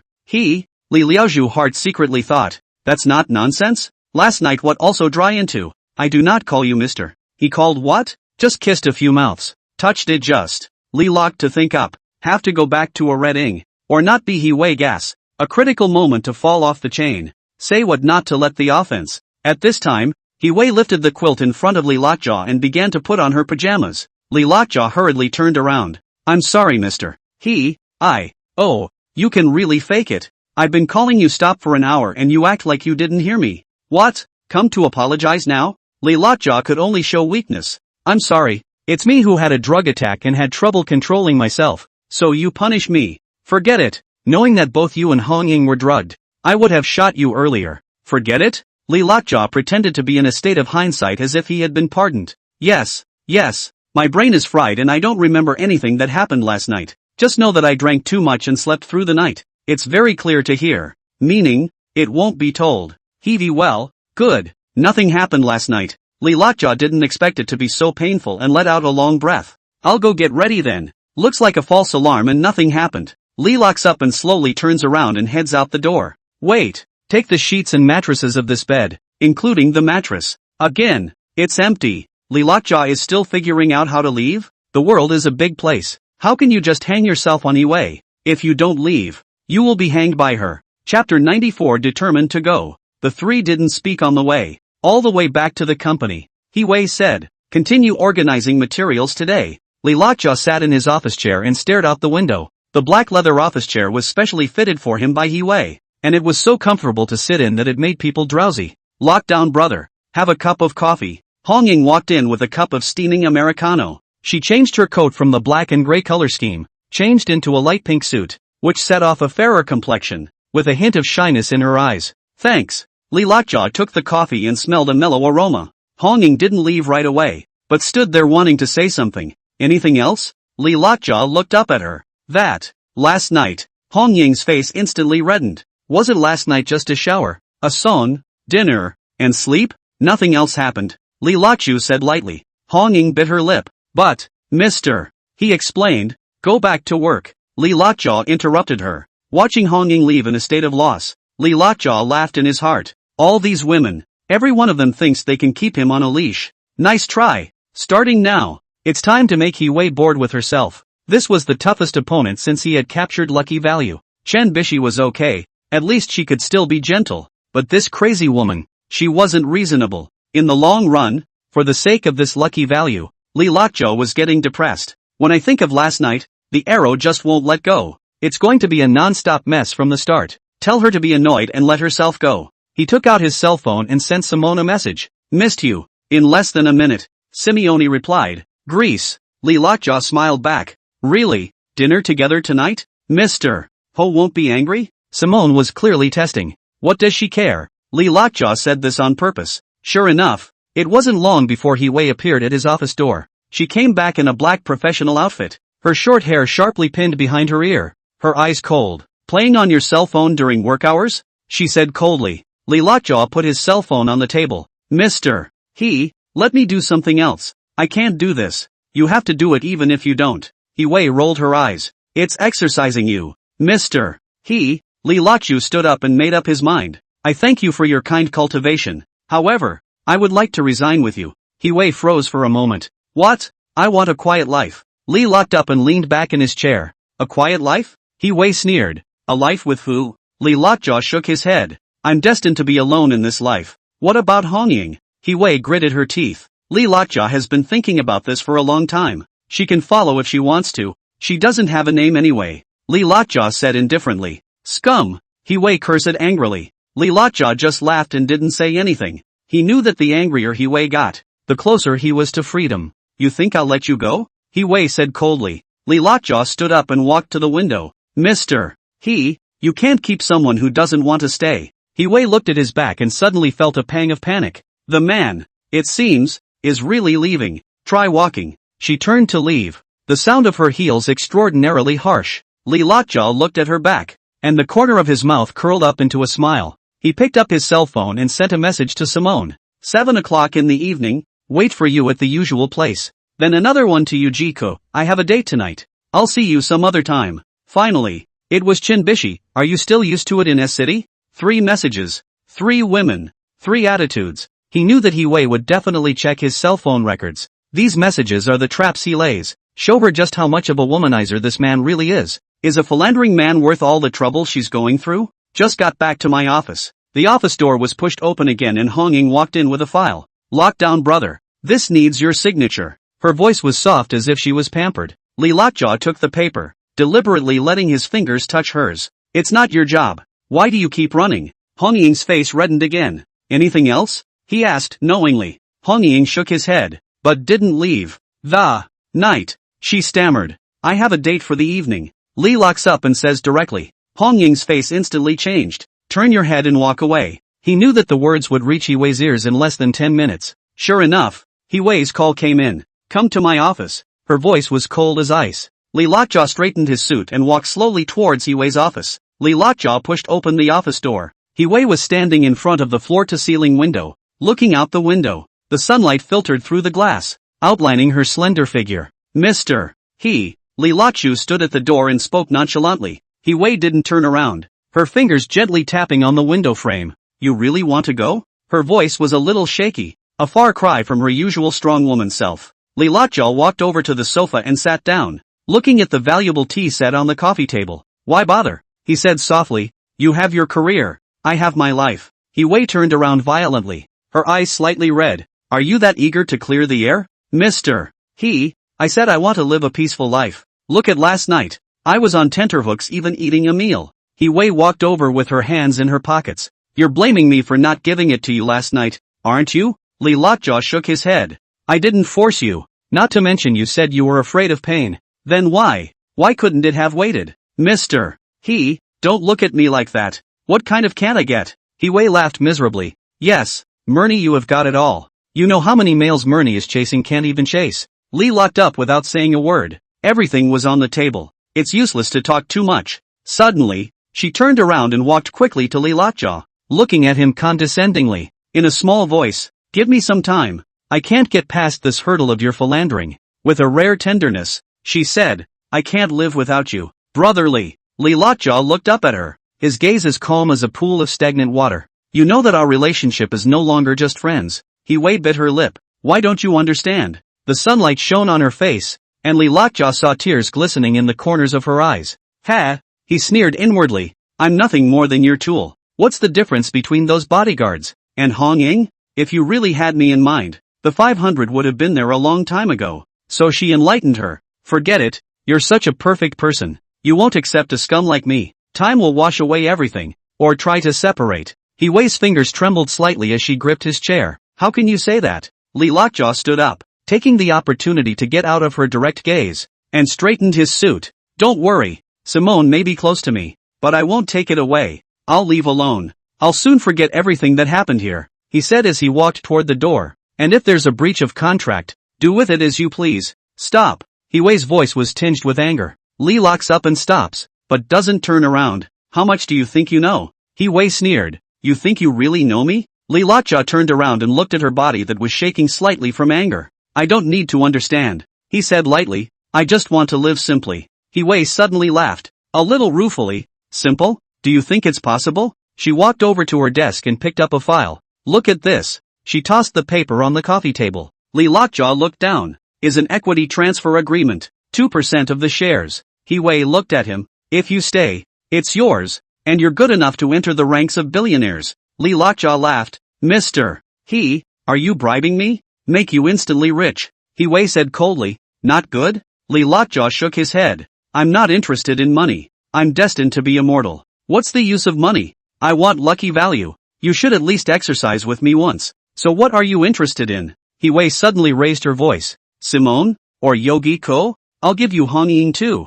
Okay? Lee Lockjaw laughed in his heart as he watched her lose her composure. Mr. He, you're really beautiful, he said suddenly. Hiwei froze, a blush appearing on her face. So you still want me? Chapter 95, Turning Back Time. So you're still thinking about my body. Not waiting for Lee Lockjaw to explain, she continued. It's not impossible, but I said I'd wait for the time. But, Lee Lockwood continued, shaking his head, beauty is too dangerous. The implication is clear, even if I wait. I don't care. Mr. Ho, a miss is a miss. After saying that, he turned around and left, ignoring Hiwei's shouts behind him. In the hallway, Hong-ying was pretending to organize the gun in his arms, but his eyes kept following him. Hiwei stood in front of the floor-to-ceiling window, the afterglow of the setting sun showering her face. The papers in her hands were crumpled, her knuckles white from the effort. The office was awfully quiet, with only a slight hum from the air conditioning vents. She looked at Lee Lockjaw's departing back, the figure fading into a blur, and tears welled up in her eyes uncontrollably. Why? She asked herself softly. The expensive tea set sat quietly on the coffee table, the glaze glowing warmly in the setting sun. This is a copy of a far-off official kiln piece from an old craftsman she specially hired from Saiwan Town. Suddenly, she turned and waved her hand. Bang! The sound of the tea set hitting the floor was particularly harsh in the empty office. Shards were flying everywhere, just like her broken heart at the moment. Hong-ying heard the noise and ran in, seeing the mess all over the floor, wanting to say something. Get out, Hiwei said coldly. Hong-ying gently brought the door closed, and the sound of footsteps faded away. Hiwei crouched down and looked at the debris on the ground. A tear fell on the porcelain tile, haloing a watery stain. Lee Lockjaw walked out of the company's front door and took a deep breath of the evening air. Four bodyguards in black suits followed without moving. They were big. They walked with the wind. Their waists bulged slightly, and they obviously carried guys. The corner of Lee Lockjaw's mouth curled into a cold smile. These people, are they worthy of following themselves? He walked slowly, deliberately turning into a secluded alley. A few cardboard boxes were stacked in the alley and moss was crawling on the walls. The four bodyguards followed close behind, only to find that Lee Lockjaw was already standing in the middle of the alley, quietly waiting for them. The setting sun's rays slanted in from the alleyway entrance, lending a golden edge to his figure. Mister, he said, he can't let you leave, the bodyguard in the lead said, with a hint of arrogance in his voice. Lee Lockjaw shook his head, his gaze as calm as water. You guys, not qualified. Before the words left his mouth, his figure had already disappeared in place. Before the first bodyguard could react, he was hit hard in the back of the neck. His eyes instantly went slack, and he collapsed like a puppet with broken strings. The second bodyguard had just pulled out his sidearm when a sharp pain came from his wrist. Click! The sound of bones breaking was clearly audible. The remaining two tried to go back and forth, but were put down at the same time by a roundhouse kick from Lee Lockup. The whole process took less than 10 seconds, and four well-trained bodyguards fell to the ground groaning. Lee Lockdown straightened his suit, patting away the non-existent dust from his cuffs. He took out his cell phone and sent Simone a message. I'm downstairs at your house. The night is drawing in and the streetlights are coming on one by one. Lee Lockjaw leaned against a sycamore tree by the side of the road and looked out the window of Simone's house. Half an hour passed with no reply. An hour had passed and there was still no reply. Suddenly, the cell phone vibrated. It was a video call request from Hiwei. Lee Lockjaw looked at the time, 8:15 p.m. He clicked on the video and a scene appeared on the screen that took him by surprise. Simone was wearing a white lace-trimmed dress, leaning lazily in Hiwei's arms. Her long hair was cascading and her eyes were dodging, afraid to look into the camera. Hiwei, on the other hand, was dressed in a black customized suit and had her right arm around Simone's slender waist. Her eyes held the arrogance of a victor. and a sneer hung at the corners of her mouth. Right. I'm sorry. Lockdown. Simone lowered her head, her voice trembling a little. I've always loved Vivi. Isn't it good to be gracious with me and still have Vivi? Li Lockjaw looked at the scene and suddenly smiled. So it turns out that the clueless Huai has gone back to forcing her old flame Simone to talk herself out of it. The smile made Huai's expression stiffen. Li Lockjaw said with a beaming smile, quite well. I wish you all happiness. I won't fight with you landlords. I'm a landlord anyway. Simone didn't know what he meant. What's a landlord? Huai, however, appeared to know everything. She sneered. Now you know what you count for. Who will be on your side in this world without money? Li Lockjaw nodded. Mr. You win. I wish you guys an early birth. Bye-bye. How dare you? Huai's voice rose steeply. Bye. Li Lockjaw finished gently and hung up the video. He looked up at Simone's apartment, where only one window was lit in the night. Li Lockjaw's figure faded into the street corner. At that moment, Huai's message sent over. Consider Yuji-ku and Chen Bishi before making a decision. Li locked his feet for a moment and looked at the message on his cell phone. Reply to Mr. Ho. I've always felt that we still have an ounce of respect for each other. You're not going to take it, are you? So what if I am? No one can disobey me, except you? Li Lockjaw gritted his teeth, and a system prompt was heard in his head. Congratulations to the host. Congratulations to your grandma's leg. Li Lockjaw was furious. This system is as sick as it gets. It's time to show up and not show up. As soon as they come out, they sing the opposite and drag their feet. Host, I just upgraded again. You having a baby has nothing to do with me. Host, this time it's different. I have the time rewind skill too. What? Li Lockjaw almost jumped up in excitement all of a sudden. He was aware of this time reversal. Come on, talk to me. You will see in the skill card that there is an additional time reversal skill card. Using 100 lucky values at a time, you can rewind to any previous point in time. Isn't this the legendary regret pill? Li Lockjaw now regrets. Too able to pretend to be a good person. Last night did not he weigh a spoon braised? Quick, use one, and back up to last night after the drugging. Li Lockjaw laughed fiercely. Tramp, I told you manly woman to pretend 13 with me.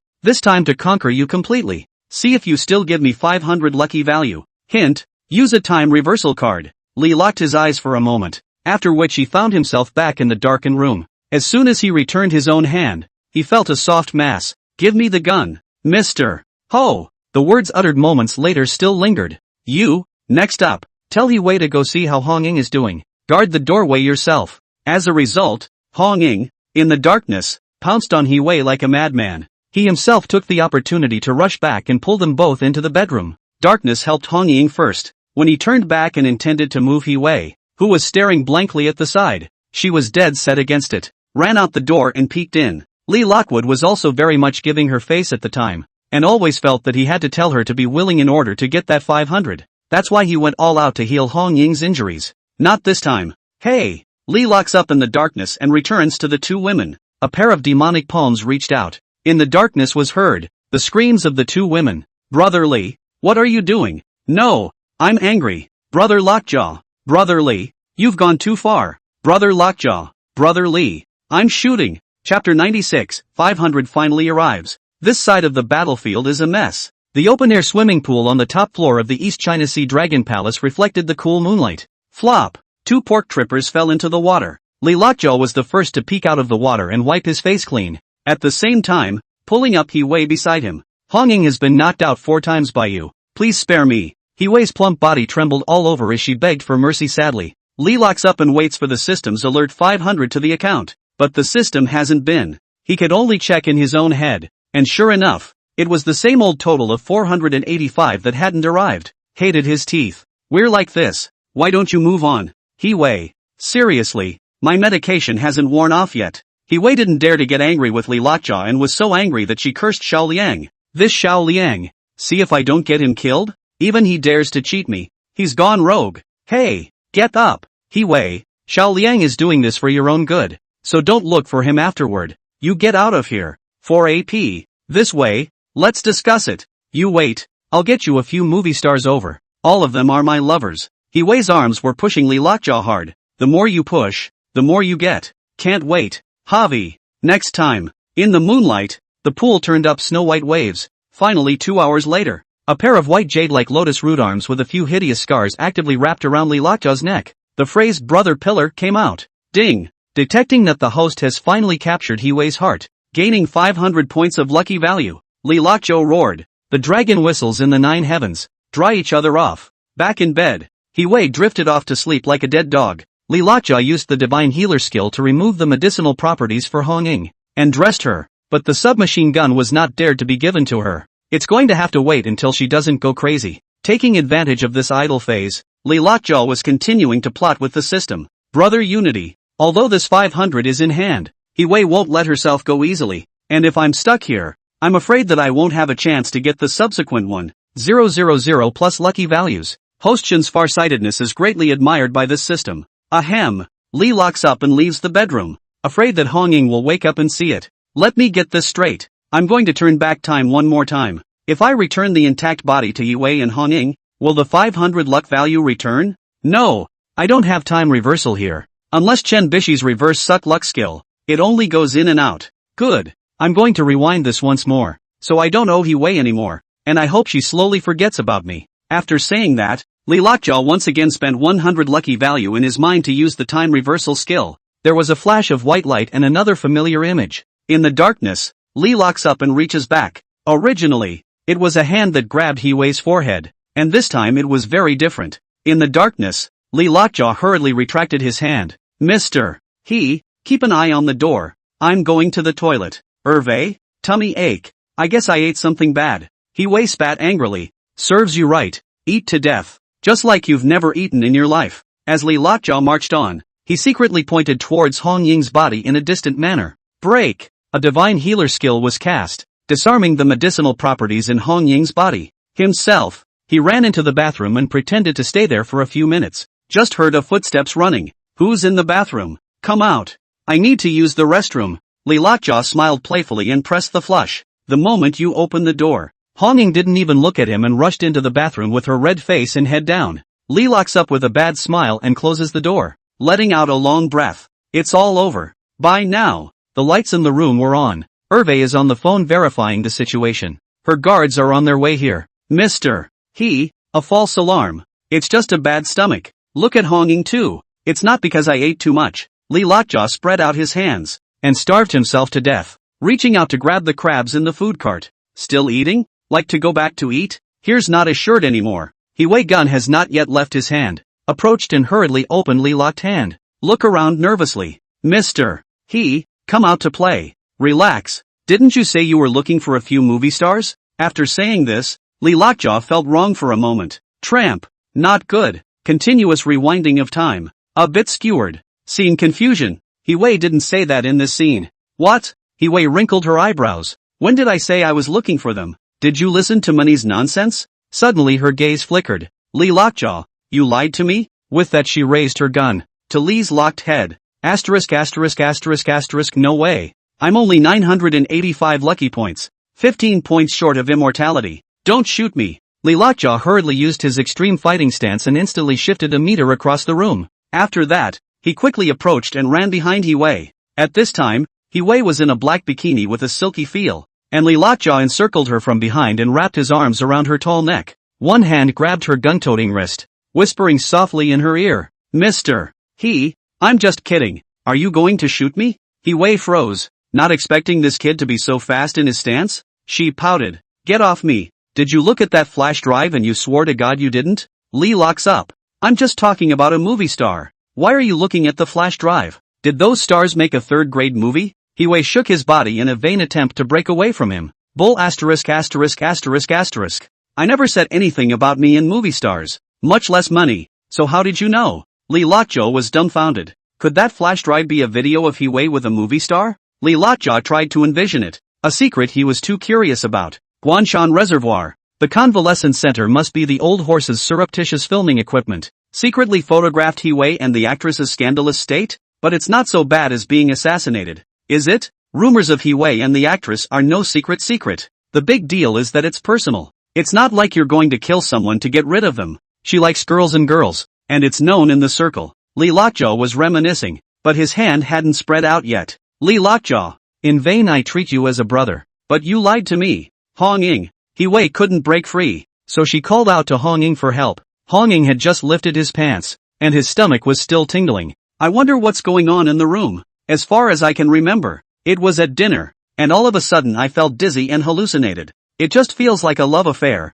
full of flowers, couples and affection. Seeing that her body was hot and her limbs were weak, she wanted to have a big fight with the only male in the room. Lee Lockdown. Brother Lockdown. It said that you know martial arts. How about we spar? Then rolled halfway across the couch. Suddenly his body shook and he felt refreshed up and everything seemed to be back to normal. But suddenly my stomach turned upside down. It's like holding a balloon in your intestines and flopping around. After a few stinky farts, I couldn't take it anymore and went straight to the bathroom. Just as he finished, he heard Huai calling out to himself. She immediately ran out, as soon as she saw the light in the house. Stunned, what's the situation? Lee Lockjaw wants to hijack Huai? Huai is carrying a pistol and is being controlled by Lee Lockdown. Honging immediately made a round of the house and saw that his submachine gun was placed on a couch to the side. Immediately, he did a ground roll and came close to the couch. In passing, he picked up the assault rifle on the couch and skillfully turned on the safety. The gun was aimed at Lee Lockdown. Lee locks up and lets go of Mr.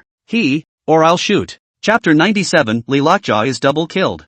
Huai took a look at Hong Ying and copied the gun. Her heart was a bit conflicted and she was in the middle of tearing herself apart. I didn't realize that my own pistol, with the bullet already loaded, had touched the trigger in a panic. Bang! There was a blue smoke, and both Huai and Lee Lockjaw were shocked. The gunshot is the signal. Loyal Red Ing, without hesitation, was a pike at Lee Lockjaw. The bullets, which were fired at a very high rate of speed, hit dozens of them in an instant. In a flash of lightning, Lee Lockjaw had already predicted this outcome. He could have twisted his body and used Huai as a shield in front of himself. That way one is safe and sound. Huai would then be shot into a sieve by a rain of bullets coming at high speed. However, once he thought that Huai had already given her Fong to him and that he had all sorts of additions, he decided, twisting in the opposite direction, protecting Huai with his own body. His back ate the dozens of bullets hard. Pffffffffff. The sound of consecutive bullets entering flesh. Lee Lockjaw hurriedly cast the divine healer skill to protect the vital organs and blood vessels.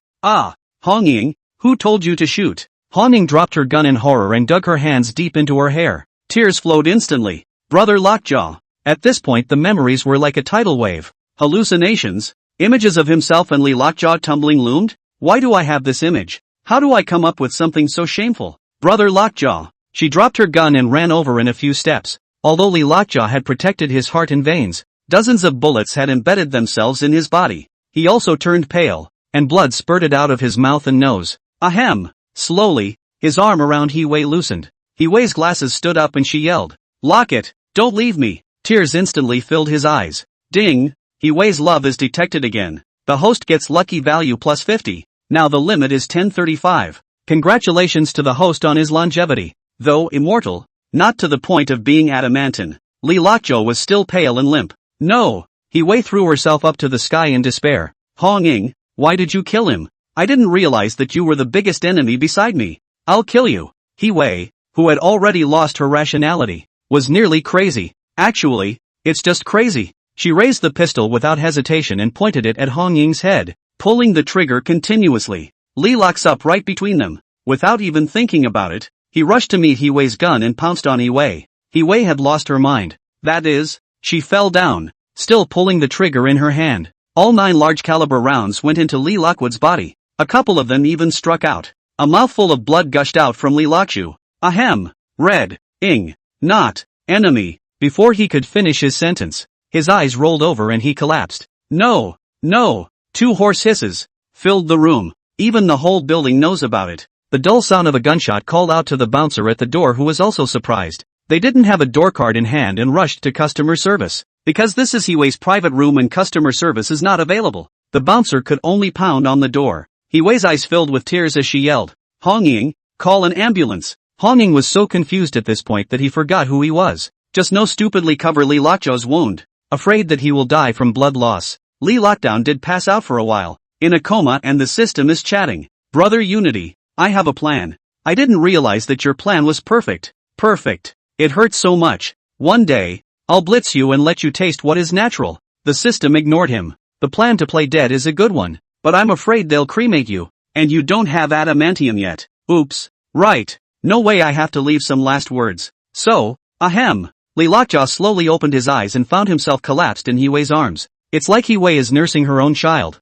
Lee locks up and smells the plump breasts. Ho! Don't talk, the doctor will be here soon. He Wei's face was full of tears and her short hair was soaked. Han Ying had opened the door and the bodyguard stood guard. Han Ying had found a first aid kit and was giving Li Lockjaw a hemostatic injection and first aid medicine. Brother Lockjaw, you have to hold on. I'll back you up. Try catching a barrage of bullets? But this is no time for nonsense. Li locks up pretending to have misty eyes. Dissipated the last vestiges of its divine splendor. Bury me in high mountains, above, to the sun. No, you can't die. He Wei's hands were covered in Li Lockjaw's blood, and touched Li's locked cheeks vigorously. Li Lockwood had the last laugh. Mister, my head should look at the sunlight, not cremated. I'm afraid of being hot. After saying that, Li Lockjaw slowly closed his eyes. The divine healer skill was activated, shielding the heartbeat and breathing as the body slowly began to cool. Ah! He Wei let out a miserable cry. Han Ying slowly put down what he was holding.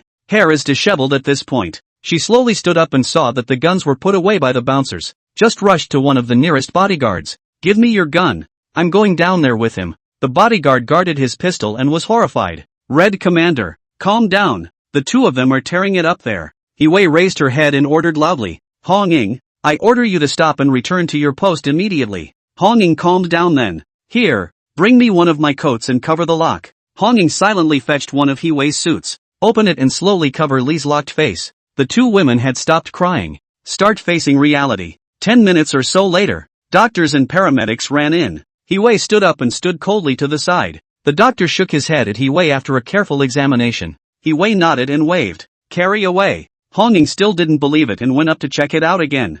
Han Ying, stop it. Go contact the hospital and arrange a separate room. Yes. Han Ying could only give a silent assent. He Wei turned around and walked into the room inside to change her clothes. Li Lockjaw was carried away. The bodyguard also went out to stand guard. The cleaning people rushed to clean up the scene. Li locks up and gets bagged. Wobbly was pulled away. He Wei sent 4 bodyguards to keep guarding the perimeter. The hospital arranged a separate refrigerated room for Li Lockwood. Dig the groove. So cold. It didn't take long for Li Lockjaw to get so cold that his upper and lower teeth started fighting. Why don't you rewind it again? Li Lockjaw thought for a few seconds. Brother Unity, it's already cold, so don't say anything snide. Isn't this the best ending? I can move on to a new target. Yes, He Wei is a capricious person. That USB flash drive must have a shocking secret, otherwise she wouldn't have the heart to kill you. Li locks up in the morgue bag and pats his chest. Hey, thanks for getting 500 to me first. Otherwise she wouldn't have fallen in love with me, and for the sake of profit she would have killed even her closest friend.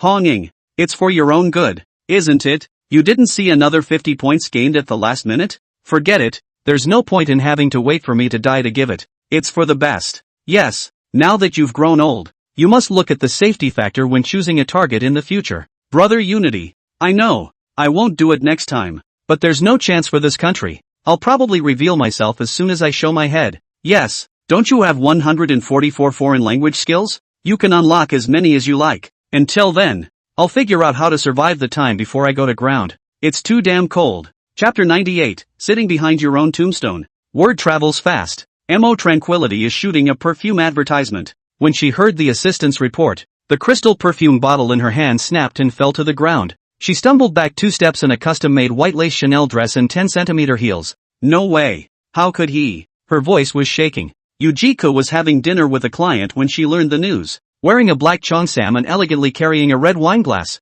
The moment the news came over the phone, red wine spilled down the rim of the glass, staining the tablecloth. Who fired the shot? Her voice was cold as ice. Chen Bishi received the call at the yoga studio, and her body felt like it had been drained of its strength, paralyzed on the yoga mat. He Wei told Simone the same day. Simeone was cool about it. Seems to know the answer. She said coldly, I knew that's how he'd end up following you with his dead weight. He Wei sighed. Everything was so sudden. It's all my fault for repeatedly rejecting him, but it's a good thing that he died. That's a complete relief. Simone had tears in her eyes. I'll go change his clothes. I can't just leave in rags. He Wei lowered her head. I'll accompany you. Simone changed into a down jacket and came to the morgue with He Wei. At this time, Li Lockjaw had a layer of frost on his face, frozen like a scallop, covered in silvery white. Simone kept crying, and He Wei on the side held handkerchiefs in both hands, one for herself and one for Simone. Simeone removed her gloves and gently touched Li's locked face. It's like the first time the two were intimate in a tent on a mountain.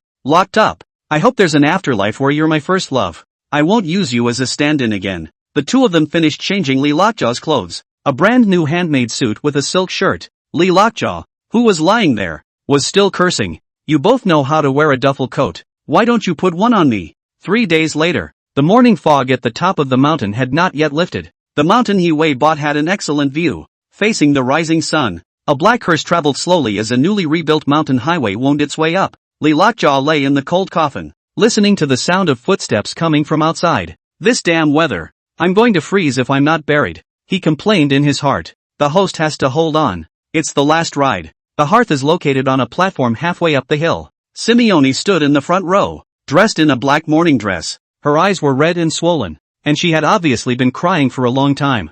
Ku, on the other hand, was dressed in white and stood in the corner like a wandering spirit. Chen Bishi held a bouquet of white roses and stood silently behind the crowd. Mo Tranquility didn't come? She was afraid that Huai, a madman, would make a move on her. Because Huai has started to block her domestic resources, she just drove and followed from a distance, memorizing the place where the grave was. What's the use of doing these flowery displays when the people are gone? But you, Lee Lockdown, are the strongest man in this life? Huai, as the organizer, was dressed in a black suit and looked cold. Hong Ying stood behind her, her eyes vacant. Start, Huai said softly. The priest began to chant, and his solemn voice echoed through the mountains. Locked, Simone suddenly spoke. I'm sorry, Ka sneered. What's the use of talking about this now? Who are you to talk? Simone turned. Who abandoned him in the first place? Enough, Huai suddenly raised her voice. This is a farewell, not a jealousy fight. Chen Bishi walked forward and placed the white rose on the coffin.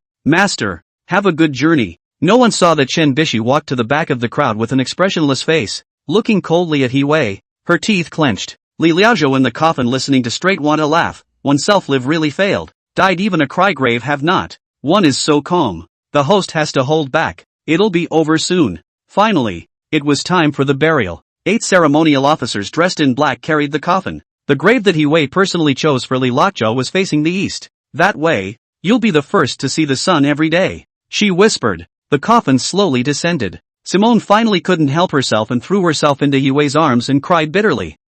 Ku turned to leave, his back sullen. Chen Bishi knelt on the ground, weeping silently. Hong Ying stood aside, his clenched fists shaking slightly. Rest in peace. Huai's voice was soft. Here, this is your home. Dirt falls in shovelfuls. Lee locked up, feeling the weight coming from above, and thought, it's finally over. What's next for the host? When they're gone, I'm getting the hell out of here. Where to? I've heard there's an island deep in the ocean with a lot of geisha and a nice view. The system was silent. The crowd of mourners gradually dispersed. Huai took one last look at the tombstone and turned to leave. As the sun set, only a fresh grave remained at the top of the hill. The tombstone is inscribed, where my heart is at rest, that is my home. Late at night, the moon is dark and the wind is high. An occasional hiss from a wild animal added to the thrill of the silent valley. LOL. Moonlight shines on the surface of the tombstone. It made the gangly face that was etched into the tombstone extraordinarily realistic. It's just like a real person in the world. The sarcophagus of natural alabaster behind him was moved a crack.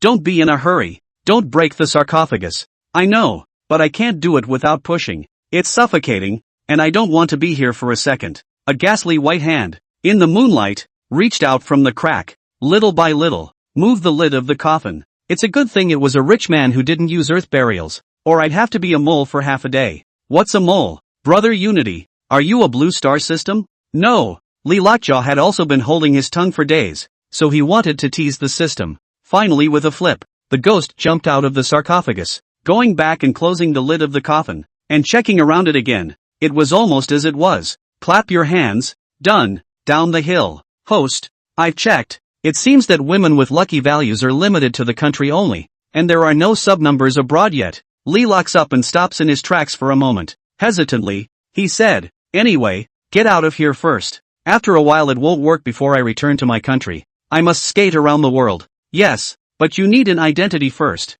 Brother Unity, do you have any disguise cards there? No. Wow. Lee Lockjaw sat behind his own tombstone. That's a bit of a problem. There's no papers whatsoever. How am I supposed to leave the country? Smuggling? Lee Lockjaw was thinking that this place was highly similar to Blue Star. Would the world map be similar? The South can't go for the time being. There are too many people and demons. The West is poor and buried, and the North is at war, so we can only run east. I've thought of a great way to tell people not to recognize you. Lee locks up and gets excited all of a sudden. Tell me quickly. Brother Unity. What's the best way? Light a fire. Burn your face? And then use your divine healing skills to heal yourself. I'm sure it won't return to its original state. Lee locks. You're really screwing me. That hurts. But it's worth a try.